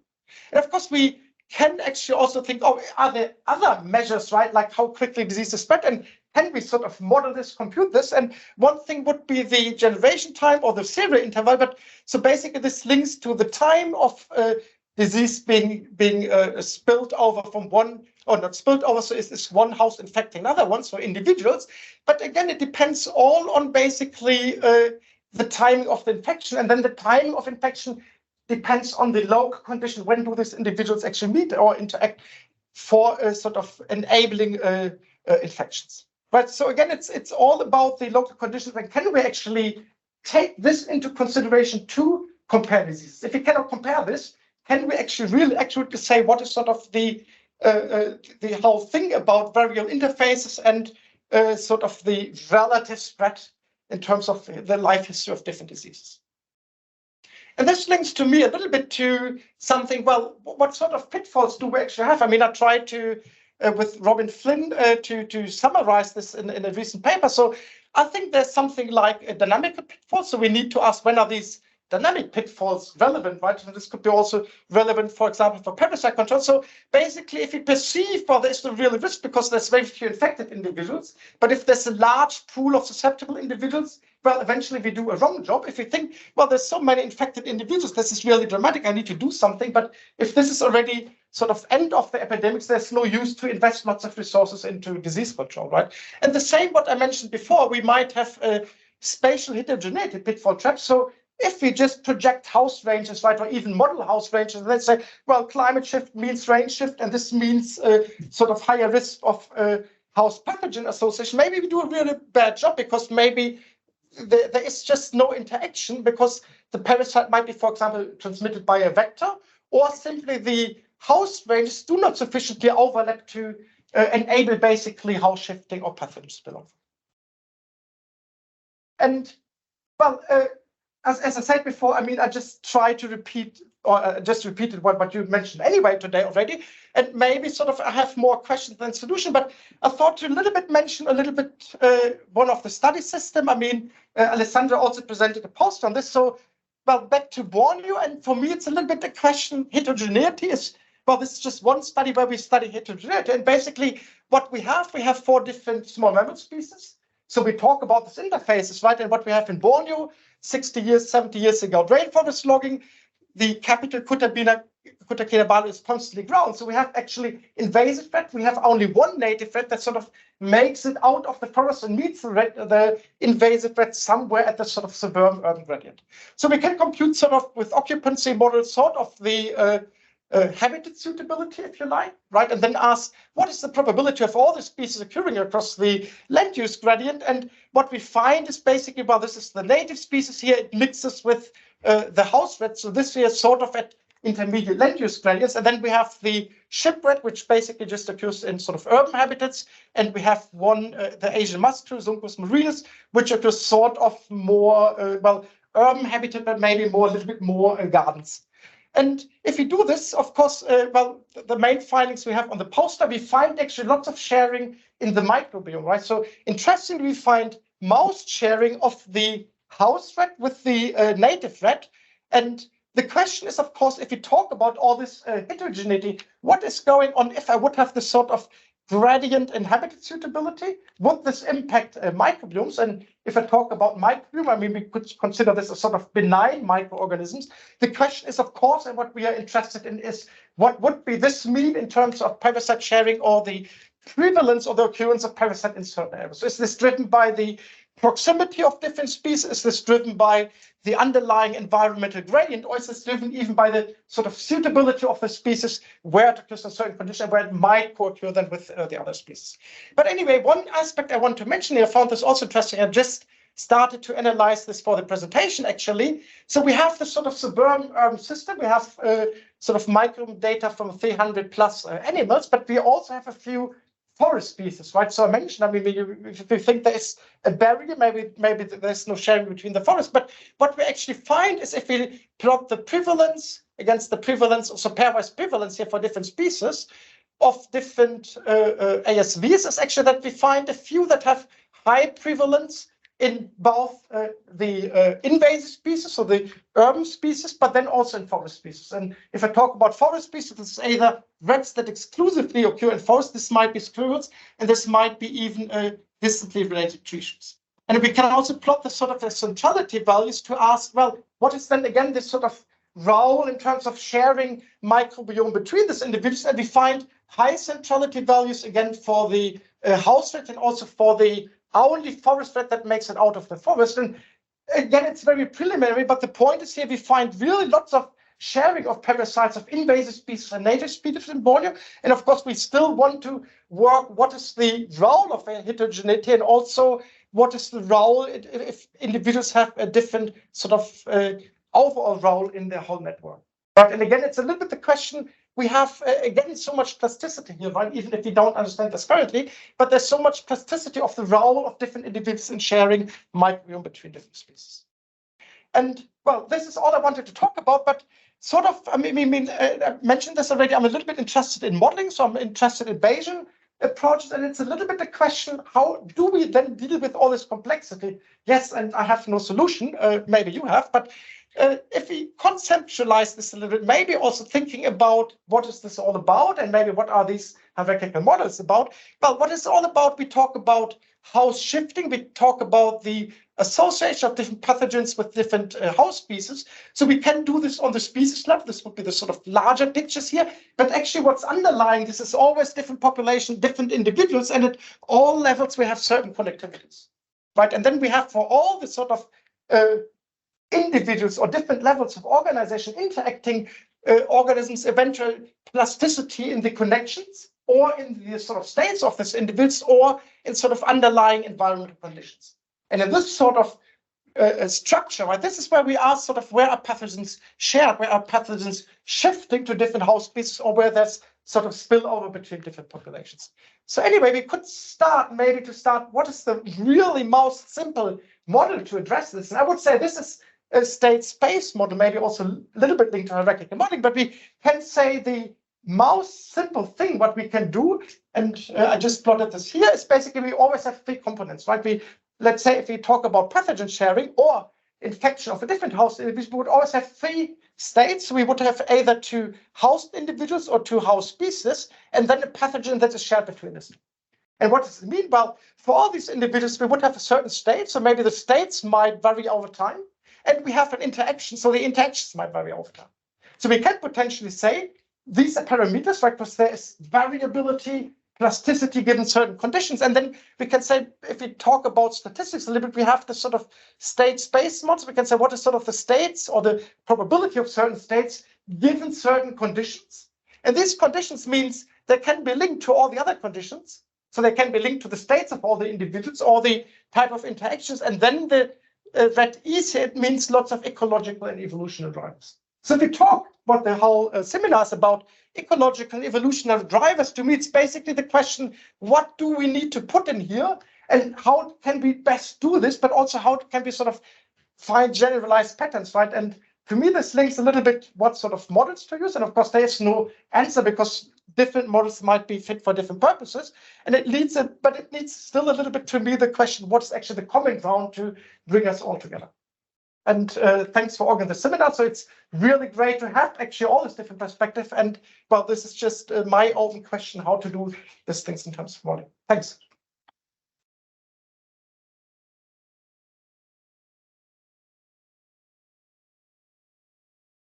Thanks for the response. Questions? Yes, Roman. Thanks, Basil. I was curious about your whole specificity and how you looked at that in the regional context. Can you explain more about how you created the experiment? So you'd essentially take into account what the local species pool was available, and then create expectations from that, and then ask how many of those could you see realized? Or yes. So basically, let's say we have so this plot here, basically we have a species pool, and then let's say the orange one would be infected, and the gray one would be not infected. So then we can ask, let's say we talk about phylogeny. So what's the phylogenetic distance between the species? And then if the orange distance from those pairs infected would be smaller than the gray ones, so the gray ones are larger here, then we can find a statistical difference in this sort of distances. So it's all about expressing this as data in terms of distances and then analyzing this data. Well, we have two groups, we have host and non-host in a local species pool, and then ask, is there significant difference in sort of these distances? And again, I mentioned this already, it's not perfect, right? Because if you have only single host species, we cannot do this in statistics. We don't get any significant effect at least. So significance, if you like, is only possible to find if there's sufficiently large sample sizes. Another question. Okay, I have a question.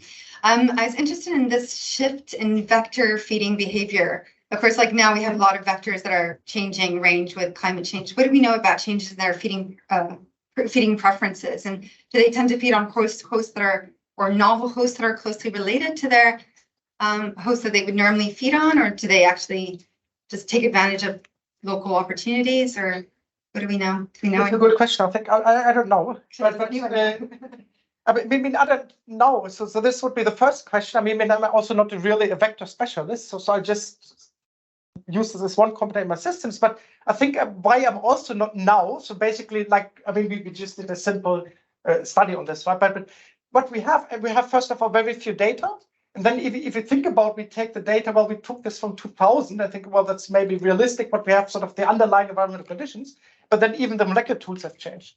So maybe initially think, oh, we were just interested, do they feed on humans and then maybe domestic animals, but then you don't do multiplexing to screen for all the wildlife. So this might bias already what we find in terms of the shifting or the plasticity in house feeding patterns. And the other thing, if we look at the meta-analysis data, well, we have very few data points, and then some might be even close to a zoo. And then again, what does it mean, right? So actually, I think what is missing would be more systematic mosquito monitoring, where we sort of say, well, we do the systematic in terms of the landscape context, but then also in terms of systematic meta-barcoding or whatever to really be able to understand what is going on in natural environments. Other questions? Yes, Kim? So I was interested in what you said about the Tasmanian devil facial tumor disease, and I was wondering if individuals, the symptoms progress in each individual in the same way. And you said it was only introduced quite recently into this particular species. So do other species have it as well? Or, yeah, not this information on it. Not this tumor. So this is really just a house-specific transmissible cancer.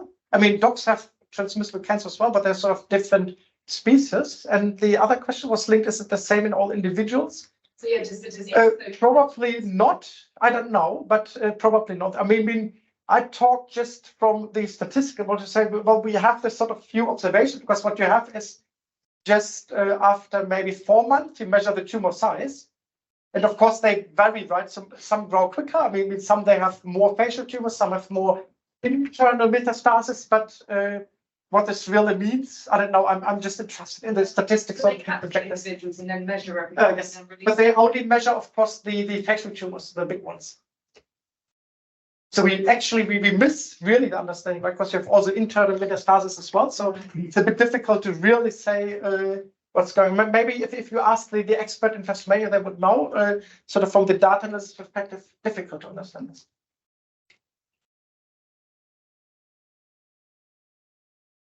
Okay, thanks, Constance, again.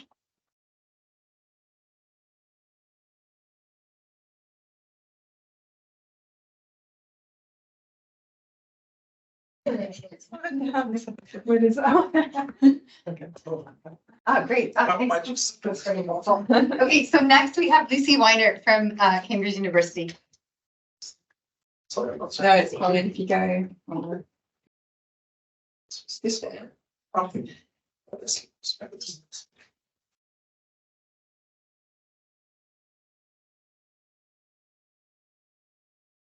Brilliant. Thank you so much.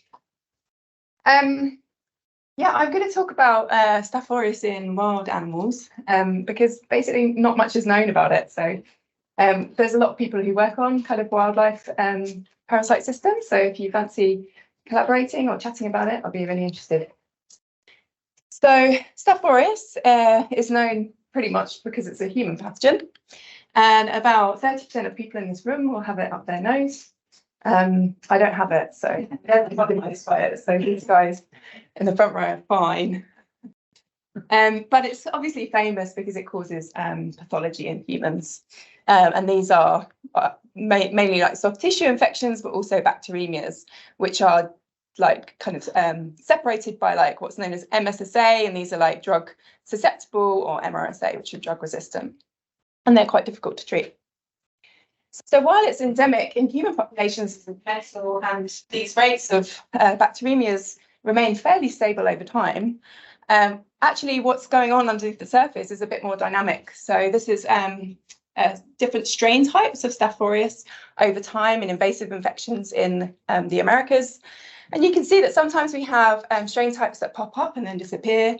And sometimes we have strain types, a particular clone of this strain type 8 emerged in the kind of late 90s and actually has really grown. It's caused an overall bigger burden of infection within humans. So it's quite problematic sometimes to get these new kind of clones coming through, and we don't really know where they originate from in the first place. Staph aureus in animals is most known as a livestock disease. So in the 1940s, we first saw it as mastitis in cattle, and it also causes this horrible skanky bumblefoot disease in poultry.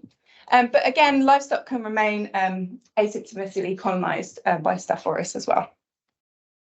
In wild animals, what's really interesting is that it's got a very broad host range in terms of, we found it in birds and reptiles, amphibians, fish and mammals. And when we've looked at kind of wild animals in depth, what we see is that it's actually a quite high abundance. So it's about 20% prevalence in wild boar populations, bank boar populations, and red deer populations. What we do know about animal staph and human staph is that transmission between us and animals is very recent. So this is a kind of idealized Staphylococcus phylogeny. It has these deep internal branches where we don't really know anything about what's going on there. But then we have these kind of clonal complexes, so these sort of strain types within different hosts. And in the kind of inner circle is the kind of main host type for that particular clonal complex. And in the outer circle is the ones it's just been detected in. And while this looks like there might be variation in host range between different clones, actually the ones that's been detected in most tend to be high abundant in the first place.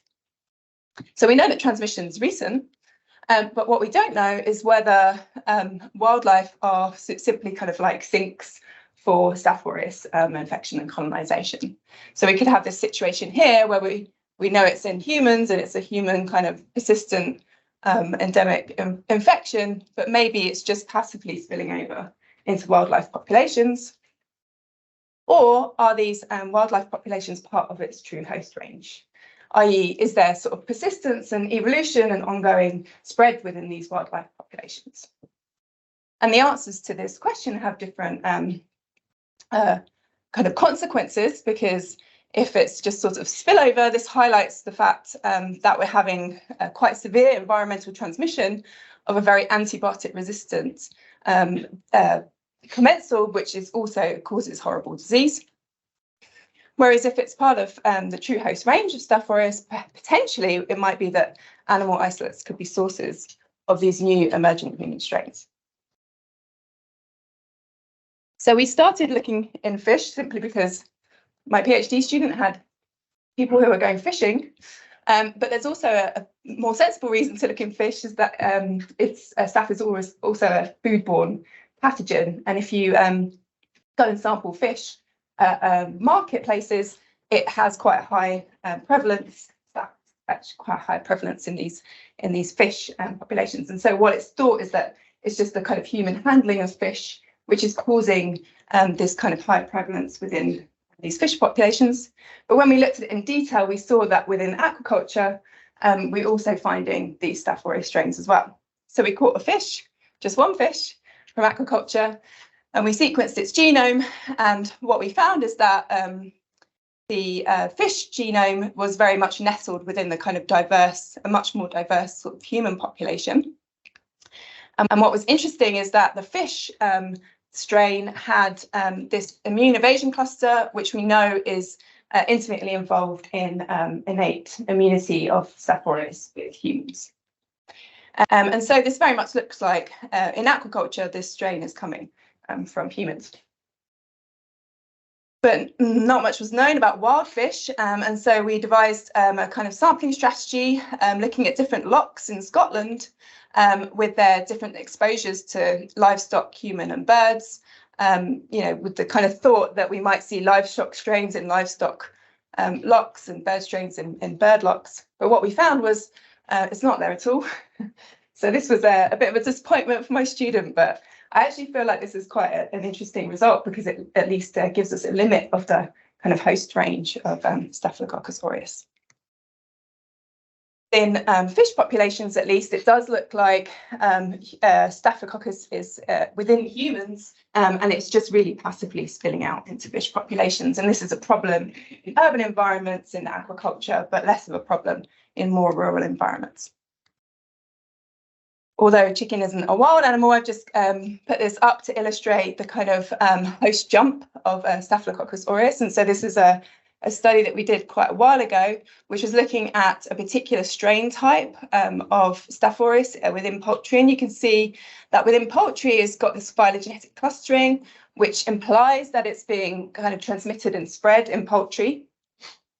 And when we looked at the genome, they had the immune evasion cluster, but with stop codons in it. So it was really nice because it kind of gave us a relic of the direction of the host jump. So these were strains that were from humans, jumped into poultry, and then this we had this relic of the human innate immunity. But they also acquired this prophage, and this prophage enabled the Staphylococcus aureus to survive the avian immune system. So they're like less resistant to dying by avian heterophils. And so you can see in this example, in the human and chicken example, while humans have been the kind of ancestral host, there's been a true host jump, and now chickens are part of the natural host range of Staphylococcus aureus, and this has involved genetic adaptation as well. So we've got Staph aureus in wild fruit bats. This is the Egyptian fruit bat, and as we all know, bats are really hardcore. They don't get ill at all, except these bats. So this is a collaborator in Israel, Maya Weinberg. She noticed that her bats were actually dying of these particular lesions. So you can see these like lymph node lesions. And when she swabbed and isolated the bacteria from them, they were all Staphylococcus aureus. And so we looked at the genomes of these Staph aureus strains. And what we found, and this is very new results, so I don't really have, if you ask me a question in it, I'll probably be don't know. But what we found is that the isolates from the bats are all strain types which are found within human populations. And so we know that there's been recent transmission between humans and these wild bat species. We looked at a particular strain type, ST15 in depth, because it just seemed to be the most common one. And we compared it to genomes that were already out there in public databases. And again, of course, most of them are human. And what we found was that, again, there's a sort of diverse human population, and the bat isolates are kind of less diverse. And this again, but also that there's this clustering of these bat isolates. So again, it's looking like it's sort of persisting and evolving within the bats. And it looks as though it's a direction of human to bat spread. The bat isolates have this novel plasmid, which has a permease and a protease on it. We don't really know what it does, but if we know anything about Staph aureus, it's probably involved in innate immunity of the bat immune system. And so we've, we had a look and we tested whether this plasmid was also found in these other strain types. And it was found in the ST8, in the ST7, and the ST18, not in the ST12. And so these strain types had independently wired these plasmids each time as it evolved, as it transitioned and evolved into a bat pathogen. And this plasmid is not found in GenBank at all. So it's exclusively only found in the wild bats. So again, although we don't know for sure, we are speculating that, again, these wild fruit bats have now become part of the Staph aureus host range. And again, that we've given this to bats, which is now killing them. So we get some revenge at last for COVID. So to summarize, within fish populations, Staph aureus looks like it's a spillover from humans. But again, we don't really know what the implications for this are for the future, particularly because we use a lot of antibiotics in aquaculture. Whereas for the wild bat species, they have now become part of the host range of Staph aureus. And this could be a problem because they might start to give it back to us. So the spillover to fish really highlights the environmental contamination of this horribly resistant antibiotic bacteria. The host range is ever expanding, so we haven't really dated these events yet, but we at least know the chicken one is on the order of like 50 years. And so potentially the bat one might be in a similar sort of ballpark. And therefore these kind of host jump events might be accelerated in the future. Now they've got adapted elements. The current evidence suggests that it's mainly human to animal host jumps, but we've obviously got this massive bias to samples from humans. So we don't really know for sure. And at the moment, we don't really have any genomes from wildlife at all, apart from the ones I've shown. But animal populations could play a role in the maintenance of Staph aureus in humans. And there was I think, an interesting study of antibiotic-resistant E. coli, which showed that although it was sort of maintained separate population in animal species and human species, if you took away the animals, the R naught was less than 1. But having the animals there made the kind of maintenance more possible. And crucially, because wild animal species are part of the true host range of Staph aureus now, these could lead to new emergent human variants, which come from animals. So just to acknowledge Maya Weinberg in Tel Aviv, who noticed that her bats were getting ill, Marta and Gemma for the fish work, and also to Ross for the early work in genes. Thank you.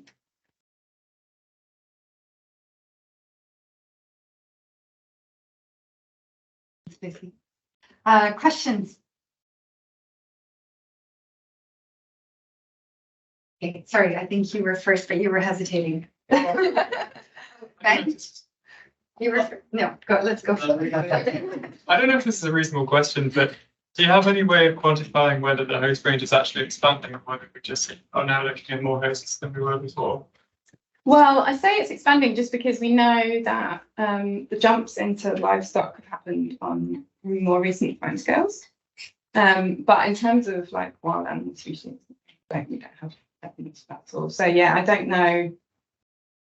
At least with livestock, we know because so when the strains jump into livestock species, they acquire the same mobile genetic elements, which help them adapt to that innate immunity in that particular livestock species. So I feel like now they've evolved that and they've got those elements out there, then the jumps will become more common.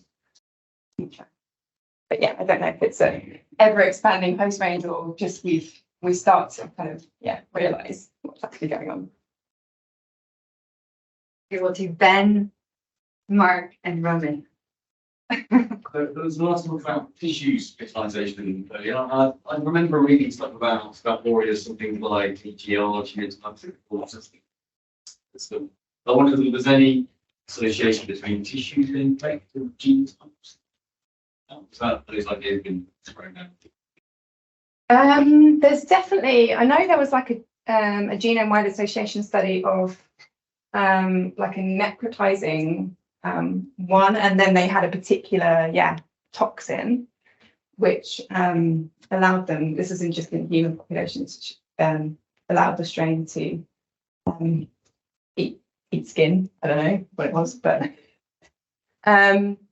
yeah, in general they're sort of skin in the bats. You find them also as just commensals on the fur and skin, so they're pretty much mainly skin colonizers, nasal colonizers, but yeah, so I don't really know. So the chicken result kind of struck me in two conflicting ways. And so on the one hand, chickens are also very commonly being exposed to antibiotics in poultry rearing, although maybe it's, do you have a detail on whether this was an outbreak in a facility that didn't use antibiotics or something like that? No, this is a global, it sort of jumped into chicken poultry populations and then spread globally. So that's sort of like the opposite of the fish thing, where there is a lot of antibiotic usage in poultry farming, but you nonetheless see loss of resistance with this loss of function buildup. So that was really cool in a weird way, but then it made me. It wasn't AMR though. It was okay. Sorry, the human immune evasion cluster is specifically about immunity in humans. Okay. Yeah, so actually a lot of the livestock ones do have antibiotic resistance, and it coincides with jump into livestock. Yeah, sorry if you said this, but were these actually free living or was this? It's both, yeah. So there is a captive colony, I think, in the university where they basically they fly in to the facility and then they fly out, and I don't think there is sort of overlap. Sometimes they go and live somewhere else for a while and then come back again. But it's also all over Israel. So she's got a kind of app where you can report dead bats and then they'll go and sample them. And so it's within wild. Those bats that you done from it, or does this also cover the machine that exists next to us? I guess more broader question. Actually, people sample for stuff or is it how looking one? Yeah, they do. And there's a lot of studies actually that sample Staph aureus in healthy wildlife, but they never do genome sequencing. So it's always like just typing. And that's kind of not very useful because you find the same strain types in humans, so you can't really know what's going on. But in the bats, they also are found as a commensal and on the skin, but the ones I showed, they're all invasive isolates, and I think the ones on the skin actually seem a bit different. We don't have genome sequences for them, but they kind of have different strain types. So this looks like it's harming them. She said that they never get sick from viral illnesses at all. It's only ever bacteria and it has to be Staph aureus.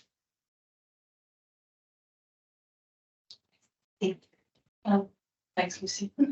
So I'm not sure if you know this already, but so the plasmids that were gained by some of the isolates in the bats is what's known about these plasmids? Do they have particular virulence factors that could explain?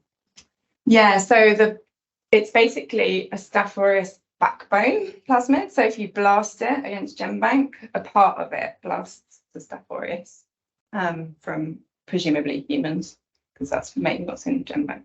But there's all sorts of like novel stuff, yeah, and it's like proteases and permeases and maybe an ABC transporter. And so I don't really know the full details of it. And what about that one clade that didn't seem to have? Yeah. Is there anything that sets it apart except the fact that they don't have the plasma? Is there anything else?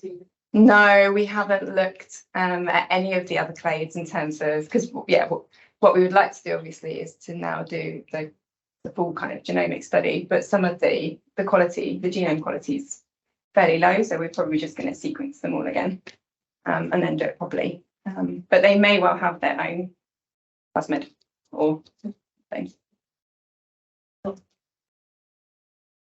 Right. So is it possible that instead of acquiring it 4 times, they acquired basically that they lost it?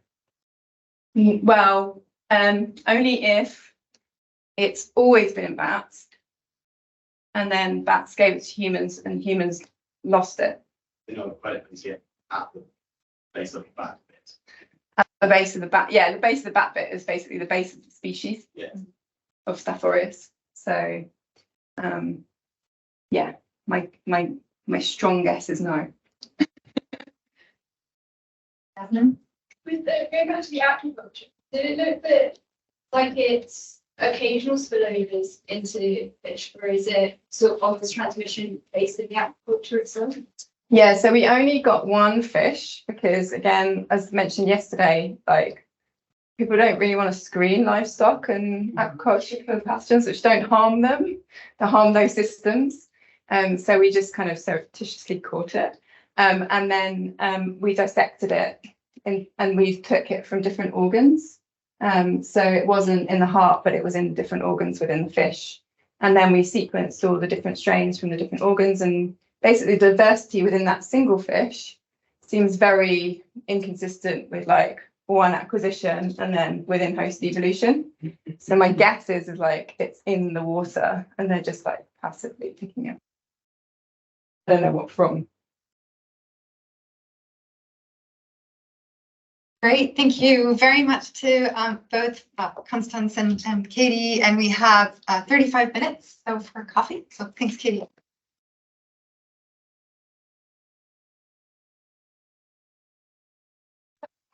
For support.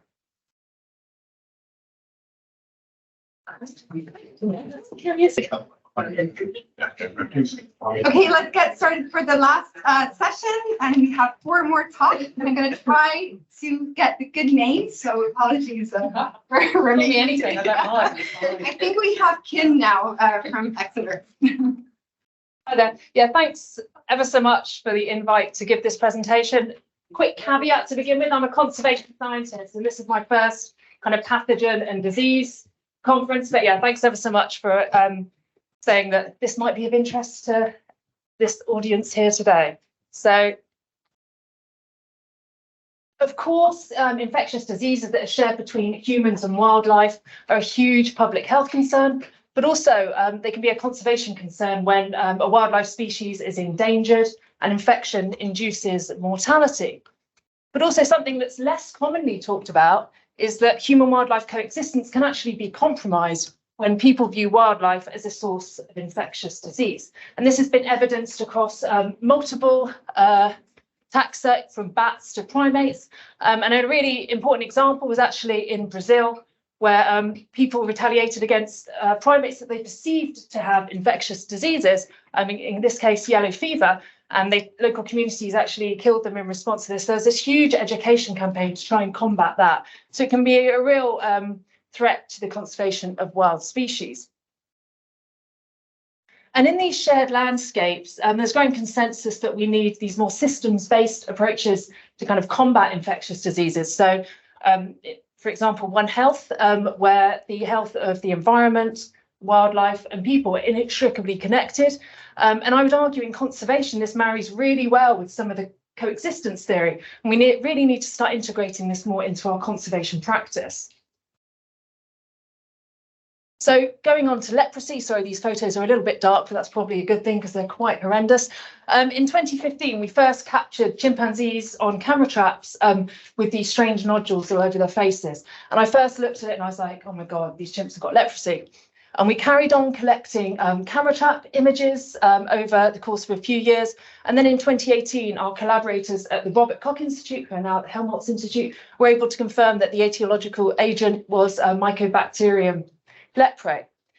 And so before this research discovered this, there had been no records of leprosy in any wildlife in Africa, none in any great apes. So although there have been records of leprosy in red squirrels in Brownsea Island, where I used to go on my school trips as a kid, and also armadillos in Central and South America. Sorry, I should have just said that as soon as we found this out, we spoke to the Institute of Biodiversity and Protected Areas in Guinea-Bissau and agreed that it was a really urgent problem. We needed to have a better understanding of how it was impacting chimpanzees and whether it was a problem for people. And we were really concerned with how people might react to this quite horrific and stigmatized disease. So yeah, we decided to apply for conservation funding from the Darwin Initiative. And that was successful. And so I'll be talking to you about the 3-year project in more detail. Ooh. Counterintuitive, isn't it? Okay, so Cantonese National Park, where I've got my study site. I'm director of the Cantonese Chimpanzee Project there. So it's in West Africa. It's a type 5 protected area. So it's a biodiversity hotspot. It's got numerous threatened species, 5 species of diurnal primate, 2 species of nocturnal primate, and many, many other threatened species. Much of our research has actually focused on the chimpanzees in this area. So over the national park is just over 1,000 square kilometres. And there are at least 10 chimpanzee communities within this landscape. You can just about make it out with the black outlines. So each community is around 50 to 60 individuals. I should also say within this landscape, there are at least 25, so I'm getting out of 25,000 people in 139 villages. So forget your ideas of kind of national parks in Africa with these hard boundaries. That's nothing like that within this landscape.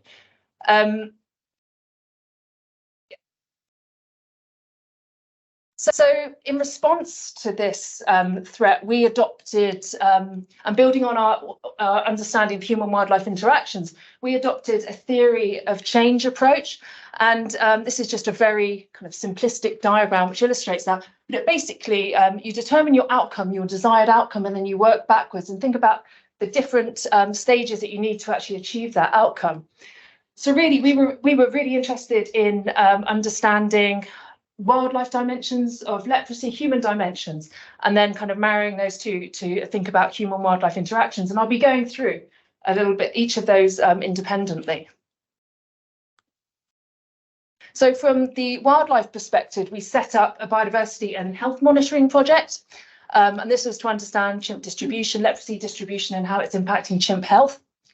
So across the national park from 2020 to 2022, we set up 48 camera traps and 64 1-kilometre transects. And this was with all the local guards. So they really facilitated this. And we used this information to then develop these Bayesian inlet models to look at chimpanzee occupancy across the landscape. And we were able to marry that with information on the disease status of chimpanzees within this landscape. So from all the camera trap images that we captured with chimpanzees, we found that about 5% actually have show chimpanzees with leprosy, advanced stages of leprosy. So Camille and I supervise Marina Ramon and Hattie Herridge, and they do a lot of the lab work for this project. And they collected multiple fecal samples and have been analysing them to get a better understanding of, more accurate understanding of the prevalence within 2 communities within central Cantonese. This data are ongoing. So Marina just sent me this information a couple of weeks ago. So in one of the chimp communities, we've got about 19 of 237 samples that tested positive for M. leprae. And in a neighbouring community, there were 8 of 214 samples. This gives you an indication, a very preliminary indication of the prevalence. And she's doing genetic capture, recapture with this data. So yeah, I'll keep you posted on some of the results of that. But what it's been enabled us to do is get an understanding of which communities we can confirm have leprosy. So across the national park, we've been able to confirm at least 7 communities have at least individuals with advanced stages of the disease. Chimpanzees, when they reach puberty, emigrate from their natal communities. So that's at about 13 to 16 years old. So that's one possible way this disease, leprosy, might be spreading between communities. Males tend to stay within their natal community. And we find it within the disease in males and females equally. So we're not seeing a pattern in that respect. What the camera traps also allow us to do is document the progression of disease. And so even though these chimps aren't habituated to researchers, we can within one community, Kaikeni Kadik, we're able to individually identify the chimps. So this individual, Rita, we've got progression of symptoms within this individual. So we found that the skin starts as just deep pigmented, but this is quite common actually in this particular subspecies, especially in drier regions. So that didn't kind of set off any alarm bells. But over time, over the course of 5 years, she developed quite strong nodules on the face, on the nose, on the mouth, on the ears. And she actually developed a claw hand, which is a symptom that's very typical in human leprosy sufferers. So, and I should say that leprosy is a really interesting disease because it's the only disease in great apes that you can predictably identify from physical symptoms alone. So the only other one is yours, but it does tend to kind of flare up and die out again. So it's actually a very useful, using camera traps is a very useful method to kind of study the progression of the disease, unlike what we heard earlier about rabies. So now moving on to human dimensions. So yeah, we really wanted to get a better understanding of people's perceptions of disease more generally, but also whether they encountered others with leprosy. So we conducted interviews over 27 villages. Interestingly, half the people hadn't actually seen leprosy sufferers. Most people didn't know how it was transmitted. So there's very little information within the community about leprosy, which in some ways shows that maybe they haven't been exposed to it much, but actually the health workers knew very little, and the traditional healers, they could identify advanced stages, they could rarely identify early stages, which really was a cause for concern because that's when it's very easy to treat. Also, we asked about methods, things that people do that might increase disease transmission risk more broadly, not just for leprosy, but other diseases. And quite often people do engage in quite risky behaviours, touching the corpses of dead wildlife, for example, or eating certain species of primate and using other wild meats. So all this information, we basically, we needed this information to think about the kind of mitigation strategies that we would then use later down the line. We also collaborated with Kumura Leprosy Hospital in the capital city, Bissau, and they gave us numbers of the number of people that were admitted to the hospital and where they came from.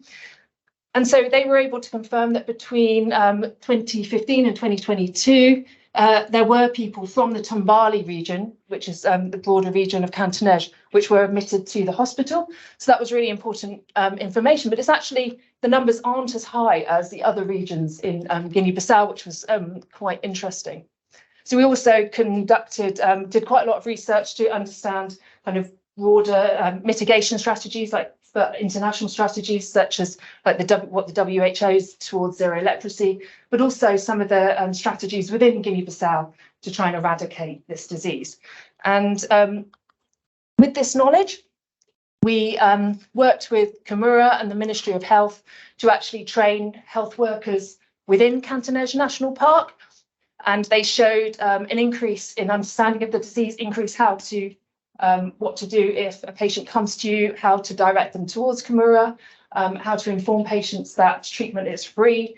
And they showed increased post knowledge after the training. So it was we were quite proud of that achievement. But we also conducted a One Health pilot campaign within 8 villages in central Cantonege. And we wanted to find a culturally appropriate way to kind of talk to people about One Health and to engage with people with One Health, because there's no point just standing there with a screen behind you and talking. So we set in this, it's called a jumbai, so where you just sit and chill out. Quite often it's males do it and then females do it, so we kept the 2 sexes separate, and we just sat with them, and there was a facilitator, and people used their ecological knowledge to kind of move these different images around and think about different connections. And it was really, really successful. We showed an increased knowledge of One Health and the interconnections between people, wildlife and the environment, and people retained that information 2 months after this trial campaign. So we're in the process of kind of publishing that. So again, hopefully that information will be available soon.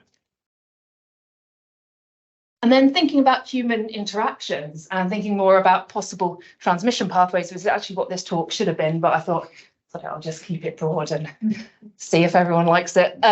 So we married information of chimpanzee occupancy with data collected by 10 health agents within these different national parks in Cantonege, thinking about where people were using water, where people were using wild resources, and when people observed chimps feeding in different areas. So we were able to combine this information and come up with kind of these hotspots of potential interaction, with the idea that this could potentially inform where we kind of target some of our mitigation strategies, or just for a basic understanding of the ways in which people and chimps are interacting.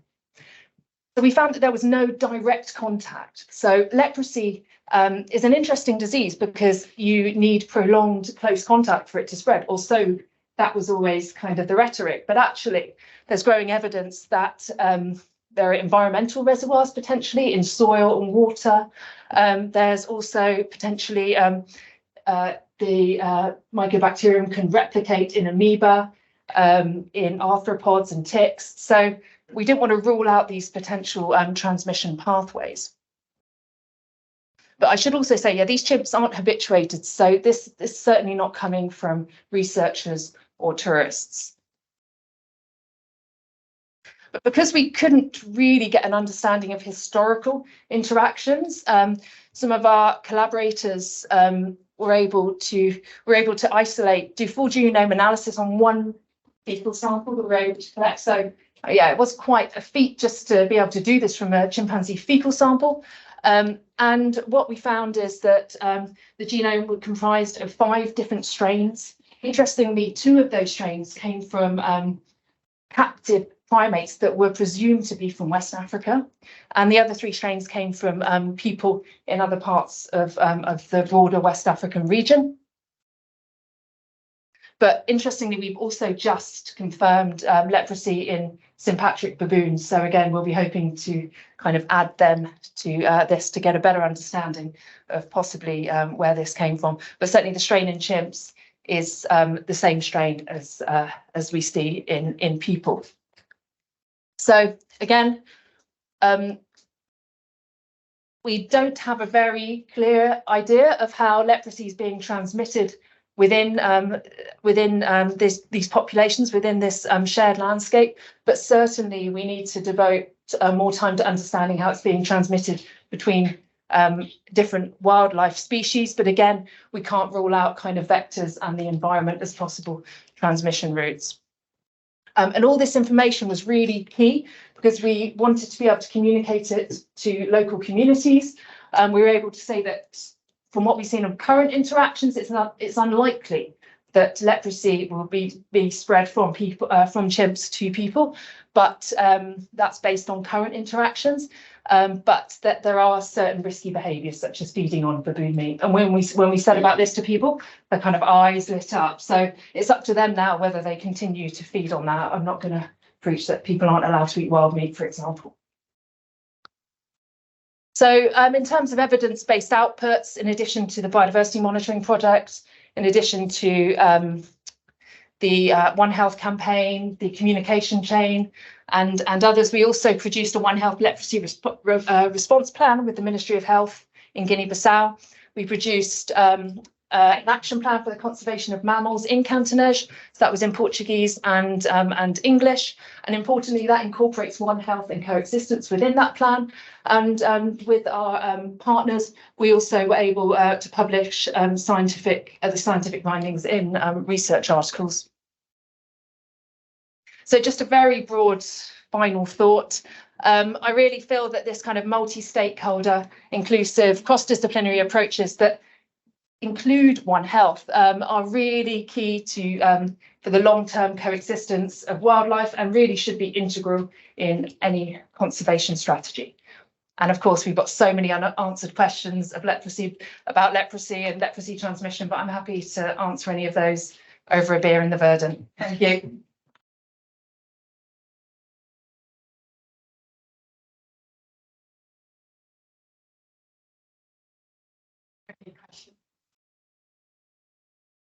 I think I went a bit over, didn't I? So don't go. No, it was my fault, totally.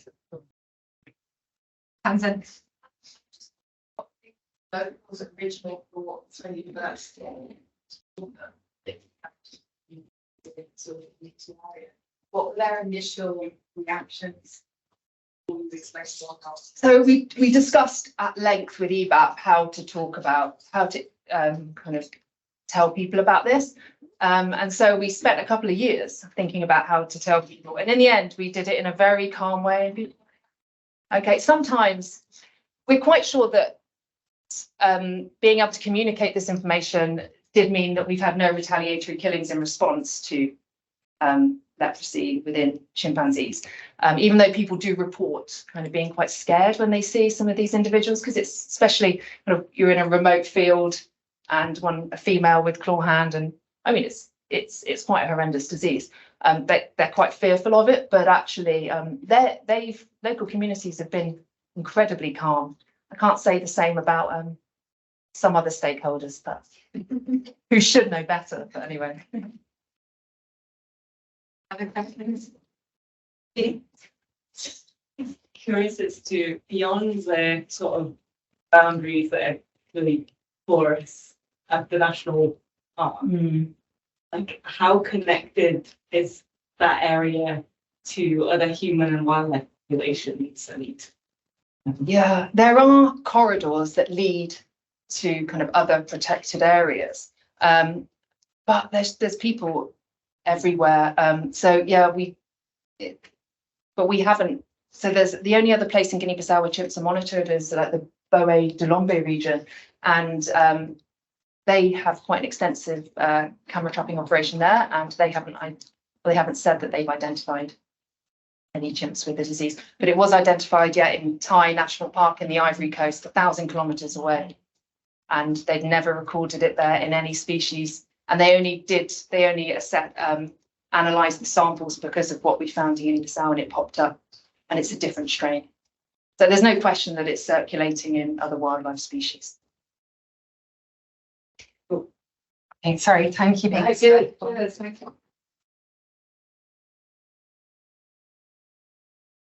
Next is Margaret Bolton from here.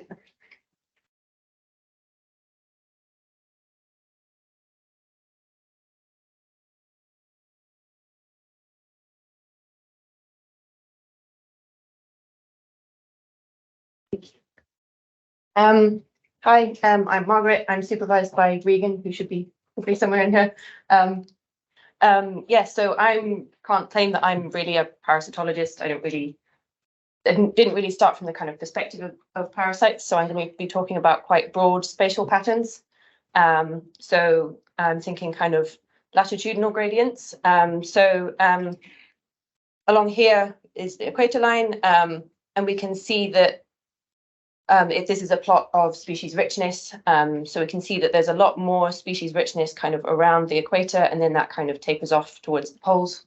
And so what I'm kind of expecting to see is that from this increased host density and increased potential for transmission of diseases, parasites, pathogens, that we're going to get more parasitism towards the equator.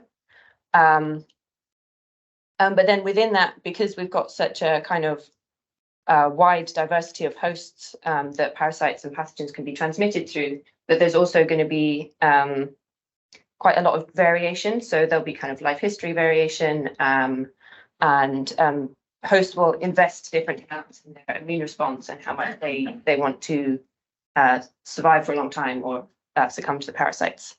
That was a bit dark, but so yeah, we're expecting more parasitism towards the tropics, and a lot of variation between hosts in that pattern.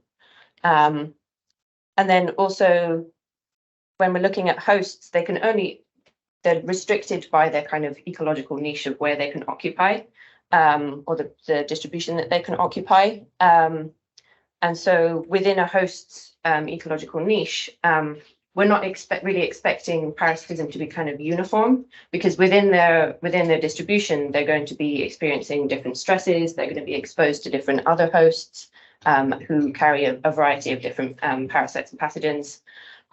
So the kind of null hypothesis is this kind of uniform distribution of parasites across a host range. But then really what we might expect to see is something more of a kind of gradient. So according to the abundant center hypothesis, we might expect to see a greater density of hosts towards the center of their range, and then towards the edges, that might kind of taper off where they start to meet their kind of environmental barriers. The trouble is that it's not a super solid hypothesis. It varies a lot between different species. So the opposite might be true. It might be that there's no real gradient. It might be kind of determined by much more kind of unpredictable factors that we can't really put into a nice little pattern. So alongside that, hosts might experience more kind of environmental stress that will cause them to upregulate or downregulate their immune system. So they could, if in an environmentally stressful environment, they could experience a decrease in immunity because they're having to invest more in other traits. But again, we don't see kind of a consistent pattern. Some upregulate, some downregulate. But still within that, we're kind of expecting to see a potential kind of gradient from the center or the kind of optimal area of their range towards the more stressed areas of their range. To kind of simplify all of that, we're expecting more parasitism towards the range margins, where we're expecting lower host density and higher, more stressful conditions. But then a huge amount of variation between hosts, because this is already known to be quite variable patterns. So the methods, we started with the global mammal parasite database. So we're focusing solely on terrestrial mammals here. And within that, we've got a whole range of different parasites. So that's including endoparasites, ectoparasites, viruses, bacteria, etc., etc. And then did a whole load of data cleaning, which is the boring bit. So if you want to know more about this, ask me later. And then using that, we calculated the position within the host range. To do that, we used the IUCN range polygons, which give the distribution of the different hosts. And then we used the latitudinal position of the samples that we had. So if the center of the range is 0, as you get towards the range margins, the value becomes 1. And we used absolute values, so we're not actually considering whether they're above or below, we're just considering how far away they are. And we're also only using that vertically, because we don't really expect there to be a pattern in as much of a pattern in the horizontal axis. We're kind of looking at the vertical axis only. So then I labeled a whole bunch of subspecies groups. And so when I say subspecies groups, I'm not actually talking about just the subspecies.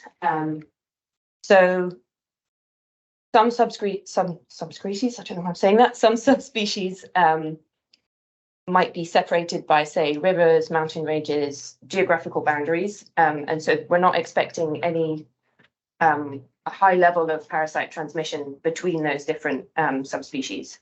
But when there's something kind of less restrictive that's causing a boundary, so say that this subspecies group was able to mingle with this subspecies, and there's kind of that boundary if there's nothing really stopping parasite transmission, but there might be something environmental that's keeping the subspecies as separate lineages.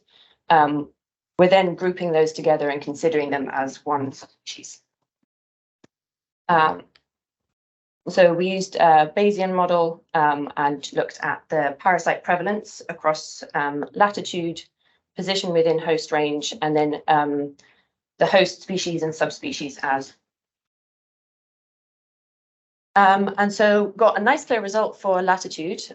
So there was a lot more parasitism towards the tropics, quite a strong correlation. And you can see that reflected in the hosts is that quite a good negative correlation, or quite a strong negative correlation.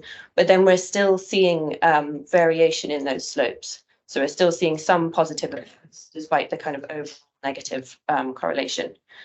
And so I haven't looked at all of these kind of individually to get an idea, but these two here, one of them, so this one here is Rangifer tarandus, which is a reindeer, and they have, they're managed by humans in some populations as cattle or stock, food stock. And so there's a kind of a potential for human effects on the species where their density is managed for some particular reasons, say, for example, as food or as hunting. So roe deer also had quite a high positive correlation. But then there's also ones where they might be negatively controlled for density. So ones where it's a predator, for example, or another source of variation might be that an interacting species being removed. So if we consider that a lot of predators have been removed from ecosystems, particularly in Europe, we might expect that the hosts that they then preyed on will have a higher density now, and we might see some shifts in these patterns and shifts in parasitism rates in general, in their kind of baseline rate. When it comes to position within the host range, it's kind of a weak correlation. The Bayesian kind of p-value, it was kind of fluctuating around 0.05. It's kind of a questionable result of whether we actually want to consider this as something interesting. But I think when we look at the host variation around this, we see up here we've got some species which have a really just high baseline rate of parasitism, and they're just not really investing much in their immunity, and they're just being constantly parasitized across their range. And then down here, we have some species that seem to be investing quite a lot in immunity, and they're just getting rid of all of the parasites they encounter. And so it kind of in this middle section, this is kind of seems to be what's driving this slightly positive correlation, where we're seeing a bit of a shift of, or not a shift, but across their range, we're seeing slightly more parasitism towards the range margins. So it's potentially differences in immunity, in investment in immunity between the different host species. So I don't know if I have time to talk about this, but so one of the things that I included in this model was host covariance. So along here we have the variance in these different parameters between the different hosts, and then the covariance between them. So as latitude, or for species with a higher intercept, so a higher baseline parasitism rate, we're seeing a more negative effect of latitude, so we're seeing a stronger effect. But then for position within the host range, we're actually seeing a weaker effect, because that is down to a kind of a more neutral effect. So there's this effect of what their baseline parasitism rate is on their relationship with their geographic position. And so we had to, in order to look at subgroup, I had to kind of take those out of that covariance out of the model, so that here are the values once we don't estimate that covariance. And when we add subgroup in, a lot of that variance kind of shifts over to subgroup for the baseline parasitism rate. So the way that I've kind of interpreted that, maybe other people have different ideas, is that there's some level of local adaptation that's really driving their baseline parasitism rate, or kind of local exposure to a specific subset of parasites. And we don't really see that for latitude. That kind of stays as a broader pattern. So we're not seeing local adaptation in the response to latitude as kind of a species-wide pattern. So the kind of next steps to try and kind of understand all of this variation is to try and look at the abiotic environment. So add in some climate data. There was an interesting paper that I saw quite recently where they found that the abundant center hypothesis kind of depended on what feeding guild the species was in. So I think it was carnivorous species were more likely to have an abundant center as opposed to, say, herbivorous species. I'd like to improve the subgroup analysis so that we can kind of estimate some of those covariances. And then, of course, the most obvious one is actually include parasite taxonomy or parasite traits. So the take-home points are that there's more parasites or more parasitism towards the tropics, maybe more parasitism towards range margins in stressful environments, lower density environments. And there's possible evidence of adaptation or potentially the abiotic environment.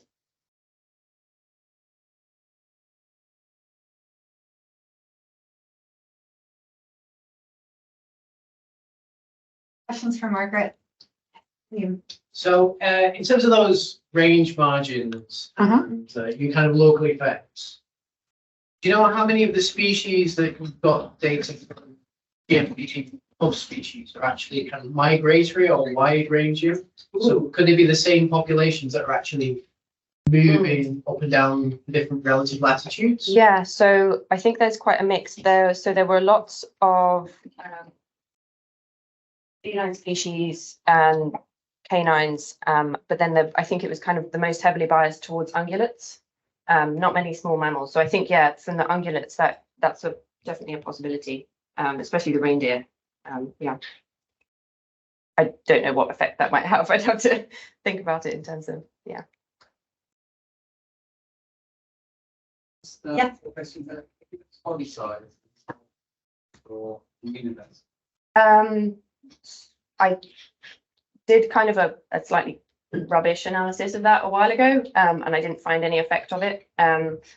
But it's one of the things that I'd like to be able to kind of include in this. I just need to be able to get the power in the model of that, make some model tweaks so that I can kind of look at more things, because at the moment we just don't have enough power to detect anything kind of beyond what we're already detecting. I think it's going to be a stretch even to include quite a strong effect like abiotic impact. Great, thank you again.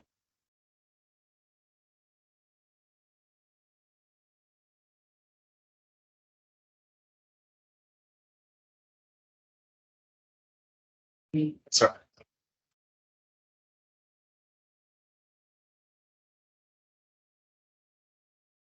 Yeah, I was pointing at the that's start. Next we have Thomas. I'm not going to say his last name. I find that too hard, but he's going to from. I'm going to say it. Okay, Thomas O'Shea Weller. Thank you. Okay, so a slightly different system, but also parasites and hopefully at the end of the talk some pathogen stuff. I'm just going to, it works. Okay, so basically what I'm going to be talking about is what I think is kind of a nice little story that involves pathogen emergence and origin, rapid spread, and then at the end some kind of applied outcomes in terms of how humans have been able to potentially mitigate some of this. So to start things off, honeybees, they're bees in the genus Apis, and there's about 8 species globally, but the ones we're going to talk about today are Apis mellifera, which is the Western or European honeybee, which is the sort that you're probably more familiar with. If you've seen honeybees out and about around here, they'll be this sort, and people eat quite widely for beekeeping purposes. There's a sort of sister species, Apis cerana, which is the eastern or Asian honeybee. They look pretty similar. The Asian honeybee is a little bit smaller and has less hair on the abdomen, so it has these more pronounced colorations. But these two bees have effectively had no interaction with each other for the majority of their evolutionary history. They have very different ranges. We see Apis mellifera, Europe, Middle East, Africa, and Apis cerana, Asia, and parts of Island Asia. However, that recently has completely changed with globalized trade and human activity because people really like keeping Apis mellifera. Now its range, unfortunately, or fortunately, looks a little bit like this. It's basically a global distribution because all over the world, people will keep the Western honeybee. Now, that, of course, means that you have the case that there's an overlap between the two species in the native range of the Eastern honeybee. And in and of itself, that wouldn't be too much of an issue, but for the fact of our third species, which is the mite Varroa destructor. This is a parasite of the Eastern honeybee, so Apis cerana, and they've co-evolved, we assume, for quite a long time. I'm not sure. There probably are studies looking at how long they've had to co-evolve, but effectively, the Eastern honeybee can control these mites because it detects them and removes them from brood cells. However, the Western honeybee, when introduced into this range, had a species hop occur of this parasite, and they were basically completely evolutionarily naive, couldn't deal with it, couldn't even detect the mite, and so levels explode in colonies, and it completely destroys colonies of honeybees, hence the name. I think the really horrible thing about these mites is that their feeding method targets the fat body of the bee, which is kind of analogous to the liver. So I'll pass you on very quickly to the person who discovered this, Samuel Ramsey, to give a quick description of that. There's no audio. Oops. Okay, well, he's basically saying, imagine there's a big fat parasite, grabs on your liver, sucks it out. That'd be horrible. Okay, so things get worse from there. From the initial sort of species hop event somewhere, we think around here, over about a 50-year period, Varroa mites spread to Western honeybees kept commercially and in the wild, all over the world, with the exception of Australia, until 2022, sad face, New South Wales, they have Varroa there now as well. Although they may have been able to eliminate it, but time will tell. And then the second part of the puzzle really is a virus, the deformed wing virus. It's one of many viruses that exist in honeybees. And it's called that because at very high viral titers or viral loads, it causes these deformities in bees. So it's an RNA virus, the cornivirus, I believe, specifically. But when they come out deformed like this, they are pretty much useless to the colony and they usually rapidly die. Now, deformed wing virus is pretty ubiquitous geographically, and it doesn't just infect bees, it also affects some other hymenopterans, but it exists really at these latent levels in endemic regions. So it's not causing any trouble, and it can infect colonies without too much happening.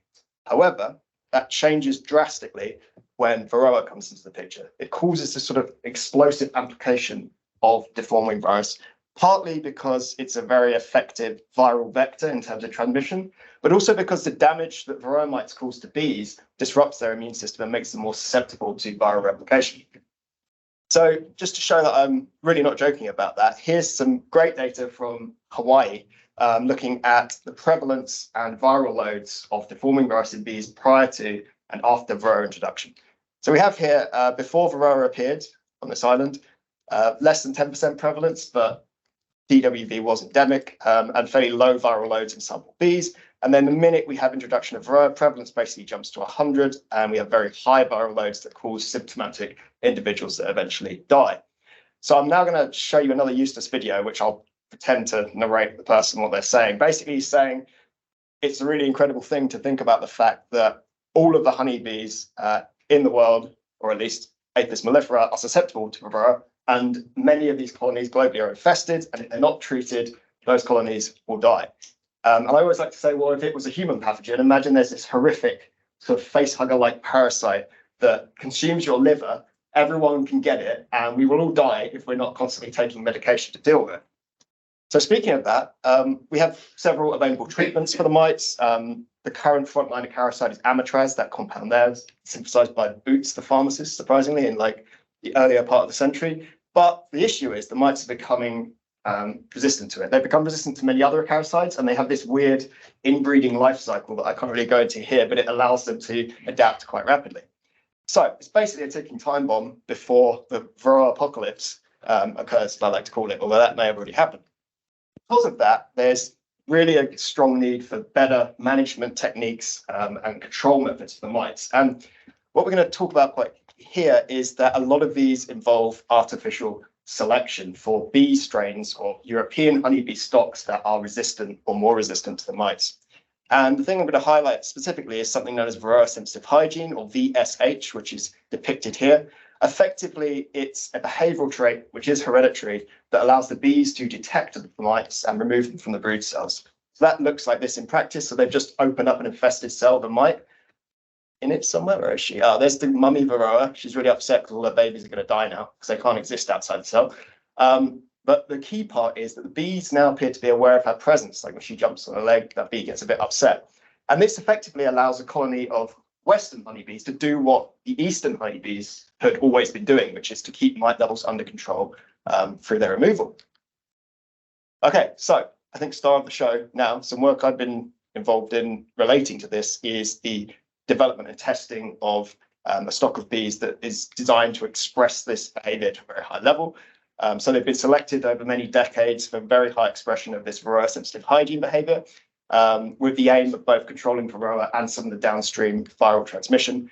At the same time, they've been carefully curated to ensure that they don't lose all their favorable beekeeping traits, such as docility, high population levels, and honey production. The really cool thing, I think, here is that there's some recent sort of genetic analysis on this stock and a very similar offshoot known as helo bees. And what we find is that they form this kind of distinct cluster, which is very far away from all of the other, I guess, not just ecotypes of honeybee, but also all of the other attempts at breeding in controlled breeding programs, which is quite interesting because it suggests then that they can be outcrossed more intensively and they won't lose all of their beneficial traits.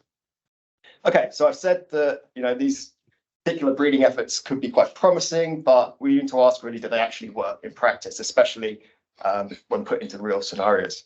So I've been involved in some work in the US looking at pole-line honeybees and also some standard kind of best available commercial stock honeybees that aren't varroa resistant to see how they compare. We've been doing really a 2-year study with over 720 colonies to compare the performance between both stocks, but also, and this is the nice sciencey part, take some quite detailed epidemiological measures in a longitudinal fashion and then relate these to outcomes and prognoses. So now for the fun graph part. Basically, what we see is that when we don't treat for varroa mites, the standard bees, commercial stock, have this insane explosion of parasites. Now these dots, when they're red, it means that colony then died, collapsed. And you see that over time, we have these like little linked lines showing how the same colony over different samples changes varroa levels. So basically, almost everything gets really very high levels of varroa. This is how many varroa mites there were for every 100 bees in the colony. It then just killed almost everything with a few lucky survivors. But when we look at the varroa resistant stock, pole-line bees, they also didn't fare that well, but they fared a lot better in that we had much lower varroa levels overall, and crucially at the end, a lot more were surviving. What that really means in practice is that effectively double the rate of survival was occurring when we left them all to their own devices and had no treatment. It was a nightmare to get our collaborators to let us do this because they're like, well, everything's just going to die. And we said, well, you know, let's have a look. And I mean, still a lot of stuff died, but not everything, which is good. They also perform well in terms of colony size and honey yield. Okay, so now for, I think, the more fun bit from everyone's perspective in terms of pathogen landscape. So we noticed that for deformed wing virus A and B, I should have mentioned earlier, there's really like 3 master variants of deformed wing virus, but A and B are the ones that appear the most. We see that the blue line here, which is the pole line, generally had significantly lower levels of the virus across the season, with maybe some exception here. However, when we look at other viruses, which have different levels of transmission by varroa, like chronic bee paralysis virus, which is transmitted by varroa, but like to a much less extent, we see that that relationship becomes much less clear. And then when we look at a completely varroa independent, aka one that isn't transmitted by varroa virus, which is black queen cell virus, there's really no difference between stocks. There's no relationship. And so that's quite nice in that it lets us kind of see that the mechanism here is definitely not a viral resistance mechanism, but rather they're taking care of the varroa mites and then downstream that's dealing with the pathogens automatically. And in fact, we can prove this from lab studies where we inoculate different stocks with the viruses directly, and pole-line bees are not any more resistant to the viruses themselves. Okay, so varroa transmitted viruses are taken out of the picture if you take varroa out of the picture, and we can see some reasonable correlation between the two. Okay, so some of the kind of outputs from this is that we've started to develop some more powerful probabilistic models for improved selection information. And Arthur Newbury, who's based here, has been really helping me with this a lot because he's mathematically able, unlike myself. So we see here something really interesting is that treating for mites with chemicals is actually, from our data, not as powerful as just having the correct mite removal genetics. And of course, you can combine the two because beekeepers could keep mite-resistant bees and then treat as well. And really the explanation, it's going to work for this, mostly is that anything that reduces varroa levels as early as possible when they're trying to reproduce is incredibly powerful because it stems viral spread and replication at the same time and minimizes the damage and the opportunity for varroa levels to reach these critical masses. I've already said that, so I'm going to skip. Okay, so I think we're all right for time. Moving very swiftly on.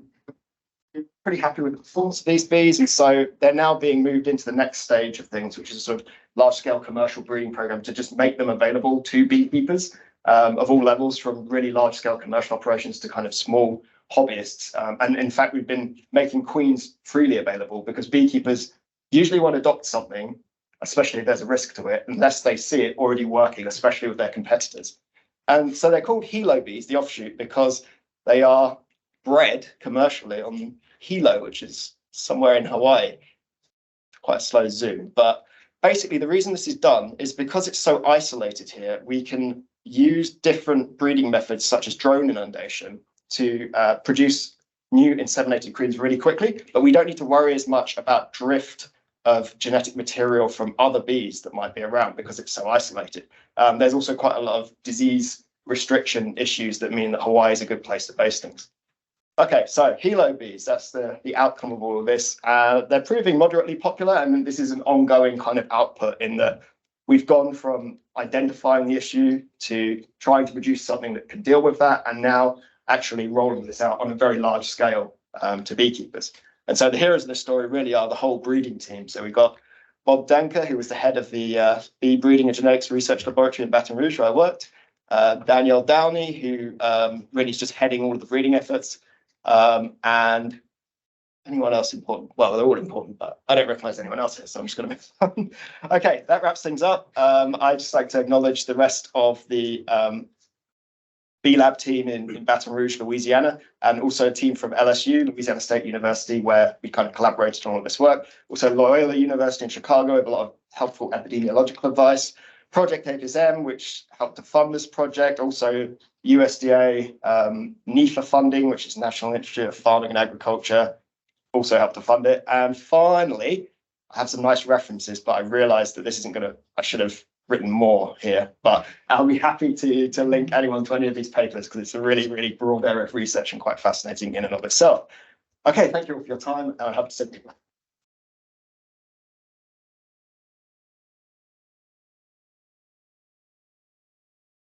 Thanks, Thomas. Questions? Yes. Yeah, thanks. Really enjoyed that. Found it really interesting that you've got this trait of different behavior to still genetic birds. Is that like quite a complex relationship to have genetic birds or dealing with them? So it's kind of weird because the behavior is a bit more complex, but actually that cleaning, like the cleaning behavior and removing brood, is something that exists in both of the species, but it's only expressed for certain things. And in Western honeybees, they're not able to detect the varroa, so it's not expressed. So actually what the, I guess the trait is targeting is, this is not 100% like defined yet, but there are genes in the antennae which code what larval aromatics are produced when they're fed upon by varroa. So what happens is in the pole-line bees, they can detect that. And so they then perform this behavior as they would for any other issue, like just generally dead brood or anything like that. So it's an antennae related thing, we think, but I don't think they've actually isolated exactly which genes it is. They just know several genes that are related to the detection in the antennae are important. So a lot of beekeepers won't have any control about what who their queens mate with. They just fly off, find some drones, and come back. So, do you know enough about the inheritance and selection in the environment to know whether your traits are going to spread if you hand them over to beekeepers? Yeah, I mean, well, there's two parts to that, I suppose. With beekeepers, what they invariably do is they say, oh, they look nice. We'll mix those genetics into our big pool of melting pot of all of these things. And so that's actually already happening quite a bit in the US. And the good thing about it is because pollinator bees are like the really, really extreme point of having ESH behavior, which can occur on a spectrum, you know, from like almost 0% to 25%. You can breed this into any other stock of Western honeybees, and it will have more and more efficacy the more strongly the trait is expressed. So it will benefit existing operations, even if only a small amount goes in. In terms of the second part was if you like going into the wild, or was I mean, yes, I mean if they breed with like feral colonies and things like that, they'll adopt some. And in fact, to be honest, it's likely that many of the feral colonies that are able to survive with varroa infestations to some level are expressing this behavior anyway. So. Thanks, Thomas.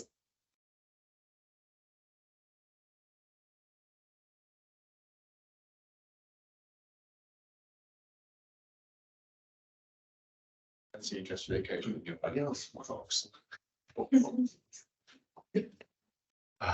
Right. Sure, we are buzzing until the end. Our last speaker is Ben Raymond from Exeter. Yeah, thanks, Camille. So yeah, Ben said I could go last as long as I was fun. I think that was my my brief. So no pressure really. I'm going to try and summarise my sort of 8-10 year research program in a few short minutes, and obviously it's going to be quite broad brush, and I have to thank various people, especially Tatiana, who's been here today. Yes, there she is. She's got a poster. She sort of kick-started this whole program, but also postdocs Peter and Zoltan, who's now working in another group in the ESI. So I'm interested in insect pathogens and how to make them badass. I think that's the thing. So this is a question, why be virulent? But actually has not cropped up much in this symposium. And I think we can all come up with some kind of thoughts on this topic. We can think that maybe, you know, virulence, we now suspect it's, you know, maybe it's something to do with transmission, except sometimes it isn't. For example, when we have like meningitis, and maybe virulence then is more to do with competition or more to do with immune evasion. Well, maybe then virulence is something to do with fitness, except again, sometimes it isn't, when you have like zoonoses blundering their way through populations. For me, I don't really want to get into sort of these general theories of virulence. They're all, you know, almost too ambitious. But what I care about is how can I apply theories of virulence to making badass pathogens kill more insect pests. That's basically what I'm interested in. And I'm a pest snob. I only work with billion-dollar pests. So here's a couple. This is diamondback moth, probably a $5 billion pest. Mysis persicae, not sure how many billions that is, but many billions. So I'm interested in virulence because I'm interested in talking to people who make biocontrol agents, try and get them to kill more insects and spray less pesticides. Oh, it's down, isn't it? Right. So, and thinking about virulence, what I really want to understand not all virulence, but really virulence that's operating in my pathogens of interest, and that's typically pathogens that kill insects. And I'm going to slightly contradict Camille here and say that sometimes I think that, for example, a lot of the conflict and interesting trade-offs that happen in virulence happen because you have selection operating at different spatial scales. So there's certainly, even if I disagree with Camille, there is some evidence, I think, for correlations between growth rate and virulence. And even if you disagree with that, there's certainly fitness, competitive fitness within host is certainly an important selective feature. However, and this is just a baculovirus, and I'll mention them again in terms of within host competition and fitness. So that's competition in this instance for example, differences in replication rate. However, we've also been introduced in the symposium to things like siderophores. So we can have different types of competition going on between hosts. Well, I've just illustrated one.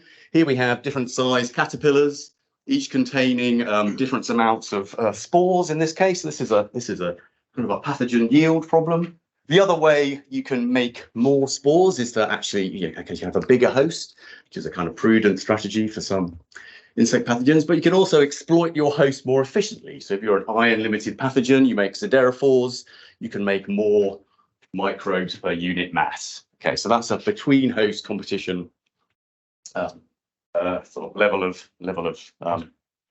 of selection. And if you work on social evolution, you're well aware that there's conflicts between, for example, within host competition. So faster growth selects against siderophores. If you think about virulence, you're also aware there's conflicts between processes within host, could be competition between species, already mentioned meningitis, and maybe between host processes such as transmission. However, I want to expand your minds, okay, to a third level of competition, okay, and that is, if I can get the thing to work, that between populations or between subpopulations in a metapopulation. And here, really, we're talking about, in my experimental systems, competition on the basis of pure infectivity. I mean, really, virulence here in siderophores, that's just a kind of feeding mechanism, getting resources. This is just a growth rate kind of process. But here, this is selection purely on actually the number of insects you can actually kill. And this is actually a true thing because it operates for the organism that I work on, Bacillus thuringiensis, which invests loads and loads of resources in this little thing here called a cryotoxin. About half the resources of sporulation purely go to this virulence factor. And this has a cost both on reducing replication rate and making fewer spores per unit host. So a lot of the work I've been going on is thinking about, well, what scale of selection actually drives evolution of virulence in Bacillus thuringiensis or BT. And this is also another multi-billion-dollar industry. And he gave me a tiny bit of money up front. Ask me about that later. Right.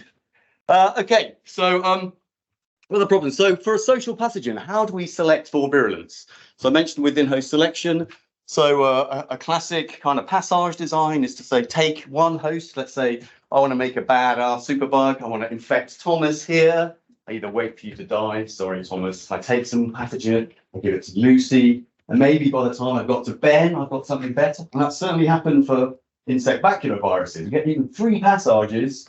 You can select for variants that can overcome host resistance. But this isn't going to work for something like BT because we know all that within host competition, that's the only real competition that's going on in a passage experiment. It's going to lead to cheating and loss of public goods.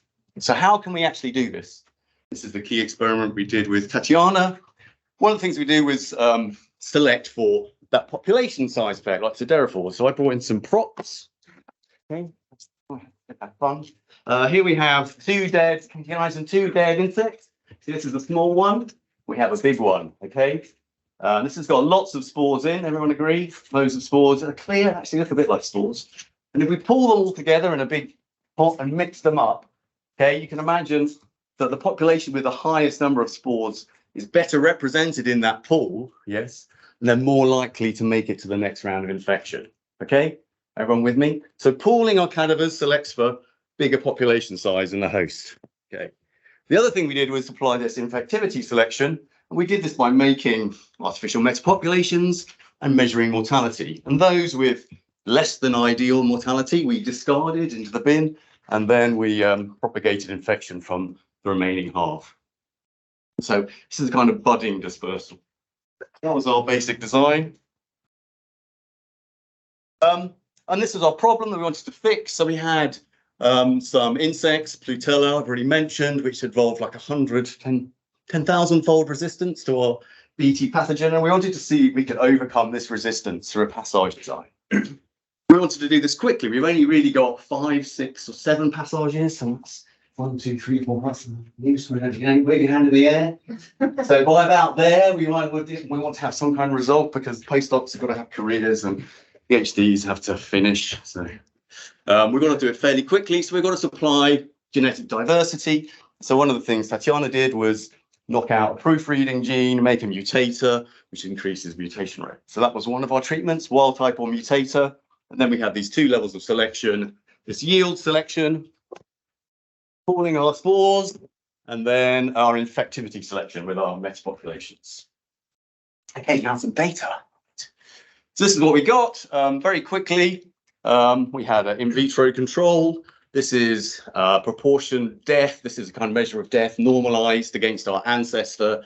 So our infectivity treatment was clearly better than everything else and better in vitro. The yield treatment sometimes worked a little bit better, but clearly mutators with more genetic diversity also gave us better increases in virulence.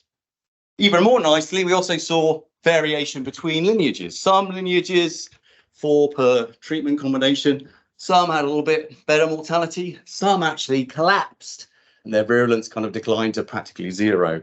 We looked at those mutants with increased and decreased virulence, and when we saw decreased virulence, we looked at those, we thought, if they've lost virulence, we know what the virulence factors are. These are the cryotoxins. Have they lost these cryotoxins? And if so, what are the fitness consequences? And sure enough, we found we had these spontaneous evolutions of cheats which lose toxin plasmids. So here, this is our relative fitness. This is the number of toxins they produce. It's produced by 1 or 2 plasmids. And the fewer toxins you produce, the higher your competitive fitness. That's a classic example of sort of public goods cheating. We could also see that, again, our virulence, LC50, is also related to number of toxins. So too many toxins, lots of toxins, low LC50, which is high virulence. How am I doing for time? Too bad? Right, so the other thing we did was sequence our mutants. We had a kind of common phenotype for things that increased in virulence. They tended to make fewer spores, so they look more like this bottle than they did like this bottle. I won't show the graph, we're running out of time. And then we tried to identify SNPs that would indicate changes in virulence. We didn't really get a concrete pattern. Funnily enough, the mutators, we have more genetic change, but all the different treatments indicated by these different symbols, none of the treatments grouped together, no convergent evolution. The only pattern we really saw, that if we saw any decrease in LC50, that's higher virulence, they tended to be associated by mutations in putative regulatory things, which is hardly surprising. We've only got, 6 or 7 passages to get big phenotypic effects, probably regulatory things that drive that. We now have a better idea of mechanisms, but again, that's another question. Right, so after Tatiana, we had a series of people that had a different go, and I thought I'd talk about this experiment carried out by Peter Moore, because it involves my feeble attempt to try and select for broader host virulence. So try and actually select for a pathogen that would kill multiple hosts, and we tried to do this by a couple of methods, by having passages that would select in one host only, this Plutella or Spodoptera frugiperda, again, obviously $1 billion pest. And then we had a whole alternating treatment where we're switching infection between one insect or the other as we go along. I took pity on Peter. I didn't ask him to make mutator. Not all these BT strains are easy to genetically transform. So we decided to switch to using mutagens in all our treatments. That has some problems, which again you can ask about later. And we're just now rolling out my infectivity selection. We're going with metapopulations in everything. So what did Peter find? This is a summary. So we've got these different colors of the different treatments and bioassays in 2 hosts. So at the top here, these are our Plutella assays. And unsurprisingly, when we select in Plutella, we've got this little bit of increase. This is our ancestor in black here. So a little bit of increase if we select for increased virulence in Plutella, and actually similar patterns in Spodoptera. So even if we select in Plutella, they're still the best performing strains in Spodoptera. For surprisingly, again for us, virulence collapsed in the Spodoptera frugiperda. We don't, and I'll talk about why we think why. And anything in between was the host alternating was just kind of fell in between.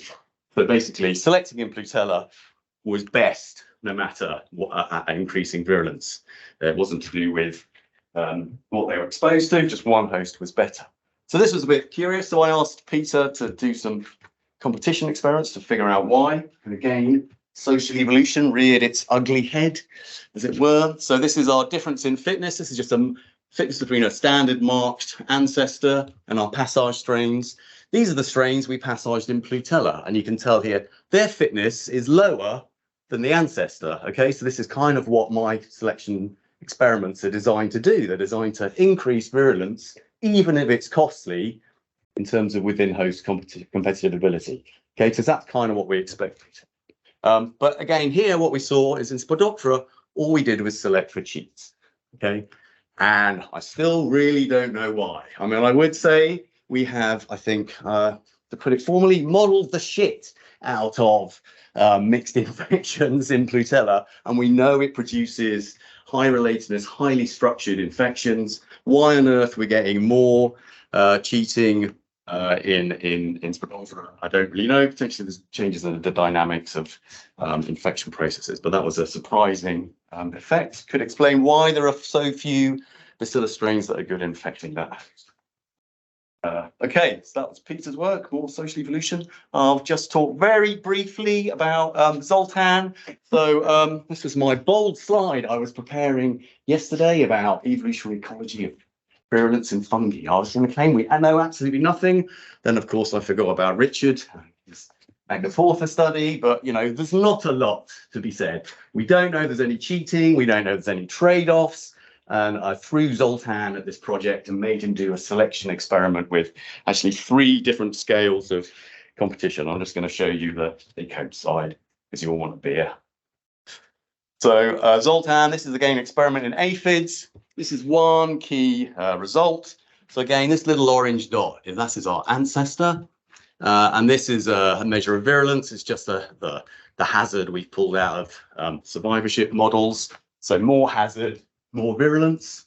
And up here, we actually have spore productivity in terms of conidia per mil of media. And what we managed to do, to our great surprise with the fungi, is okay, we got some wacky things that could kill much better, but they collapsed in terms of spore production. But we actually got some genotypes up here. This is my special infectivity selection that managed to both increase spore production and have a modest increase in virulence. So there is no rule book for fungi, as far as I'm concerned. People often describe fungi as having flexible genomes, but there's no trade-offs, nothing. They just kind of do what they want to do. You'll notice there's little circles around these groups here. These are actually shared unique SNPs between 2 lineages. So if you don't believe me about my wacky selection models, whether they're doing anything real, the fungal genomes are telling me that there's actually a fingerprint of selection at different spatial scales. And I think that's quite nice. And I'm much more keen on doing more fungi experiments because I don't have to worry about mutators or mutagens or anything. It turned out with Zoltan's experiment, we had like 250 SNPs in our wild caught sort of isolates, which we actually caught from a packet of pesticide. And all we did in that selection experiment was sort existing genetic variation, which is a nice result. Okay, I'll stop there. So other things that we've done is do things like screen libraries, select for novel variants, but we've had trouble applying some of these methods to lots and lots of different systems. We found mutagens actually to be unreliable, even if we use like industry standard ethyl methane sulfonate for generating increasing mutation supply. They don't always work. We change pathogens, we get unpredictable effects. We change hosts just by one caterpillar to another, we get unpredictable effects on cheating and so forth. But even so, I think there's been some nice applications from testing this. Okay.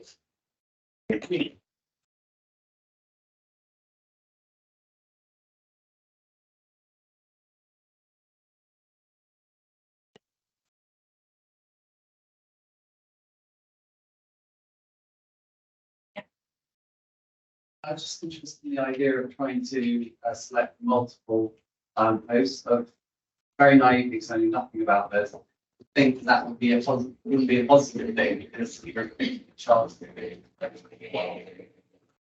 But yeah, I mean. Well, actually, if you want to sell a biological insecticides, you really want to kill more than one thing. I mean, and if you can just kill caterpillars, that's pretty good because you're not killing spiders, parasitoids, earthworms. So that's actually quite a tight host range. And so, you know, it is fairly safe and a fairly desirable application, but as it happened, we couldn't do it anyway. So everyone's safe. This might be an even more ignorant question. So I guess whether I just stop halfway through depends on the answer to the first part. So is BT the thing that you can like genetically modify stuff to express as a toxin? Yes. So one of the things I didn't mention about BT is that it's widely expressed in plants as a plant protection against caterpillars. So cotton, for example, if you're not wearing organic cotton, you're probably wearing cotton that's been protected from caterpillars by chorotoxins. Okay, so the bacteria affect something, then they do the toxin on it. I guess my question is like the pros and cons of just expressing it in the plant, because then that's only going to target things trying to eat the plant, versus releasing it as a pathogen. Okay, well, there's the very different applications for different. So if you're an organic orchard grower, apple grower, you want an organic product and off-the-shelf spores. If you want to grow caterpillar-resistant maize, you want a GM product. And actually, the GM products are arguably more resilient to things like evolution resistance, because you can get really, really high titers constantly. But then they don't get a lot of resistance with the sprays, except with sometimes mosquitoes. Mosquitoes is another application, different. So yeah, there's just a different bag of applications for the spores. But initially my aim was to see if we could discover new virulence factors with these kind of methods. But actually one of the things we did was discover increased expression of something called VIP3A, which we now think is the causative agent of some of our increases in virulence, and that's already known. But still, it was nice to demonstrate that we had, changing panel of virulence factors after selection. Last question, how much of that, all that craziness that you're seeing, may be due to the fact that you've taken a fungus from a pack of pesticides? What do you mean?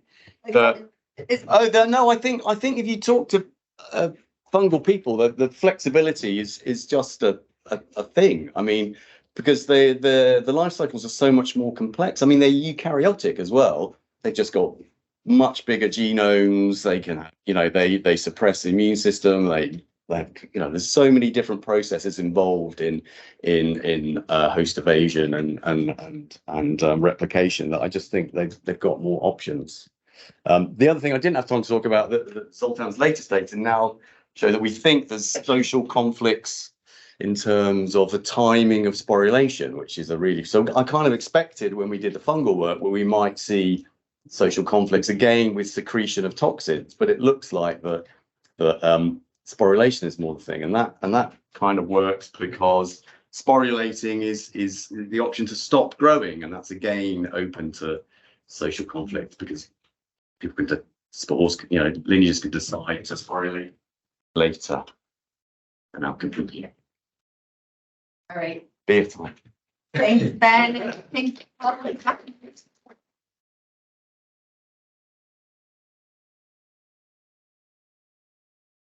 So I just wanted to thank all the participants for great posters, great talks. It's been really, really fun having everybody here for those 2 days.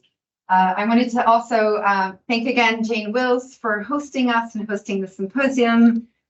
Jane, Sarah Ashton, Amy Lloyd-Smith, and Amrita Sharma for making this whole symposium. The logistics around the symposium is absolutely seamless and so fabulous. So please join me in thanking them.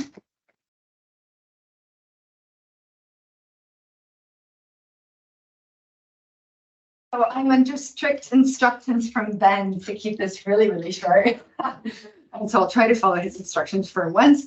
And so we'll head down to Verdant all together. Don't forget, when we get there, you're going to get 2 wooden tokens to use before 7 p.m. And we'll probably leave it in like a 15:15. Okay. So we meet at the front door, 15:15, then we'll walk down together. Great. Thanks a lot. If this is all. Right.